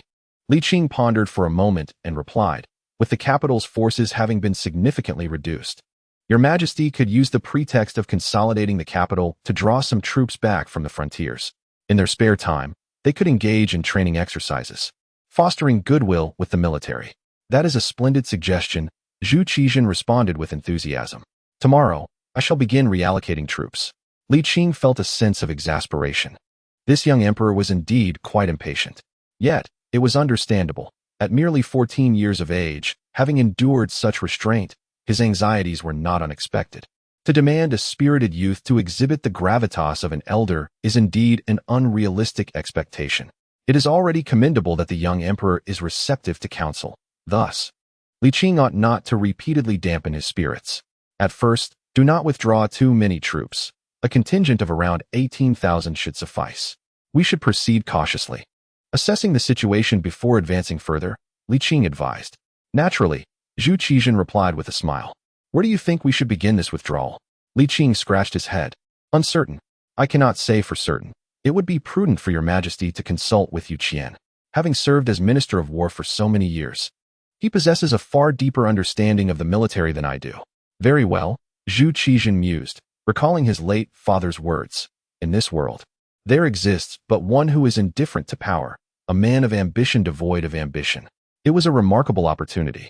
And yet Zhu Qizhen felt a pang of admiration for how his father had let it slip away. It left him pondering how his father had possessed such insight. How old are you, sir? Zhu Qizhen suddenly inquired. How old? Li Qing felt a flicker of realization and responded, 28. Zhu Qizhen was taken aback. You are already of such age? But soon he was at ease, as the painting had been created during his father's lifetime, aligning perfectly with the years. You truly appear youthful, Zhu Qizhen remarked. Is that so? Indeed, you seem as if you are merely 20. Zhu Qizhen continued. Have you ever met the late emperor? Not at all, Li Qing replied, shaking his head. Have you visited the capital? I came 8 years ago, Li Qing nodded, recalling a meeting with a man named Zhu Ji, who possessed a remarkable presence and extraordinary talents. We conversed for quite a while, and he promised to bestow upon me a grand gift upon my return to the capital. Yet, despite my prolonged stay, I have yet to encounter him. Your Majesty, could you have the Jinui assist me in locating this individual? He seems to be a local. Zhu Qizhen's understanding deepened, as everything began to make sense. Do you know who Zhu Ji is? Could he possibly be a prince? No, he is the late emperor, Zhu Qizhen clarified. The individual you met was the late Emperor Incognito. Li Qing exclaimed, astonished, only to quickly regain his composure, marveling, no wonder. Only the late emperor could possess such remarkable talent. Indeed, Zhu Qizhen replied, somewhat melancholic, stepping out of the grand hall. He gazed skyward for a long moment before turning back to Li Qing. The great gift bestowed upon you by the late emperor is my unconditional trust. Zhu Qizhen stated earnestly, I shall no longer test you, but you must also clarify your intentions with me to avoid any misunderstandings between us. Of course, Li Qing agreed. Zhu Qizhen smiled gently. It is getting late. You should return to rest. He added, the fervor surrounding the abolition of the recommendation system has subsided. You must attend court regularly, as I have faced numerous complaints regarding your absence. I wish for you to be present in the court. With a sigh, Li Qing nodded in agreement. Upon exiting the palace, he exhaled deeply, relieved to have rectified the issues left by Zhu Zhangji. The Empress Dowager Zhang, wise and composed, would never reveal to her grandson the secret of his longevity, steering the young emperor away from the perilous path of immortality. Li Qing's concern lay in the possibility that the young emperor might discern the truth, especially given their shared name, which could inevitably lead to suspicions. However, after today's events, his identity has been irrevocably legitimized, and he need not harbor any further concerns. The allure of immortality to the emperor is immense, and Li Qing cannot guarantee that this young lad will possess the same nonchalance as his father in the future. He certainly does not wish for the Ming dynasty to prematurely produce an old Taoist. Chapter 24. The issue of the chieftains. Zhu Qizhen is a man of action. As soon as Li Qing departed, he promptly summoned Yu Qian. Upon receiving the summons, Yu Qian immediately set aside his affairs and hastened to the palace. Your minister pays homage to your majesty. Long live the emperor. Please forego the formalities. Have a seat. Zhu Qizhen responded gently. In our private meetings henceforth, there is no need for such grand gestures. Your minister abides by your command. Yu Qian took a seat to the side and inquired, Your Majesty, what is the purpose of this summons? Zhu Qizhen tapped his index finger against the imperial desk, appearing quite mature as he stated. The recent troop mobilization has drawn too many soldiers from the capital, leaving the capital vulnerable. I am troubled. Yu Qian, feeling a spark of insight, recalled Li Qing's earlier words and promptly suggested, Your Majesty, perhaps we could draw upon some border troops to safeguard the capital. I too have considered this, Zhu Qizhen replied. My dear minister, after so many years in the Ministry of War, do you have any suitable candidates in mind? Since Li Qing's arrival, Zhu Qizhen's address to Yu Qian had shifted from teacher to dear minister, evoking a sense of a sweet transformation akin to a beloved character's evolution. However, Yu Qian paid little heed to this change in address, particularly since the individual in question was Li Qing. After a moment's contemplation, Yu Qian proposed, I suggest we summon Yang Hong from the border troops. Yang Hong? Zhu Qizhen queried. Yes, Yu Qian affirmed, although I am related to Yang Hong through marriage. My endorsement is not solely based on that connection. His capabilities and character are both exceptional, making him a worthy candidate. Pausing, he added, of course, this is merely my suggestion for your Majesty's consideration. Zhu Qizhen nodded thoughtfully. The most critical aspect of the capital's military is loyalty. While Yang Hong's fidelity remains uncertain, Yu Qian's loyalty is beyond doubt. The political alliance formed through Yu Qian's kinship with Yang Hong is no secret, particularly given Yu Qian's strained relations with most civil officials. Should Yang Hong be appointed, it would undoubtedly irk that group of scholars. The recent abolition of the recommendation system, though a preliminary victory, has not diminished the power of the civil bureaucrats. It has merely shifted the balance of influence from the cabinet to the 6 ministries. Zhu Qizhen's mind raced as he swiftly reached a resolution. He smiled and said, I may not know Yang Hong well, but I have complete trust in you, dear minister. Since you advocate for him so strongly, he must be capable. Has your Majesty made a decision? Yu Qian inquired. Zhu Qizhen nodded. Issue the transfer order. Your minister abides by your command. Yu Qian clasped his hands and asked, should we inform Minister Wang? Do you think it necessary for him to be informed? Zhu Qizhen countered. Yu Qian was taken aback. Your minister understands. Zhu Qizhen watched Yu Qian's departing figure, musing to himself. The Ministry of War must not be underestimated. There must be some discord between the second-in-command and the head. Unity among them cannot be permitted. Then, recalling the matter of the Empress summoning Li Qing privately today, Zhu Qizhen's earlier contentment waned. He would not allow for a second power player to emerge from within the harem. He hoped today's reprimand would serve as a lesson, otherwise, he would have no choice but to make her uncomfortable. A sense of frustration welled up within Zhu Qizhen, his expression turning stern. On the desk lay an extraordinary map. This is a copy that Li Qing originally obtained from Sanbao. It is not a map of the Ming dynasty, but rather a compilation of the topography and coastlines surrounding the Ming's coastal areas in Southeast Asia. The campaigns in Siam and Myanmar have not been smooth. Will the chieftains from Luchuan take this opportunity to rebel? Li Qing furrowed his brow. The chieftains have always been somewhat resistant to governance, and with Luchuan's proximity to Myanmar, the likelihood of a coalition is significant if their objectives align. Should Zhang Fu and his men be cut off from supplies, the consequences would be dire. In truth, the chieftains across the Ming territory have long aspired to become sovereign within their own domains, even desiring a status akin to vassal states, where they would heed orders selectively. This issue has persisted since the establishment of the Ming dynasty. Initially, Zhu Yuanzhang employed drastic measures several times, but later realized the futility of such an approach and adopted a policy of conciliation and benevolence, which proved to be immediately effective. Although the chieftains could rely on geographical advantages to wage protracted wars of attrition, they preferred to avoid conflict when possible. However, over time, their dissatisfaction has grown, and constrained by the ruthlessness of Zhu Yuanzhang and his son Zhu Di, they have refrained from crossing boundaries. Yet, during the reign of Ren, they began to exhibit a hint of audacity. They have not caused significant turmoil, but have begun to reveal their ambitions. Now, with the young emperor's power waning and the court in disarray, the chieftain's desire for independence is bound to swell. Li Qing slowly folded up the map, murmuring to himself, other regions may be manageable, but Luchuan is the crux. The state's policies must adapt to the prevailing circumstances. Zhu Yuanzhang's strategy of military might followed by diplomacy was apt for his time, but the foundation of diplomacy is deterrence. Should the court lose its capacity to intimidate these chieftains, what is deemed as diplomacy will be perceived as weakness. A single decisive blow can prevent a multitude of retaliations. Li Qing reflected, if they truly dare to instigate turmoil, it is imperative to set an example. Just then, a voice from outside called, "Is Mr. Li at home?" "Indeed," Li Qing responded, stepping into the courtyard and opening the door with a smile. "What brings you here at this hour?" Yu Qian glanced at the tangerine-hued sunset and then adjusted the meat and wine he was carrying, stating that he was not busy today and wished to share a drink with the gentleman. "A drink sounds delightful," Li Qing replied cheerfully. "Come in." They feasted on a roasted chicken, a portion of braised pig's face, and a jug of sweet potato liquor, indulging in merriment as they ate and drank. Li Qing smacked his lips, quickly grabbing a piece of meat, exclaiming how potent the wine was. Yu Qian chuckled. "This wine may not be as mellow and smooth as others, but once you've tasted it, anything else seems bland in comparison." Indeed, the liquor was strong, nearly rivaling the white spirits of later times. Only those with a penchant for strong drinks enjoy such spirits. "I didn't realize you were such an aficionado," Li Qing remarked with a smile. Yu Qian, feeling somewhat bashful, replied, "Before entering officialdom, I had no interest in wine. However, after accompanying Taizong and the Marquis of Yongqing on several occasions to the northern grasslands, I developed a taste for it."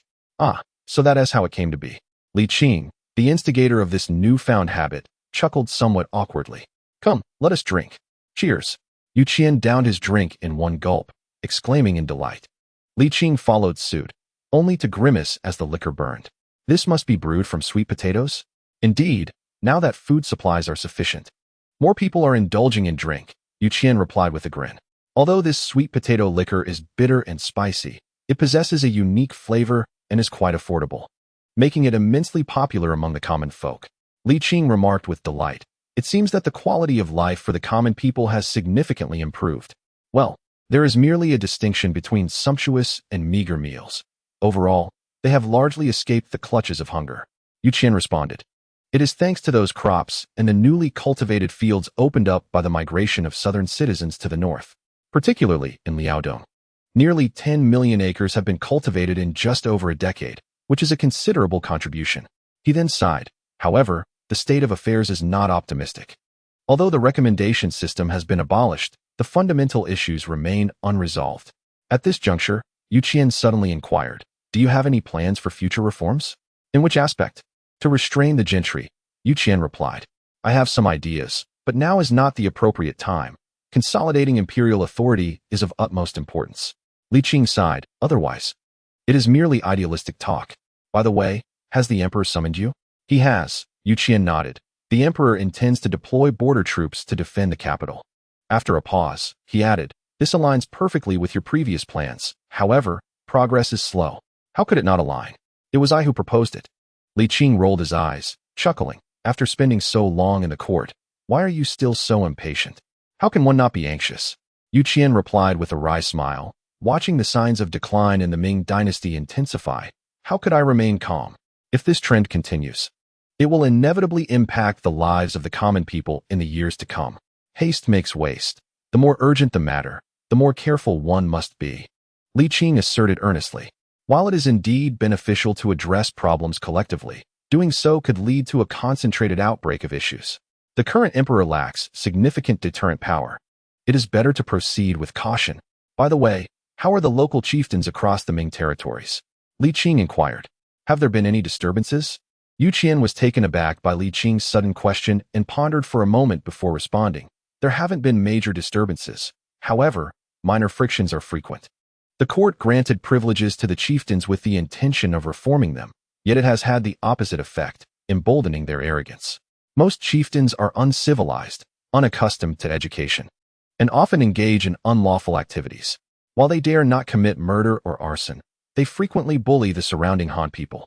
Local officials, intimidated by the chieftain's military power, often turn a blind eye, exacerbating the conflicts between the Han and the chieftains." Yuqian exhaled deeply and stated candidly, "At present, the overall situation in the Ming dynasty is still on an upward trajectory, primarily due to years of recuperation and the introduction of new crops, as well as the opening of maritime trade stimulating the development of various industries. However, behind this prosperity lie numerous hidden problems. The reason these issues are not visible among the populace at this stage is that the advantages overshadow the disadvantages." Li Qing nodded and smiled. "There is no need for you to worry incessantly. Worry does not solve problems. Identifying and addressing issues is what truly matters." Yuqian's heart stirred. Did the gentleman imply an overhaul of the chieftains? Chapter 25. You are quite astute. Li Qing did not deny, there is no need to rush. Even in external military endeavors, one must have a just cause, let alone internal matters. That is true, Yuqian nodded, acknowledging that this matter could not be approached forcefully. With so many chieftains, one misstep could trigger a chain reaction. It is indeed wiser to proceed with caution. Then, considering Li Qing's character, Yuqian asked, "From your words, do you imply that we might soon have a just cause?" Li Qing, surprised, replied, "Really? You can discern that? I did not perceive it, merely deducing from your character." Yuqian chuckled and inquired, "Who is the target?" "Luchuan," Li Qing replied. "This campaign to Siam and Myanmar is not far from Luchuan, and the subsequent logistics will also pass through there. Are you implying that they harbor covetous intentions?" Yuqian asked. "No, they do not dare to rob openly." Li Qing shook his head, then continued, "But we can certainly claim that we have been robbed." Yuqian stammered. "Isn't that simply stirring up trouble?" Li Qing asserted. "That is not the case. In truth, when merchant vessels venture out to sea and are plundered, they are undoubtedly involved.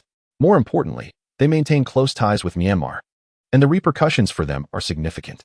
If we allow this to go unchecked, one day they will inevitably unite and direct their aggression towards the Ming dynasty." Li Qing added, "Southeast Asia, that direction is crucial for the court's future maritime trade routes. We must not allow them to consolidate and grow in power."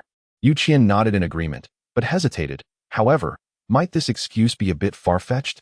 "It is somewhat far-fetched, but it is still usable, is it not?" Li Qing chuckled. "Of course, this is a contingency plan, likely to remain unused. The court's expedition against Siam and Myanmar will probably incite chaos in Luchuan. serving their goal of severing ties with the Ming. Yu Qian clicked his tongue. Indeed, this is quite plausible. After a pause, he declared, "This matter must be reported to His Majesty immediately." "Not so fast," Li Qing interjected. "The capital is currently vulnerable. We cannot dispatch troops just yet. We must wait until the capital's forces are replenished. We have already waited so long. A little more time will not hurt." "Very well," Yu Qian replied. Resuming his seat, however, even with troops recalled, meeting the military demand will be challenging.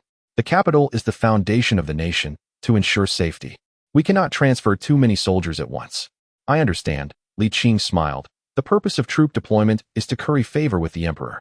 Once we have secured the military's loyalty, we can directly draw soldiers from the border troops and the garrison to march on Luchuan."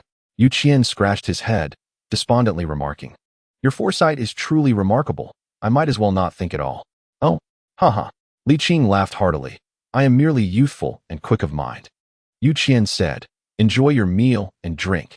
The day has darkened." Rising, Yu Qian insisted, "This matter must be reported to His Majesty to prepare him mentally." "All right then. You shall speak of it tomorrow." "Will you not attend court tomorrow?" Yu Qian questioned, puzzled. Li Qing cleared his throat twice and replied, "Well, when I drink. I tend to be drowsy. I will likely not rise in the morning." "No worries. I shall call you." Yu Qian, ever warm-hearted, assured. Li Qing remarked, "You are quite a good fellow." The following day, during the morning court, Li Qing stood at the end, yawning and blending in, not uttering a word until the court was dismissed. Yu Qian wished to speak, but refrained, feeling it would be akin to vying for credit with Li Qing. Thus he kept his silence. Upon exiting the Fengdiang Hall, Yu Qian could no longer contain himself. He pulled Li Qing aside and whispered, "Sir, why did you not speak?" "Speak of what?" "You know, the matter we discussed yesterday." Yu Qian sighed in exasperation. Li Qing shook his head.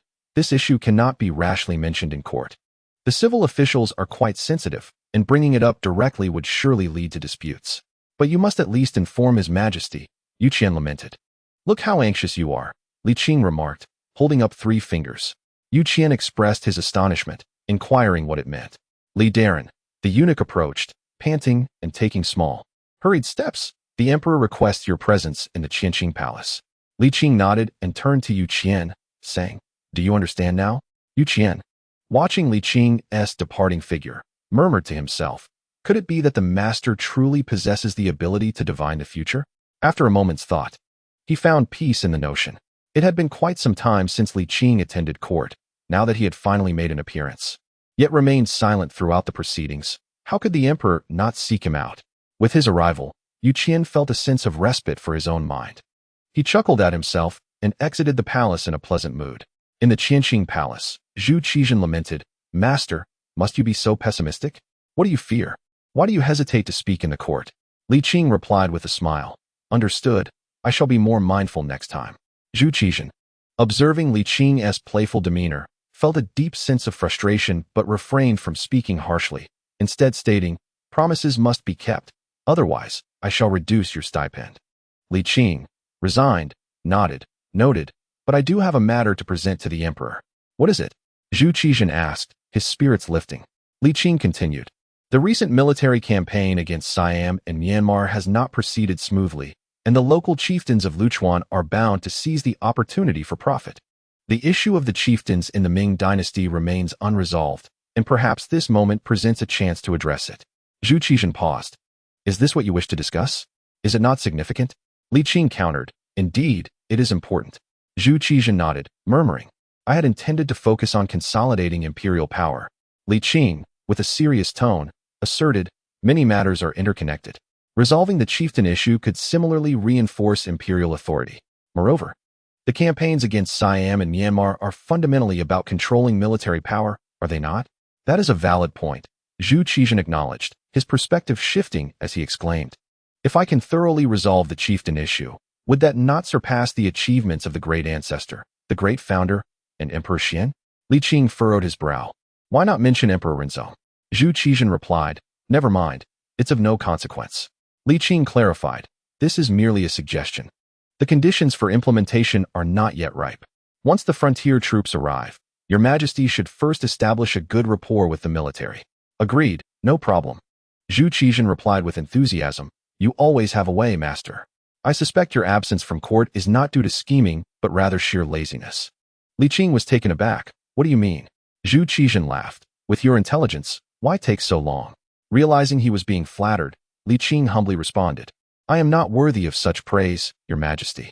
By the way, for prudence's sake, you should send the Jinyue and Dongchong to secretly investigate Lu Chuan, he added. Should war truly break out, it would prevent chaos. Indeed, good idea, Zhu Qizhen readily agreed. Li Qing's suggestions were always straightforward, yet immensely practical, devoid of any ostentation. Zhu Qizhen felt he merely needed to follow his lead. He couldn't help but marvel at his father's foresight, keen vision, and ability to recognize talent, reflecting. Compared to my father, I still have a long journey ahead. Please, have a seat, master. Zhu Qizhen affectionately remarked. The freshly harvested autumn Longjing tea arrived in the capital yesterday afternoon. Please, do savor its exquisite flavor. The spring variety of West Lake Longjing is renowned for its superior taste, while the autumn selection, though slightly inferior, still surpasses aged tea by far. In the future, Longjing will not hold the same esteem. During this era, it exists in a realm of its own, not merely due to its unparalleled flavor, but also because of the West Lake's enchanting allure. Before long, a young eunuch presented 2 steaming cups of Longjing tea, vibrant green and fragrant. Li Qing inhaled deeply and praised. Ah, there is nothing quite like fresh tea. If you enjoy it, I shall arrange for some to be sent to you, Zhu Qizhen replied. That would be quite troublesome, Li Qing chuckled, taking a sip. Perhaps it would be best if I simply took some home with me. That works as well, Zhu Qizhen instructed the young eunuch. Go fetch 2 pounds of fresh tea. The eunuch complied promptly and hurried off. Zhu Qizhen, in high spirits, savored his tea, a satisfied smile gracing his lips as he contemplated the gradual reclamation of his power. Growing more jubilant with each thought. How delightful, he exclaimed, gazing sincerely at Li Qing. You truly are a remarkable person. Chapter 26. Observing the bride as the days passed. Their bond deepened, and Zhu Qizhen's trust in Li Qing grew stronger. It was no longer merely a matter of Zhu Zhangji's will. For Li Qing had won over the young prince's heart. Despite his youth, Zhu Qizhen possessed a mature intellect and discernment. He recognized that, although Li Qing appeared somewhat carefree, his intentions were genuinely for Zhu Qizhen's benefit and for the greater good of the Ming dynasty. After enjoying their tea, Li Qing hummed a cheerful tune as he left the palace, while Zhu Qizhen, equally elated, made his way to the inner court. In Kuaning Palace, the dutiful grandson Zhu Qizhen massaged his grandmother's shoulders, reminiscent of how Zhu Yunwen had once attended to Zhu Yuanzhang. The distinction lay in the fondness shown towards a grandmother versus a grandfather. An even greater difference was Zhu Qizhen's ulterior motive. He feared his grandmother might truly reclaim her authority. Is the pressure to your liking, grandmother? He inquired. Just right, she replied, her face beaming with warmth. You seem particularly joyful today, my dear. Do I? Zhu Qizhen concealed his cheerful tone, burying it deep within. A flicker of complexity crossed Zhang's face. You bear a striking resemblance to your father. He was much like you at your age. Is that so? Zhu Qizhen stood behind Zhang, oblivious to her nuanced expression, continuing his massage. Did father engage in battles at my age? Not quite. He only joined Taizong at 16 to venture into the northern steppes, Zhang explained. But he often mingled with military leaders when he was your age. I can too, Zhu Qizhen said confidently. The troops stationed in Xianzhou will be reassigned soon. I shall start with martial exercises, and one day, I shall match my father's prowess. Such ambition. Zhang smiled with pride. Do you wish to surpass your father? In what regard, grandmother? Your father married at 16. You could very well do so earlier, she replied with a grin. Zhu Qizhen's face flushed. I have no such plans at the moment. You can always choose later, she urged. When you are ready to wed, wouldn't it be better to take someone already suitable? I am still quite young, Zhu Qizhen stammered, his cheeks reddening. But grandmother is aging, Zhang said. I wish to assist you in finding a suitable granddaughter-in-law. Zhu Qizhen felt a flutter of emotions, remaining silent for a moment before nodding in agreement. Very well, then I shall trouble the Empress Dowager. No trouble at all. It is my duty as a grandmother, Zhang replied with a beaming smile. The elderly were particularly invested in the matrimonial affairs of their descendants, especially when it came to Zhu Qizhen, the emperor himself. As the Grand Empress Dowager, Zhang naturally placed even greater importance on this matter. With Li Qing's arrival and her grandson growing up, securing a virtuous wife for him would bring her immense satisfaction. granting her peace even in the afterlife. Let it be settled then. I shall start looking for you, she said. Indeed, Zhu Qizhen replied. At that moment, Sun entered with a cheerful demeanor. Zhengde, may I assist you in seeking a bride as well? Zhu Qizhen politely declined, suggesting they discuss it another time. Zhang shot an irritated glance at Sun, questioning her unannounced intrusion. Forgive me, Your Majesty. Upon hearing Zhengde's voice, I grew anxious and lost track of time. Sun hastily apologized. Enough, Zhang said dismissively. Zhengde, I wish to rest for a while. You may attend to your matters. The grandson took his leave. Zhu Qizhen assisted Zhang in lying back on the bed before stepping outside. Upon noticing her son had departed, Sun lost her inclination to linger and approached, saying, Mother, please rest well. I shall take my leave. Begone, Zhang retorted. Sun bowed and exited the grand hall.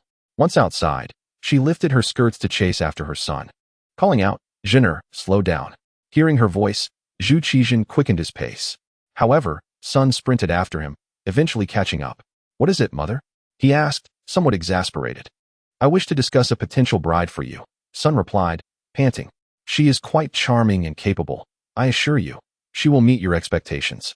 Zhu Qizhen shook his head. I have only just turned 15. There is no need for such haste. Let us take our time. If she pleases me, I shall bring her to the palace directly. Sun affectionately insisted. This is also my intention. If you can comply with the Grand Empress Dowager's wishes, how can you refuse your mother? Very well, Zhu Qizhen replied, feeling overwhelmed.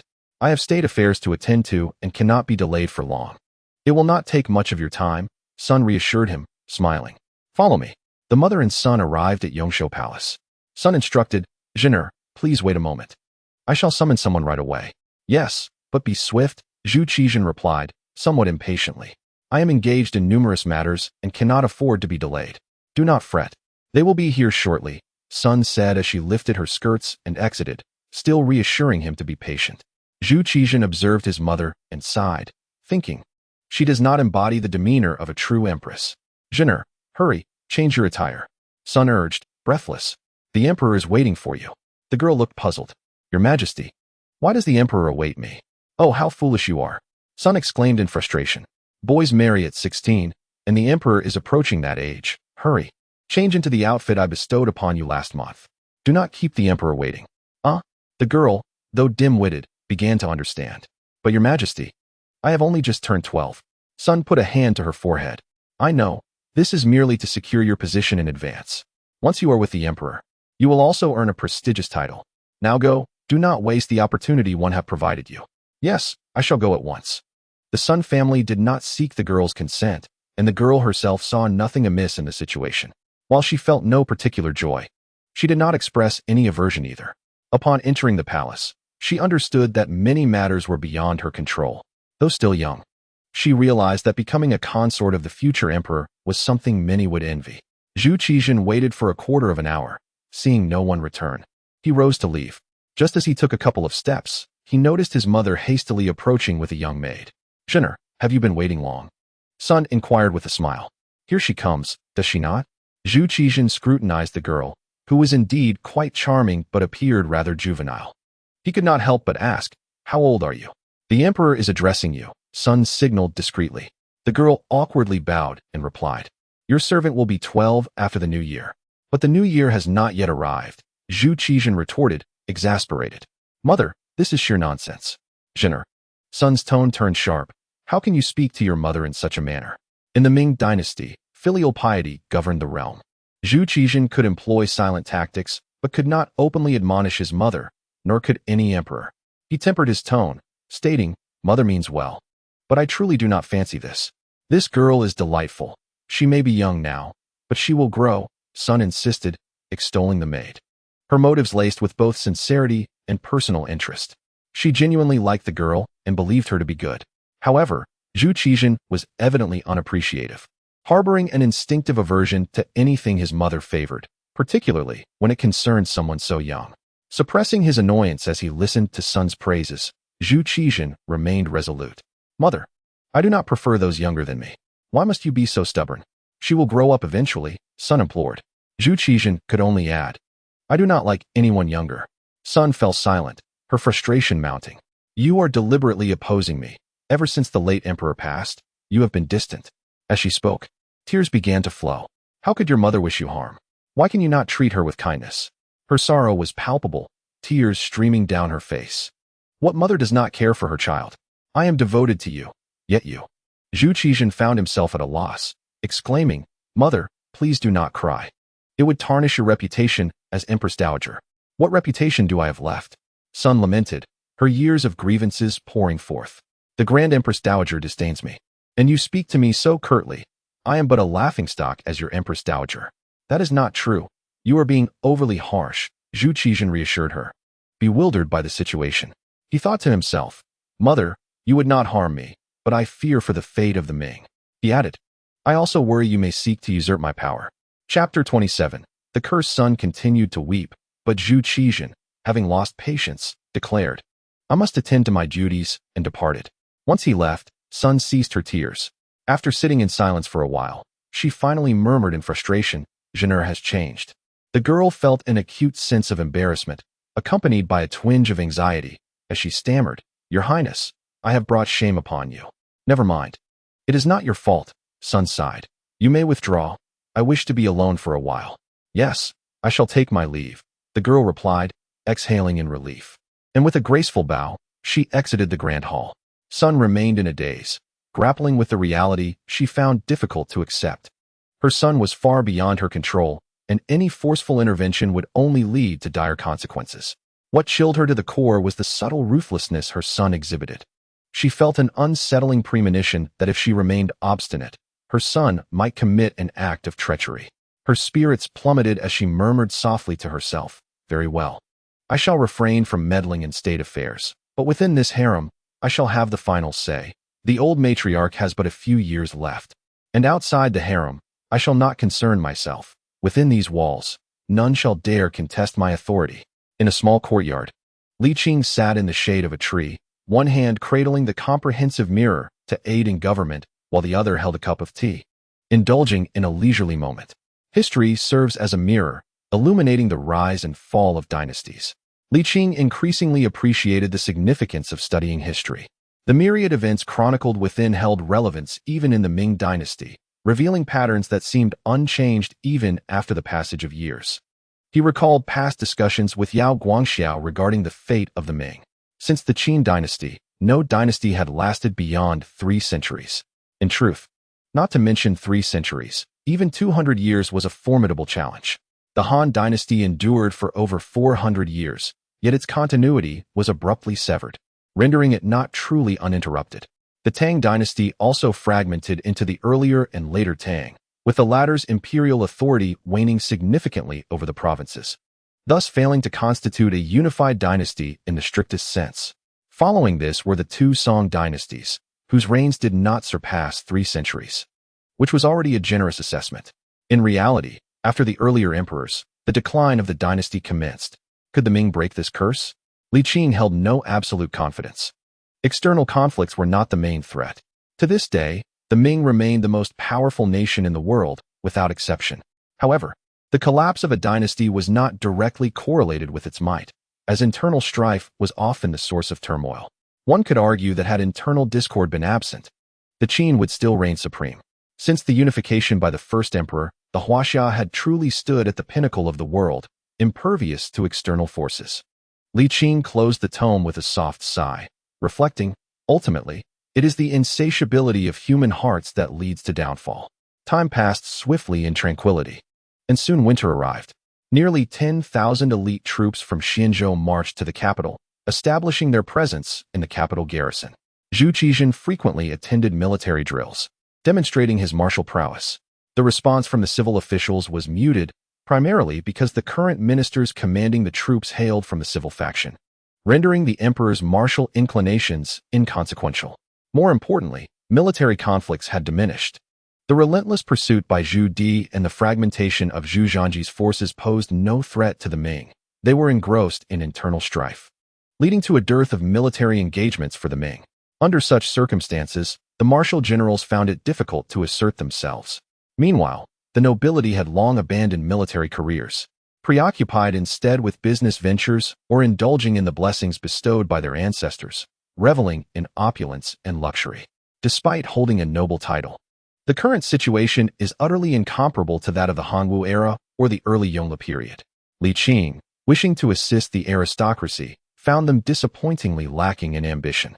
Prolonged comfort often breeds lethargy in individuals. The present-day Ming dynasty is not akin to the times of Su De, Chang Yuchen, or Li Wenzhong. In this era of prosperity, it is exceedingly challenging to cultivate talents of their caliber. After much contemplation, Li Qing could only think of one particular group: eunuchs. As the winter snow fell relentlessly in Beiping, Li Qing found himself once again afflicted by procrastination, successfully delaying his attendance at the morning court. Realizing the time he had already wasted, he decided to indulge in a brief nap. When he finally awakened, it was well past noon. The snow had ceased, and the sun emitted a gentle glow that, paradoxically, intensified the cold. The landscape was blanketed in white, offering an exceptionally clear view under the snow's embrace. Stretching his limbs with a look of contentment, Li Qing lazily rose and took an iron shovel from beneath the eaves to begin shoveling snow. Such an abundance of snow would be wasted if not fashioned into a snowman. Li Qing was remarkably adept, and within a mere quarter of an hour, he had gathered the snow into a substantial mound. After spending a little less than half an hour, he had constructed a grand snow figure, nearly as large as 3 of his younger selves combined. Its endearing appearance was irresistibly charming, and Li Qing leaned on his shovel, resting his chin on the wooden handle, wearing a benevolent expression. Suddenly, a series of knocks echoed from outside the courtyard, followed by a sharp voice. "Is Mr. Li at home?"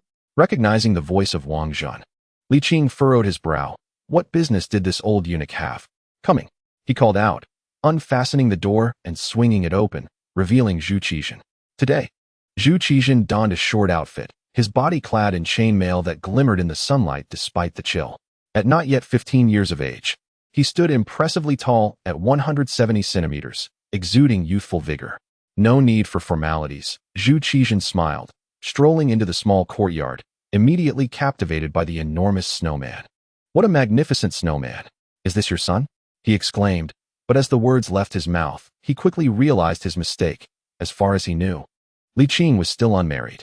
"Just an old friend from many years ago," Li Qing replied with a smile. Zhu Qizhen circled the snowman, feeling an inexplicable sense of familiarity. "This child is quite plump," he remarked. "Your Majesty, have you just finished a martial performance?" Li Qing deftly shifted the topic. "Indeed, I have just concluded the performance." Zhu Qizhen chuckled. "I haven't visited your residence before. The courtyard is rather small." "Small has its merits. It prevents the space from appearing too empty." Li Qing responded with a smile. "Come inside, please." Zhu Qizhen, still admiring the snowman, cheerfully suggested, "This snowman is quite lovely. Let us converse here. Wang Zhan, go fetch 2 chairs. The chairs are in the guest hall," Li Qing added. Wang Zhan nodded and quickly dashed to the guest hall, soon returning with 2 chairs. The two sat down, basking in the sun's warmth. Zhu Qizhen playfully remarked, "Mr. Li, you've once again skipped the morning court. I shall have to deduct your salary this time." "I am engaged in planning certain matters," Li Qing replied candidly. Zhu Qizhen, intrigued, perked up immediately. What matters? For quite some time, he had refrained from taking any action, which had left him feeling restless. Li Qing cast a sidelong glance at Wang Zhan. Zhu Qizhen, understanding the implication, instructed, "Wang Zhan, please stand guard outside. Ensure that the imperial guards maintain strict watch, and no one is permitted entry without a decree." "Understood," Wang Zhan replied, his heart heavy with reluctance as he exited the courtyard. "Can we speak now?" Zhu Qizhen inquired impatiently. Li Qing responded, "The military can no longer be left under the supervision of civilian officials." Zhu Qizhen paused, taken aback. "Is that what you mean?" After a moment of contemplation, he continued, "The appointment of a supervising minister was intended to oversee the corruption within the military. If we eliminate that position, I fear the issue of corruption will only escalate." "Has the corruption truly diminished since the appointment of a supervising minister?" Li Qing asked.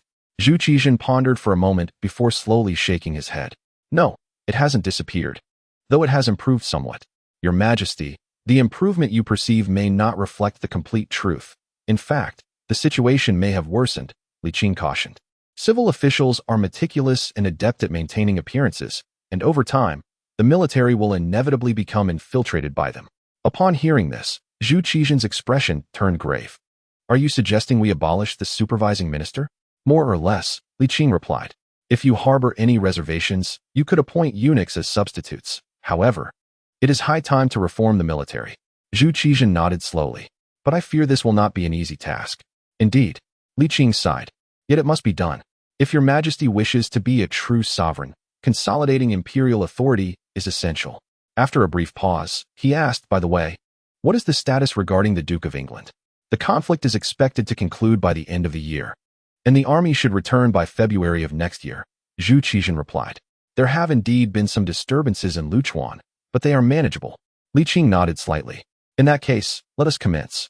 From proposal to contention, and finally to resolution, the process will take several months at the very least.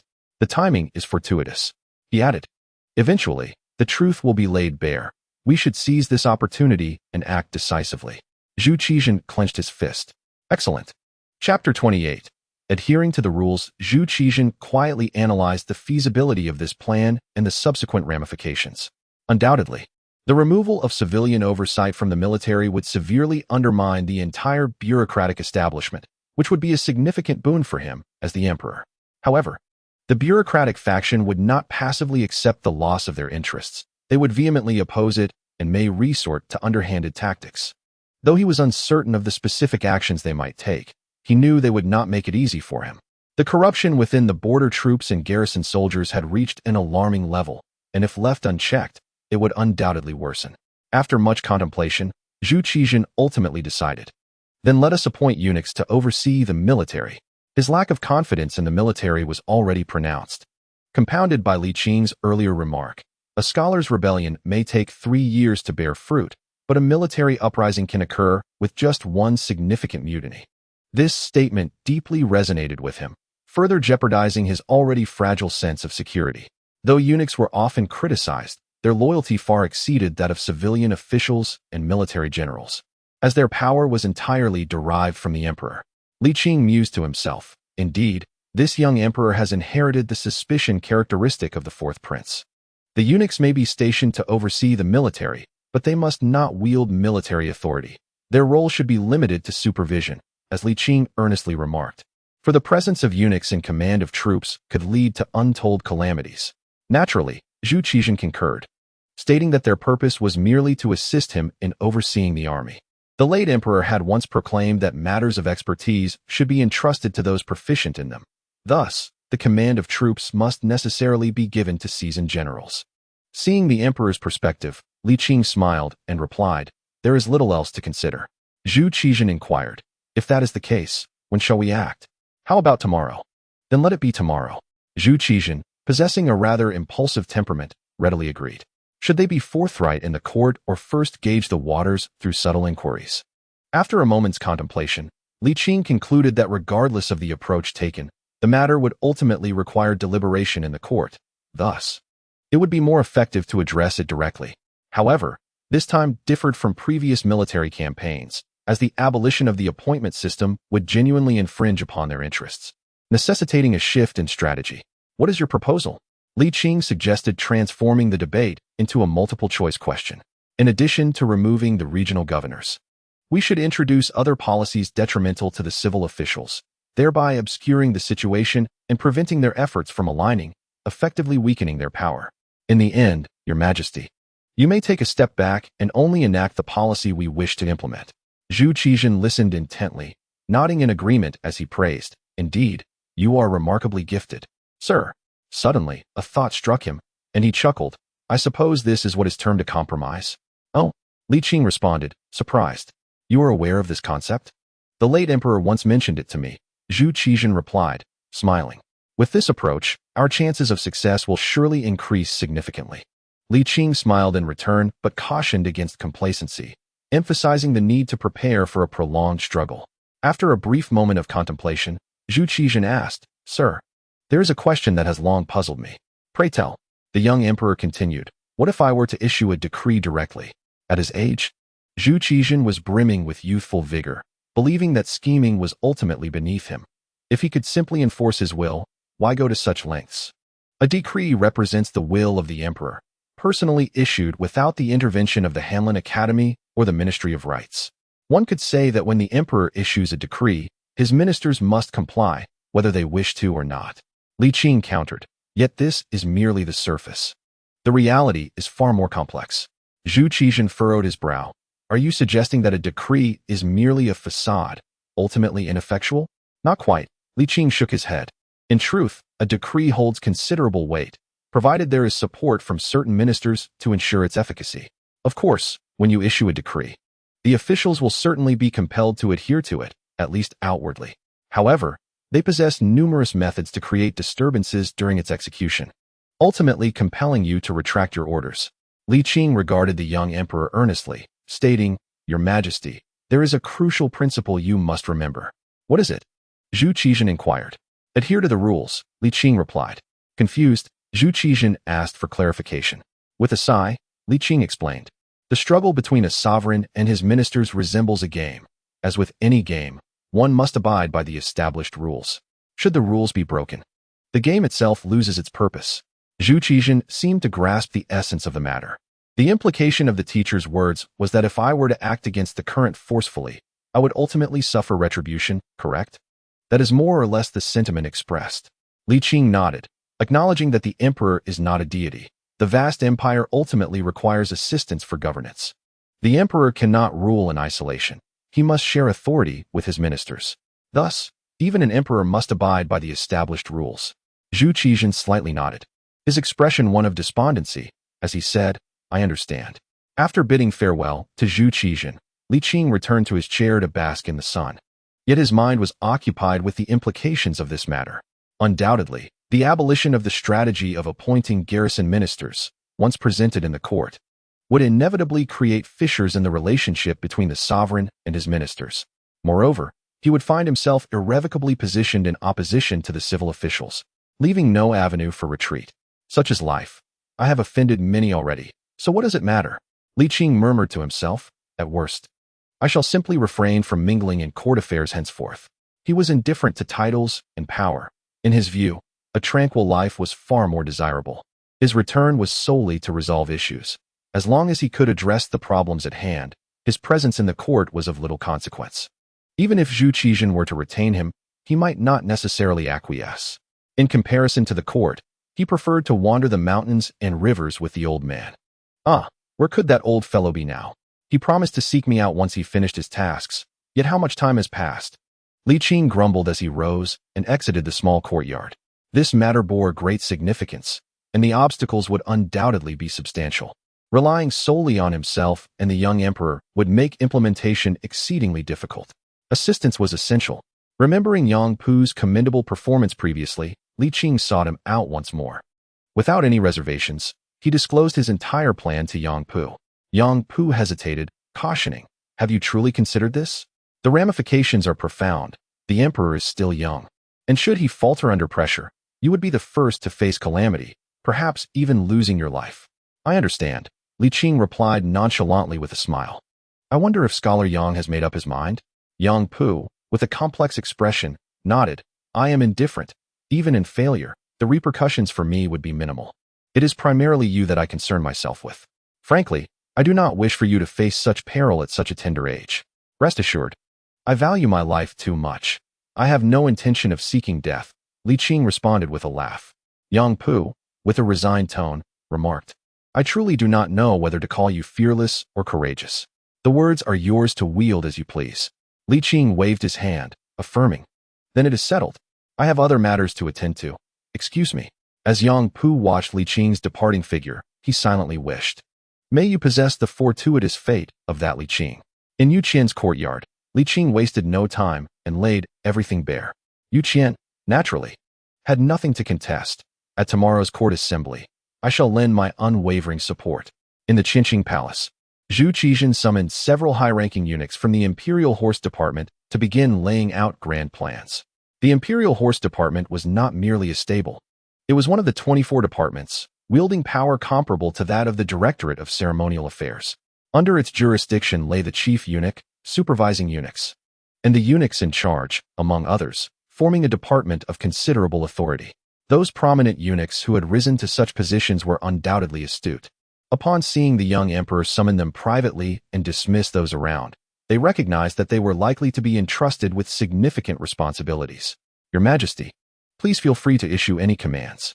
The chief eunuch of the Imperial Horse Management Bureau promptly declared, ready to face any challenge without the slightest hesitation. I too. Stand ready. The supervising eunuch quickly echoed his sentiment. I too stand ready. Others joined in agreement. Zhu Qizhen nodded in satisfaction. I indeed have matters to entrust to you. After a tactical pause, Zhu Qizhen said with solemnity, during the Yongle era, the Taizong Emperor appointed military officials to guard the territories, simultaneously selecting perceptive eunuchs to accompany them. Yet today, I see only the guarding ministers, with no eunuchs accompanying them, which troubles my heart. I possess a modicum of strategy and wish to accompany you. The chief eunuch suppressed his excitement and bowed respectfully. I, too, wish to accompany you. Zhu Qizhen shook his head slightly, compared to the civil officials.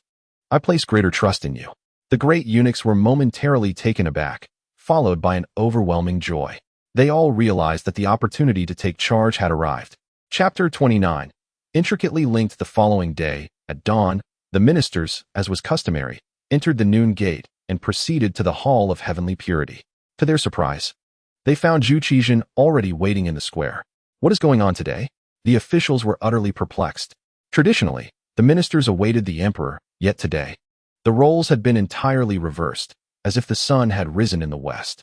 All esteemed officials, please take your positions. Today, the emperor holds court here. The senior eunuchs maintained order. The ministers grumbled inwardly. In this freezing weather, will we not freeze to death outside? They were accustomed to court sessions inside the hall, dressed in lighter garments that offered little protection against the cold. Though they complained, none dared voice their discontent. After all, most had always stood outside. After enduring for an hour and a half, finally, all were assembled. The standing eunuch, upon the emperor's signal, promptly called out, "The court session begins. We pay our respects to your majesty. Long live the emperor." The ministers trembled as they bowed. Even before the court session commenced, they were already suffering from the cold. While the junior officials, used to standing outside and dressed warmly, appeared unaffected. All rise. Zhu Qizhen smiled. Thank you, your majesty. The ministers stood up, returned to their positions, and shivered. Zhu Qizhen smiled slightly and declared, historically, civil officials perish in council, while military officers die in battle. Civil and military officials each have their roles, and do not interfere with one another. The ministers were bewildered, unsure of what the young emperor intended. Li Qing, however, was somewhat surprised. He had assumed the young emperor would summon him to present a report, but instead, the emperor had taken the initiative himself. This meant that Li Qing no longer needed to stand in opposition to the civil officials. Yet, similarly, Zhu Qizhen had no retreat. After a series of formalities, Zhu Qizhen shifted his tone. However, currently, all guarding officials are drawn from the civil service, which is quite inappropriate.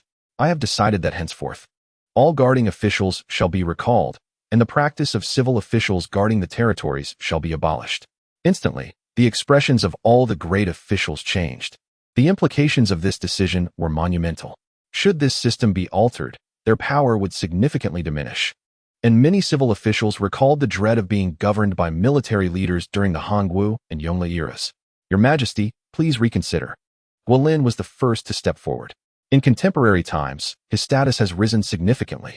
As the Minister of Personnel, the foremost of the 6 ministries, he must position himself at the forefront to secure his esteemed position and image. Yet, pause for a moment. Zhu Qizhen interjected, I have not finished speaking. Yes. Guilin replied sheepishly. Zhu Qizhen continued, it was decreed by the founding emperor that any official reaching the age of 70 must retire to their homeland. Seeing that many of you are of considerable age and still burdened with state affairs, I am truly reluctant to impose this upon you. Therefore, I have decided that, effective immediately, the original decree shall be reinstated. What? At this, the esteemed officials were rendered speechless. Guilin was 71, Hu Lu was 68, Wang Ji was 66, Yang Pu was 70, and Lu Zhongfu was 69. According to Zhu Qizhen's reasoning, these individuals were either to retire on the spot or be on the path to retirement. Those who managed to attain the ranks of minister and deputy minister were seldom young. The rigorous examination system consumed many years, and one must endure a lengthy period of service to advance from a newly minted scholar to a deputy minister, and then to a minister, often taking at least 2 decades or more. Yu Qian's rapid ascent was due to his connection with Li Qing, coupled with his past criticisms of Zhu Gaoxiu, which earned him Zhu Zhangji's utmost admiration. Others, however, were not as fortunate. Those with less luck might languish in the Hanlin Academy for a decade or two, potentially forever stifled. After enduring such trials to reach this position, who would wish to depart? The age-old adage that when one leaves, the tea grows cold is well understood, as exemplified by Yang Shiqi. Yet the fact remains, this was indeed the system prescribed by Zhu Yuanzhang. They found themselves at a loss to directly oppose it.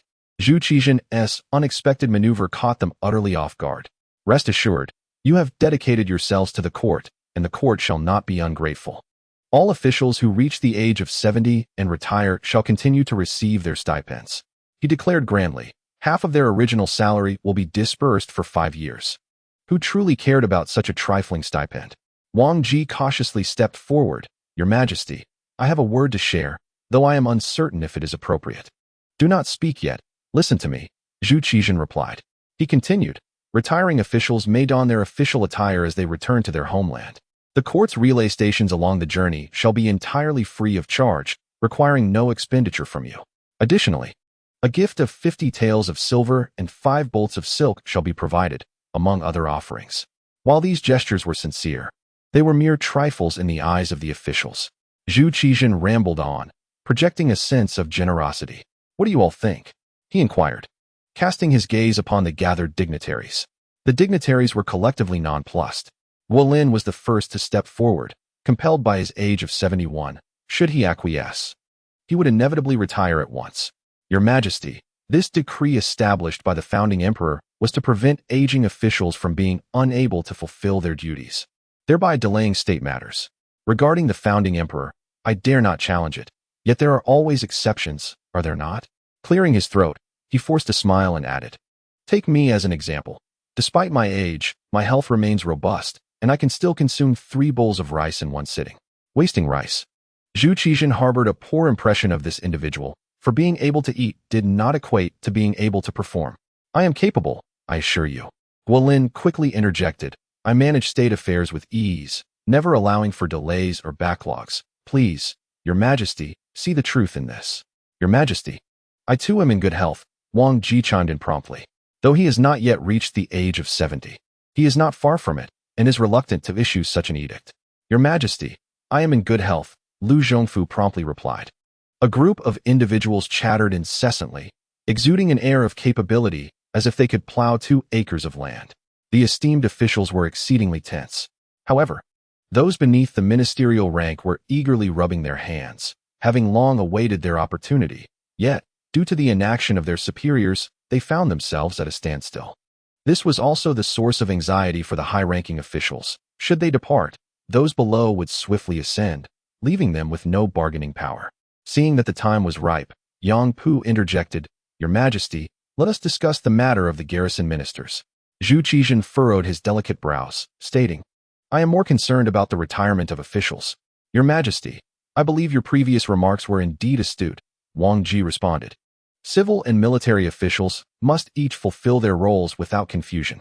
Lu Zhongfu then inquired, Is Your Majesty considering the abolition of the garrison ministers, or shall new appointments be made?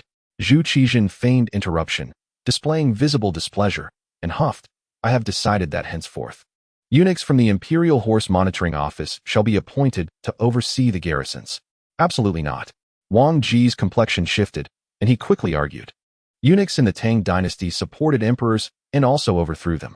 Your Majesty, reconsider this. It is unwise to allow eunuchs to wield military power. Your Majesty, please reflect. The ambitions of men grow with time, and this course of action is fraught with peril. Not only the senior officials, but all present united in opposition. In their eyes, eunuchs were hardly regarded as human.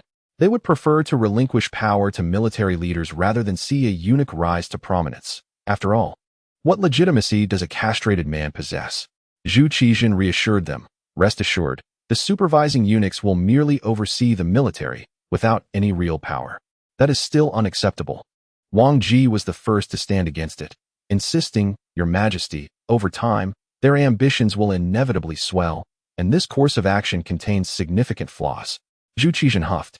Let us set this matter aside for now and discuss the retirement of officials. At this impasse, Yu Qian stepped forward, saying, "Your Majesty, I have a strategy." "Oh?" Zhu Qizhen inquired with curiosity. "What is it?" "Your Majesty could emulate Taizong," Yu Qian suggested. Zhu Qizhen responded with confusion. "Huh?" The ministers collectively tensed. Mentioning Taizong was a risky proposition they wished to avoid. "What do you mean by that, my dear minister?" Yu Qian smiled slightly. Taizu established the Jinyui to supervise the officials. To prevent the Jinyui from abusing their power, Taizong established the Dongshang as a counterbalance. In this way, a singular dominance would not arise. "Are you suggesting we appoint someone to oversee the supervising eunuchs?" "Your Majesty is indeed wise." Yu Qian bowed. "Who would be suitable for this task?" Zhu Qizhen asked. Yu Qian declared, "The censorate's supervising officials." "I second that," Guolin quickly added, "Your Majesty. This strategy proposed by Vice Minister Yu is quite appropriate. The supervising officials possess oversight authority, thus preventing any singular dominance." "I also concur," Li Qing chimed in, finally feeling a sense of relief as everything unfolded according to the script. The garrison ministers had transformed into supervising eunuchs, who would now be overseen by the supervising officials, creating a well-structured balance, making it difficult for any party to gain excessive power. The situation unfolded even more smoothly than anticipated. However, Li Qing knew that the subsequent civil official coalition would surely retaliate. There is no other way. Over the past year, they have suffered significant losses. Chapter 30. The spring breeze brings joy to Zhu Qizhen. After much contemplation, Zhu Qizhen nodded and said, "Let us proceed as you suggest." Appointing the supervising eunuch to oversee the military and ensuring the censors monitor the eunuchs. The emperor is wise. All were filled with joy. The grand eunuch of the Imperial Horse Bureau had his wishes fulfilled and was naturally pleased. The civil officials felt they had regained some ground and were no longer as despondent. The young emperor also achieved his political aspirations. Zhu Qizhen refrained from mentioning retirement to return home, and the influential figures felt a sense of relief. Thankfully, the emperor adhered to the rules and did not overstep his bounds.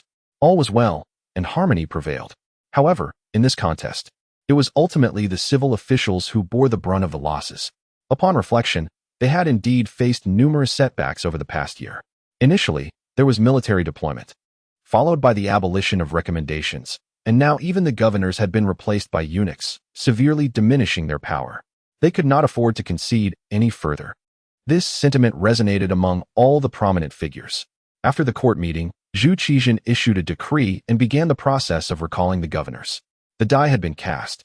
With no psychological burdens, Li Qing resumed his languid existence. He had accomplished enough over the past year and deemed it necessary to grant the civil officials some respite before pressing forward, lest they be pushed to desperation. Fortunately, after several changes, the expanding influence of the civil officials had been curtailed.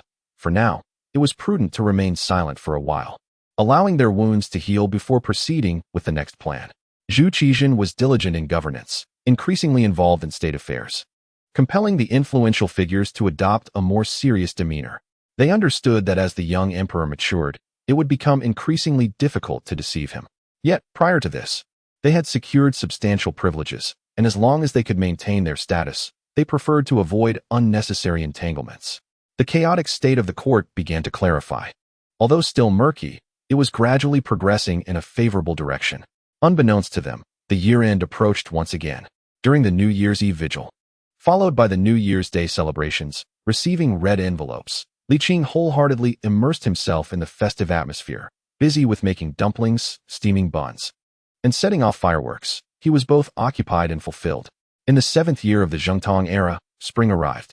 The Earl of England, Zhang Fu, returned triumphantly with his army. Zhu Qizhen hosted a banquet to reward the generals, with particularly generous compensation policies, granting 4 taels of silver as consolation to the families of those who sacrificed for the nation, and 2 taels of patterned silver as rewards for the triumphant soldiers. Including the bonuses for the officers, a total of 300,000 taels of silver was spent. Zhu Qizhen opted not to use paper currency, bestowing pure silver as rewards, which endeared him to the people. The Ministry of Revenue was deeply distressed, yet Zhu Qizhen remained largely unconcerned. The Ming dynasty was wealthy now. A mere few 100,000 taels was insignificant. The primary objective was to win over the military. Investing real silver and gold would undoubtedly yield visible results, as gratitude flowed from the officers down to the soldiers. This demonstrated that the emperor held them in his heart. News of this reached the frontier and garrisons, invigorating the soldiers, who gradually embraced the notion that following the emperor meant sharing in the spoils. Consequently, the efficiency of recalling the governors surged dramatically. By the beginning of May, the previously hesitant governors were all recalled, and the Grand Eunuch of the Imperial Horse Bureau was replaced, accompanied by the censors. After completing his tasks, Zhu Qizhen found himself at a significant juncture in his life: marriage. Empress Dowager Zhang meticulously sifted through potential candidates, ultimately selecting the offspring of a meritorious minister from the Zhengde campaign, the daughter of Qian Gui, who currently held the position of deputy commander of the Right Guard. This year, Qian was 16, a year older than Zhu Qizhen, perfectly aligning with his preference for an older partner. The Empress Dowager exerted considerable effort to adhere to the founding emperor's decree, which stipulated that the empress be chosen from military families and commoners, while also satisfying her grandson's desires. Initially, Zhu Qizhen was reluctant, believing that nothing surpassed the significance of the empire and imperial authority. However, he soon found himself captivated. Qian was indeed strikingly beautiful, gentle, and understanding. After several interactions, he developed a fondness for her. In the Yearning palace, Zhu Qizhen and Qian sat side by side, with Zhang in the center and Sun relegated to a corner. The Empress Dowager was elated at the prospect of her grandson's impending nuptials.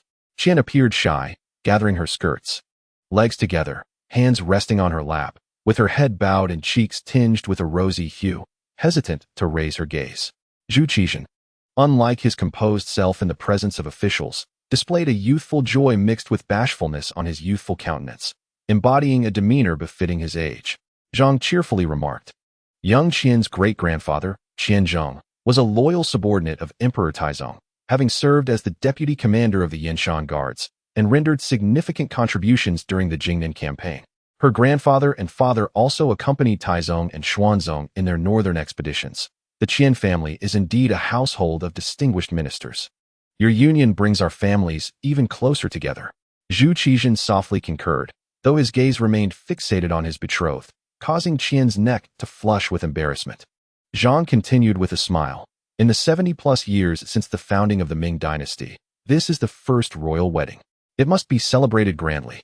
This is the last significant event I can orchestrate for my grandson and the royal family, and I am deeply invested in it. The Ming dynasty had endured for over 70 years, witnessing 5 emperors, yet this marked the first royal wedding. Zhu Yuanzhang ascended to the throne at 40. Having married Empress Ma earlier, while Zhu Di was already 42 when he became emperor, by then, he had grandchildren. Zhu Yunwen married while still the crown prince, and the young prince wed during his time as heir apparent. Thus, it could be said that Zhu Qizhen's marriage was the epitome of a true imperial wedding. In comparison to her predecessors, Qian could be considered the most fortunate empress. While others climbed the ranks through perseverance, she began her journey directly as empress. The youthful couple, filled with joy and anticipation, listened quietly to the elders' musings, nodding attentively. The grand hall was awash with festivity and laughter, yet Sun remained discontent. Ordinarily, such a significant matter as marriage should be overseen by the parents. With the previous emperor's passing, it was her responsibility as the Empress Dowager to take charge. However, Zhang's assertive nature left no room for her input. Sun harbored resentment, yet dared not voice her frustrations. As long as the elder remained, she felt stifled, left with no choice but to endure. During this time, Sun subtly promoted her own son, only to be dismissed by the pair, leaving her feeling humiliated. Zhu Qizhen was in exceptionally high spirits. At this moment, he was experiencing a bountiful harvest in both love and career, basking in the gentle winds of spring. After bidding farewell to his prospective bride, he embarked on a journey to Lianjiaten in his dragon carriage. When one has joyous news to share, the instinct to announce it, or even to boast, often arises. The first person Zhu Qizhen thought of was Li Qing. In a quaint courtyard, Li Qing reclined on a lounge chair, one leg crossed over the other, indulging in a history book while savoring tea, utterly content. It was only upon the arrival of the young emperor that he reluctantly departed from his chair to pay his respects. Your Majesty, what brings you to my humble abode? Li Qing inquired. Is there official business at hand? Perhaps it could be deemed as such, Zhu Qizhen replied, taking a seat before him with a smile. Please, make yourself comfortable. This is your home. There is no need for formality. You acknowledge that this is indeed my home? Li Qing chuckled, settling himself on a nearby stone bench.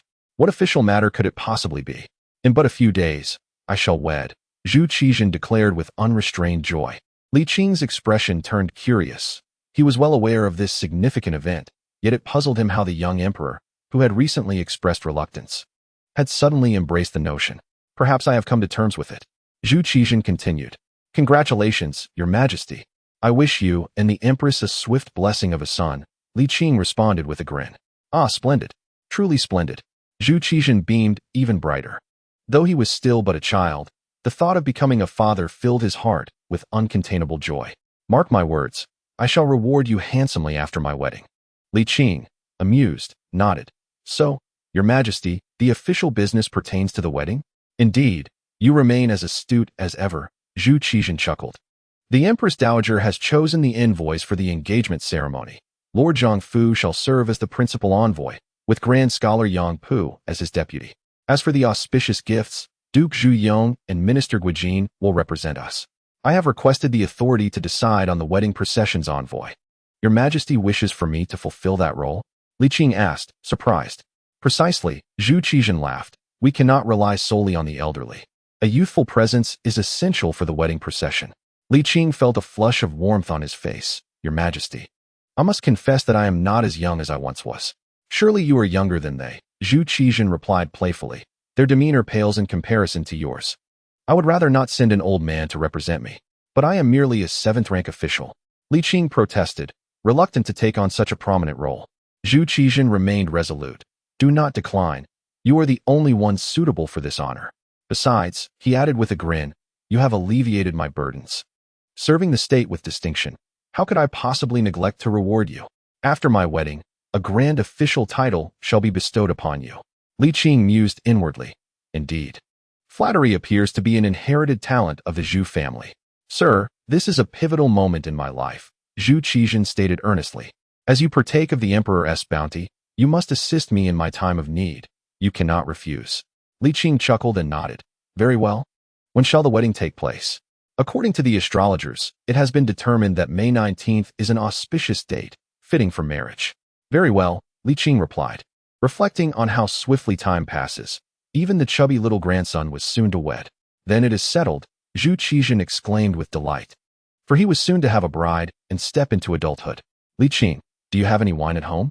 Zhu Qizhen inquired, wishing to celebrate with a drink. Li Qing nodded. What? Do you desire to partake? Indeed, today is a day of great joy, Zhu Qizhen affirmed. Very well, Li Qing acquiesced. Li Qing rose, stating his intention to prepare a couple of dishes in celebration of the emperor's coming of age. Zhu Qizhen chuckled and encouraged him to cook a few more. Li Qing rolled his eyes in response, questioning whether he was being taken for granted.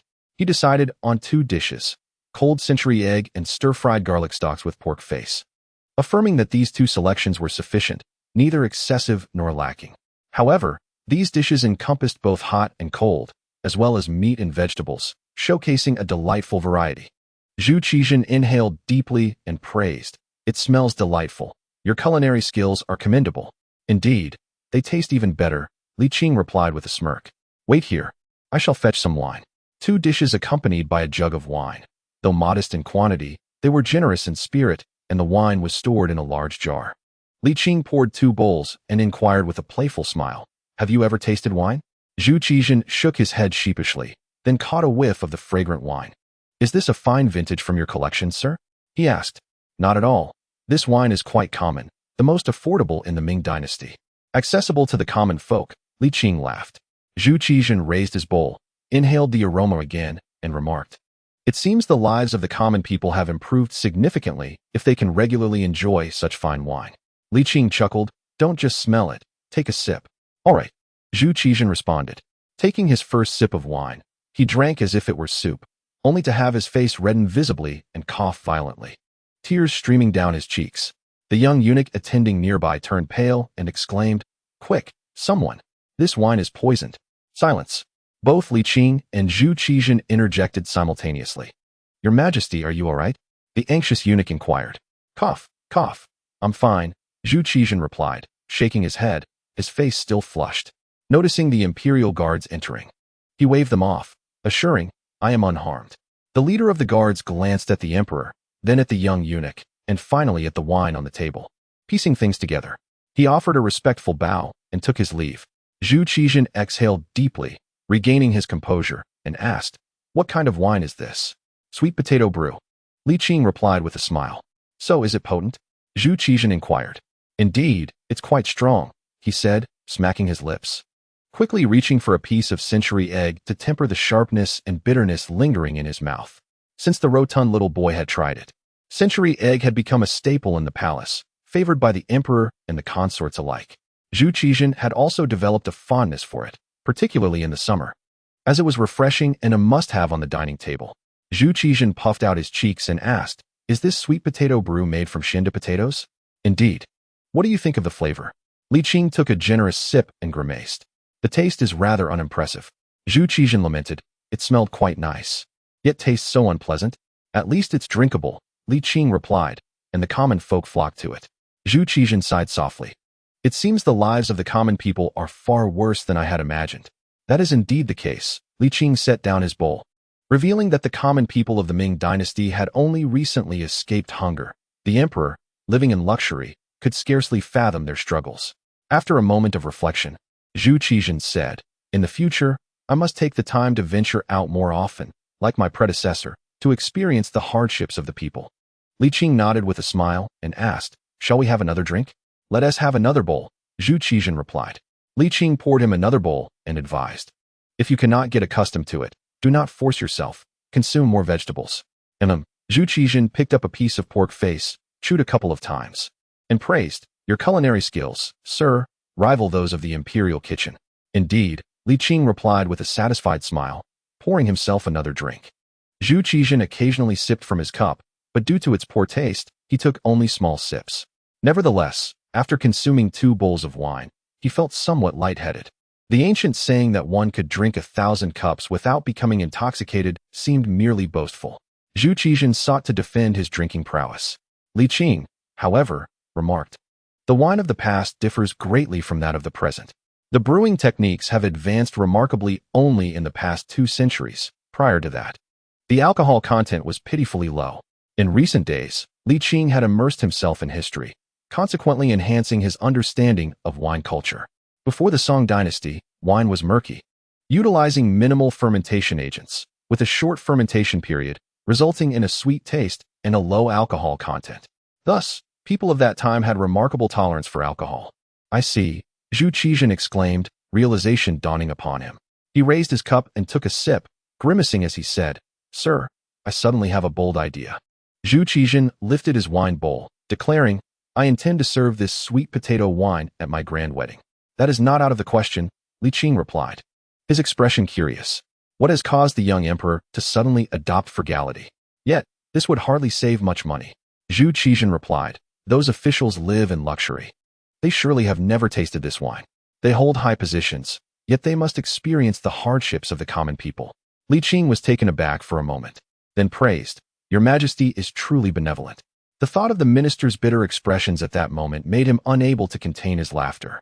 Zhu Qizhen evidently shared his mirthful sentiment, and they both broke into hearty laughter, their gazes meeting. After bidding farewell to Zhu Qizhen, Li Qing tidied up the dishes and returned to his reclining chair, contemplating future plans. The recommendation system had been abolished, and the military was increasingly aligning with the young emperor. As time passed, the imperial authority of the young emperor would gradually manifest. The next step involved finances. Money, in both personal and national contexts, was of paramount importance. Indeed, its significance was unrivaled. With financial resources, one could cultivate elite troops, implement national policies, and provide disaster relief. The vast machinery of the Ming dynasty operated incessantly, perpetually consuming funds. Without money, this machine would cease to function. Just as a poorly managed tavern or restaurant may face bankruptcy, the court was no different. There is a saying, "An emperor does not starve his soldiers." In other words, an emperor cannot afford to let his soldiers go hungry. Without funds, what power does an emperor possess? If the subjects cannot fill their bellies, who would heed his commands? Maritime trade must be pursued, Li Qing mused. Currently, maritime trade was nearly monopolized by wealthy merchants and officials. If this continued, the court would grow increasingly impoverished. The current wealth of the treasury was a result of the accumulation during the Xuande era, not the merits of the current reign. Though the grain issue had been resolved, it had also increased labor costs. Matters that once could be addressed with grain now demanded greater sacrifices. Moreover, the issuance of banknotes could not continue indefinitely, lest the court's credit eventually collapse. In fact, the value of the current banknotes had already depreciated significantly. During the Hongwu era, 1 tael of silver could be exchanged for 1 guan of paper currency. Presently, 1 tael of silver is roughly equivalent to 10 guan of paper currency, marking a tenfold depreciation. However, this devaluation has not significantly impacted the economy of the Ming dynasty. The empire remains in a period of overall growth, particularly following the opening of maritime trade, which has led to an increase in transactions. The circulation of abundant banknotes has facilitated trade considerably. Although the exchange rate between banknotes and silver has depreciated tenfold, the purchasing power of the banknotes has not diminished to the same extent. Nevertheless, the credibility of the Ming banknotes has waned considerably, prompting some foresight wealthy merchants to begin stockpiling silver. For the time being, however, banknotes remain the predominant currency in circulation. As the economy progresses, coupled with the emperor's temptation to print currency at will, a continued decline in the purchasing power of banknotes is inevitable. In light of these prevailing trends, Li Qing feels powerless to intervene. He resolves to accumulate more silver for future contingencies. Li Qing ponders that Japan appears to be a significant silver-producing nation, and this market must be controlled by the court. Stretching his limbs, he muses that it would be prudent to wait until after the young emperor's wedding. At this critical juncture, he refrains from dampening the spirits of those around him. The road ahead is long and fraught with obstacles, and haste is ill-advised. One must proceed step by step. Chapter 32. The emperor is not anxious. But the eunuchs are on the 19th of May. At the 4th watch of the night, Li Qing arose. Today marks the day of the young emperor's wedding. And as the envoy for the bridegroom, he cannot afford to be tardy. Otherwise, the proverbial boat of friendship may capsize. Donning the ceremonial attire sent by Zhu Qizhen, he admired his reflection in the bronze mirror, straightened his posture, and, bearing the imperial edict, stepped out of the courtyard towards the palace. The forbidden city at 4 in the morning was a sight he had never witnessed before. For once, he encountered the tightly shut gates, which he found amusing. Li Qing chuckled to himself, acknowledging, indeed, the emperor is not anxious, but the eunuchs are. It's not as if I am the one getting married, so why the rush? Fortunately, he did not have to wait long. Merely a quarter of an hour later, the gates swung open. Li Qing was the first to enter the palace, making his way to the Hall of Heavenly Purity to await the proceedings. Shortly thereafter, officials began to arrive, including many nobles who typically did not attend court, all eager to witness this historic occasion, as it was the first marriage of an emperor to an empress in the Ming dynasty, an event of utmost significance. Li Qing glanced at these dignitaries. Decades had passed, and most had lost the vigor of their forebears, appearing rather portly and complacent, with some resembling more of the civil officers than warriors. They hardly seemed like formidable characters capable of engaging in battle. Li Qing felt a twinge of disappointment. After a while, the Duke of England, the Duke of Cheng, Minister of Personnel Guijin, and Grand Secretaries Yang Pu and Yu Qian arrived in succession. Yu Qian spotted Li Qing in the crowd and approached him swiftly. Upon seeing Li Qing's attire, he paused in surprise. "Sir, is this your role today?" Li Qing cleared his throat and puffed out his chest, declaring, "I am the envoy for the bridegroom." Yu Qian replied, "In that case, you should position yourself at the forefront." He suppressed a smile, adding, "The wedding ceremony is approaching. Let us not delay." Thus, Li Qing stepped out of the throng and positioned himself at the front, aligning with Duke Zhang Fu and Grand Secretary Yang Pu. "Your Grace, Grand Secretary Yang. I pay my respects," he greeted.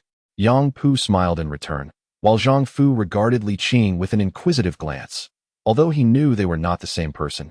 Every time he saw Li Qing, he could not help but think of another Li Qing. The emperor has already informed the duke of the matter concerning Li, the official appointed as the envoy for the wedding. Zhang Fu chuckled, remarking that it was no wonder the emperor chose Li for such an important role, as we elderly gentlemen are indeed lacking in appearance. Yang Pu stroked his beard and laughed heartily, jesting, "With your words, Duke, you have included me in this amusing conversation." "Oh, ha, no offense taken," Zhang Fu replied with a hearty laugh, his demeanor significantly softened since their earlier encounter. This change in attitude was primarily due to Yu Qian's revelations regarding Yang Pu's transformation, which led Zhang Fu to regard him more favorably. When do we set off? Li Qing inquired, for this was akin to a maiden's first journey in a bridal sedan chair. He was even unaware of the Empress's maternal family background. Zhang Fu responded with a smile, no need to rush. The ceremonial procession and the dragon pavilion housing the Empress's treasures are not yet fully prepared. We shall wait for their arrival before we depart. Li Qing nodded, choosing to remain silent. The crowd murmured among themselves, astonished that Li Qing, a mere 7th-rank official, stood in the company of prominent figures like Zhang Fu and Yang Pu, sharing laughter and conversation. This elicited envy in many. For the emperor's selection of him as the official envoy for the wedding showcased a notable favor. A 7th-rank position in the capital was, indeed, at the very bottom of the hierarchy, representing the lowest echelon of officials. Breaking through the barriers of such a lowly status was often the most difficult and least accepted. Li Qing paid little mind to these individuals, recognizing the envy that pervaded the air. Those who could not achieve greatness often resented those who did. Engaging with such people would only serve to invite unnecessary strife upon himself. After a while, a group of noble ladies, escorted by the Ministry of Rites, arrived at the square. Soon after, Empress Dowager Sun made her appearance. However, she merely exchanged glances with the ladies, relishing the homage paid by the courtiers before departing contentedly. Li Qing mused to himself, this woman is quite remarkable, making a special effort to display her presence. The allure of power is indeed intoxicating. In his early days at court, he too relished the feeling of being revered and venerated. Were it not for the passage of time etching its marks upon him, Li Qing could not guarantee that he would remain impervious to the seduction of power. The pursuit of power and beauty is a lifelong quest for men. Even women are not immune to its allure. Consider Wu Zetian, who once ruled as emperor, or the numerous historical examples of women in the imperial harem who meddled in politics. Ultimately, the temptation of power is simply too great. Approximately a quarter of an hour later, the ceremonial procession arrived, accompanied by the Phoenix sedan chair and a long line of wooden boxes. The emperor's wedding would undeniably involve a lavish dowry, and this was in addition to the gifts already presented.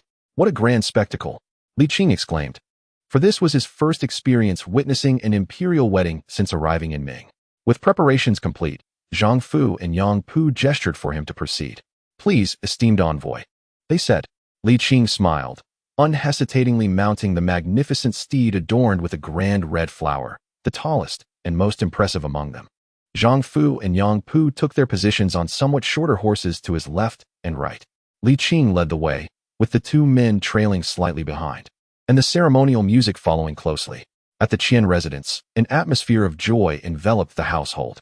The steward had been waiting at the door since dawn, anxiously anticipating the proceedings, fearful of any lapse in etiquette. This was indeed a momentous occasion. At last, the long-awaited melody resounded, invigorating the steward who promptly commanded, hurry, hang the firecrackers. When the wedding procession is 15 paces from the main gate, ignite them. Remember, neither too early nor too late. Understood, the old steward continued. Quickly summon the master. No need to call. I am here, Qian Gui announced as he stepped out, his face radiant with excitement, joy, and a hint of anxiety. One might mistakenly believe he was the one getting married. His daughter was to become the empress. How could he not be elated? It was akin to a windfall from the heavens, an extraordinary blessing. Who wouldn't he rejoice at the prospect of royal connections? The sounds of music and ceremony grew nearer as the wedding procession came into Qian Gui's view. He endeavored to calm his racing heart. Yet an undeniable tremor coursed through him. Quickly, let the fireworks fly, he urged.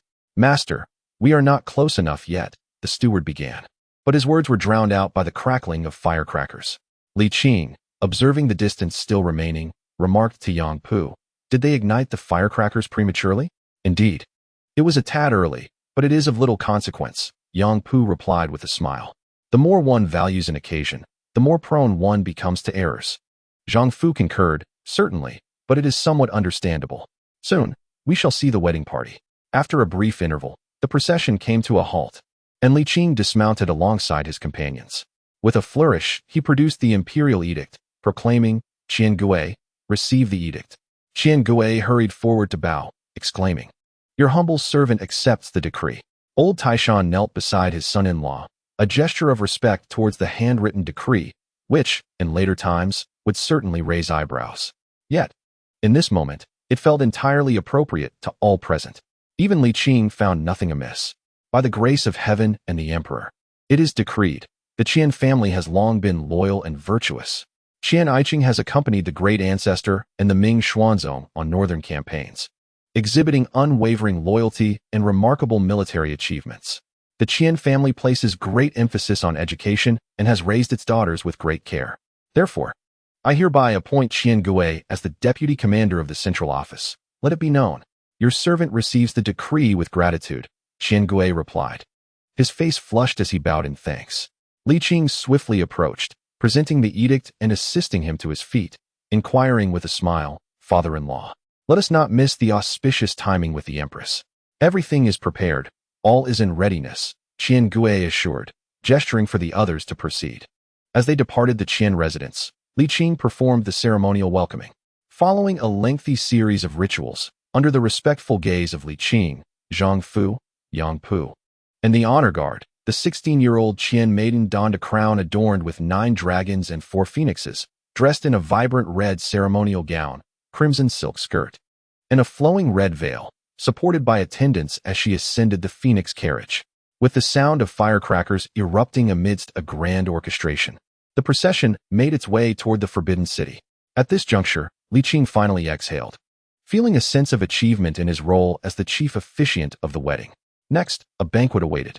Zhang Fu and Yang Pu, too, felt a wave of relaxation wash over them.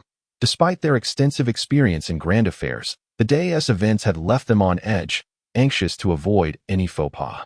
In the Palace of Heavenly Purity, Zhu Qizhen awaited with bated breath, his impatience evident though he maintained a composed facade, while Wang Zhen, nearby, fidgeted in agitation.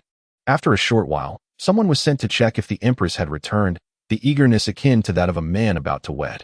Truly, it echoed the saying, the emperor is not anxious, but the eunuchs are. As the sun rose, its golden rays bathed the Forbidden City in a warm glow, illuminating the glazed tiles that sparkled in the light and adding a touch of warmth to the imperial palace. The royal sedan chair entered through the Meridian Gate, traversed the Golden Water Bridge, and made its way to the square in front of the Hall of Supreme Harmony. Civil and military officials, along with the ladies of the court, bowed in reverence, performing the grand ceremonial rites that created a magnificent spectacle. On this day, the empress's status was no less than that of the emperor himself. The sedan chair did not pause, gliding through the path cleared by the courtiers towards the Palace of Heavenly Purity. Long after the empress's procession had departed, the officials slowly rose, and soon, the eunuchs from the Eastern Depot began to arrive in succession, setting tables and moving stools in preparation for the forthcoming banquet. Li Qing had risen at the 4th watch, busying himself until now without a drop of water, leaving him quite famished. "Your Excellency, when will the banquet commence?" he inquired of a young eunuch. The lad, momentarily taken aback, stammered, "We do not know that. We are only responsible for setting the tables. The timing of the meal is not within our purview." "Very well." Li Qing waved his hand in resignation, muttering, "It's rather thoughtless. At the very least, they could have provided some pastries to tide us over. This is nothing like the wedding feasts of later times. Forget about the lively celebrations and toasts from the bride. Those thoughts are utterly futile. The atmosphere is almost devoid of festivity, merely a gathering to eat and drink. However, on the bright side, there is no expectation of gifts. A simple cup of tea would suffice," he lamented, rubbing his empty belly with a look of helplessness. It was still the 3rd hour, and there were likely 2 more hours until the banquet began. Had he known, he would have brought some snacks. In the Palace of Heavenly Purity, Zhu Qizhen maintained an outward composure, yet internally he was anxious with anticipation. He waited and longed, his mind filled with thoughts of Xiao Qian's smiling face. "Go and see where the empress is," Wang Zhen nudged his godson, voicing Zhu Qizhen's unspoken thoughts. The young eunuch hurriedly complied, returning in less than a quarter of an hour, exclaiming, "Your Majesty, the empress, you chatter too much," Wang Zhen admonished with a fierce glare, then hurried to Zhu Qizhen's side, joyfully announcing, "The empress is here." Coughing to clear his throat, Zhu Qizhen maintained his stoic demeanor, "I am aware." Despite his efforts to suppress it, the joy within him grew increasingly evident, a smile tugging at the corners of his mouth. From this day forth, he was no longer a mere boy but a husband, a true adult. No one would dare to utter the words the young emperor again. Moreover, he was marrying the woman he cherished, and Zhu Qizhen felt genuine happiness. Previously, he regarded marriage as an unremarkable affair, lacking excitement. Yet, since meeting Xiao Qian, especially after their intimate encounter the previous night, he began to truly appreciate the beauty of matrimony. Soon, the sounds of the empress is receiving visitors echoed from outside, and Zhu Qizhen could no longer remain still. He hurriedly exited the grand hall in a few swift strides.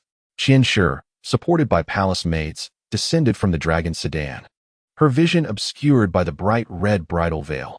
Only realizing her husband was before her through the maid's guidance, she gracefully performed the customary bow. This humble servant requests exemption from formalities. A small yet powerful hand helped her up, followed by a gentle voice. "Come with me. Watch your step." The young couple, amidst the auspicious words of eunuchs and palace maids, stepped into the grand hall. Zhu Qizhen, with his back straight and a somewhat youthful visage, bore the weight of responsibility and care, fearful of causing any mishap to his bride. He guided her to the inner chamber, assisting her onto the elegant couch, and finally exhaled a sigh of relief. "You must be exhausted today," Zhu Qizhen said kindly. "I am not tired," replied Qian, her voice melodious. At her age, she radiated youthful vitality, captivating in every aspect. She was already remarkable, and through Zhu Qizhen's eyes, she appeared even more enchanting. The young couple held each other's hands, as if their hearts were intertwined. At that moment, he had a wife, and she had a husband. How wonderful it was! The banquet was finally beginning. Li Qing, eagerly awaiting the arrival of the imperial kitchen staff, was thrilled when they finally appeared. A succession of exquisite dishes was presented, making his mouth water. He was exceedingly hungry. Yu Qian nudged him with his elbow, whispering, "Sir, the emperor has yet to arrive." "I know." Li Qing's spirits, which had just been lifted, sank once more. Observing nearby, Zhang Fu and Yang Pu found it amusing. Today, Li Qing was the designated groom's attendant, naturally seated in the prominent position among the esteemed guests. This arrangement suited him well.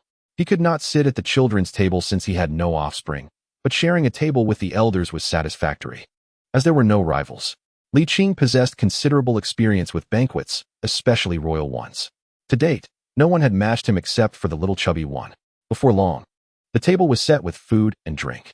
However, without the young emperor's presence, Li Qing could only gloomily sip tea. After a substantial wait, the dragon carriage finally approached. Everyone rose to pay their respects. Moments later, the emperor and empress descended from the dragon carriage. The ministers bowed deeply, proclaiming, "Long live our emperor! Long live the empress!" The youthful emperor and empress reveled in the homage of their subjects. After a while, Zhu Qizhen waved his sleeve, his voice resonant. "All rise." "Thank you, your majesty." Zhu Qizhen led Empress Qian to the imperial table and called out, "Please, be seated." The ministers took their places, eagerly watching the emperor lift his chopsticks. Under the watchful eyes of many, Zhu Qizhen served his bride a piece of preserved egg. Having never tasted it before, Qian hesitated but took a bite, her eyes soon sparkling with delight. "How is it?" Zhu Qizhen inquired. Qian replied softly, "It is exquisite." "Then please, indulge yourself," Zhu Qizhen replied with a hearty laugh. "Dear ministers, do not hold back. Today I am filled with joy, so feel free to drink a little more." "Thank you, your majesty." The ministers clasped their fists in gratitude and began to eat and drink.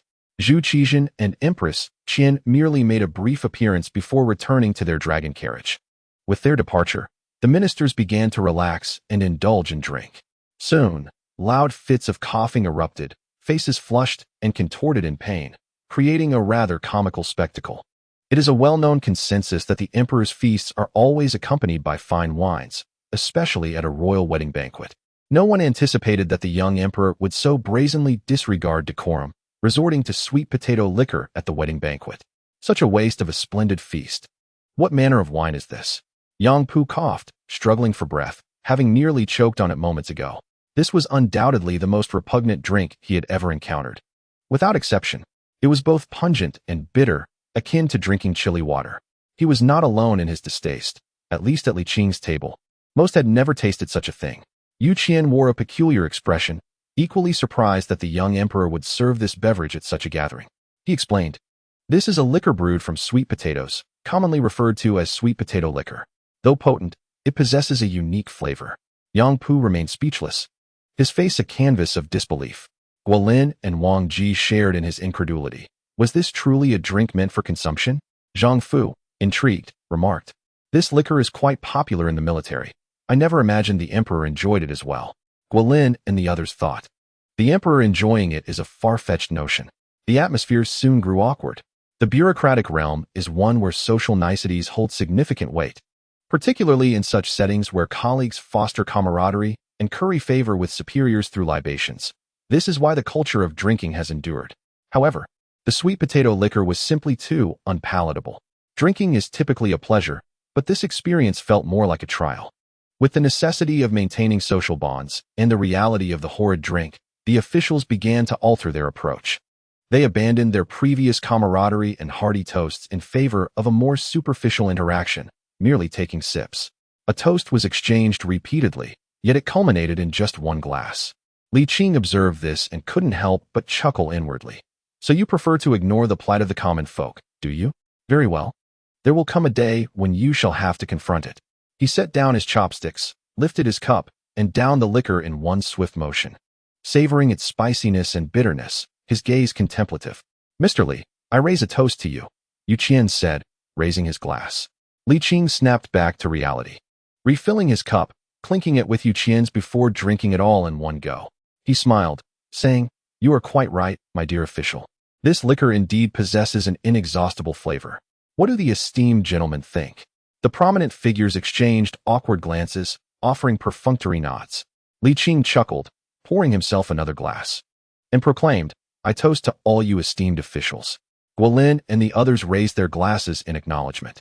Normally, they would not even cast a glance at someone of a mere 7th rank, but Li Qing was different. As the imperial tutor, particularly in the context of today's wedding, he presented a potential that caught the attention of these seasoned officials. "Why are you gentlemen not drinking?" Li Qing inquired, feigning surprise. "Is it that the emperor's wine does not suit your palate?" With such a heavy accusation laid upon them, none dared to respond, and they could only grimace and down the drink.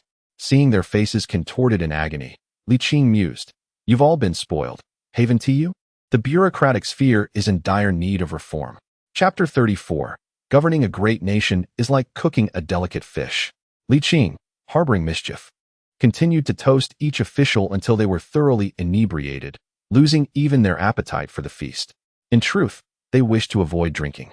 But Li Qing's constant reminders of the emperor's stature left them no choice. All around, they sat with their eyes fixed on him, too fearful to make a political misstep. They hardly touched their food, drowning in liquor, their stomachs roiling, while inwardly cursing Li Qing's ancestors. Li Qing had thoroughly indulged these individuals before he himself savored his feast. This time, no one dared to contest his enjoyment.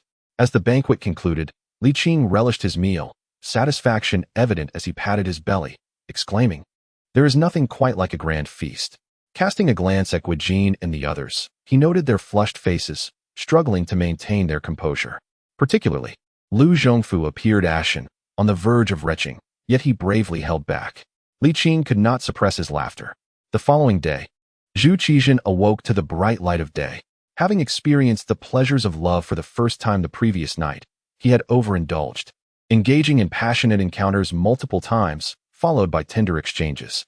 The lady, though modest, was not entirely ignorant of matters of the boudoir. On the contrary, young women of a certain age, especially those from noble families, were well versed in such affairs, often through illustrated manuals and the teachings of their elders.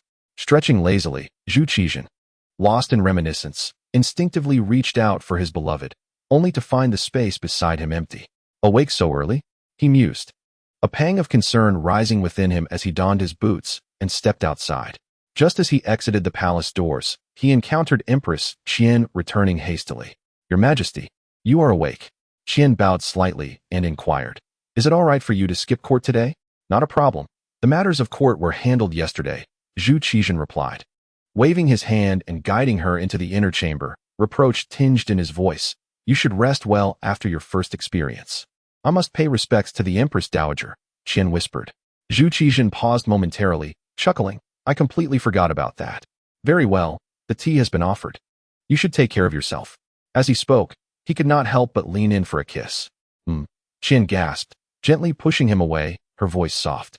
Your Majesty, it's daytime. Releasing her, Zhu Qizhen laughed. Who could resist such an alluring empress?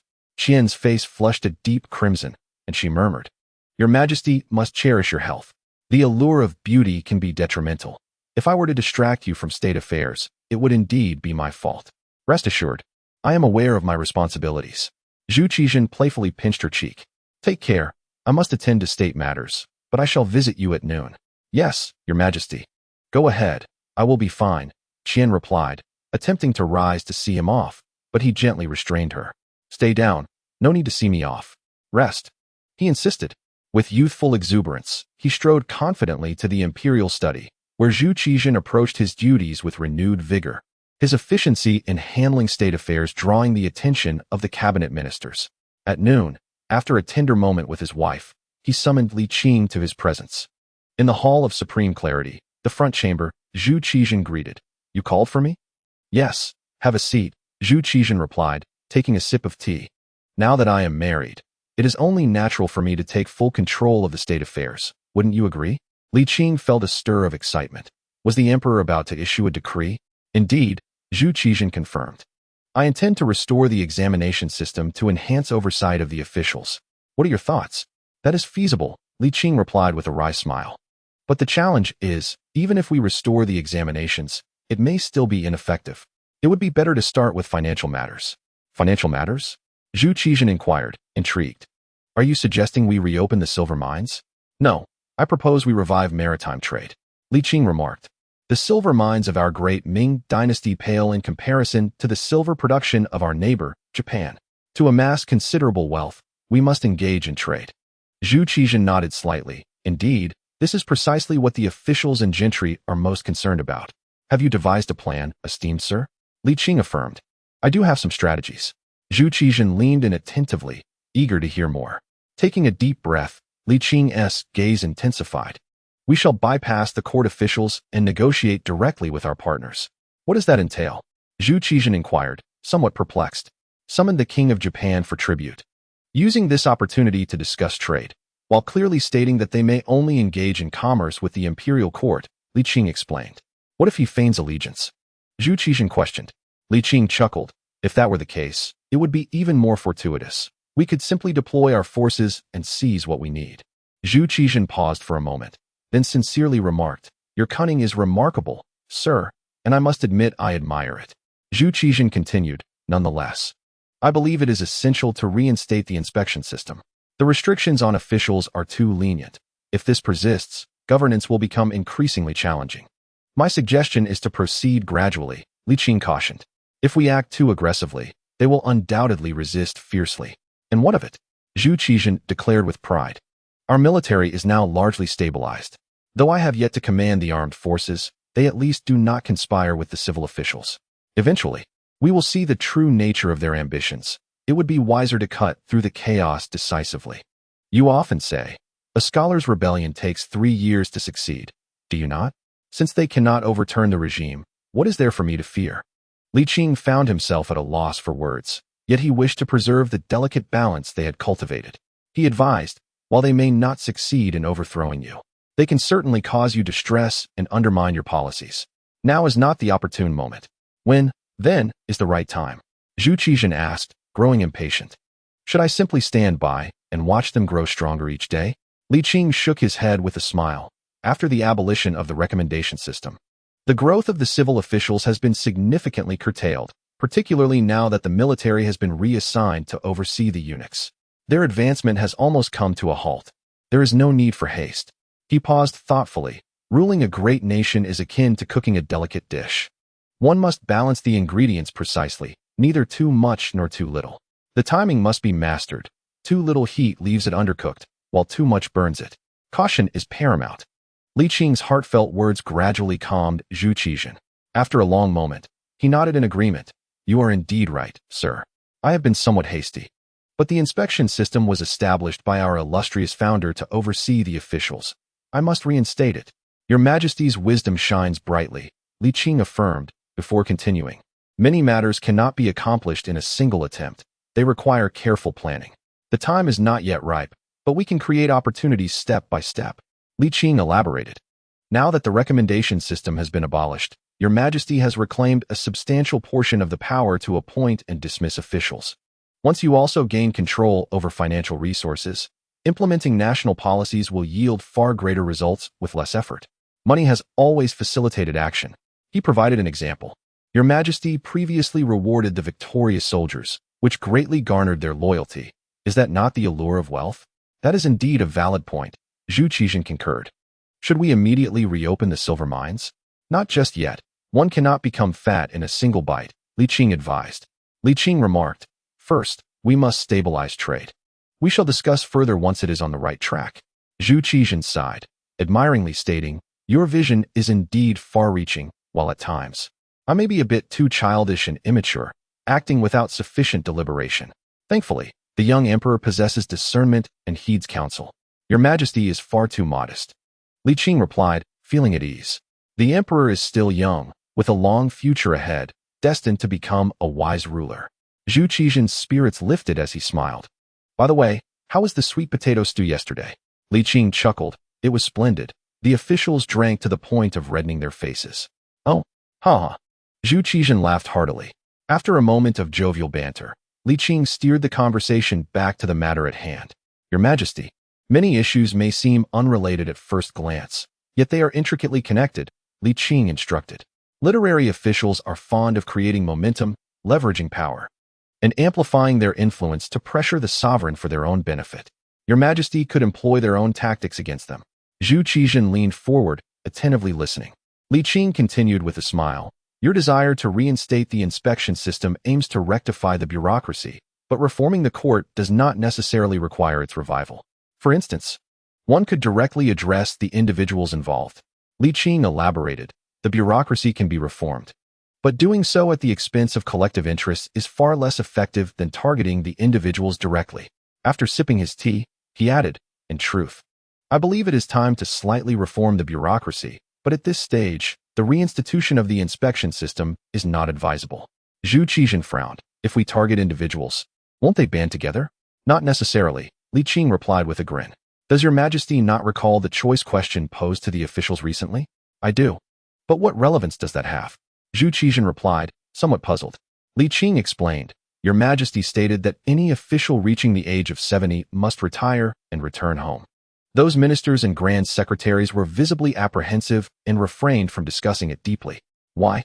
They realized that the court would not suffer in their absence, as the lower officials would seamlessly continue the governance. Moreover, those officials beneath the grand secretaries were eager for their superiors to step aside, allowing them to advance. Li Qing concluded, thus, as long as Your Majesty does not undermine their collective interests, they will not easily unite against you. It is not difficult for Your Majesty to punish individuals. Furthermore, you can utilize the discipline of officials to achieve your political aims, simultaneously intimidating the powerful elites, making them aware that if they fail to satisfy you, their positions could be at risk. Over time, this will instill a sense of fear in them, and Your Majesty's imperial authority will further strengthen. Li Qing summarized, power and influence are intertwined. One can be both power and influence. His words resonated deeply with Zhu Qizhen, who reflected, hearing your insights is worth more than a decade of study. Zhu Qizhen, profoundly impressed, sighed, your words have opened my mind. Such priceless wisdom is beyond measure. Li Qing, taken aback, responded in surprise, does Your Majesty intend to reward me with gold? Ah, indeed, a reward is in order, Zhu Qizhen affirmed. Zhu Qizhen nodded and remarked, since your esteemed entry into the court, you have accomplished countless merits. How could I possibly neglect your contributions? A young eunuch approached from a distance, inquiring, Your Majesty, what is your command? Convey my imperial decree. Procure 100 taels of gold from the treasury and deliver it to Master Li shortly. Yes, your servant shall obey. The young eunuch replied cheerfully before departing. According to custom, when the emperor bestows a reward, the recipient is expected to offer a token of gratitude to the eunuch delivering the gift. What a paradox, Li Qing mused. With the emperor proclaiming that gold is hard to come by, yet only granting 100 taels. It is of little consequence, truly, Zhu Qizhen chuckled. Indeed, it is of no significance, Li Qing responded. As time grows late, if Your Majesty has no further commands, I shall take my leave. Zhu Qizhen rose as well, insisting, I shall escort you, master.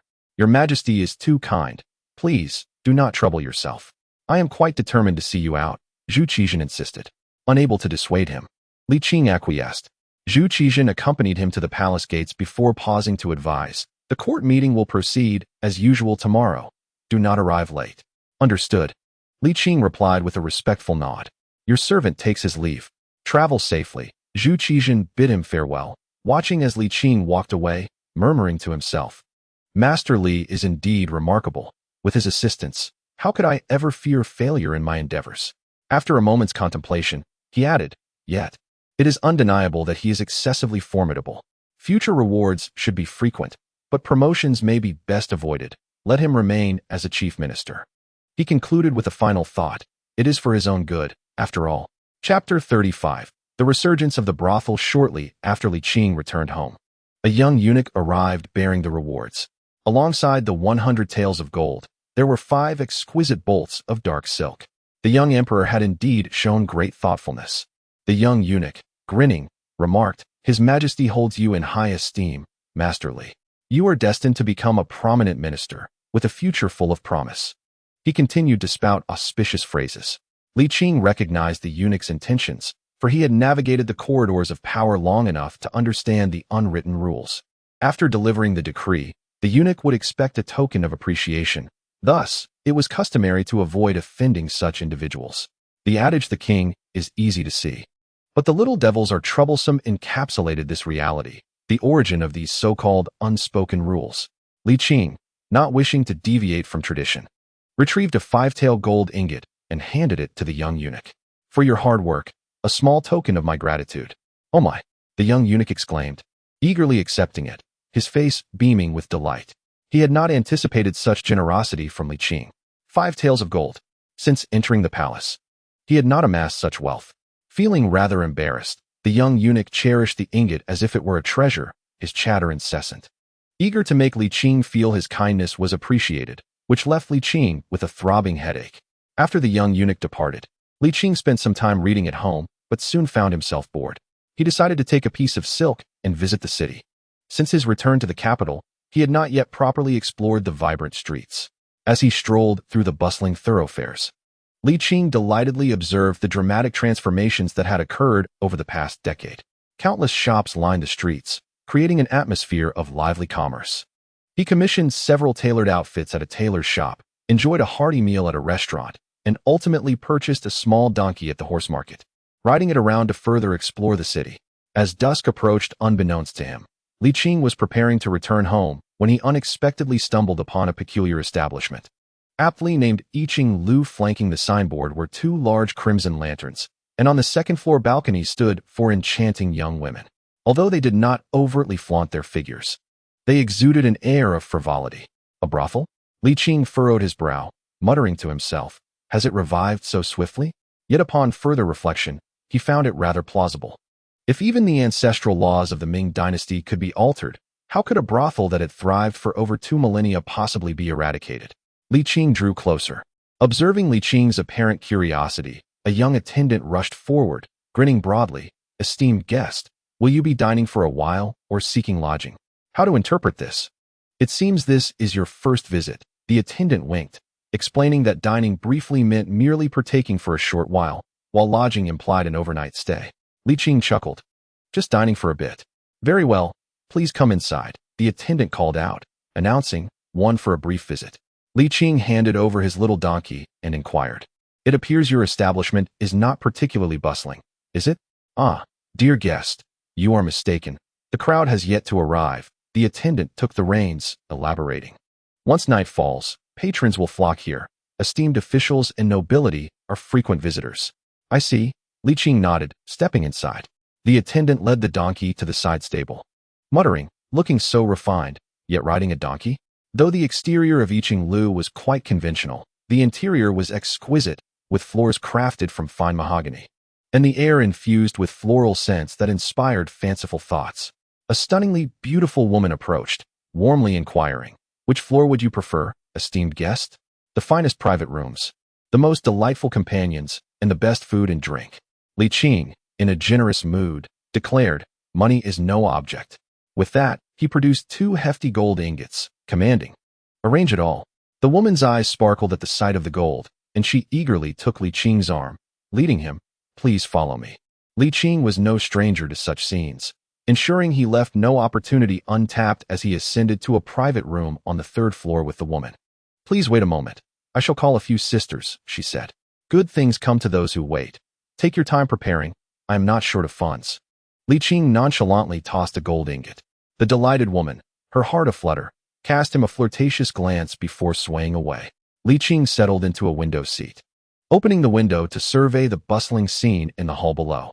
Let me see who is present, he mused with interest. As time passed, indeed, the business flourished. The prosperous economy had drawn numerous wealthy individuals to invest in the capital, further stimulating economic growth. Just as the attendant had suggested, most of those entering were either affluent or of noble descent. Gradually, the alluring women from the back courtyard began to converge in the hall to entice customers. Reminiscent of the once thriving Zue, Xianlu, in Jinling, Li Qing sighed inwardly. It seemed this brothel could not be fully suppressed, at least. A complete prohibition was unattainable, such is human nature. Suddenly, from the corner of his eye, Li Qing caught sight of a familiar figure. Upon closer inspection, his expression turned peculiar.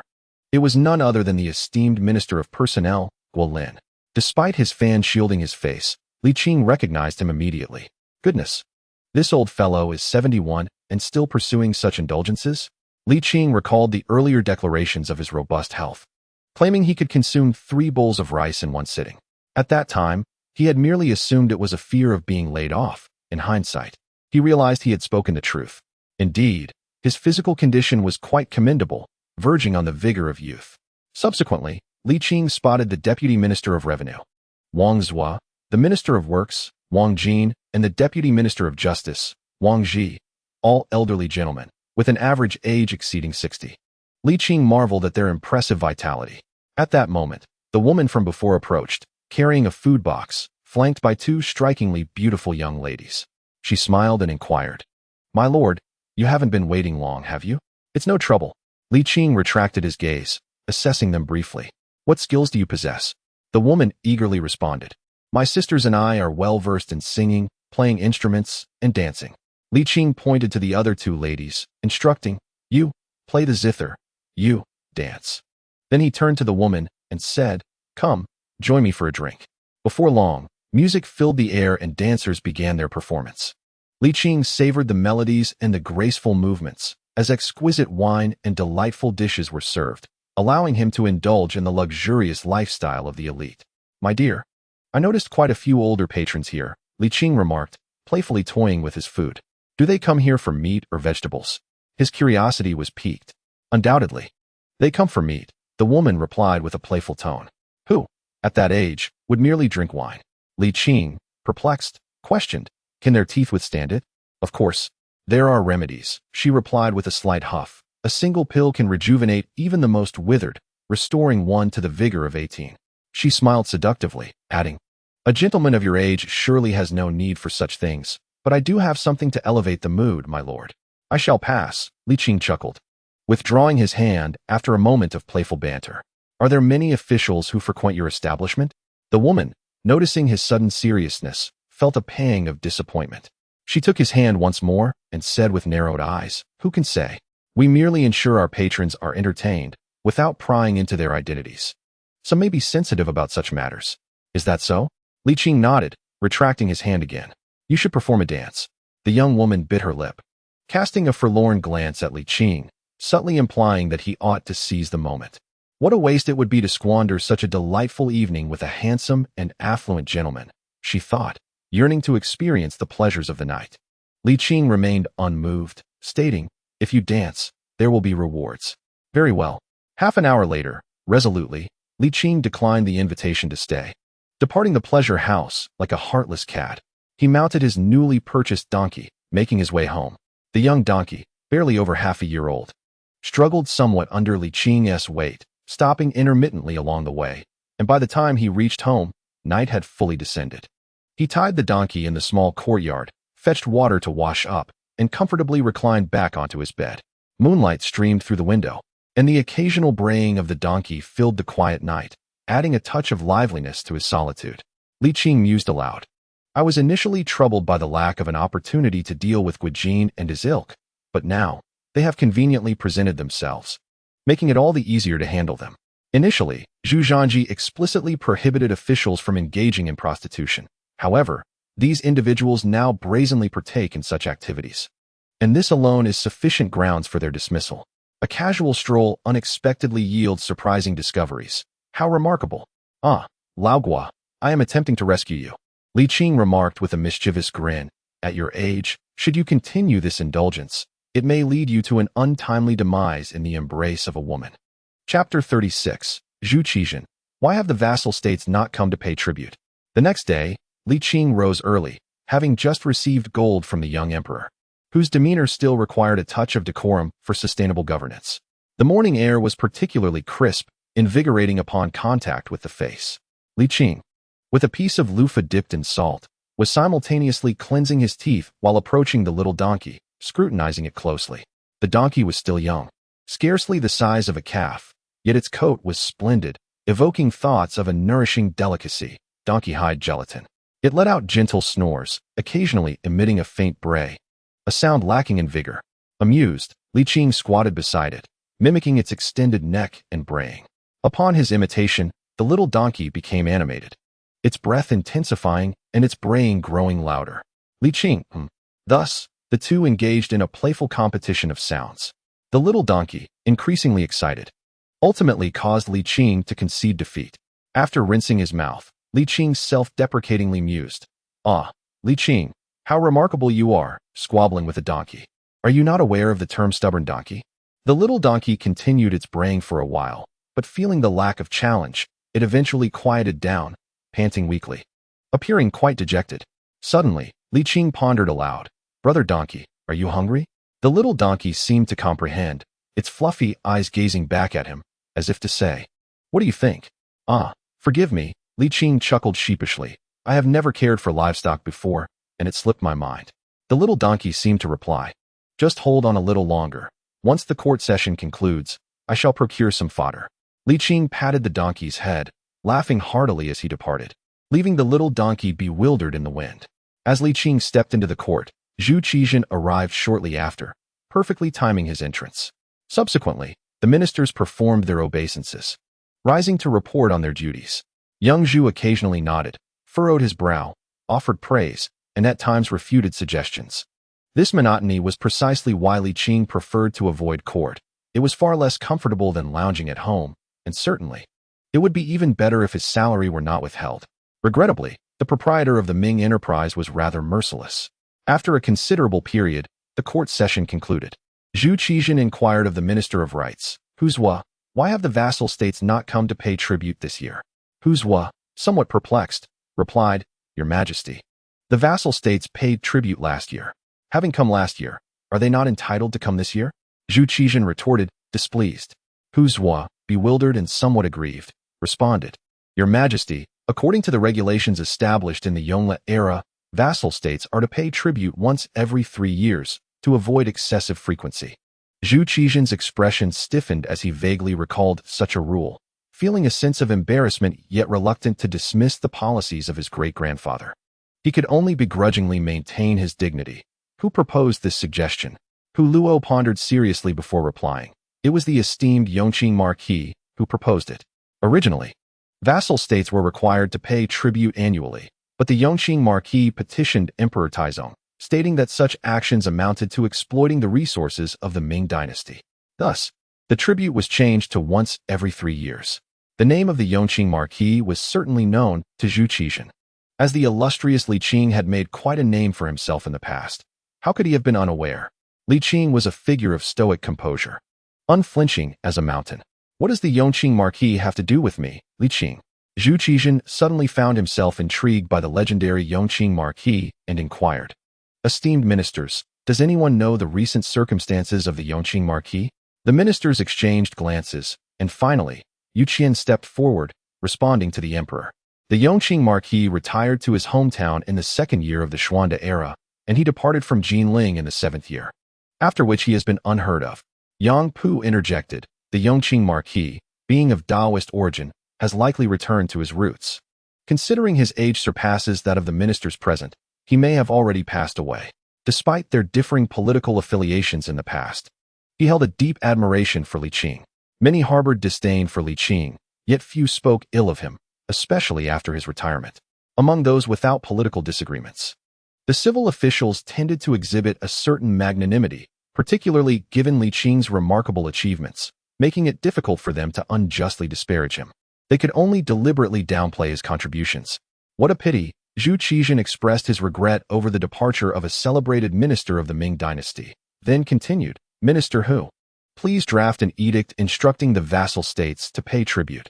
Such edicts sent to vassal states required careful consideration, and feeling his own knowledge was insufficient, Zhu Qizhen requested Hu Luo to draft the preliminary version.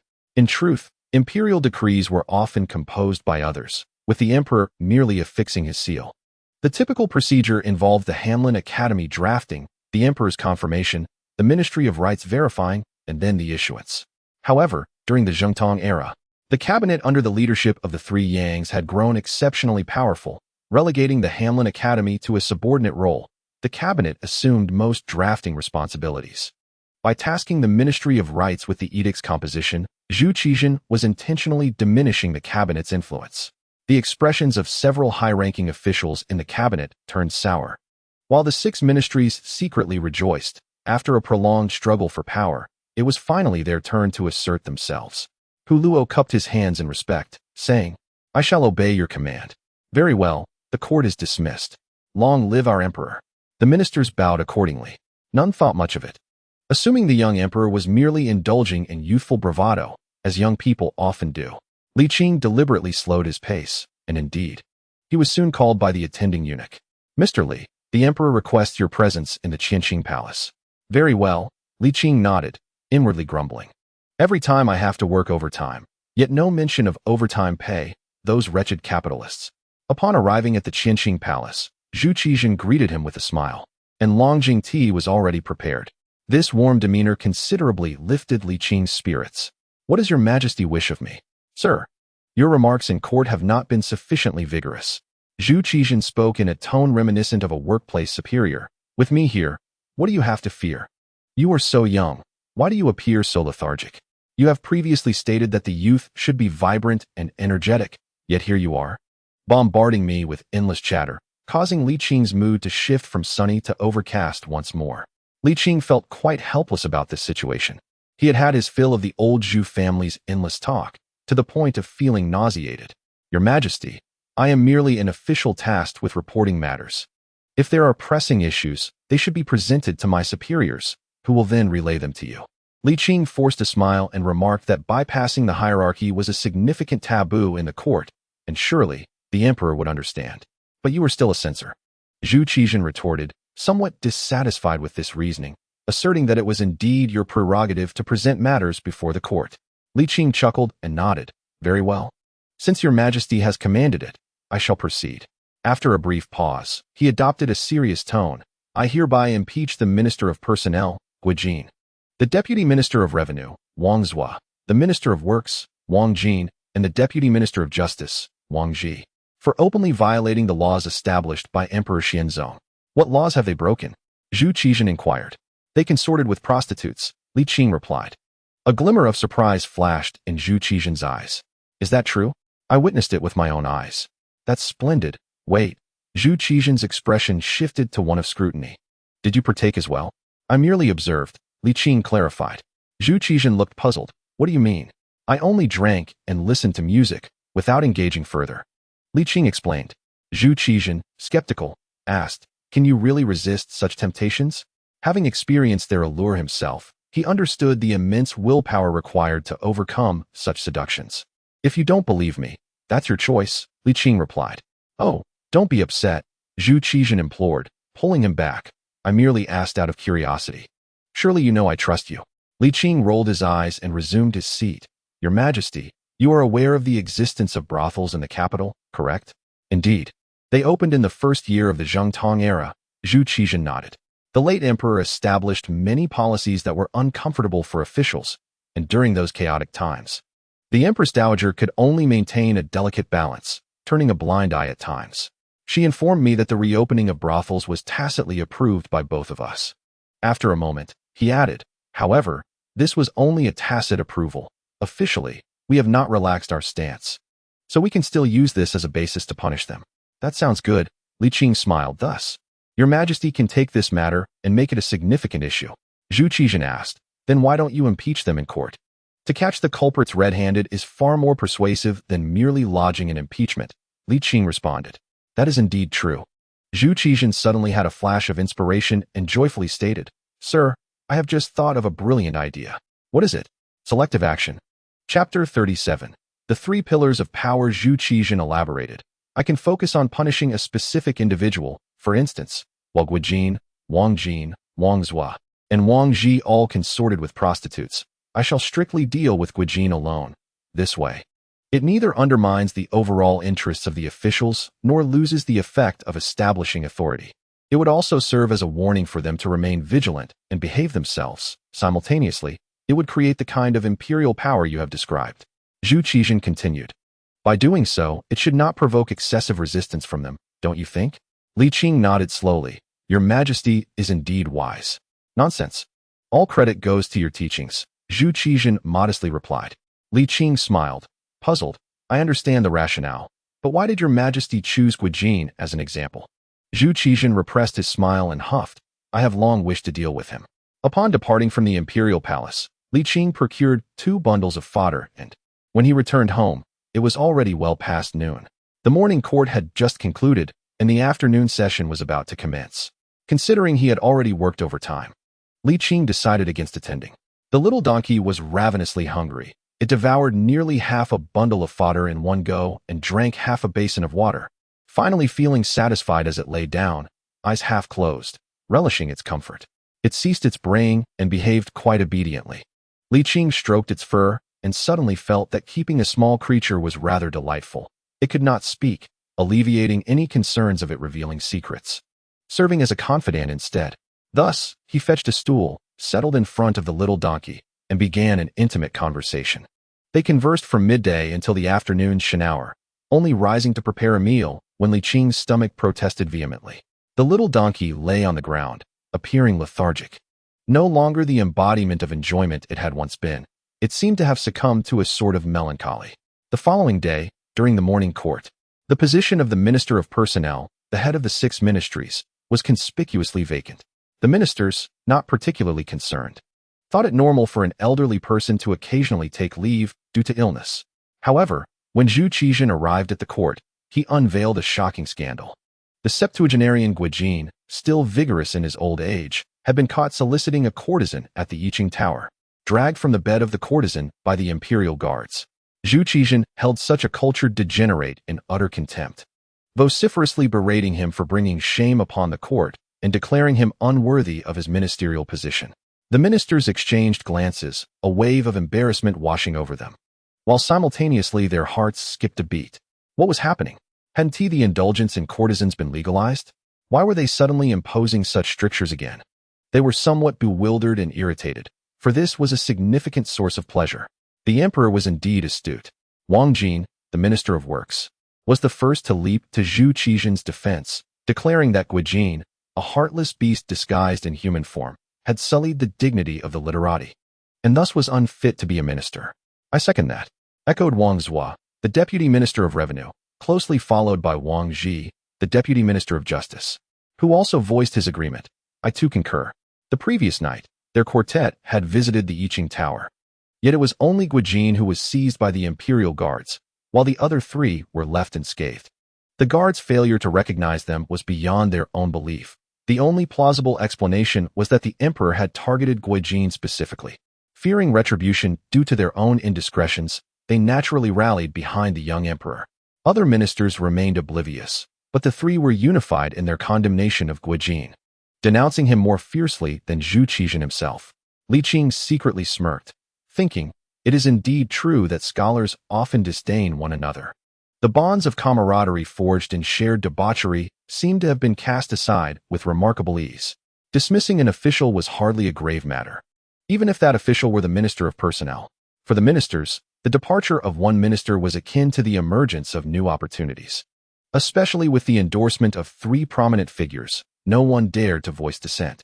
Thus, Guijin was dismissed from his post, marking the fall of a once prominent official. Wang Jin and his companions came to a profound realization. While fleeting pleasures may bring joy, indulgence in excess could lead to perilous consequences.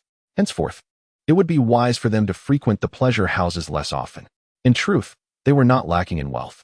The imperial court imposed no stringent criteria on taking concubines, and should they desire companionship, they could easily acquire it through lawful means. Visits to the brothels were merely for a thrill, for the allure of a homegrown flower pales in comparison to that of a wild bloom. However, this incident served as a valuable lesson, instilling in them the wisdom to remain prudent and self-disciplined. The distinction between the allure of temptation and the gravity of their official duties was stark and unmistakable. The court's discourse was firmly under the control of Zhu Qizhen, leaving certain discontented officials with no recourse but to acquiesce with a resigned acceptance. Soon, a heated discussion ensued regarding the selection of the Minister of Personnel. Li Qing, however, exhibited no interest in the matter. His gaze was cast downwards, his ears deaf to the affairs beyond his window. Zhu Qizhen, intentionally ensnaring the ministers in a cycle of internal strife, neither opposed nor endorsed their debates, revealing his duplicitous nature. The ministers, after much deliberation, found themselves no closer to a resolution when the court adjourned. Once outside, they clustered in small groups, speculating whether the emperor aimed to uphold the late emperor's legacy by clamping down on the pleasure houses. Wang Zhua, the vice minister of revenue, could not withstand the probing and divulged the truth. Consequently, the revelation spread swiftly among them. The emperor was not intent on cracking down on the brothels, but rather aimed to rectify issues concerning Guijin, which brought them a sense of relief. Yet, a subtle awareness dawned upon them. It would be prudent to avoid the pleasure houses to evade potential leverage against them by the young emperor or their colleagues. As Zhu Qizhen matured, his grip on power grew ever stronger, rendering opportunities for opportunistic maneuvering increasingly scarce. The ministers felt the weight of their predicament, yet they were devoid of effective strategies to counteract it. Since the departure of Yang Shiqi, their capacity to challenge the imperial authority had significantly diminished.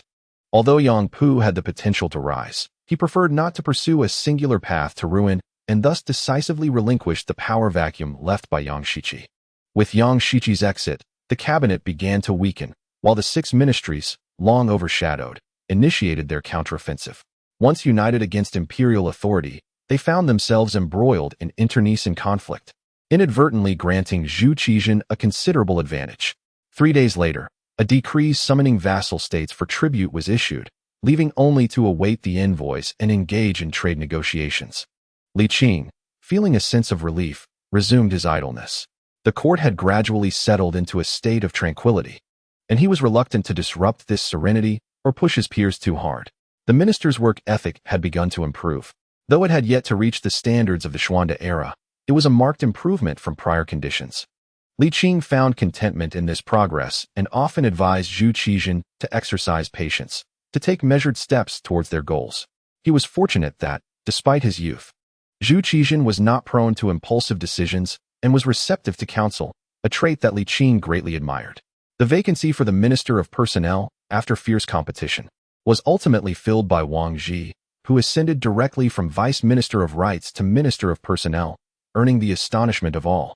Consequently, Yu Qian became the target of scrutiny. The reason was not far-fetched.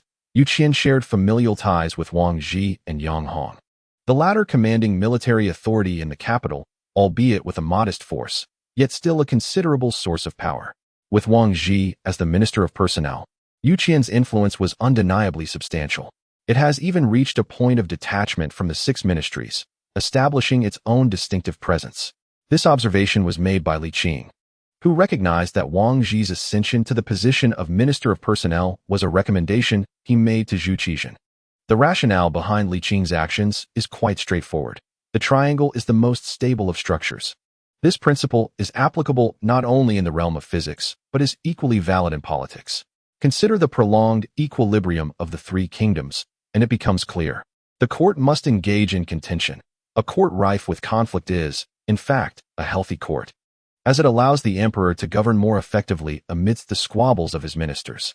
However, moderation is key. Excessive conflict without productivity is detrimental. Under Li Qing's guidance and Zhu Qixin's implementation, the struggles within the court gradually became introspective. At this juncture, Li Qing finally felt a sense of relief. The minister's combativeness had significantly diminished, leaving only a slow and steady erosion of power. Li Qing was confident that within a decade, the tide could be turned, restoring the court to the zenith of the Xuande period. A life of routine can be quite monotonous, and gradually, Li Qing began to indulge in leisurely pursuits, often skipping the morning court sessions. Zhu Qixin, much like his father, decided to cut Li Qing's salary. However, this reduction only propelled Li Qing further into a state of carefree abandon. If the emperor did not summon him, he simply chose not to attend court. He spent his days at home, reading and conversing with his donkey, often leaving the animal disinterested in food, while he himself reveled in contentment. Li Qing's deliberate efforts to diminish his visibility were indeed effective. The minister's attention towards him waned, to the point where they could hardly muster the energy to impeach him. This was primarily because Zhu Qixin disregarded all petitions for Li Qing's impeachment, as they understood that such actions were fruitless and merely a waste of parchment. Time passed swiftly, and before long, summer transitioned into winter. In the 7th year of the Zhengde era, during the winter months, envoys from Korea, Japan, Ryukyu, Luzon, and the various vassal states arrived to pay tribute. Chapter 38. The arrival of envoys. This day, Li Qing rose early, breaking through the thick layer of ice that had formed on the water barrel, and filled a basin with ice-cold water to wash his face. Unbothered by the cold, he preferred this invigorating sensation to the effort of boiling water. His breakfast was quite simple. 2 tea eggs and a cup of hot tea sufficed. In truth, Li Qing led a rather refined life. His reason for such simplicity today was due to a banquet scheduled for noon. The emperor was hosting the envoys from various nations, and the event would undoubtedly be splendid, prompting Li Qing to save his appetite for a more sumptuous meal. Noticing that the time for the morning court had already passed, Li Qing muttered to himself that he was not in a rush and thus would not attend today. He had said the same yesterday. He fetched a bundle of fodder and went to the donkey shed. As the weather grew colder, Li Qing took it upon himself to build a wooden shelter for the donkey, ensuring its comfort.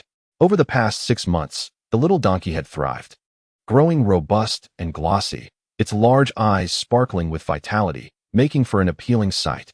Displaying his affection, Li Qing, fearing the donkey might feel lonely, brought a stool and sat by the trough, saying, "Dear donkey, let me share a story with you." The donkey paused its chewing, took a step back, and its expressive eyes showed a hint of trepidation. Once upon a time thus, he sat for an entire hour, and upon finishing his tale, Li Qing felt a sense of lightness wash over him. The donkey appeared listless, gazing at the sky with a sense of desolation, as if to lament, "If I have erred, let me be punished by grinding grain, rather than enduring his incessant prattle." A sharp slap echoed as Li Qing struck the donkey's head and departed. For one must not be tardy for the feast. A lack of enthusiasm for the banquet would surely indicate a lack of intellect. I am a donkey, after all. Donkeys are meant for labor, not for riding. Yet, the donkey submissively exited the wooden shed, bearing Li Qing on its back. Its obstinate temperament was of no use in Li Qing's presence. In recent years, the court had relaxed the regulations regarding officials attending court. Those of the 5th rank and above were permitted to ride horses or be carried in litters. Alas, Li Qing, being of the 7th rank, was not privy to such privileges. Riding a horse was out of the question, but surely riding a donkey would suffice. In the eyes of the entire cohort of officials in the capital, Li Qing's mode of transportation was rather audacious. One could say it was a singular spectacle. Others would rather walk than ride a donkey, lacking his lack of refinement. Li Qing tethered the donkey in the stable and strode towards the imperial palace, indifferent to the donkey's shame as it lowered its head in embarrassment, feeling out of place. The square of the Fengtian Hall was bustling with ministers, the eunuchs from the Eastern Depot managing the feast, and officials from the Ministry of Rites overseeing the ceremonies. Li Qing found a place to sit and waited for the banquet to commence. At that moment, a voice arose from behind him. "Sir, may I have a word?" Turning around, Li Qing recognized Yu Qian and rose to follow him to a more secluded spot. "What is it?" "This summons from the emperor for the vassal states to pay tribute was your idea, was it not?" Yu Qian inquired. "Indeed, it was I who suggested it." Li Qing replied with a nod. Yu Qian appeared puzzled. "What is the purpose of this? Are you not aware that this aligns perfectly with the desires of the vassal states?" Li Qing chuckled softly. Are you concerned that they will come annually to pay tribute and fleece the Ming treasury? Indeed, Yu Qian nodded. While the Ming is affluent, it cannot sustain the burden of annual tributes. In truth, tribute itself is a losing venture. This time is a special circumstance, Li Qing clarified. After this occasion, the tribute system will revert to its former state, perhaps even with extended intervals. You need not worry. Is that so? Yu Qian responded, realization dawning upon him. Simultaneously curious about the nature of this situation, Li Qing smiled. For now, it is not prudent to disclose further. In due time, you shall discern the truth. Very well. Yu Qian conceded, his worries alleviated, choosing not to press further. He understood that Li Qing was meticulous in his undertakings and would not act recklessly. Since Li Qing's arrival at court, the political landscape had undergone significant transformation in these 2 brief years, and none understood the underlying reasons better than Yu Qian. Sir, might you divulge whether this change will cause upheaval in the existing order? Yu Qian asked. Li Qing nodded. There will certainly be an impact. How substantial? It should be considerable, yet not to the point of chaos, Li Qing replied. This time, we can only confront it head-on. Upon hearing this, Yu Qian solemnly nodded. When the time comes, I hope you will not hesitate to call upon me. Rest assured, Li Qing said with a smile, I shall not stand on ceremony with you. Ah, splendid, Yu Qian beamed. After today's feast, shall we share a drink? Of course, but you must treat, Li Qing lamented. My salary has been withheld until next year. Life is quite challenging. Yu Qian chuckled and nodded in agreement. Very well, the food and drink shall be on me. Xian, the Korean envoy, was interrupted by the sharp voice of a young eunuch. Li Qing chuckled. The banquet is about to commence. Let us proceed. The young eunuch announced loudly. Xian, Japanese envoy. Xian, Ryukyu envoy. Xian, Luzon envoy. The distant eunuchs echoed his words, passing them along like a relay race until the message reached beyond the palace walls. A quarter of an hour later, the envoys from various nations lined up neatly, guided by officials from the Ministry of Rites. Arriving at the square of the Fengtian Hall, the 6 ministries and 9 ministers stepped forward to exchange pleasantries with the envoys, showcasing the hospitality of the Celestial Empire. The envoy delegation responded cautiously, their expressions respectful, and their demeanor exceedingly courteous. Li Qing observed these envoys, finding a particular affinity towards the Korean delegation, as they seemed more approachable. This sentiment was shared by other Ming officials as well. Primarily, Korea maintained the closest ties with the Ming among all tributary states. Additionally, their official attire bore similarities to that of the Ming, presenting a sense of innate familiarity. Once all the envoys were seated, approximately another quarter of an hour passed before the bright yellow dragon carriage made its grand entrance. Important figures always arrived last. Zhu Qizhen emerged from the dragon carriage, donned in an eye-catching yellow dragon robe that accentuated his youthful vigor. He approached the prepared golden Nanmu chair and surveyed the assembly with an air of authority. The ministers bowed deeply, and the envoys from various nations followed suit, performing the ceremonial salute, proclaiming, "Long live our emperor." The ministers rose in response. Zhu Qizhen waved his sleeve, exuding imperial presence. Despite his youth, he commanded an aura that made it difficult to gaze directly upon him. "Please, be seated," he instructed. "Thank you, Your Majesty," the ministers replied, taking their seats. Subsequently, under the arrangement of the Ministry of Rites, the Korean envoys were the first to present their representative tributes. The proceedings stretched on excessively, concluding only at the end of noon. By then, Li Qing's stomach growled in protest, prompting Zhu Qizhen to finally order the meal to be served. This time, Li Qing did not occupy the central position. His table consisted entirely of officials of similar rank. With no regard for decorum, he focused solely on feasting, barely lifting his head and responding perfunctorily to toasts, as he was ravenous. The other officials, initially eager to curry favor with Li Qing, found his behavior off-putting and muttered under their breath, "What is he trying to prove?" They then proceeded to engage in the customary banquet culture. Regardless of the status of the circle, the essence remained the same. Yet, Li Qing found such occasions tiresome. Attending solely for the purpose of dining, Zhu Qizhen did not linger long, merely sampling a few dishes and sipping a couple of cups of wine before departing, allowing everyone else to indulge freely. What followed was a lively exchange between Ming officials and envoys from various nations, filled with social niceties. Li Qing, finding it mundane, satisfied his appetite and excused himself from the palace under the pretense of courtesy. He mounted his little donkey and leisurely made his way back. Not long after departing the imperial city, he was approached by Yu Qian's sedan chair. "Mr. Li, please hold on." "Huh, you truly think I am a horse?" The donkey halted. Li Qing turned around to see Yu Qian had dismounted and approached him. Noting this, Li Qing dismounted from his donkey. "How is it that you exited the palace so swiftly?" Yu Qian smiled. "Today is the Ministry of Rites affair, and besides, I have the Minister Wang Ji above me. My presence is not of great consequence." He turned back and waved his hand, urging, "You may return first. I shall take a stroll." The sedan chair bearer complied with a nod, carrying the empty chair away in advance. Li Qing inquired with a smile, "Is there something you wish to ask?" "Indeed." Yu Qian nodded. "I have contemplated and believe it prudent to prepare in advance. Previously, it was inconvenient to speak in the palace, but now it should be permissible, correct?" "Very well, since you wish to know, I shall divulge it," Li Qing replied with a smile. "The emperor intends to reopen maritime trade." "That's splendid," Yu Qian exclaimed, invigorated. It was high time for such a decision. However, after a pause, his brow furrowed. But such news may cause discomfort for certain individuals. And it could also trouble the emperor. Li Qing, smiling, remarked, "There's no doubt. They will certainly retaliate.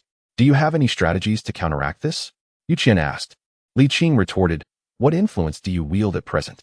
Understanding his implication, Yu Qian felt a heat rise to his cheeks and awkwardly replied, "With the reopening of maritime trade, the majority of officials will be affected. Let's speak plainly." Yu Qian continued, "Wang Ji will steadfastly stand by my side." "Oh, really?" Li Qing expressed surprise. "Is that all?" "That's all," Yu Qian said, his expression somewhat sheepish, as he added, "Duke of England, Zhang Fu, has always been a staunch supporter of the emperor. He will also lend his assistance." Chapter 39. Coexisting harmoniously? Colluding with corruption? Li Qing expressed confusion. "Having mingled in the court for so long, how is it that your connections are so poor?" Yu Qian silently thought to himself that Li Qing had once had even worse connections, but explained, "The political arena is driven by profit. To win over officials, one must procure certain benefits for them. Only then will they rally behind your cause. With the reopening of maritime trade, the interests of a vast majority of officials are at stake, and they will no longer align with me." He paused. "Under normal circumstances, I would be confident in mobilizing a portion of officials, but regarding this matter, I fear I am powerless." "Well then," Li Qing sighed, shaking his head in resignation. Yet he understood. Yu Qian was not Yang Shiqi, which precluded him from becoming a top-tier power broker. However, this was of little consequence. Yu Qian was not the main character in this affair, and his contribution would not significantly impact the larger picture. Yu Qian queried, "What do you believe their response will be?" "It's hard to say, but there are generally two approaches," Li Qing replied. "They may either feign compliance while indefinitely postponing the national policy on trade, or they may directly instigate unrest." "What sort of unrest?" Yu Qian inquired. "For instance, rebellion or uprisings among the local populace," Li Qing stated nonchalantly. "They have resorted to such tactics before." Yu Qian was taken aback, recalling the Tang Sire uprising from years past. He had not been in office at the time, but after joining the court, he had heard the underlying details from Li Qing, who had revealed that the uprising was essentially an effort to thwart the relocation of the capital. An uprising? Yu Qian's expression turned grave. This matter could escalate significantly. "Do you have a clever strategy in mind?" "The sky won't fall," Li Qing dismissed the concern. "The people are well fed now. Even if they cause a ruckus, it won't result in major chaos, so there is no need for excessive worry." Despite this, Yu Qian pressed, "Is there a way to resolve the issue without causing turmoil?" Li Qing rolled his eyes. "You overestimate me. Surely, you must have a solution." Li Qing lamented. "This time is unlike any before. It genuinely infringes upon their interests. It is inconceivable that they would not resist. If they were to comply, the court would not be in such disarray. People are inherently self-serving, and how many can truly aspire to the moral standards of a sage?" He sighed. "The court's reopening of maritime trade will undoubtedly face obstruction from the officials. This is an inevitable reality, so one should not harbor even the slightest hope." Yu Qian remained silent. After walking for a while, Li Qing found it less comfortable than riding a donkey, so he mounted it, saying, "You carry on at your own pace. I shall return first."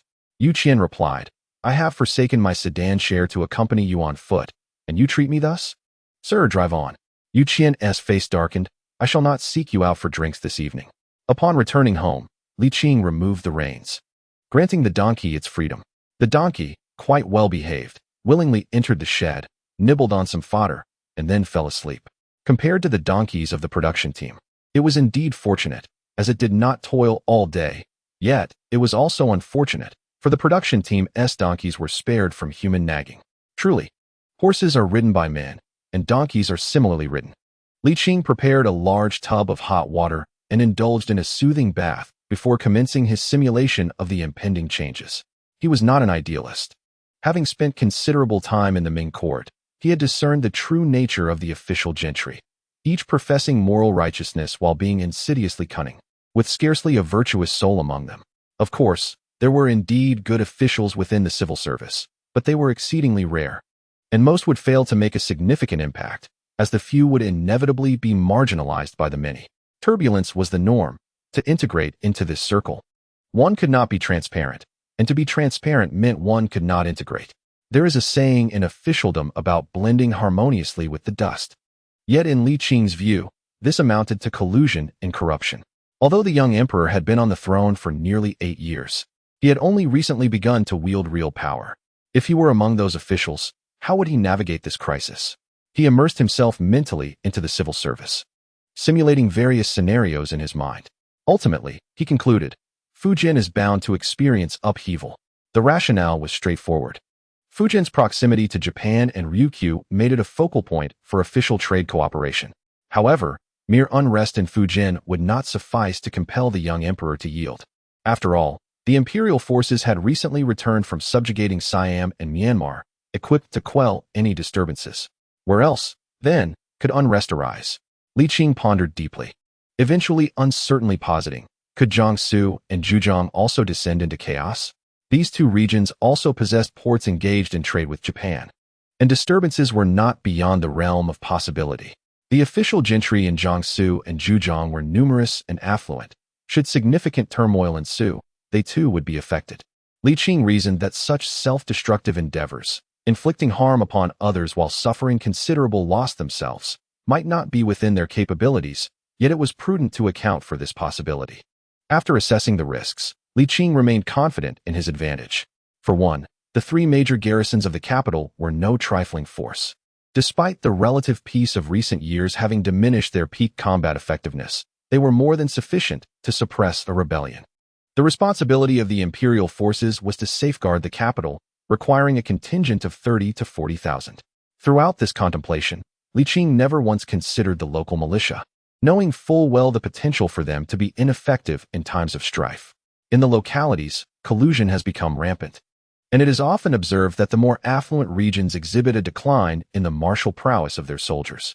Li Qing meticulously reviewed the situation and ultimately concluded that even if only the imperial troops were deployed, with 40,000 troops remaining to safeguard the capital, they would still be able to quell any disturbances arising from the 3 provinces. The advantage lies with me. Li Qing exhaled, a relaxed smile gracing his lips. This is a pivotal step. After this, the obstacles to the court's endeavors in the western seas will significantly diminish. At that time, the court shall reclaim its former dominance over maritime trade.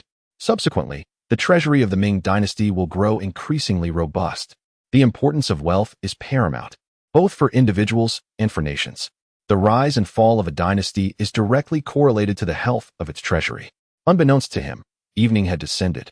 The tangerine-hued sunset cast a gentle glow, tinting the paper of the windows crimson. Li Qing stretched lazily, his spirits buoyant. He rose to don the great cloak hanging on the wooden frame, preparing to step out for leisure. Just as he exited, he encountered Yu Qian approaching with wine and delicacies. "Sir, let us have a couple of drinks." Li Qing, not particularly inclined to drink with him, felt it impolite to dismiss him. "Come, let us go inside." With the food and wine laid out on the table, the two indulged in their feast, refraining from discussing state affairs, focusing solely on drinking. Glass after glass was consumed. Before long, the barrel of wine brought by Yu Qian was emptied, and seeing that he was still unsatisfied, Li Qing fetched a large jar of sweet potato liquor. The potency of the liquor was high, and it wasn't long before Yu Qian became inebriated, his cheeks flushed. Li Qing remarked, "You should eat some food." I merely turned rosy from the drink. Yu Qian insisted on maintaining his dignity. Li Qing chuckled, "What's this? Aren't you attending court tomorrow?" "There hasn't been much business at the Ministry of War these days," Yu Qian replied, pouring himself another glass. It was still early, and attending court the following day would pose no issue. Here, cheers. Yu Qian raised his glass, his spirits high. Li Qing smiled and clinked his cup against Yu Qian's, draining his drink. Curiously, he inquired, "Is there some joyous occasion today?" "Why do you ask, sir?" Yu Qian responded, puzzled. "Your demeanor today is uncharacteristic of your usual self." Li Qing replied, smiling. "Isn't drinking a distraction? I thought you always prioritized state matters?" Yu Qian chuckled. "Times have changed. With your return, my stress has plummeted. Once the court resumes trade, the Ming dynasty will regain its former glory, and my burdens will lessen." Li Qing's gaze sharpened as he cast a surprised glance at Yu Qian, who was intently observing him. Despite his flushed cheeks, there was no sign of intoxication. "What are you staring at?" Li Qing asked, feeling somewhat uneasy. Yu Qian stated earnestly, "Sir, I have discerned the truth." "Discerned what?" Li Qing questioned, bewildered. "The Li Qing of today is the same as the Li Qing of yore," Yu Qian asserted, shaking his head. Li Qing paused, merely stating, "You are mistaken." Yu Qian shook his head, confused. "Why would you wish to change your identity? If you were to embrace your original identity, many matters would be resolved effortlessly, without the need for elaborate schemes." "You are wrong." "No, I am not mistaken," Yu Qian insisted seriously, "though I cannot fathom why you remain ageless. I am certain you are indeed the esteemed Marquis Yongqing of the past." After a moment, he added, "I truly have not drunk too much." Li Qing paused for a moment before choosing to be forthright. "Very well, I am indeed Li Qing. However, you are mistaken." Chapter 40. It is not the title of the eternal Qing Marquis that holds sway, but rather my own prowess as Li Qing. Yu Qian, perplexed, inquired, "Wherein lies the error?" "Firstly, you overestimate the significance of the title of eternal Qing Marquis," Li Qing replied. "Consider my past connections." Yu Qian contemplated this and found himself at a loss for words. Li Qing sighed. "A new emperor brings forth new ministers. Moreover, I have distanced myself from court affairs for over a decade. Emperor Renzong has passed, Jianxia is gone, and the entire political landscape has undergone a tremendous transformation. Do you truly believe that even with the title of eternal Qing Marquis, I could wield any substantial influence in court? Yet, it would surely be more convenient than entering the court as a mere doctor," Yu Qian countered. Li Qing nodded. "You are correct. Thus, my initial plan was to immediately review your archives upon entering the court, to swiftly seize control of the political arena. However, later on, due to the trust bestowed upon me by the young emperor, I abandoned that scheme." Yu Qian nodded, then shook his head, asking, "What do you mean by reviewing archives?" "Essentially, it pertains to disclosing my true identity," Li Qing elucidated. "I see. Then why did you ultimately decide against it?" Li Qing replied with resignation. "I feared you would become anxious. The young emperor is already quite impatient. If you were to grow more restless, even if I were Zhuge Liang himself, it would be challenging to effect meaningful change. The political climate is decaying, and employing harsh measures would only exacerbate the situation." "Now I understand," Yu Qian said, albeit with a hint of regret. "I still believe the title of eternal Qing Marquis would be advantageous." Li Qing, with a tinge of exasperation, responded, "Surely you do not genuinely believe that my ability to influence events in the past stemmed solely from my title as eternal Qing Marquis? Then what was it?" Yu Qian asked, bewildered. "It was my political acumen and exceptional foresight," Li Qing asserted. "Among so many nobles, why is it that only the eternal Qing Marquis emerged as a force to be reckoned with? Does that not attest to my capabilities?"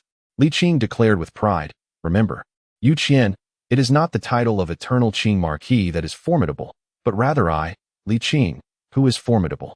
Yu Qian, recalling that Li Qing had been a figure of prominence since the Hongwu era, found it difficult to counter his claim. Though such words may seem audacious, they rang true. Li Qing continued, "The reason I was valued during the reigns of Hongwu, Zhengwen, Yongle, Hongxi, and Xuande was that these emperors recognized my ability to assist them in making the Ming dynasty flourish. That is the fundamental reason, not merely an inherited marquisate.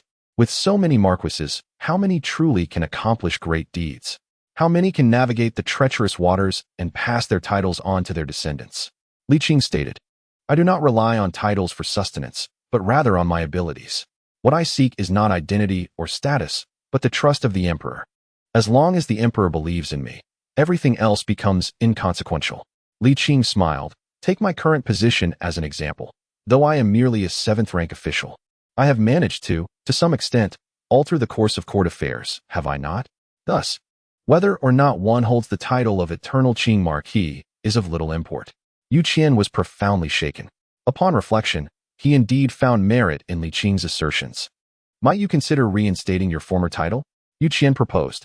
In doing so, your influence would undoubtedly increase significantly. Li Qing shook his head. Restoring my title is neither simple nor without great cost. It is unnecessary. Why is that? Yu Qian inquired. Firstly, who would believe it? Li Qing, at a loss for words, remarked, do not tell me you actually believe this. Only you would. It would be quite strange if anyone else did. Yu Qian paused, his face flushing, and replied, that is true, but it doesn't seem to come with any cost, does it? It appears you've truly had too much to drink. Had you not, you wouldn't pose such questions. Li Qing rolled his eyes. Indeed, Yu Qian was quite inebriated. The effects of the alcohol had dulled his faculties. While his thoughts were not entirely stagnant, his mind felt foggy and sluggish. Please, sir, do enlighten me. Upon discovering my identity, what was your first thought? Li Qing inquired. Yu Qian scratched his head and responded, why is it that you never seem to age? This was indeed a more rational line of thinking. Yu Qian chuckled, but the smile quickly faded as he sensed the underlying implications of his words. Li Qing continued, if I were to claim I am the eternal Duke Yongqing of your, two outcomes would ensue. Either I would be deemed a fraud and face punishment, or people would believe me and subsequently investigate the secret of my agelessness, especially the emperor. Throughout history, how many sovereigns have been able to resist the allure of immortality? Yu Qian smacked his lips, his tongue feeling heavy, and asked, sir, what does this mean? Li Qing pondered for a moment before replying candidly, I am not of this world.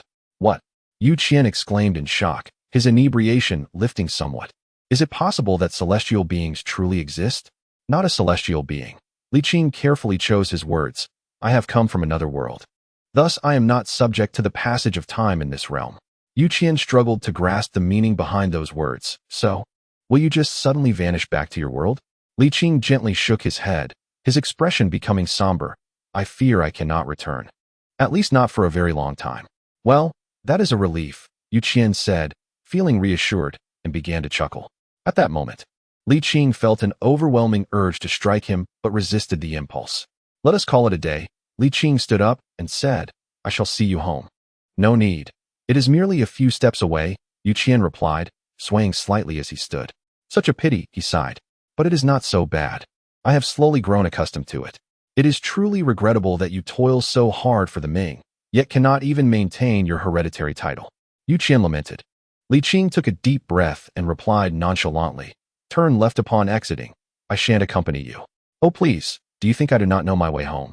Yu Qian waved his hand dismissively. See you tomorrow. Then, with a thud, he fell to the ground. Li Qing moved to assist him, but Yu Qian was already retching. The next day, Li Qing attended court, and Yu Qian also made his appearance. Li Qing seemed unaffected, while Yu Qian's face was ashen, looking utterly dejected. As misfortune often strikes in succession, Yu Qian, already feeling unwell, was further subjected to repeated inquiries about state affairs by Zhu Qizhen, which only intensified his discomfort. After addressing the matters of state, Zhu Qizhen expressed concern. Is Minister Yu unwell? Indeed, Your Majesty, you are astute, Yu Qian awkwardly replied. Zhu Qizhen smiled brightly. All my ministers should take a page from Minister Yu's book, persevering through physical discomfort to attend court. As he spoke, he cast a pointed glance at Li Qing. Li Qing thought to himself, learn from him to drink excessively and suffer? Yu Qian's face burned with embarrassment, especially under the scrutiny of the surrounding onlookers, which left him feeling utterly humiliated. The young emperor, though distant, was oblivious to the scent of wine that enveloped him. However, the surrounding officials, including the ministers and prominent figures, could certainly discern it. Yet, none dared to confront him, as Yu Qian had recently gained considerable favor, and it would be unwise to offend him over such a trivial matter. After the court session, as expected, Li Qing was summoned by the unscrupulous employer to work overtime. Your Majesty, you called for me? Yes, please take a seat, replied Zhu Qizhen, visibly pleased that Li Qing had attended court today. Though he was less fond of Li Qing's frequent absences. You should learn more from Minister Yu. Suppressing the urge to undermine Yu Qian, Li Qing inquired, Your Majesty, what is the purpose of your summons? I feel that relying solely on Japan is somewhat insufficient, Zhu Qizhen stated. It is not that I am impatient, rather.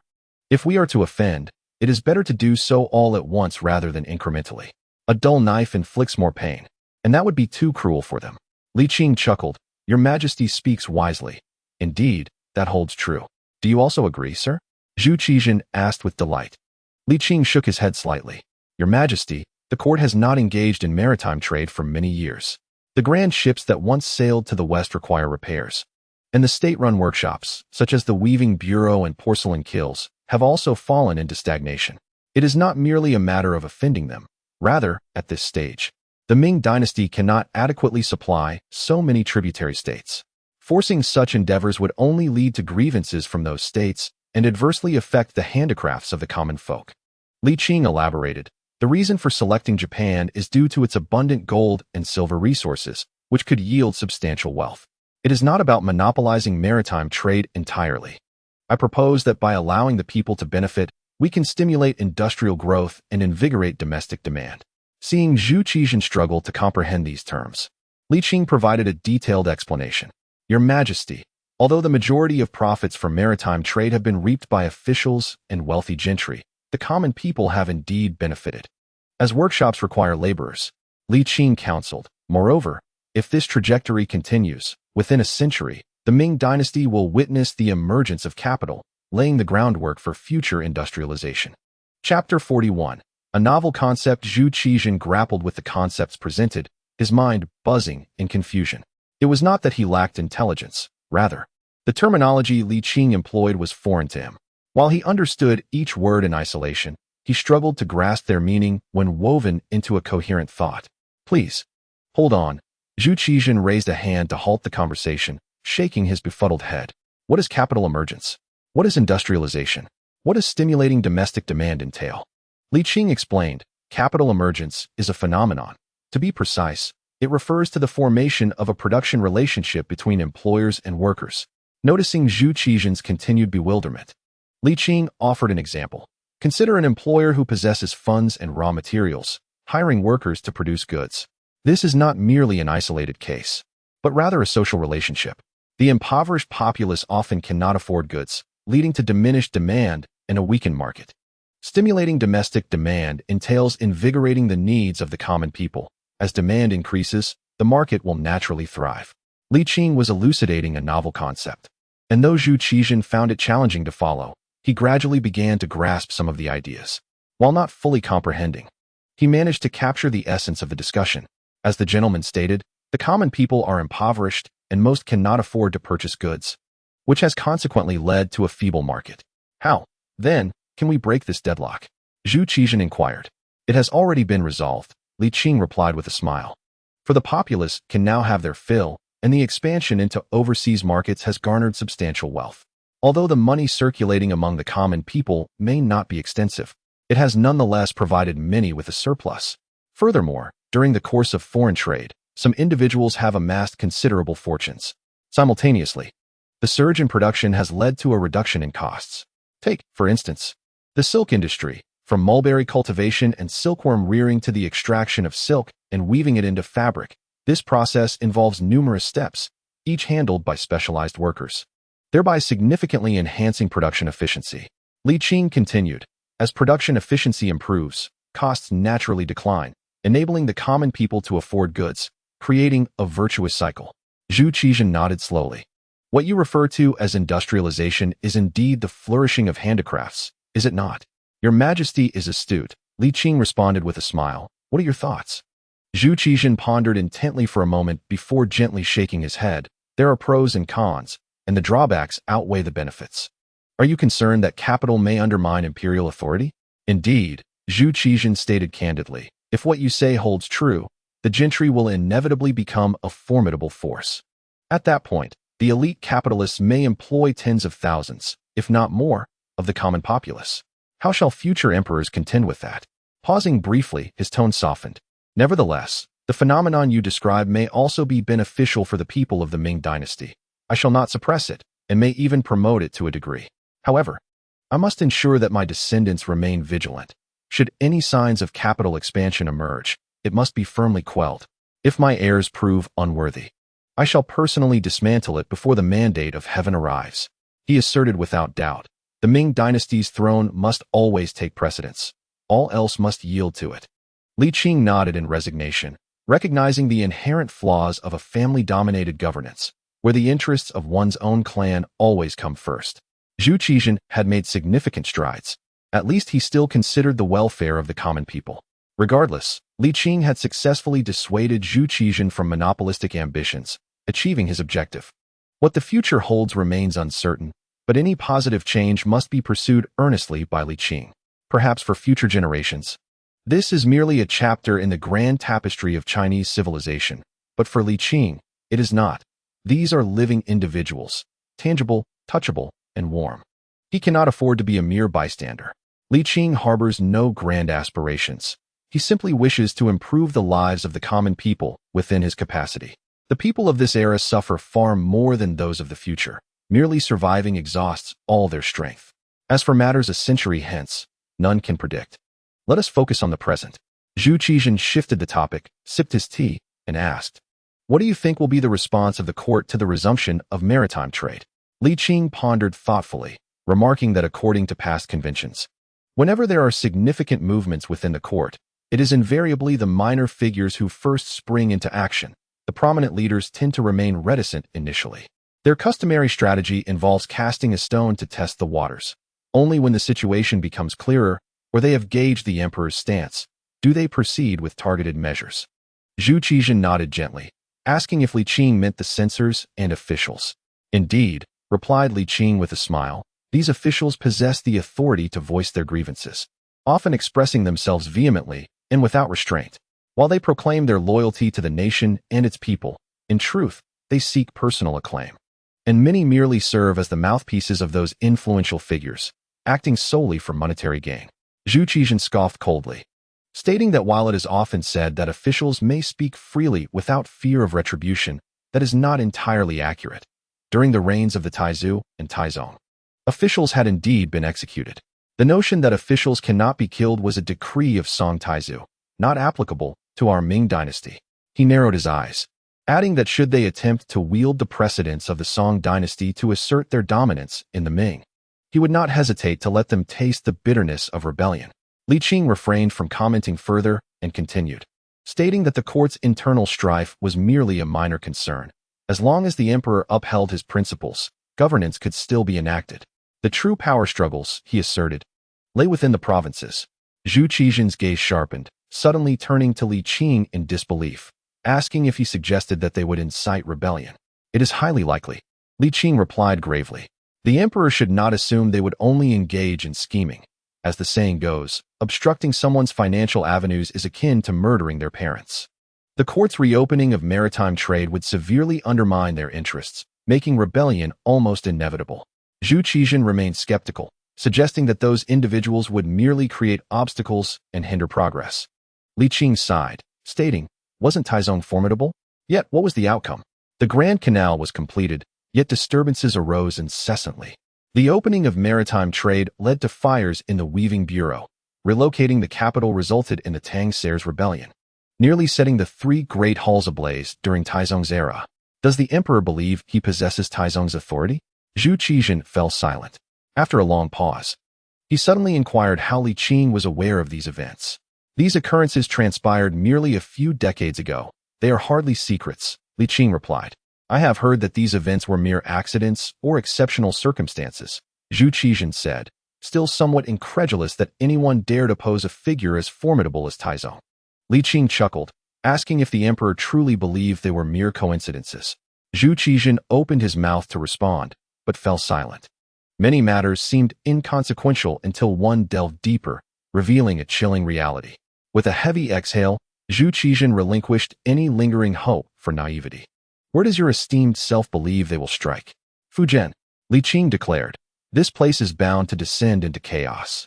He further added, Jiangsu and Zhejiang must also be regarded with caution. So many regions? They may not necessarily instigate chaos, but we cannot afford to be complacent. Li Qing asserted, it is prudent to be prepared. Zhu Qizhen nodded solemnly. I shall consult with Duke Zhangfu shortly. By the way, regarding court attendance, you may consider it your prerogative for these days. He was disinclined to discuss it further, knowing that words would yield little result. Li Qing chuckled awkwardly, saying, Your Majesty, while I may not be particularly enthusiastic about attending court, I frequently work overtime, and I have not been idle. I have consistently been devising plans for you and the Ming dynasty. All right, I understand. Zhu Qizhen, with a hint of annoyance, remarked, Only you would receive such leniency. Had it been another, I would have long since punished him. It's only because you are my dear grandson that I tolerate you. Li Qing replied, If that is the case, may I request a few days of respite? Have you not been resting all along? Zhu Qizhen retorted, somewhat irked. You are a servant of the state, living off the emperor's bounty. Where has your sense of duty gone? With an air of defiance, Li Qing responded, Your Majesty, I have not received my salary for 6 months. Have you forgotten? You have withheld my pay until next year. I am now attending court at my own expense. Do you understand? You. Zhu Qizhen felt a surge of anger, yet he was aware of his own shortcomings. He begrudgingly said, Is it not your fault that I withheld your salary in the first place? Li Qing sighed. The court meetings are merely a formality. I hold a lowly 7th-rank position. Does it truly matter whether I attend? Your Majesty need not concern himself with such trivialities. Furthermore, though I may not be diligent in attending court, my heart is devoted to the affairs of state. After praising himself, he continued, Of course, Your Majesty has treated me generously, but therein lies the problem. Many in the court harbor grievances against me. If I do not conceal my capabilities, I fear my path ahead will be fraught with challenges. He added, There is no wall that does not let the wind through. Your Majesty's frequent private summons cannot remain a secret from the officials. If I were to overshadow others in court, what repercussions would follow? I will protect you, Zhu Qizhen assured. Li Qing, however, shook his head slightly. Your Majesty, you are being overly optimistic. When push comes to shove, you will be unable to shield me, for it is a matter of weighing the lesser of two evils. Zhu Qizhen felt a flush of heat on his face and awkwardly replied, In my heart, you hold great importance. Thank you for your kind words, Your Majesty. Li Qing smiled. Currently, there are 3 factions in the court, one from the 6 ministries, one from the cabinet, and one led by Yu Qian, with the censorate sitting on the fence. If Your Majesty desires me to directly influence the court, there is but one way. What is it? Zhu Qizhen inquired eagerly. Li Qing, with a smile, suggested, Only by establishing a new faction beyond the 3 existing powers can we achieve that, my faction. Zhu Qizhen felt an acute sense of embarrassment. He admired Li Qing for his brilliance, yet hesitated to promote him precisely because of that brilliance. He felt confident in managing the rise of others. But with Li Qing's ascension, he felt uncertain. Zhu Qizhen wished for Li Qing to serve as a strategist rather than as a court official. Li Qing would propose strategies, and he would implement them. That was Zhu Qizhen's ideal state. The court had only just stabilized, and any hasty alterations could lead to chaos. Zhu Qizhen found himself in a dilemma, considering the impending circumstances, realizing he must prioritize the greater good, even at the expense of his esteemed advisor. Then, Zhu Qizhen generously declared, Rest assured, I shall not neglect your contributions. Once the situation stabilizes, I promise to bestow upon you a significant position, be it Minister of Personnel or a Grand Scholar of the Cabinet. You may choose. Your words are no different from empty promises, Li Qing retorted. Li Qing, suppressing the impulse to roll his eyes, clasped his hands and said, I am most grateful to Your Majesty. After a brief pause, he inquired, Shall we proceed with the court session? Ah, Mr. Ahaha has toiled tirelessly for the affairs of the state. I have witnessed it with my own eyes and felt it in my heart. Zhu Qizhen chuckled awkwardly. If the gentleman wishes to take a rest, how could I be unreasonable? Your Majesty is truly magnanimous, Li Qing expressed with admiration. Is that so? Zhu Qizhen's handsome face flushed, and he shamelessly replied, I think so too. Mounting his donkey, Li Qing ambled leisurely toward home, muttering, No wonder he is the offspring of Zhu Zhanji, displaying the same foolishness, wanting the horse to run while forbidding it from grazing. He then chuckled again, dismissing the matter. In any case, I am indifferent to it. If bestowed with a high position, I would find it troublesome. However, he found Zhu Qizhen's attitude quite displeasing. Bah, a thankless wretch, Li Qing cursed, lacking any understanding of human sentiment. I may not desire it, but you cannot deny me. Go on. The donkey, displeased, turned its head to glare at him. Why take it out on me when you're in a foul mood? You dare to glare at me? Li Qing's expression darkened. It seemed he needed to impart some wisdom. In the past, slow down. You are a donkey. Why run so fast? The donkey, kicking its heels, surged forward. You do know I am a donkey, don't you? In the Qianqing Palace, Wang Zhen, with a humble demeanor tinged with flattery, asked, Your Majesty, did you summon this servant? The Empress Dowager's son was now solely focused on the inner palace, completely abandoning matters of state. After much contemplation, Wang Zhen discerned that aligning himself with the young emperor promised greater prospects. The inner palace could not yield much. He aspired to become a powerful eunuch akin to Sanbao, a goal unfulfilled by the Empress Dowager. Thus, he needed to rely on the emperor. He now regretted not having consistently followed the young emperor, as the watchdog position might have fallen into his hands. Your Majesty, should you require anything, this servant is willing to risk life and limb. Wang Zhen pledged his loyalty. Zhu Qizhen smiled. No need for such sacrifices. In a few days, assist me with a task. What would your Majesty have me do? Wang Zhen inquired, bending slightly to show respect.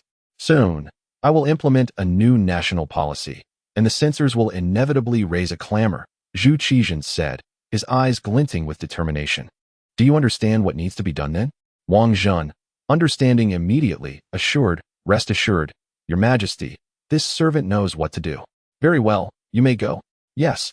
Wang Zhen bowed and reiterated, This servant will not let your Majesty down.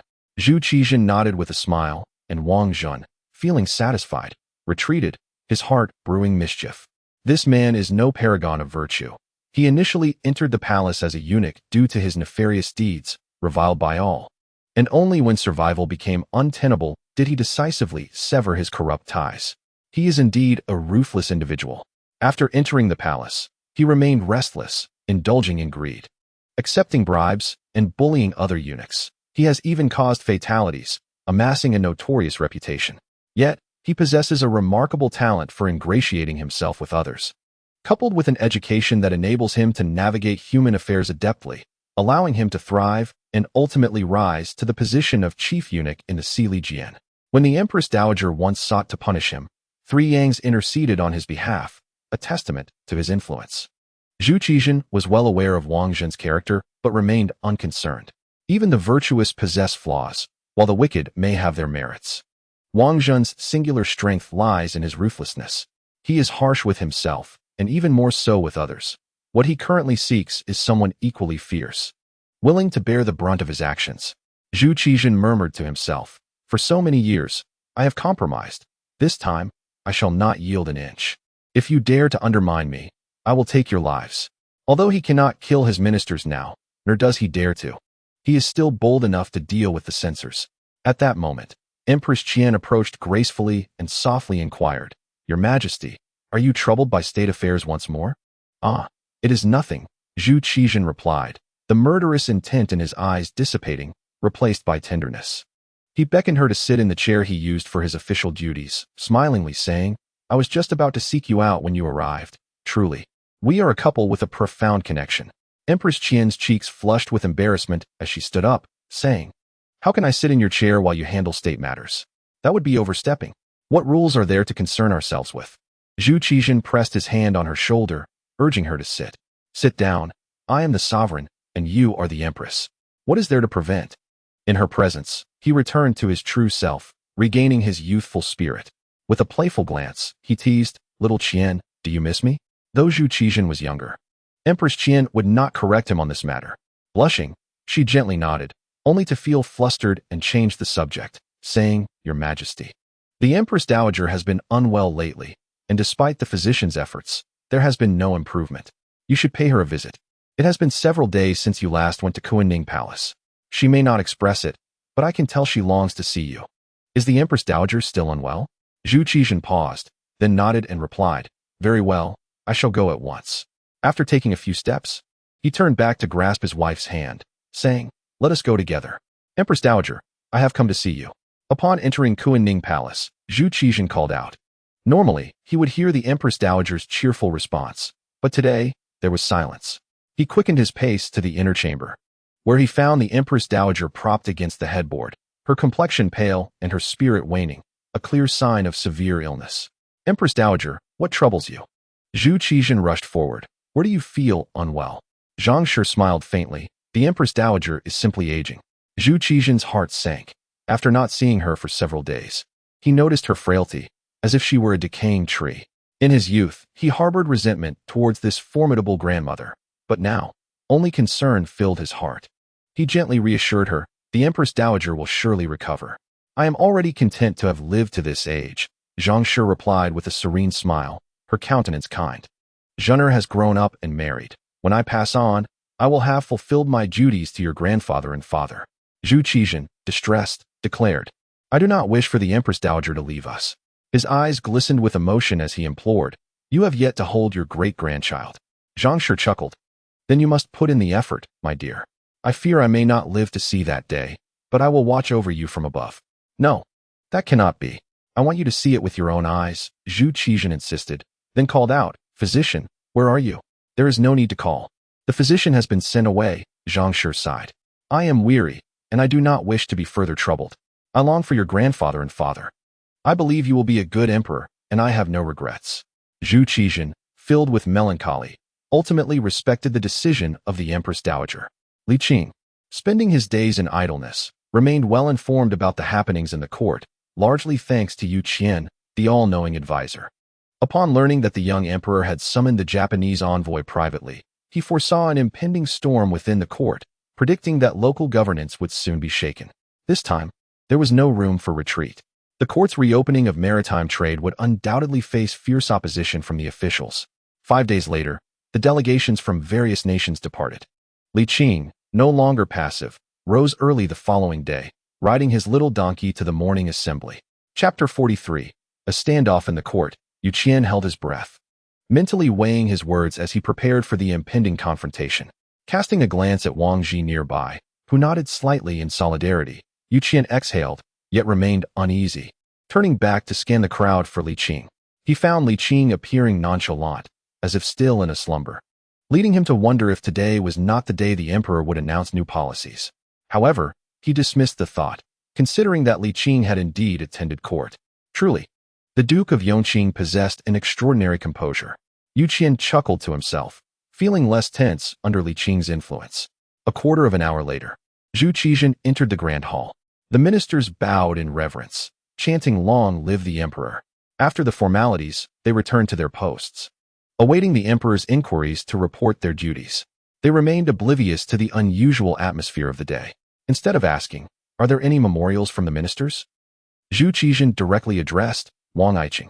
The prominent Wang ministers, Wang Jin, Wang Ji, Wang Zhua, and Wang Ji, exchanged glances, uncertain who the emperor referred to, and thus all stood forth.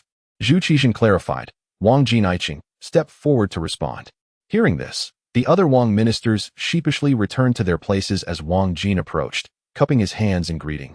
"What is your command, your majesty? What has become of the treasure ships from the voyages of the 3 treasure eunuchs?" Zhu Qizhen inquired. Wang Jin was taken aback by the question, pondering for a considerable time before replying. "The ships have fallen into disrepair and are no longer seaworthy." Zhu Qizhen sighed in disappointment, lamenting, "These treasure ships have rendered great service to the Ming. How tragic that they can no longer even touch the water." Pausing, he proclaimed, "Wang Aiqing, I command you to mobilize personnel immediately and ensure that within 3 months, these ships are repaired to withstand the waves and sail once more." "Is that so?" Wang Jin was taken aback, puzzled by the emperor's intent. The minister's expression shifted, a sense of foreboding dawning upon them. The emperor was indeed intent on resuming maritime trade. In unison, they turned to Zhu Qizhen, their hearts stunned and faces pale. As anticipated, the young emperor wished to revive maritime trade. They had contemplated the possibility of such a scenario, yet did not expect it to materialize so swiftly. How little time had passed. In the 5th year of the Zhengtong era, they had basked in glory, wielding power with ease, and in a mere 2 years, the recommendation system had been abolished. The military governors recalled, and the power of the civil officials had substantially diminished. Now, the prospect of reopening maritime trade felt like a descent from paradise into hell. They could no longer afford to concede.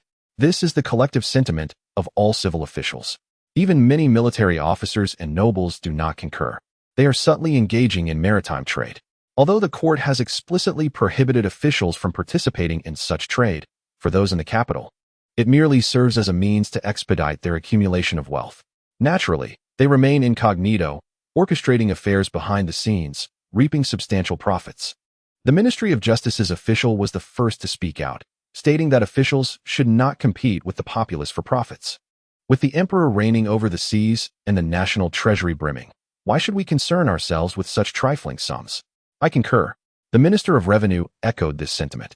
Yu Qian cast a glance at the officials from his former faction, yet none dared to meet his gaze, all averting their eyes. When it comes to personal interests, they would not willingly offer selfless contributions. Left with no choice, Yu Qian stepped forward, exclaiming, "Trifling sums?" When Emperor Taizong launched campaigns against Jiaoji and the Mongols, navigated the Grand Canal, relocated the capital to Shuntian, and compiled the Yongle Encyclopedia, did any of these endeavors require less expenditure? What were these magnificent accomplishments founded upon? Upon Yu Qian's entrance, the two officials fell silent, awkwardly retreating to their seats. Soldiers against soldiers, generals against generals, the current discourse was beyond their purview. The great lords in the court furrowed their brows, internally cursing Yu Qian's ancestry while contemplating countermeasures. Deputy Minister of Revenue Wang Zuo was pondering a response when his own minister stealthily kicked him, causing him to stumble out of the crowd. Wang Zuo licked his lips, realizing that it was inappropriate to return to his seat, thus retorting. The emperor's voyages to the west were to propagate the culture of the Ming and to proclaim the grandeur of the Ming dynasty, an everlasting tale of glory and a significant achievement. How did it transform into mere commerce in U.S. words? Minister of Personnel Wang Zhi immediately stepped forward to support Yu Qian, questioning why Deputy Minister Wang was digressing. We are currently discussing the profits of maritime trade. Please refrain from straying off topic. Wang Zuo faltered, discontentedly responding. Our Ming is now flourishing, the nation is at peace, and tax revenues are rising steadily. During the Hongwu era, annual taxes amounted to merely 35 million pickles, yet now exceed 50 million pickles. Why should we compete with the populace for profits? While this may seem reasonable, it is fundamentally flawed. The Duke of England, Zhang Fu, interjected. During the era of Emperor Taizong, the taxes collected were primarily rice and wheat, fine grains. What of today? The 50 million pickles of grain now comprise more than half coarse grains such as the Xuande potato, Yongle beans, and Yongle rice. Can these be compared? As Zhang Fu spoke, no one dared to counter him, and the court fell into an eerie silence. Seizing the moment, Yu Qian affirmed Zhang Fu's statement. Times have changed. Nowadays, our common people can fill their bellies, and issues that were once resolved with grain now predominantly require money. Relative to the era of Taizong, our treasury has not only failed to prosper, but has indeed become poorer. This assertion garnered dissent. Minister of Revenue Lu Zhongfu retorted, "Are fine grains not grains? Is silver bullion not silver, while broken silver is not? Or do you contend that Yongle beans, Yongle rice, and Xuande potatoes are inedible?" Yu Qian erupted in anger, exclaiming that this is a different matter altogether. How so? Lu Zhongfu scoffed, questioning whether the grains in the treasury were counterfeit. Li Qing, seeing that Yu Qian struggled to formulate a rebuttal, stepped forward, saying, "Your Majesty, I have something to say." Lu Zhongfu glanced back at Li Qing, his brow furrowed. Our minister and deputy minister engage in a battle of wits, yet you, a mere assistant, seek to stir the pot? The others shared Lu's displeasure at Li Qing's audacity. It was an unwritten rule that generals face generals, soldiers face soldiers. Though Li Qing enjoyed imperial favor, he was ultimately just an assistant. What right did he have? Li Qing rolled his eyes in defiance and turned his gaze towards Zhu Qizhen. Zhu Qizhen smiled and encouraged. "Step forward and speak." Li Qing approached and turned to Lu Zhongfu, stating, "Minister Lu, I have a question for you. I see no merit in answering your inquiries." Lu Zhongfu retorted with haughty disdain. Li Qing merely shrugged and looked back at Zhu Qizhen. Zhu Qizhen promptly interjected. Li Qing poses a question. Lu Qing must provide an answer. Lu Zhongfu begrudgingly replied, "Let Li, the assistant, ask. Over these years, has the treasury's wealth increased or diminished?" Li Qing fixed his gaze on Lu, enunciating each word deliberately. Before the throne, should Minister Lu dare to deceive the emperor, the consequences would be dire. "I implore you to respond." Lu Zhongfu's expression shifted, and he stammered, unable to articulate a reply. "Answer." Zhu Qizhen commanded sternly. "Your Majesty, provide a direct answer." Zhu Qizhen's demeanor darkened. "Now, diminished," Lu Zhongfu muttered under his breath. There was no room for deception. The accounts were evident, and the young emperor was already aware. Leaving no space for falsehood, Li Qing continued, "Your Majesty, with your remarkable governance, Why does the treasury find itself increasingly impoverished? Lu Zhongfu stuttered. I have not yet discerned the cause.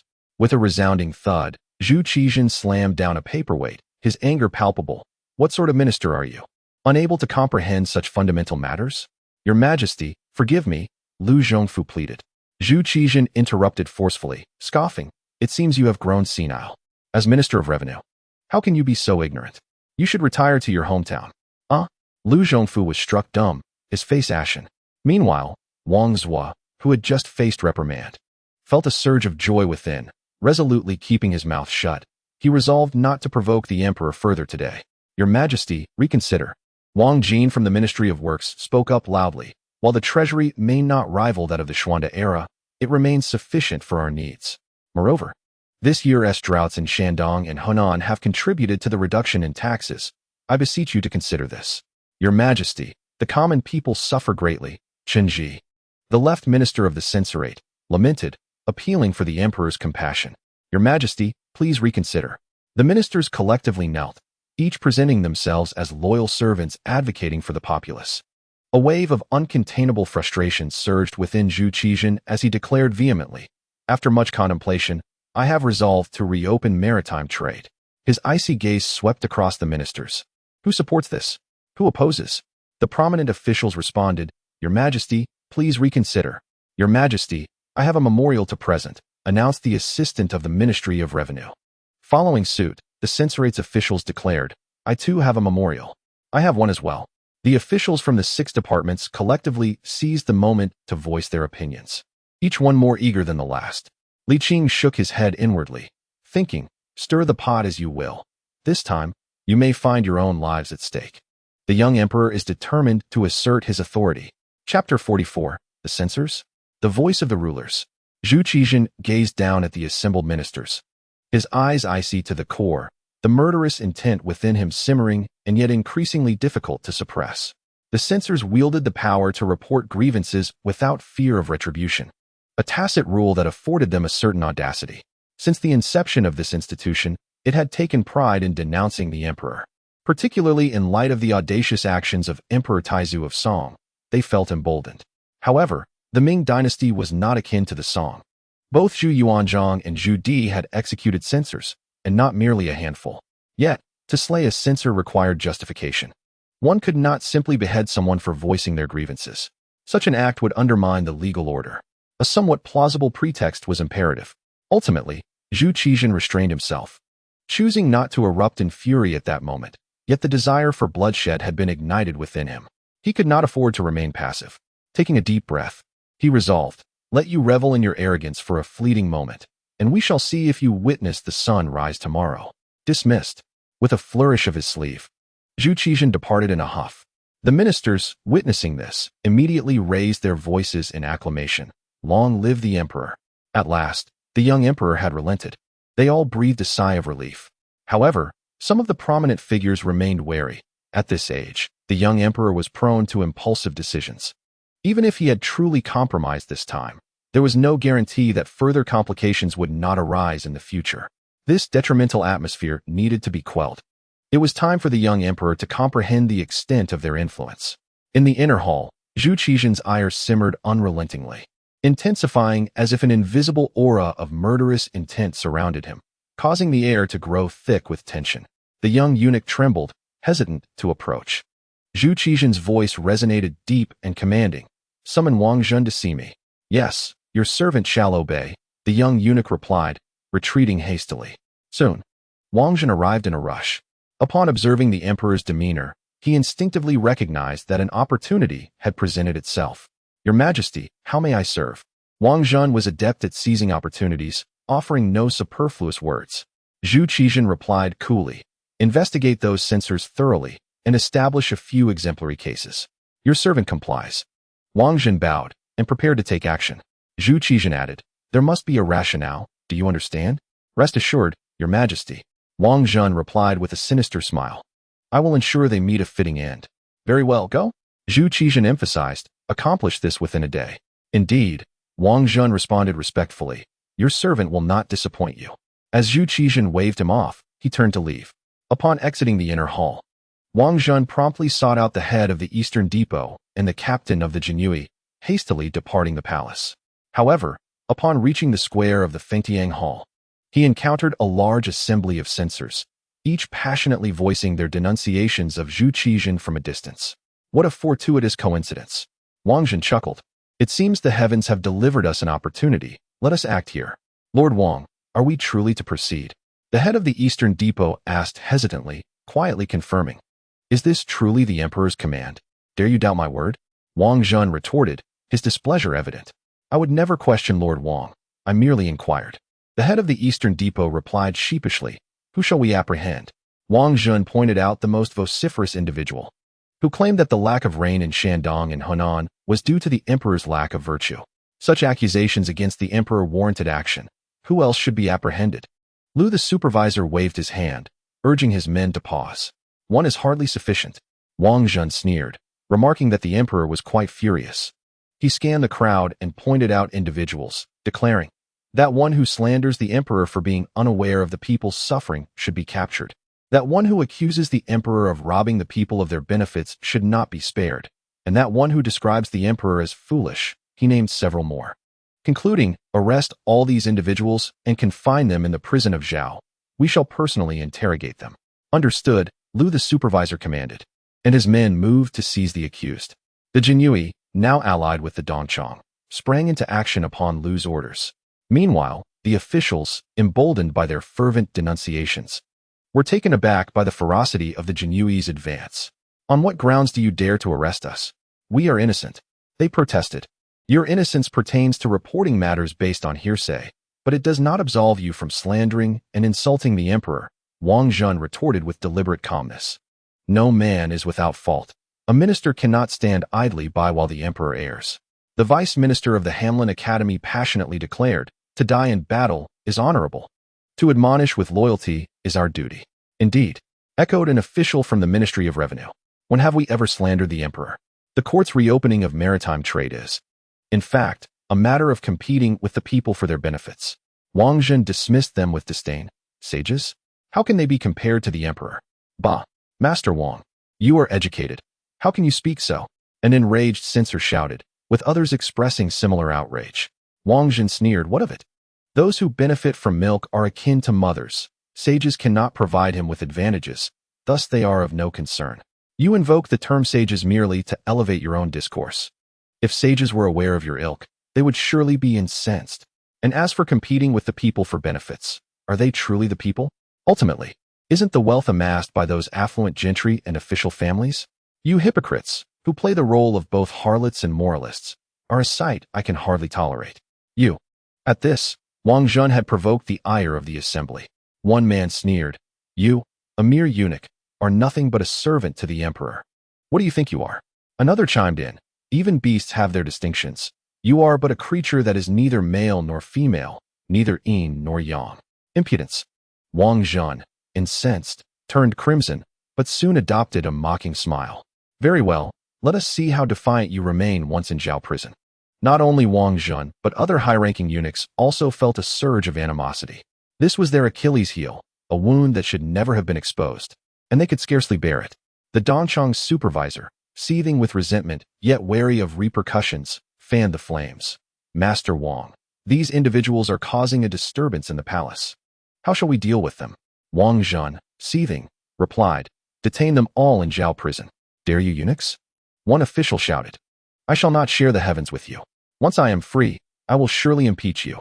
The officials vented their fury, hurling insults, branding Wang Zhen as a castrated dog, causing him to erupt in rage. Very well, we await your impeachment, he retorted with a sardonic smile, but you shall exit horizontally.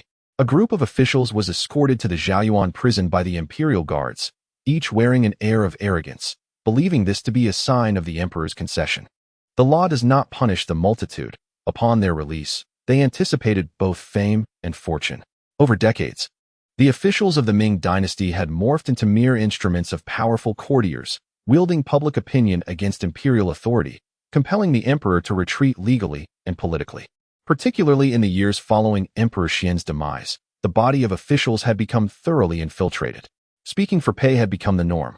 In a few days, The consensus among the officials was that being called a hero was a badge of honor. They regarded condemning the emperor, receiving a beating, and even incarceration as glorious. In truth, their values were so distorted that their criticisms were merely for the sake of criticism. It had been ages since an official had been executed. They were utterly convinced that the young emperor lacked the resolve to act decisively. As they watched their companions being taken away, the head of the Eastern Depot whispered, "Your Excellency, what are the specific arrangements? This time, it may lead to death," Wang Zhun replied bitterly. Lu Gonggong had no objections, having been equally incensed, and queried, "How many must die?" Wang Zhun recalled the emperor's wish to set examples and replied, "No more than 10. He added, "Whoever insults fiercely shall be punished." "Rest assured. We understand," Lu Gonggong responded with a smile, before asking, "And the others?" Wang Zhun scoffed, "They too shall not escape lightly, at the very least.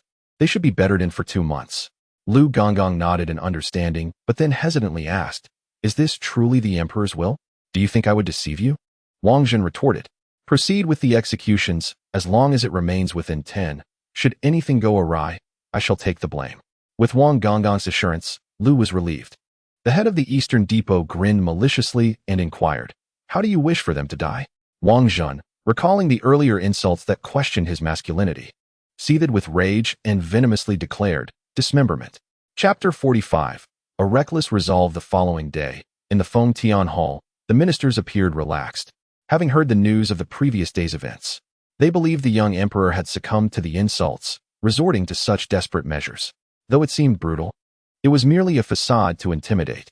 They considered this skirmish a victory.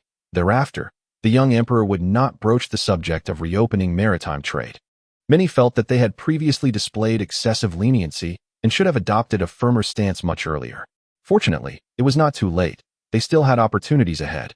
Li Qing observed the expressions of these officials and merely smirked, thinking to himself, "The young emperor has prepared for the worst.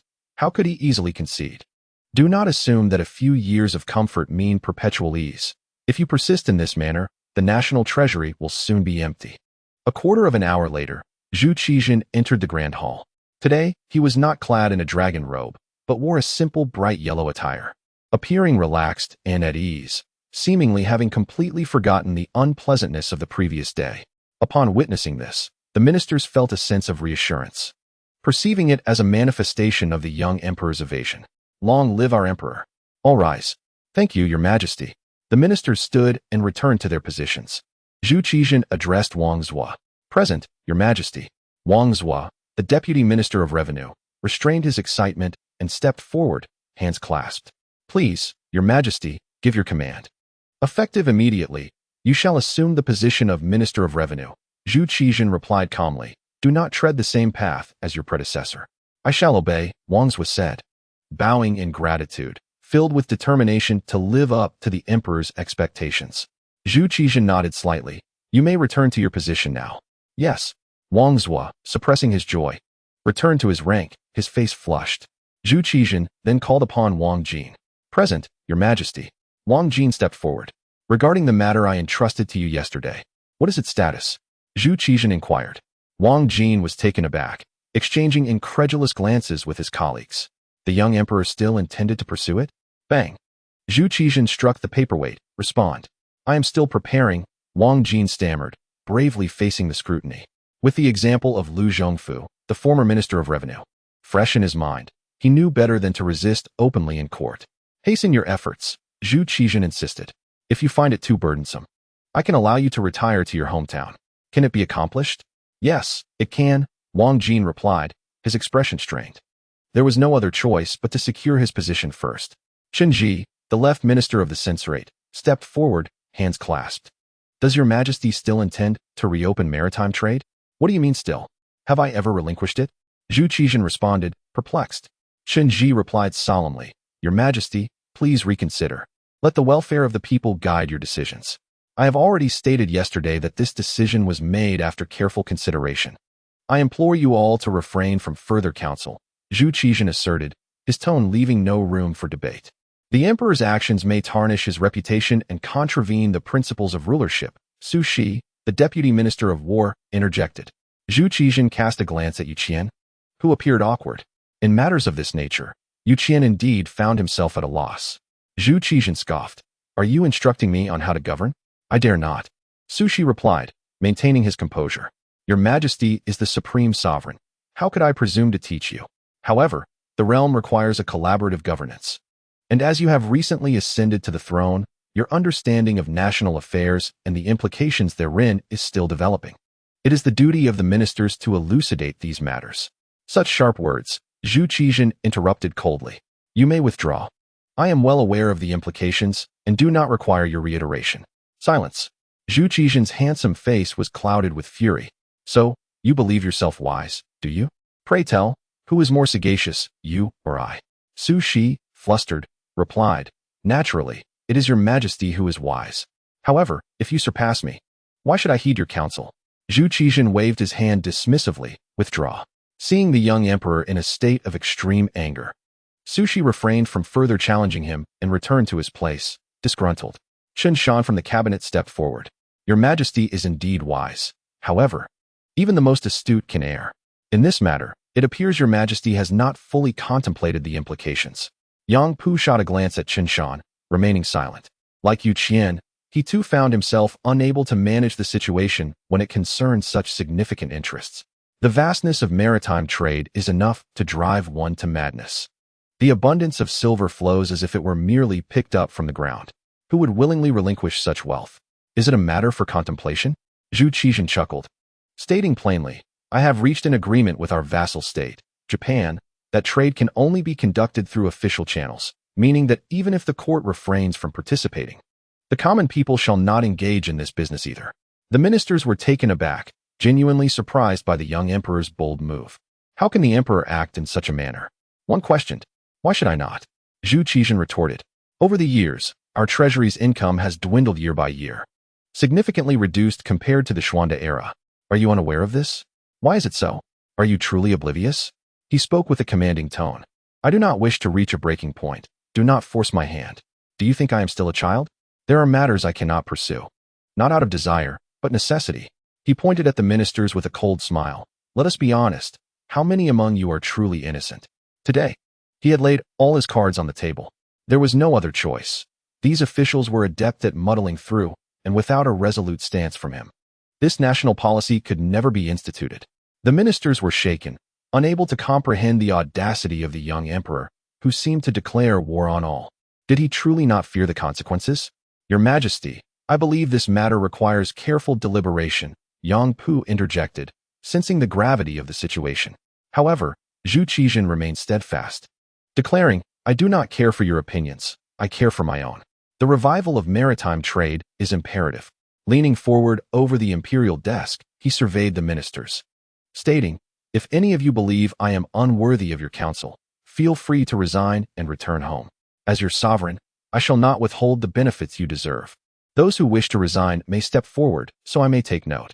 The faces of the officials turned ashen, their hearts seething with anger.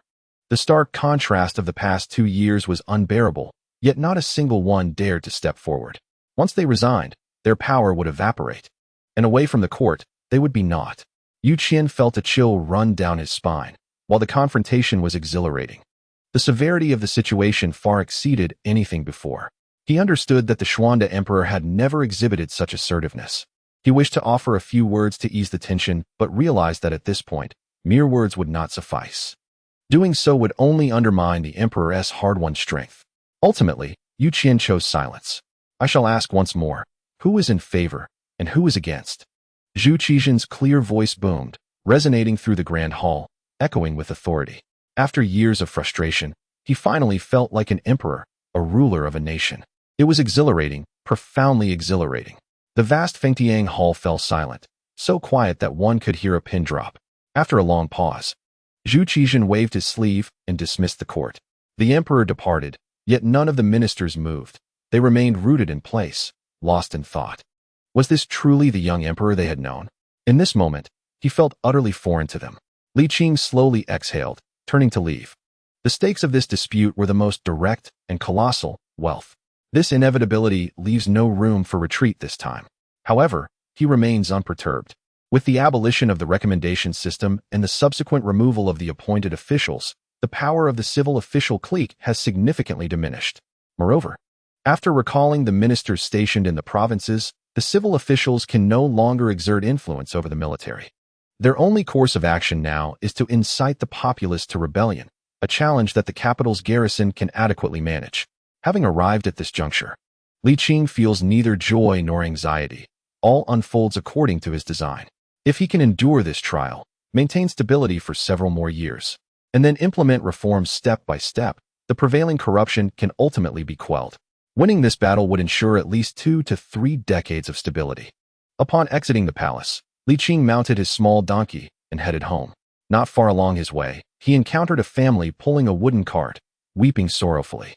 The cart was draped in white cloth, clearly indicating the presence of a corpse, yet the shape beneath the cloth did not resemble that of a human. With a sense of curiosity, Li Qing approached and tentatively inquired, "My good sir, what has transpired here?" Upon seeing the official's embroidered insignia, the grieving relative lamented, "Sir, the Eastern Depot and the Zhengde, lawless and brutal, have tortured my elderly father to death, leaving not even a whole corpse. We beseech you to intervene on our behalf." A woman supporting the cart hurriedly stepped forward, clutching Li Qing's official robe, and cried out. The Zhengde returned only 2 arms and 1 leg. Not even a head remains. How can my lord find peace now?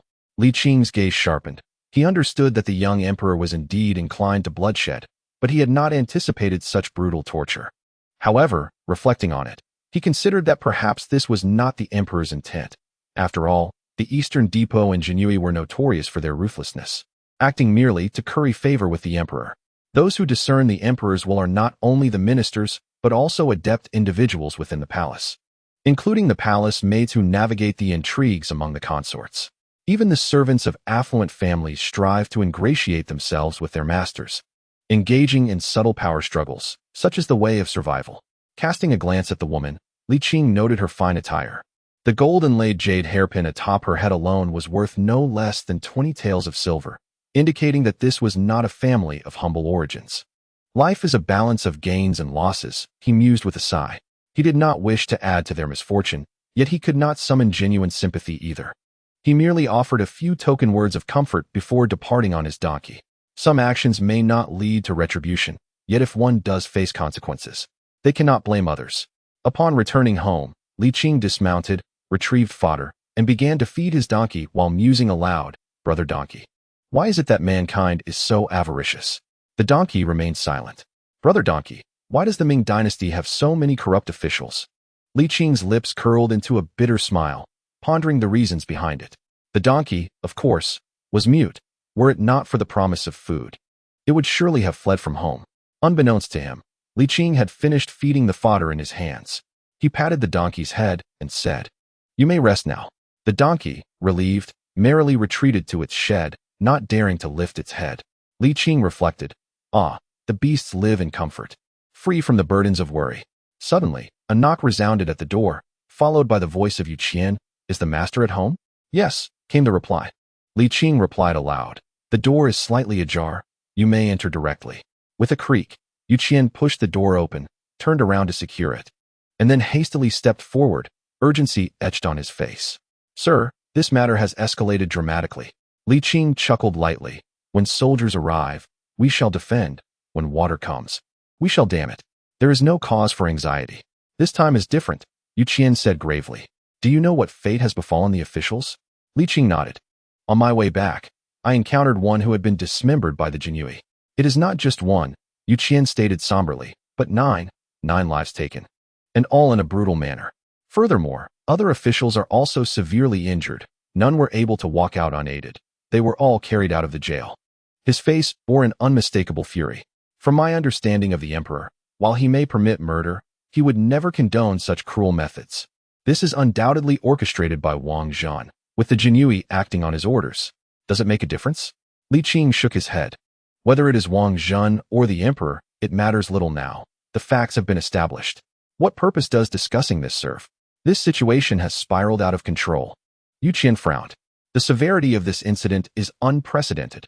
Even the founding emperor never treated officials in such a manner. You did not witness how he flayed the grass." Li Qing rolled his eyes. "Even if they do not execute officials, they will still cause disturbances. The outcome would not be any better. Without silencing the officials, The emperor's resolve will not be demonstrated, and state policies will fall into a stalemate, mired in indecision. This matter requires a direct confrontation. There is no room for clever maneuvering. Have you considered how they might retaliate? Yu Qian asked.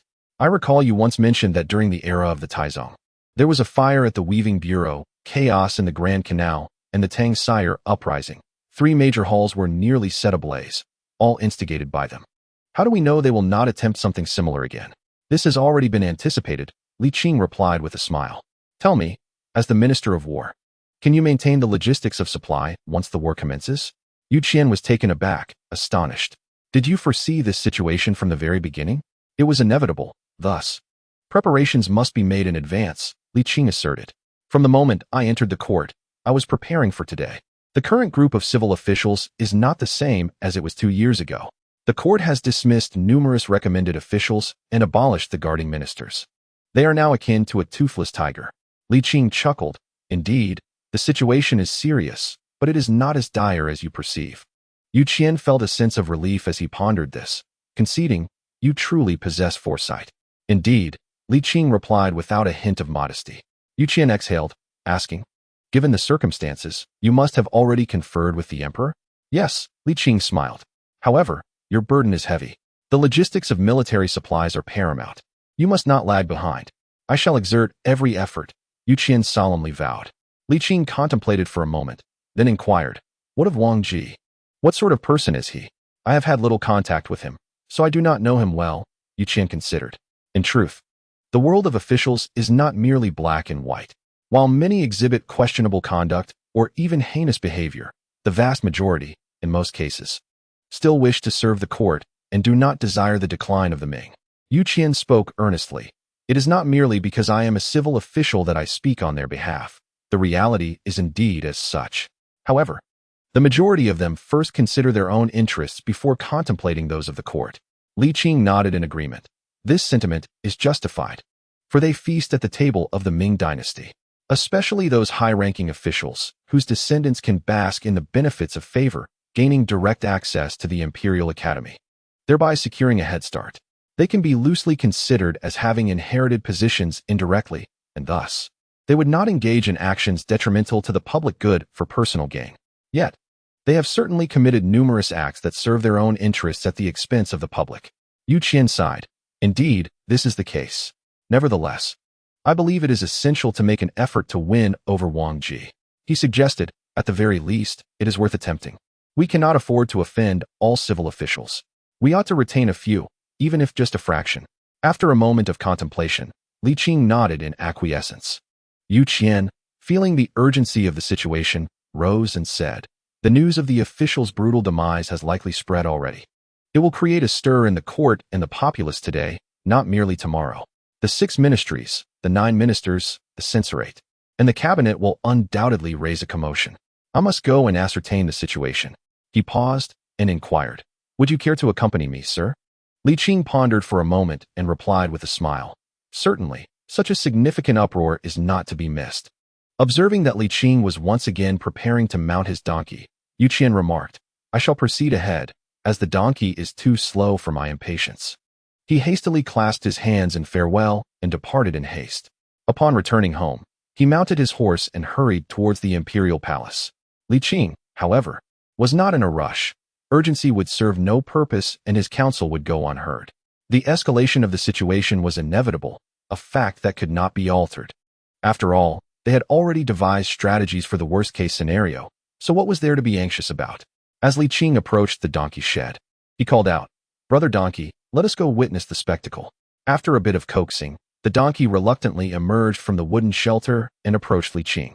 He mounted the donkey and directed it towards the palace of heavenly purity. Upon learning the details, Zhu Qizhen furrowed his brow deeply. Wang Zhen, did you instigate the imperial guards to act in this manner? The servant Wang Zhen felt a twinge of anxiety. In his moment of anger, he had acted impulsively. And now, reflecting on his actions, he felt a pang of regret. He hastily knelt, exclaiming, Your Majesty, it was indeed my directive, but I could not bear to hear them insult you. This matter was beyond concealment, and Wang Zhen could only feign loyalty and present himself as a victim. With tears streaming down his face, he lamented, Your Majesty, You cannot fathom the vile things they have said about you. My heart ached as I listened to their slander. Wang Zhen's display of sincerity was palpable, as he wept profusely, his nose running. Your Majesty, how could I harbor any ill intentions? My loyalty is solely for you. Just as he was caught up in his theatrics, a young eunuch rushed in, exclaiming, Your Majesty, grave news. Zhu Qizhan asked sternly, What has occurred? A large gathering of civil officials from the 6 ministries, the censorate, and the cabinet are kneeling at the palace gates, demanding an explanation from your Majesty. The young eunuch swallowed hard, stammering, There are hundreds of them. The sight is quite unsettling. Wang Zhen felt a chill run down his spine, his face paling. Goodness! This has escalated dramatically. Li Qing, leisurely riding his donkey, entered the imperial city and from a distance, spotted a throng gathered at the palace gates. Unable to suppress a smile. Ah, they have all taken to their knees. Chapter 47. The ministers' coup. Hundreds of officials knelt before the palace gate, creating a formidable spectacle that even the haughty Jinyui could not dismiss without trepidation. Their arrogance was founded upon the might of the emperor, when the emperor was strong. So too were they. Much like in the era of Zhu Yuanzhang, when Li Qing served as the governor and the Jinyui acted with impunity, unafraid even of nobles and lords. Yet now, they trembled, acutely aware that this scene was beyond the young emperor's capacity to endure. The ministers, their eyes ablaze with fury, were resolute. This time, they demanded an explanation from the young emperor. The humiliation was intolerable, a blatant affront. Should the emperor refuse to yield today, this matter would remain unresolved. Li Qing tethered the donkey in the stable and approached with measured steps, observing Yu Qian fervently attempting to negotiate. He could not help but shake his head in disbelief. Was it truly possible to sway the situation? As anticipated, Yu Qian's efforts bore no fruit, resulting instead in a complete failure. Li Qing chuckled softly to himself, murmuring, This is merely the beginning. The ensuing events promise to be even more riveting. This confrontation held paramount importance. A victory would lead to the implementation of new national policies, yielding significant benefits with minimal effort. Conversely, a defeat would not only render future endeavors arduous, but would also compel them to relinquish their previous gains. The worst-case scenario had been contemplated, leaving only the emperor's resolve to be seen. If he could withstand the pressure, all other issues would pale in comparison. Li Qing glanced at the palace gate, reflecting, I have done all I can. Now, it rests in your hands. Inside the Qianqing palace, Wang Zhen trembled, harboring doubts about the young emperor's resilience. With so many officials involved, could the young emperor possibly punish them all? A resolution was imperative, and the only conceivable outcome seemed to be sacrificing his own life to appease the ministers. The thought of such a fate made Wang Zhen's legs quiver, as if he could foresee his own demise. Your Majesty, Wang Zhen called softly. Zhu Qizhan turned to him, inquiring, What is it? Gritting his teeth, Wang Zhen resolved to take a gamble. In a brief moment, blood streamed from his forehead as he implored the emperor to prioritize the stability of the realm and not to alienate the hearts of the ministers. Zhu Qizhan was taken aback. Wang Zhen continued, This land belongs to your Majesty, yet you require your ministers' assistance to govern. Only with a united front can the Ming dynasty ensure its enduring strength and prosperity. Educated, Wang Zhen's eloquence outshone that of his peers. He was prepared to risk everything, willing to confront death for the sake of survival. With heartfelt sincerity, he expressed, I am but a mere eunuch. My life is of little consequence. Yet, I beseech you not to sacrifice the greater good for the sake of a single life. All must meet their end. Some may be weightier than mountains, while others lighter than feathers. If sacrificing Wang Zhen ensures the stability of the court, then I shall die content. Zhu Qizhan regarded him steadily for a long while before breaking into a smile, saying, Rise, quickly. Do not be so foolish.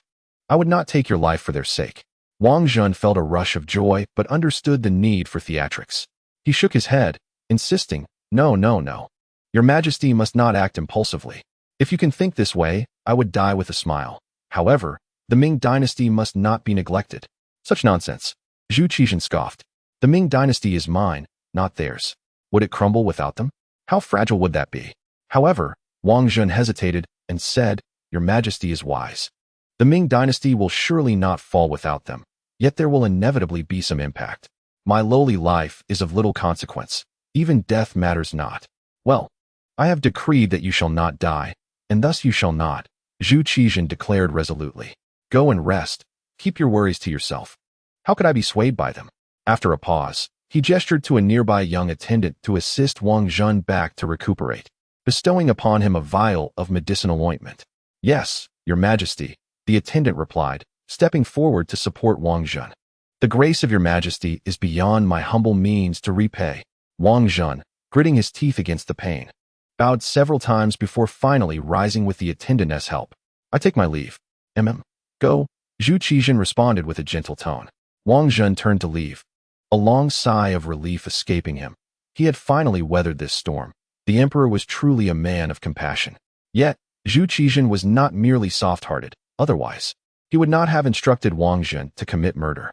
His decision not to execute Wang Zhen was straightforward. Wang Zhen could not be allowed to perish. To preserve lives while losing territory is to maintain both. To keep land while losing lives is to lose both. Zhu Qizhan understood this principle well. While executing Wang Zhen might quell the anger of the ministers to some extent, conceding this time would only embolden them to retreat further in the future. More importantly, should Wang Zhen be killed, who would be willing to serve him or take the blame in the future?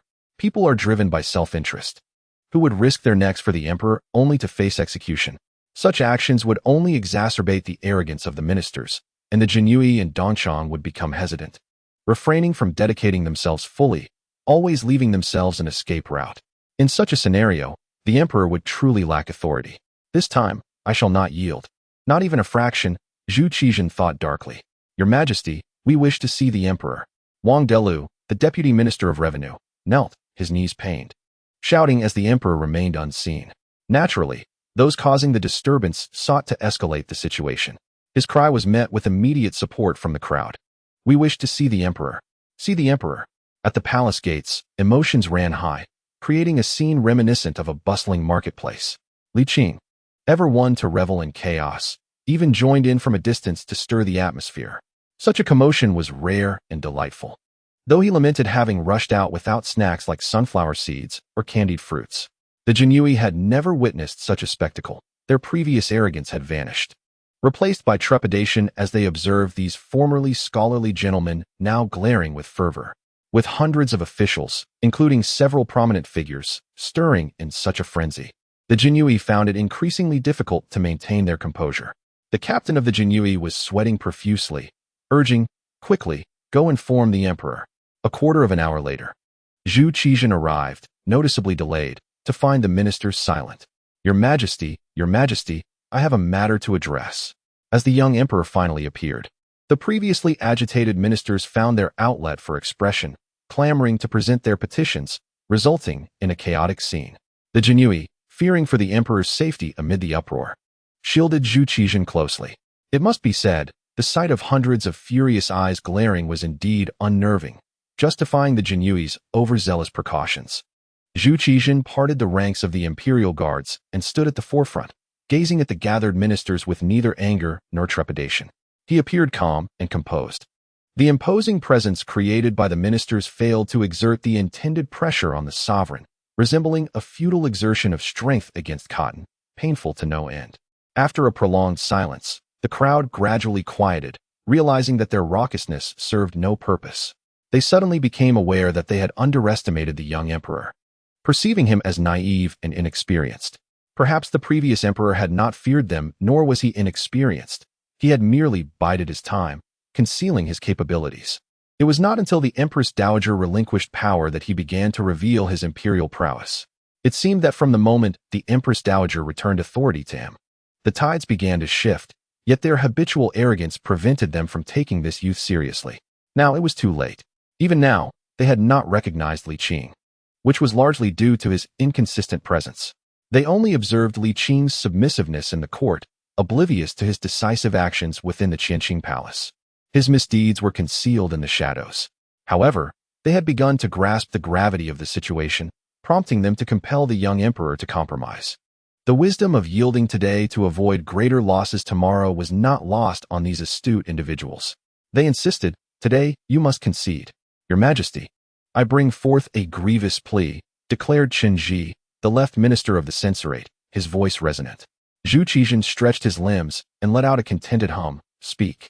The treacherous eunuch Wang Zhen has deceived the throne and unlawfully executed ministers. I implore your majesty to deliver justice. Chen Ji's tone was grave, his eyes reddened with emotion. The censorate had suffered grievously this time. Those remaining in the capital, some dead, others wounded, had nearly faced annihilation. The blow to the censorate had severely diminished its influence, and his heart ached. Moreover, witnessing his younger brother suffer such indignities left him with no choice but to act. How could he lead his faction if he remained indifferent? I am aware. I shall investigate shortly, Zhu Qizhen replied dismissively, leaving the matter hanging. Chen Ji discerned the delay in the emperor's words and immediately countered. This matter requires no further investigation. The evidence and witnesses are present. We beseech your majesty to act against Wang Zhen forthwith. It was common knowledge that the young emperor intended to execute Wang Zhen, yet the blame must rest solely upon him. By eliminating Wang Zhen, the inner court would inevitably weaken, while the outer court would rise once more. We implore your majesty to deliver justice upon Wang Zhen, Chen Ji urged. The other ministers echoed, we beseech your majesty to deliver justice upon Wang Zhen. Zhu Qizhen brushed off his robes and replied coolly, this will be deliberated later. As he attempted to depart, Chen Ji's voice rang out, if your majesty does not resolve the matter of Wang Zhen immediately, I will die here on my knees. If your majesty does not resolve the matter of Wang Zhen immediately, we shall perish here on our knees. Very well. Zhu Qizhen's fury ignited. He flicked his sleeve and coldly declared, then kneel to your heart's content. Then kneel to your heart's content. Zhu Qizhen's icy proclamation hung in the air as he waved his hand, returning to the palace and locking the doors behind him. With a resounding thud, the palace gates slammed shut, leaving the ministers in a state of bewilderment. After a lengthy pause, they finally grasped the situation, but it was far too late. The emperor had departed. What more could be said? As the outburst continued, there was no retreating from the situation. Thus the pressure was directed towards the 6 ministries and the 9 ministers. Minister Wang, how shall we handle this matter? Minister Hu, we cannot let this slide. Lord Chen, please say something. The younger brother, entangled with the elder, insisted on seeking an explanation. The elder brother, though frustrated and helpless, remained rational. They dared not storm the palace gates, for such an act would be akin to presenting their necks for the young emperor's decree. In days gone by, they might have dared to attempt it, but the current emperor was so formidable that he might truly bring about their demise. Having painstakingly reached their positions, they were not inclined to perish in vain, especially as such an end would yield no benefit to their reputations. There was no need for such recklessness. Chen Ji declared loudly, this great Ming dynasty relies not solely on the emperor, but also on us, the loyal ministers. The young emperor is merely caught in a moment of impulsiveness. We shall remain here in supplication, and before long, he will recognize his error. Indeed, Wang Zhe concurred, gentlemen. Do not be hasty. It will not be long before the emperor is moved by our loyalty and righteousness, and he will execute Wang Zhen. After much earnest persuasion from the esteemed figures, the morale of the military was restored. The ministers, with unwavering resolve, vowed to kneel before the palace gates until the young emperor submitted to their will. Li Qing smirked, even feeling a tinge of amusement. The current situation resembled a petulant child punishing themselves in order to coerce their parents into submission. Logically, this was not entirely misguided, as the relationship was one of sovereign and subject. The peculiarity lay in the fact that the sovereign was but a youth, while the child was often an older man, sometimes even nearing the grave, which created a jarring dissonance. This scene was tinged with absurdity and comedic undertones, rendering it particularly amusing. Despite his professional training, Li Qing found it hard to contain his laughter. At that moment, someone at the back of the line noticed him and barked, "What are you laughing at?" Li Qing replied. Emperor Zhu Qizhen returned to the Qianqing palace, still seething with anger. Just then, Empress Qian hurriedly approached, expressing her concern. "Your Majesty, you must go to the Empress Dowager immediately, ah?" Zhu Qizhen felt a sudden chill in his heart, quickly suppressing his negative emotions. He rose and hastened towards the Yearning palace, only to pause after a few steps, taking Qian's hand in his. Though she felt a bit shy, the urgency of the situation overshadowed her hesitations, and she hurriedly followed her husband. The couple rushed to the Qianqing palace, only to find eunuchs and palace maids kneeling on the ground, their emotions brewing. Zhu Qizhen, unable to afford a moment's delay, dashed into the inner hall. On the bed, Zhang, looking utterly spent, managed to muster a faint smile upon seeing her grandson. Weakly, she said, "Zhengde has arrived." Grandmother, Zhu Qizhen hurriedly approached, clasping her hand, and lamented. "Zhengde has been unfilial." "Such words are unnecessary. The affairs of the state are paramount," Zhang replied with a gentle smile. "I have heard that you have had a dispute with the ministers?" Zhu Qizhen hesitated for a moment before nodding. "Zhengde will handle it properly." "That is good to hear." Zhang sighed. Discontent between sovereign and subjects is not uncommon, but one must strike a balance and avoid haste in action. "Ah, indeed," Zhu Qizhen reflected, having shed his previous calculations, allowing his true feelings to emerge. "I owe much to you, grandmother, and I have troubled you greatly over the years." Zhang sighed bitterly, stating that the Empress Dowager had not performed well. As long as her father and grandfather did not blame her, the Empress Dowager would be content.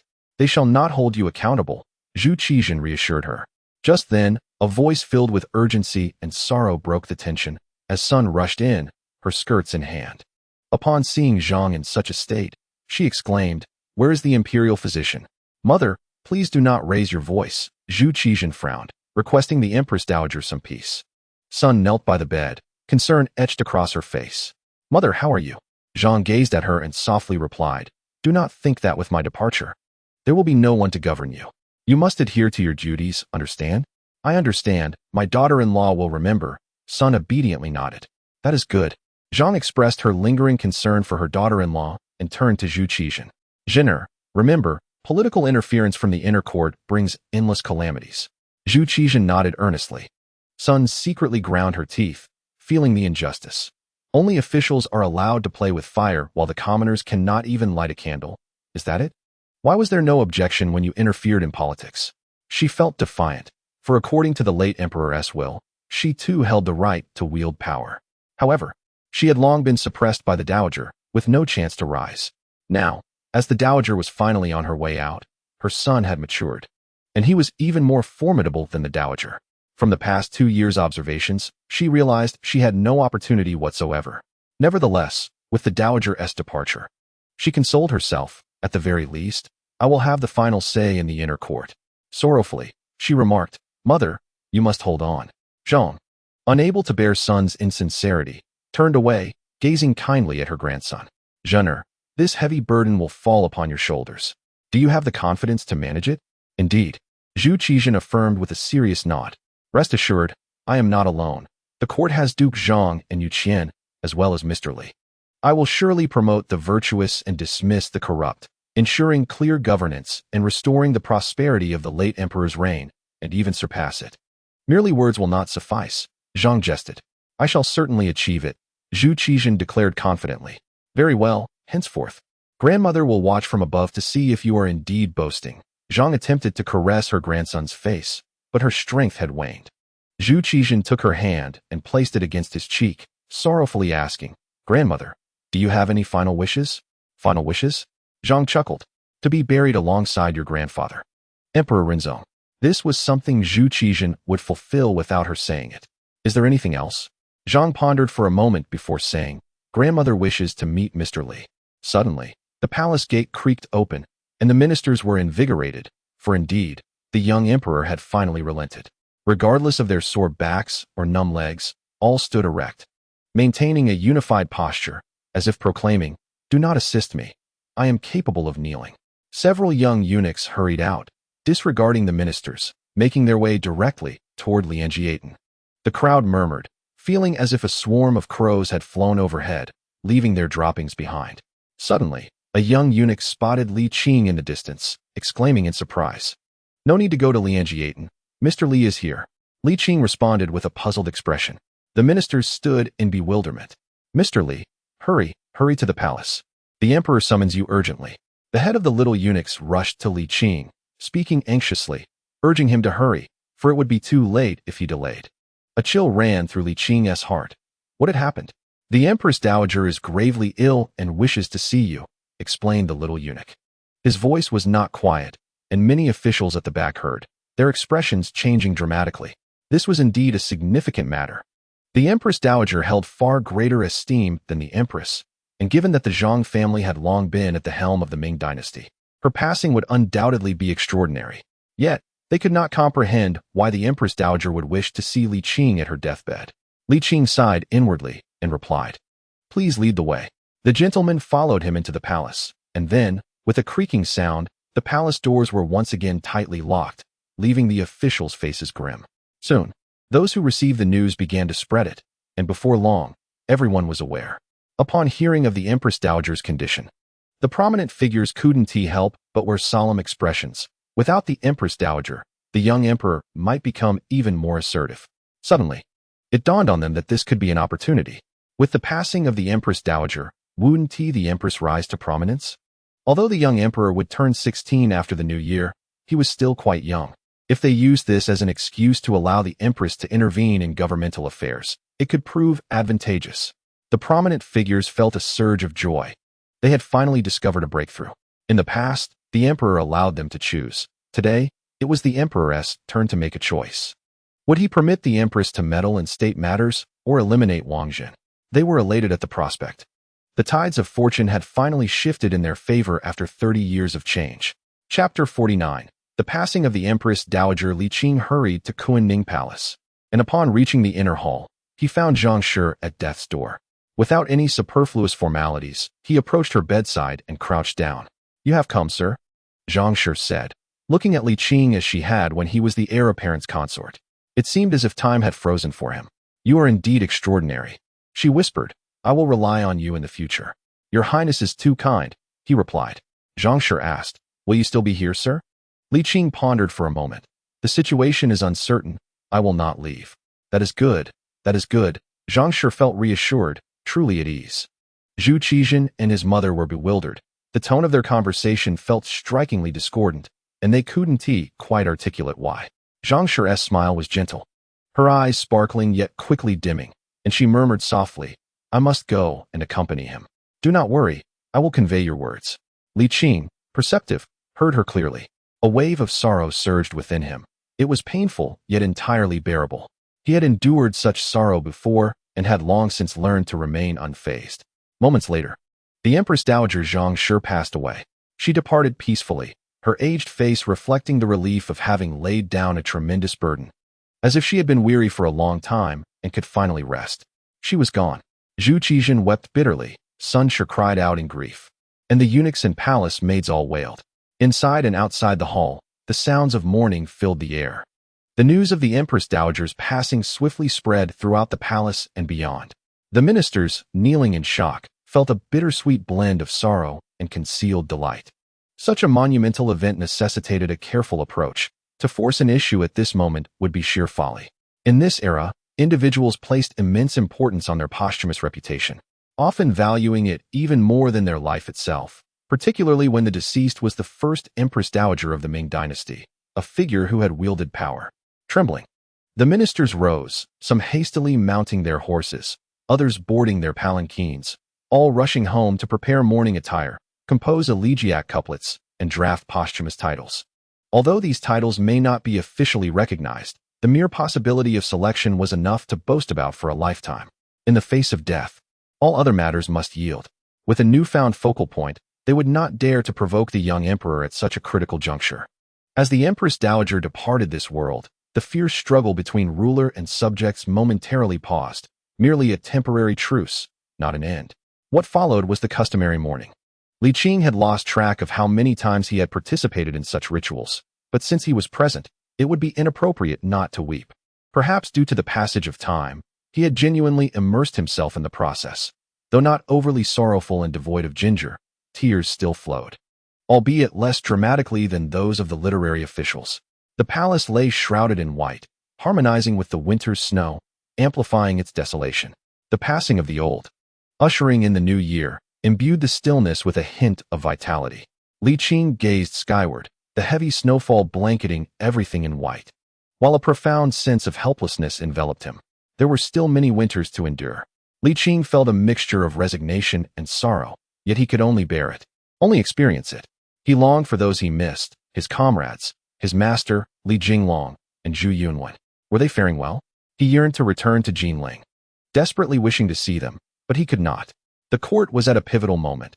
The outcome of 2 years of scheming hinged upon this decisive battle, and he could not simply walk away. Exiting the palace, Li Qing trudged through the heavy snow, each step leaving a distinct imprint, embodying the desolation and solitude he felt. He led his donkey rather than riding it, and soon the snow had turned his hair white, though not in the purest sense. The donkey nuzzled his palm, its warm breath a comfort against his chilly skin, momentarily warming his heart. "Brother donkey," he murmured, feeling the creature's warmth as it exhaled softly, seemingly striving to offer solace. Li Qing embraced its head, pressing his cheek against its smooth coat. The donkey gently nudged him, as if to console him. Together, they stood in the snow, a solitary pair for a long while. Suddenly, the donkey shook off the snow that clung to its body, sending a flurry of white into the air. Before eagerly nudging Li Qing again, lowering its head, Li Qing forced a smile, patting its neck before mounting it. The donkey lifted its head and galloped towards home, bouncing Li Qing along, as if trying to shake off the snow from his heart. Before long, they arrived home. Li Qing brushed off the snow from his clothes, retrieved some high-quality fodder to feed the donkey, ensuring it was well fed, before picking up a shovel to clear the snow. In the end, he could not restrain himself and crafted 3 snowmen once more. Over the years, his skill had only improved. Gazing at them, he smiled, as if everything remained as beautiful as ever. Yet, like a fleeting bloom, the sun ascended high, radiating its warmth to the world but taking away his solace. Before a clear pool of water, Li Qing found himself at a loss for words, choked with emotion. In the blink of an eye, the new year had arrived once again. The Empress Dowager had just passed away, and during the period of mourning, festivities were forbidden. Not a soul could be seen selling fireworks on the streets. Li Qing busied himself purchasing an abundance of New Year goods, steaming buns, wrapping dumplings, and frying dishes, attempting to fill the void of his loneliness through diligent labor. On New Year's Eve, he prepared an extravagant feast, a large platter overflowing with dishes, setting out numerous bowls and chopsticks, some for his master, some for Wan Ling, some for Hong Xiu, some for Lian Xiang, and some for Little Fatty. As the meal commenced, Li Qing served himself a generous portion of dumplings and boasted, "No imperial kitchen could rival my culinary prowess." As he savored the meal, his vision blurred. In a moment of reverie, he perceived his master, the old man clad in white snow, with hair and beard as white as the winter's frost, smiling warmly at him. "Li Qing," his master called softly, "you seem to be doing quite well, my boy?" Zhang Latao approached with a grin. "With such a grand feast, can you possibly finish it all?" Li Qing sniffled, suddenly realizing something, and hastily blinked. As his vision cleared, the old man stood before him, just as before. "Master!" Li Qing exclaimed joyfully, embracing the old man tightly, feeling an overwhelming sense of grievance, and with a quivering voice said, "Master, why did it take you so long to visit me?" Zhang Lata gently patted his back, teasingly replying, "Who was it that claimed to have moved on? All right. You're quite a grown man. There's no need to be so flustered," the old man said, pushing him away and taking a seat at the head of the table, commanding, "What are you standing there for? Serve the rice." "Ah, yes." Li Qing nodded vigorously, quickly filling a large bowl for his master. "Master, give this a try. My skills are quite commendable. Even the imperial kitchen may not compare." "Keep boasting," Zhang Lata scoffed, but soon his expression changed to one of genuine enjoyment. "I must admit, it's quite good." "Indeed," Li Qing smiled proudly, then became serious. "Master, you truly are well, aren't you? What do you think?" Zhang Lata replied with a mouth full of food, speaking indistinctly. Seeing the old man's rosy complexion and hearty appetite, Li Qing beamed. "Long live the master." "Oh, you are truly filial." Zhang Lata nearly choked, prompting Li Qing to quickly serve him a bowl of dumpling soup. Zhang Lata gulped down the soup and then said, "It's a disgrace for someone of your stature to utter such blasphemous words. If others heard you, you'd be in trouble. But there's no one else here." Li Qing chuckled. "Besides, in my heart, master, you are far more important than the emperor." All right. Zhang Lata laughed. "Flattery for the emperor brings rewards, but flattery for an old man earns you nothing." "Master, you came from Yearning this time, didn't you?" "Yes. After leaving Longhu Mountain, I wandered for several months, finding little interest, so I decided to visit Little Zhu," Zhang Lata replied. Li Qing inquired, "Are they all well?" "Quite well," Zhang Lata smiled. "That Li Jinglong is rather amusing. The 3 of us old men are living quite comfortably, so you need not worry." It is delightful that Li Qing feels joyous, yet there lingers a touch of irritation. "While you have been indulged, what of my own needs?" "Master, You must stay for an extended period this time. Li Qing huffed, asserting, I am your true disciple. I will not tolerate any favoritism. Very well. I shall accompany you through the new year. Zhang Lata chuckled. Why do you behave like a child? By the way, how is the situation progressing? Li Qing responded with enthusiasm. It is developing positively. We are at a pivotal moment. If we can weather this, the future will be more manageable. Do you have confidence in enduring this? Indeed. Li Qing replied with conviction. There will be no unexpected occurrences. Chapter 50. Resolute actions on this New Year's Eve. Li Qing found warmth in his master's company. The master and disciple feasted and conversed, sharing laughter until the early hours of the morning. Master, you should rest. I need to go pay New Year's respects to the young emperor and collect my red envelope, Li Qing cheerfully announced. You enjoy yourself, rest assured. There will be a delightful meal upon your awakening, Zhang Lata replied, never one to stand on ceremony, promptly retiring to sleep. At the Fengtian Palace Square, ministers gathered, all present save for those bedridden. Despite the revelry, no one dared to jest about year-end bonuses. On the day of distributing red envelopes, none wished to miss out on free money. The ministers exchanged pleasantries in a harmonious atmosphere, entirely devoid of the previous tensions. After all, it was a grand celebration. Zhu Qizhen did not keep the ministers waiting long and arrived before the hour of Chun. Following the customary greetings, Zhu Qizhen delivered the year-end summary. The ministers offered their well wishes, and he distributed red envelopes, a process that unfolded with remarkable cordiality, epitomizing the wisdom of the ruler and the merits of the ministers. This year's red envelopes were notably more generous than in previous years. Li Qing, holding a rank of 7th grade, received 6 taels of silver, a substantial sum indeed. After the New Year's greetings concluded, it was nearly the end of the hour of Chun. Li Qing rode his donkey back home, began to tidy up the remnants of the previous night's festivities, and prepared a sumptuous lunch. He busied himself with cooking until midday. Master, it is time to eat, Li Qing called out. Moments later, Zhang Lata, still bleary-eyed, entered the parlor. Upon seeing the table laden with delicious dishes, he instantly perked up, exclaiming, Well done, Qingzi. How did I not realize you possessed such culinary skills before? It was due to the conditions on the mountain. Li Qing rolled his eyes, mumbling, moreover, back then. You were quite mad. And it's freezing. Master, you should roll up your sleeves to avoid catching a chill. Such insolence. Zhang Lata grumbled, during the new year. Do not provoke me into a scuffle. Master, I am merely expressing concern. You wouldn't revert to your old ways, would you? Nonsense. Of course not. Zhang Lata replied with a sense of pride. Who do you think I am? I would not tread the same path again. That is reassuring. Li Qing felt a wave of relief wash over him as he served his master. The two enjoyed their meal and conversation, although devoid of decorative lanterns. The new year felt rich with tradition. Zhang Lata remarked, Qingzi, I must return to Yearning after the Lantern Festival. Please, no? Li Qing hastily set down his chopsticks. Pleading, Master, your disciple needs you. Enough with the sentimentality. Zhang Lata shot him a glare, then sighed. I trust you completely. Yet I cannot help but worry about Yearning. After all, your junior cannot compare to you. Li Qing reflected for a moment before slowly nodding. Master, can you manage? He inquired. I certainly cannot outlive you, came the reply.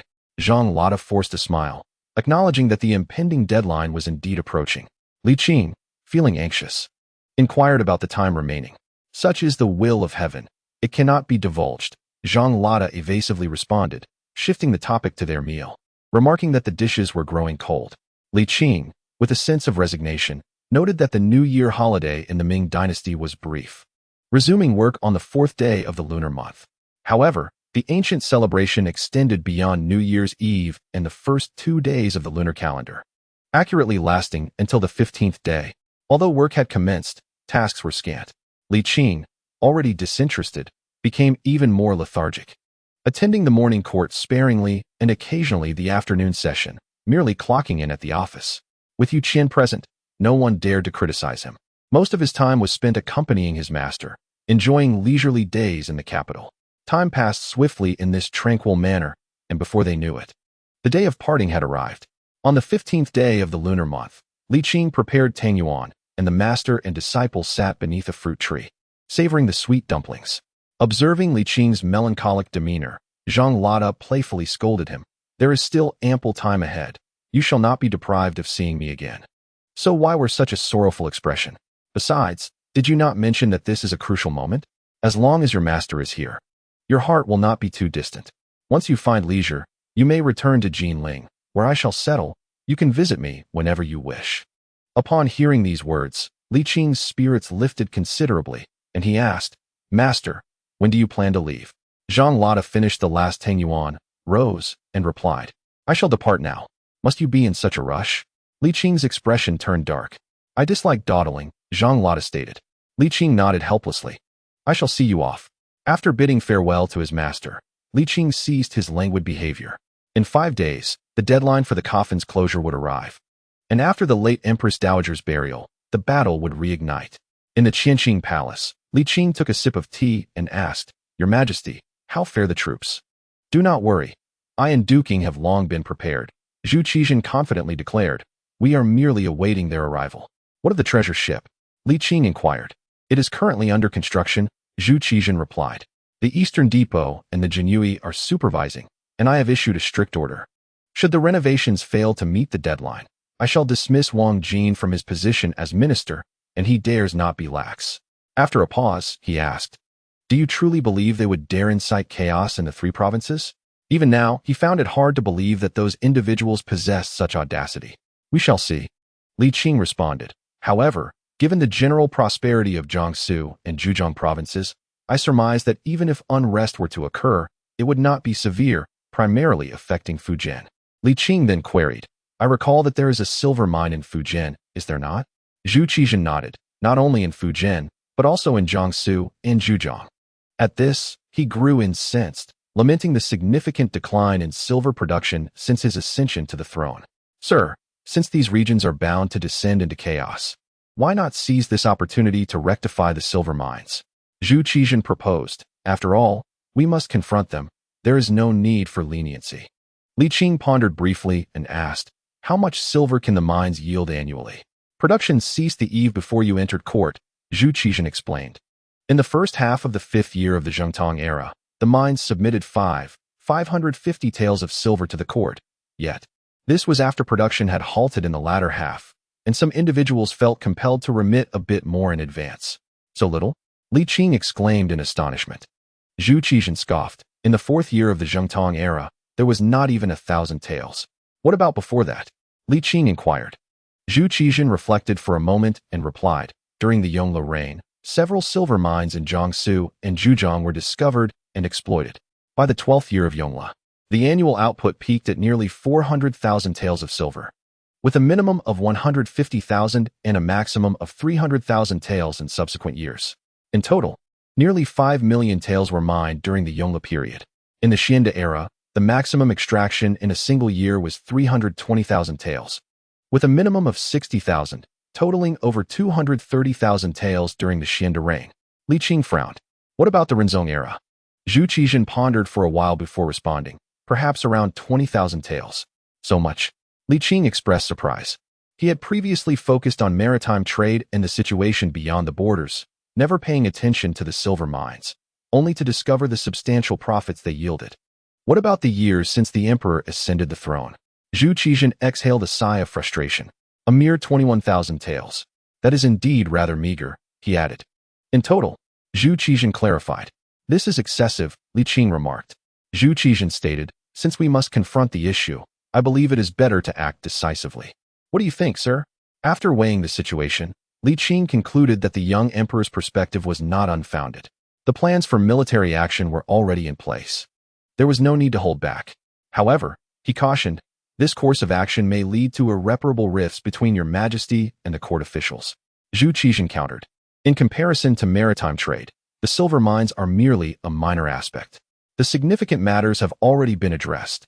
Does it truly matter if we pursue the minor ones? Do you think that refraining from reopening the silver mines will resolve our conflicts?" Taking a deep breath, Zhu Qizhen declared resolutely, "It is either all or nothing." After a lengthy contemplation, Li Qing nodded. "Very well, let us proceed." With Li Qing's agreement, Zhu Qizhen's spirits soared, finally finding a kindred spirit. "In a few days, we shall lay the late Empress Dowager to rest, and they will undoubtedly revisit past grievances. I have decided to take the initiative," Zhu Qizhen proclaimed. Li Qing shook his head. "Let them make the first move. court struggles differ from others. The initiator often finds themselves at a disadvantage. We should respond strategically. Very well. Zhu Qizhen acquiesced, then suddenly asked, "Are you knowledgeable about warfare?" Li Qing paused, then shook his head. "I have never commanded an army. I possess no experience." Chapter 51. The restless relatives. As the great conflict loomed, Li Qing dared not be complacent. Upon leaving the palace, he headed to Yu Qian's residence. "Is there no issue with military supplies and provisions?" Li Qing asked, knowing the gravity of the situation left no room for error. Yu Qian nodded. "Rest assured. I understand the stakes involved." "That is reassuring," Li Qing responded, feeling slightly relieved. "At the latest, unrest will erupt within a month. Prepare yourself mentally." Yu Qian nodded and suggested, "To be safe, you might consider applying for the position of military supervisor, given your experience." "I am merely a 7th-rank official. How could I assume such a role?" Li Qing objected, adding, "Moreover, I am a civilian official, representing the civilian body. We cannot set such a precedent. We have only just abolished the garrison officials. We cannot create a civilian military supervisor now." "Very well then." Yu Qian sighed.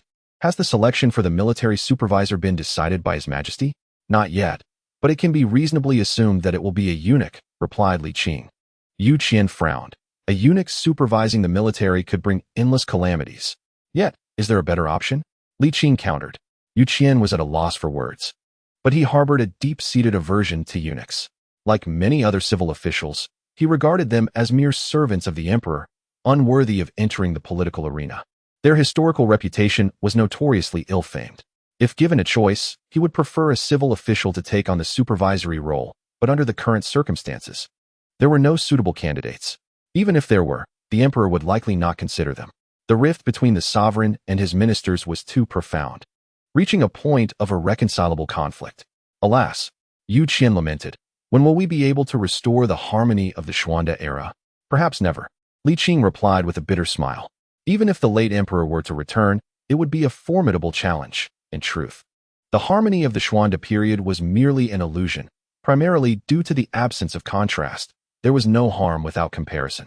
The oppressive regimes of Hongwu and Yongle had provided a fertile political environment for Emperor Xuanzong. A slight gesture of kindness from him was met with profound gratitude from the officials. But times have changed. They have grown too comfortable in recent years. Li Qing sighed. It is far easier to descend into luxury than to return to frugality. Thus, harmony between the sovereign and his ministers seems destined to remain elusive unless one side yields or compromises. Yu Qian nodded silently. Li Qing continued. "Did you not mention that Wang Ji could be a candidate worth exploring?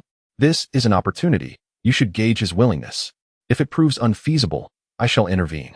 "Sir, your identity must remain concealed," Yu Qian said, taken aback and gravely serious.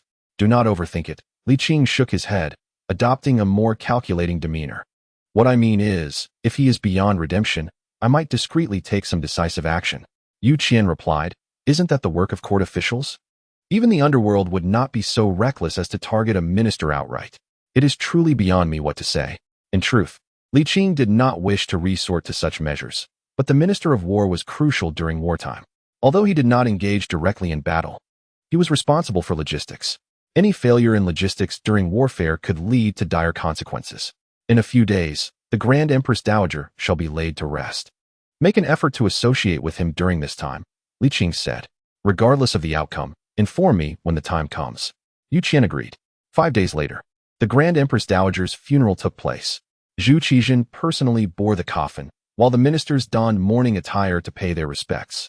They wept as they proceeded to the Xianling mausoleum. Watching his grandmother's burial, Zhu Qizhen felt an empty void within him. It was not the same sense of uncertainty he had felt during his father's funeral, yet it was still painful. Over the years, the Zhang family had been diligent and responsible. Despite the political turmoil, it was not her fault. At the very least, she had stabilized the court and ensured a smooth transition of power to him without any unforeseen incidents. It is worth noting that he had been less than 8 years old when he ascended to the throne. For this alone, Zhu Qizhen could not help but feel gratitude. "Grandmother, watch over me," Zhu Qizhen said. "Soon you shall see that Zhener truly speaks from the heart." The ministers were also preparing for their counteroffensive, ready to make their move. The next day, in the central hall, Sun hurriedly entered, and upon seeing her brother's nonchalant demeanor, her anxious expression darkened. "I knew it. What urgent matter could you possibly have? Sun Xianzong set down his teacup and pretended to bow. Your humble servant pays respects to the Empress Dowager. Rise. Sun waved her sleeve, moving to sit in a chair. Now what is it? Sun Xianzong glanced at the young eunuch, but remained silent. Dismiss him, Sun commanded. Yes. Your Highness, the young eunuch exited. Sun Xianzong then looked at Zhengde. She's one of us, Sun stated. Sun Xianzong smiled, but still did not speak. Sun furrowed her brow and finally said, Zhengde, you may leave. Yes, I take my leave. Zhengde exited as well. Now we can speak freely, right? Sun lightly huffed. Have you stirred up trouble again? Sun Xianzong chuckled. Surely, sister, you underestimate me. Do I not know you? Sun scoffed. Sun Xianzong, undeterred, patiently said, Sister, now that the Empress Dowager has been laid to rest, a splendid opportunity has arisen for our family. Sun's expression shifted slightly, and she rebuked, What are you saying? Why the urgency? Sun Xianzong maintained his cheerful demeanor. Did you not say that once the old lady passed, it would be your stage? Now she is gone. Times have changed. Without her, I cannot interfere in court affairs. Sun shook her head. Zhengde has grown. He is beyond my control. Yet he is still your son. Is he not? Sun Xianzong countered. In the Ming dynasty, filial piety governs the realm. Would he dare oppose you, his mother? He truly could. Sun sighed in frustration, glaring at her irresponsible brother. Listen, you must refrain from causing trouble. Otherwise, even your sister may not be able to protect you. Sister, all right. Are you in need of money again? Sun produced a banknote from her sleeve and said helplessly, Your salary isn't low, and there are opportunities for profit. Refrain from being so extravagant in the future. Sun Xianzong waved his hand. Sister, this time I do not seek money. Then what do you want? Sun asked, puzzled. Brother desires you to lead our family to prosperity. Sun Xianzong declared. Has your head been kicked by a donkey? Sun fumed, genuinely believing that governing was a trivial matter. Sun Xianzong replied thoughtfully, What if more than half the court officials support us? What? In the Office of Ceremonial Affairs, Wang Zhen's forehead had nearly healed, though the swelling remained, giving him the appearance of a longevity deity. Godfather. A voice called urgently from afar, startling Wang Zhen, who nearly dropped the large seal in his hand. What nonsense are you shouting about? Wang Zhen scolded as he returned the seal to its wooden box. What is it? The young eunuch panted and ingratiated himself. Your servant has news to report. What news? The young eunuch leaned in and whispered, Today, the royal uncle came to see the Empress Dowager. And what of it? Wang Zhen cursed, then paused to inquire, What was said? I do not know. But it seems they were plotting something significant. The Empress Dowager directly expelled him. Wang Zhen was left speechless. It was perfectly natural for the siblings to share intimate words in the presence of their maternal family. What could this possibly signify? No. The son had a keen sense of observation, and it seemed the uncle was harboring ill intentions. The young eunuch spoke with certainty, and upon noticing Wang Zhen's indifference, he added, Even that palace maid Zhengde, who is inseparable from the Empress Dowager, has been dismissed. Oh, Wang Zhen finally showed some interest. He was aware of that maid. She was indeed a trusted confidant of the Empress Dowager. What could be so grave that even a confidant was not permitted to hear? Wang Zhen pondered. Seeing him in silence, the young eunuch tentatively suggested, Foster father, should we report this to the emperor? Wang Zhen recalled the last time when the ministers kneeled at the palace gate, threatening to behead him, only to have the young emperor resolutely intervene, allowing him to weather the storm. He then considered the temperament and ambitions of the Sun family. Wang Zhen nodded. Yes, it is imperative to inform the emperor. He patted the young eunuch on the shoulder, casually producing a piece of silver and adding, You've done well. In the future, relay any news to me at the earliest opportunity. Indeed, foster father, rest assured, the young eunuch replied, cherishing the silver in his embrace, grinning widely. Pleased to enhance his retirement fund. Wang Zhen rose and inquired, You didn't mention this to the emperor, did you? Of course not. How could I dare report directly? I merely wished to inform you first. The young eunuch hastily shook his head. Very well. Wang Zhen laughed heartily as he exited the imperial ceremonial office. Chapter 52. The Great Justice of Slaying Qin, the uncle meeting the Empress Dowager? Zhu Qizhen furrowed his brow, unaware of what had transpired between them. Now wholly aligned with the young emperor, Wang Zhen promptly recounted the entire sequence of events. However, to secure a retreat for himself, he added, The servant merely wished to offer a reminder to the emperor. The specifics are beyond my knowledge, and I beseech the emperor to keep this confidential. Should it turn out to be a misunderstanding, It would be most unfortunate for the Empress Dowager. Zhu Qizhen nodded. Rest assured, I shall ensure your position remains untroubled. In the future, inform me of similar news at the earliest opportunity. Yes, I shall obey, Wang Jin quickly responded, and upon seeing Zhu Qizhen gesture for him to leave, he bowed and said, the servant takes his leave. What intentions might the uncle have in meeting the Empress Dowager? Zhu Qizhen's gaze sharpened suddenly. It seemed they had made their move. Trained from a young age as the successor, he was well versed in the classics. He understood the schemes of external officials colluding with the inner court to undermine imperial authority. I thought they would cause an immediate uproar. It appears they are resorting to intrigue instead, Zhu Qizhen scoffed. It truly rings true that a scholar's rebellion fails after 3 years. Glancing at the time, he noted there was still an hour until the afternoon court. Zhu Qizhen called out, bring the East Factory's chief to see me. At the afternoon court in the Fengtian Hall, the ministers were invigorated. Today's gathering was the commencement of their counteroffensive. They were confident that under their meticulous orchestration, the young emperor would be no match for them. The inner court was merely a transitional phase. Before long, they would restore their former glory and ascend even higher. At that time, their power would reach its zenith, surpassing even that of the Song dynasty. As the storm approached, an invisible tension filled the grand hall. A quarter of an hour later, Zhu Qizhen stepped into the hall. The ministers knelt and chanted, long live the emperor! Long live the emperor! Long live the emperor! They were full of momentum, their voices resounding against the roof, displaying an unprecedented unity, seemingly intent on intimidating Zhu Qizhen. Naturally, Zhu Qizhen sensed this, yet he remained silent. Seated on the dragon throne, uttering not a word. You think yourselves formidable? If I do not speak, who dares to rise? Indeed, no one dared.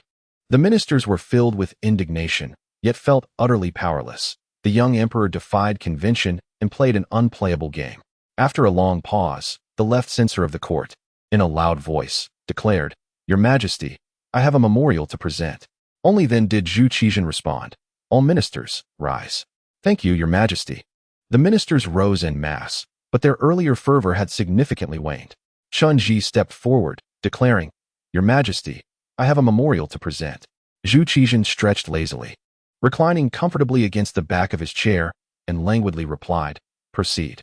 The late emperor's will stipulates that matters of state must be reported to the Empress Dowager. Therefore, I beseech Your Majesty to request the Empress Dowager to preside over the court. Li Qing was speechless. How many years had it been? And yet they still invoke the late emperor's wishes? I second this motion. May Your Majesty adhere to filial piety. I second this as well. I too express my agreement. In an instant, half of the court had knelt, and some fence-sitters, observing the situation, quietly knelt as well, though they remained silent to preserve their options. Nevertheless, about a third of the officials stood resolutely, among them some discontented with the young emperor, yet also opposed to this course of action. There were even a few who outright opposed it.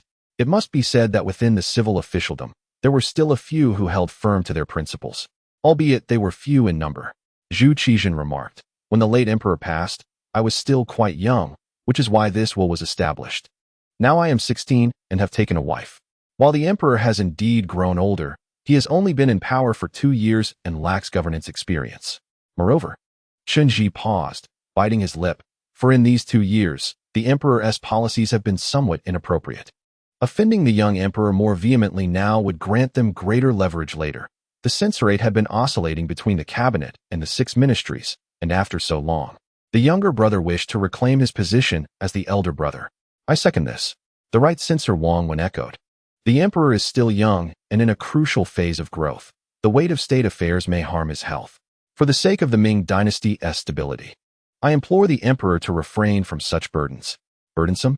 Indeed, it is quite burdensome. Zhu Qizhen sneered. With you disloyal ministers around, how could I not be burdened? How could Your Majesty speak so? Chen Shan from the cabinet interjected. We serve the Ming dynasty with utmost dedication, pouring our hearts and souls into our duties. Your Majesty's words truly dishearten us. Then your heart must be exceedingly fragile. Zhu Qizhen smirked, enunciating each word. This matter, I do not approve. At that moment, a figure entered the grand hall. Observing this, Chen Ji, Wang Wen, and others immediately raised their voices. We pay our respects to the Empress Dowager. May she live for 1,000 years. Yu Qian, Wang Ji, Hu Li. and other officials opposing the interference of the harem in politics could not help but change their expressions. Yet they too had to pay their respects. We pay our respects to the Empress Dowager. May she live for 1,000 years. All ministers rise. Sunshine spoke gently. Today, she donned resplendent attire befitting an Empress Dowager, crowned with a phoenix headdress, exuding elegance and grandeur, clearly having prepared meticulously.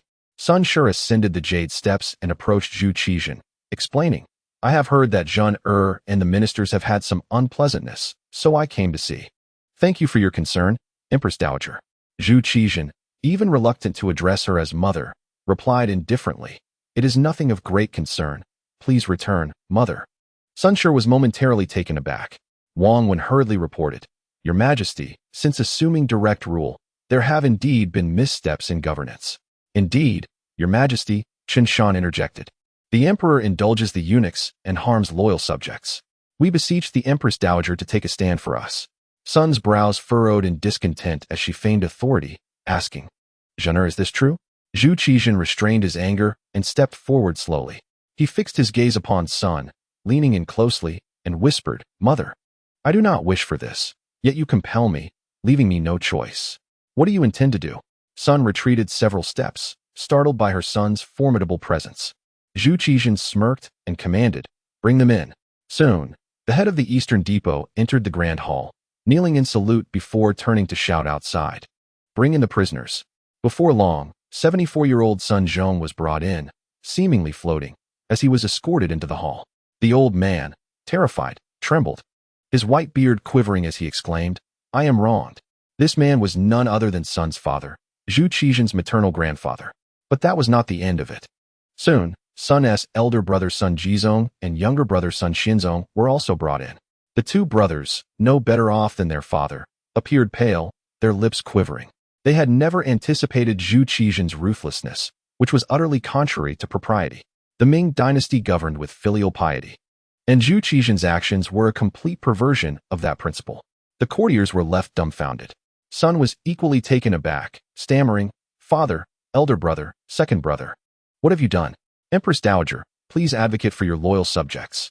Upon seeing his daughter, Sun Zhong, as if she were a savior, hastily broke free from his restraints and knelt, crying, I was well at home when a group of Eastern Depot guards burst in, taking people without discrimination and causing havoc. At this reminder, the Sun brothers quickly knelt and cried out, Empress Dowager, the Eastern Depot is truly tyrannical. We have always abided by the law. Sun's face turned a shade of iron, nearly grinding her teeth in anger. This was a blatant slap in her face, indeed, an outright humiliation. Are you not obliged to provide me an explanation? An explanation? Very well. Zhu Qizhan retorted, Shao Yozi. As you command, replied the eunuch Lu, who then produced a letter from his sleeve and read with measured emphasis. The Sun family has openly violated the laws of the Ming dynasty, harboring eunuchs within their household. A serious overreach. The Eastern Depot received a report and conducted an investigation, with irrefutable evidence. Sun shrieked, Where is the evidence? Do not be hasty, Your Majesty. Lu responded with a sheepish smile before calling out, Bring forth the witnesses and material evidence. Moments later, the accusers and the eunuchs from the Sun household were brought forth. Zhu Qizhan turned to Sun, Shall we inspect them? Sun was on the verge of fury, her chest heaving. How dare you insult your mother? I would not dare. Zhu Qizhan replied calmly, I merely wish to demonstrate to you, mother, that I have not wronged them. Sun was left speechless, her regal demeanor evaporating as she threw a tantrum, her crown and pearls swaying wildly. She hissed in anger, Zhu Qizhan, you are unfilial. A prince who commits a crime is treated as any commoner. It is not my lack of compassion. It is they who have breached the laws of the Ming. Zhu Qizhan's tone was frigid. With a resounding slap, the sound echoed throughout the grand hall. On the fair visage of Zhu Qizhan, 5 distinct fingerprints were visibly rising. Sun sure had lost her composure, and in a swift motion, she struck him again. However, this time, Zhu Qizhan firmly grasped her wrist. With a powerful tug, Sun sure lost her balance and fell to the ground. Zhu Qizhan, towering above her, spoke in an icy tone. If mother behaves so recklessly, I shall forfeit my filial piety. Chapter 53. Defeated, yet unyielding upon hearing Zhu Qizhan's words, the court officials erupted in astonishment. Filial piety is the foremost virtue. How could such treasonous words be uttered? especially when the speaker is the emperor of the Ming dynasty, who rules with the principle of filial duty. The officials were aghast. Their worldview shattered. Even the ruthless Hongwu emperor, who had executed countless officials, would not dare to treat his own mother with such disrespect while she was still alive. Zhengde, known for his brutality, had no choice but to kneel and bow before the sacred talisman of Hongwu in a life-or-death situation. This exemplifies the profound power of filial piety. The ancients placed immense importance on filial duty, often to an excessive degree, although women's status was inferior. Once a daughter-in-law became a mother-in-law, the dynamic shifted. Moreover, this was a royal family that should serve as a paragon for the subjects of the realm. Zhu Qizhan's actions were a blatant affront to the foundational principles of the feudal dynasty, verging on self-destruction of the empire. Sun Shi, thoroughly frightened, regained her lost composure. Her face was pale, her lips quivered, and she dared not utter a word. A strong instinct told her that if she continued her unreasonable behavior, her son would undoubtedly retaliate with lethal force. The ferocity displayed by Zhu Qizhan struck terror into her heart. In an unprecedented move, Sun Shi apologized, saying, I was too impulsive just now. Please do not be angry. Zhu Qizhan ignored her, releasing her wrist. Without his support, Sun Shi collapsed onto the ground, utterly disheveled. However, regaining her composure, she quickly restored her imperial dignity, brushing off the dirt from her garments and standing upright. Zhu Qizhan inquired, What do you believe the officials are requesting? The officials' requests? Sun Shi replied, puzzled. What do they seek? Xuande and others clarified. Zhu Qizhan articulated their concerns, stating that they believed he was still young and could not bear the weight of the Ming dynasty alone. They implored the Empress Dowager to co-govern with him. How could the emperor, an accomplished scholar and warrior, be incapable? Sun Shi understood their intent and added, The emperor is the sovereign of the Ming. If he cannot bear the burden, who can? She admonished the officials, Who do you suggest is capable? A profound silence enveloped the hall. Sun Shi turned her head and, in a subdued tone, said, Your Majesty, the allegations against the Sun family must be thoroughly investigated. Do not heed one-sided accounts. Zhu Qizhan nodded in agreement. An emperor may cast a queen into the cold palace or even depose her, yet he cannot dismiss the Empress Dowager. Historically, no son has been punished for his mother's transgressions. Although Zhu Qizhan harbored no fondness for this mother,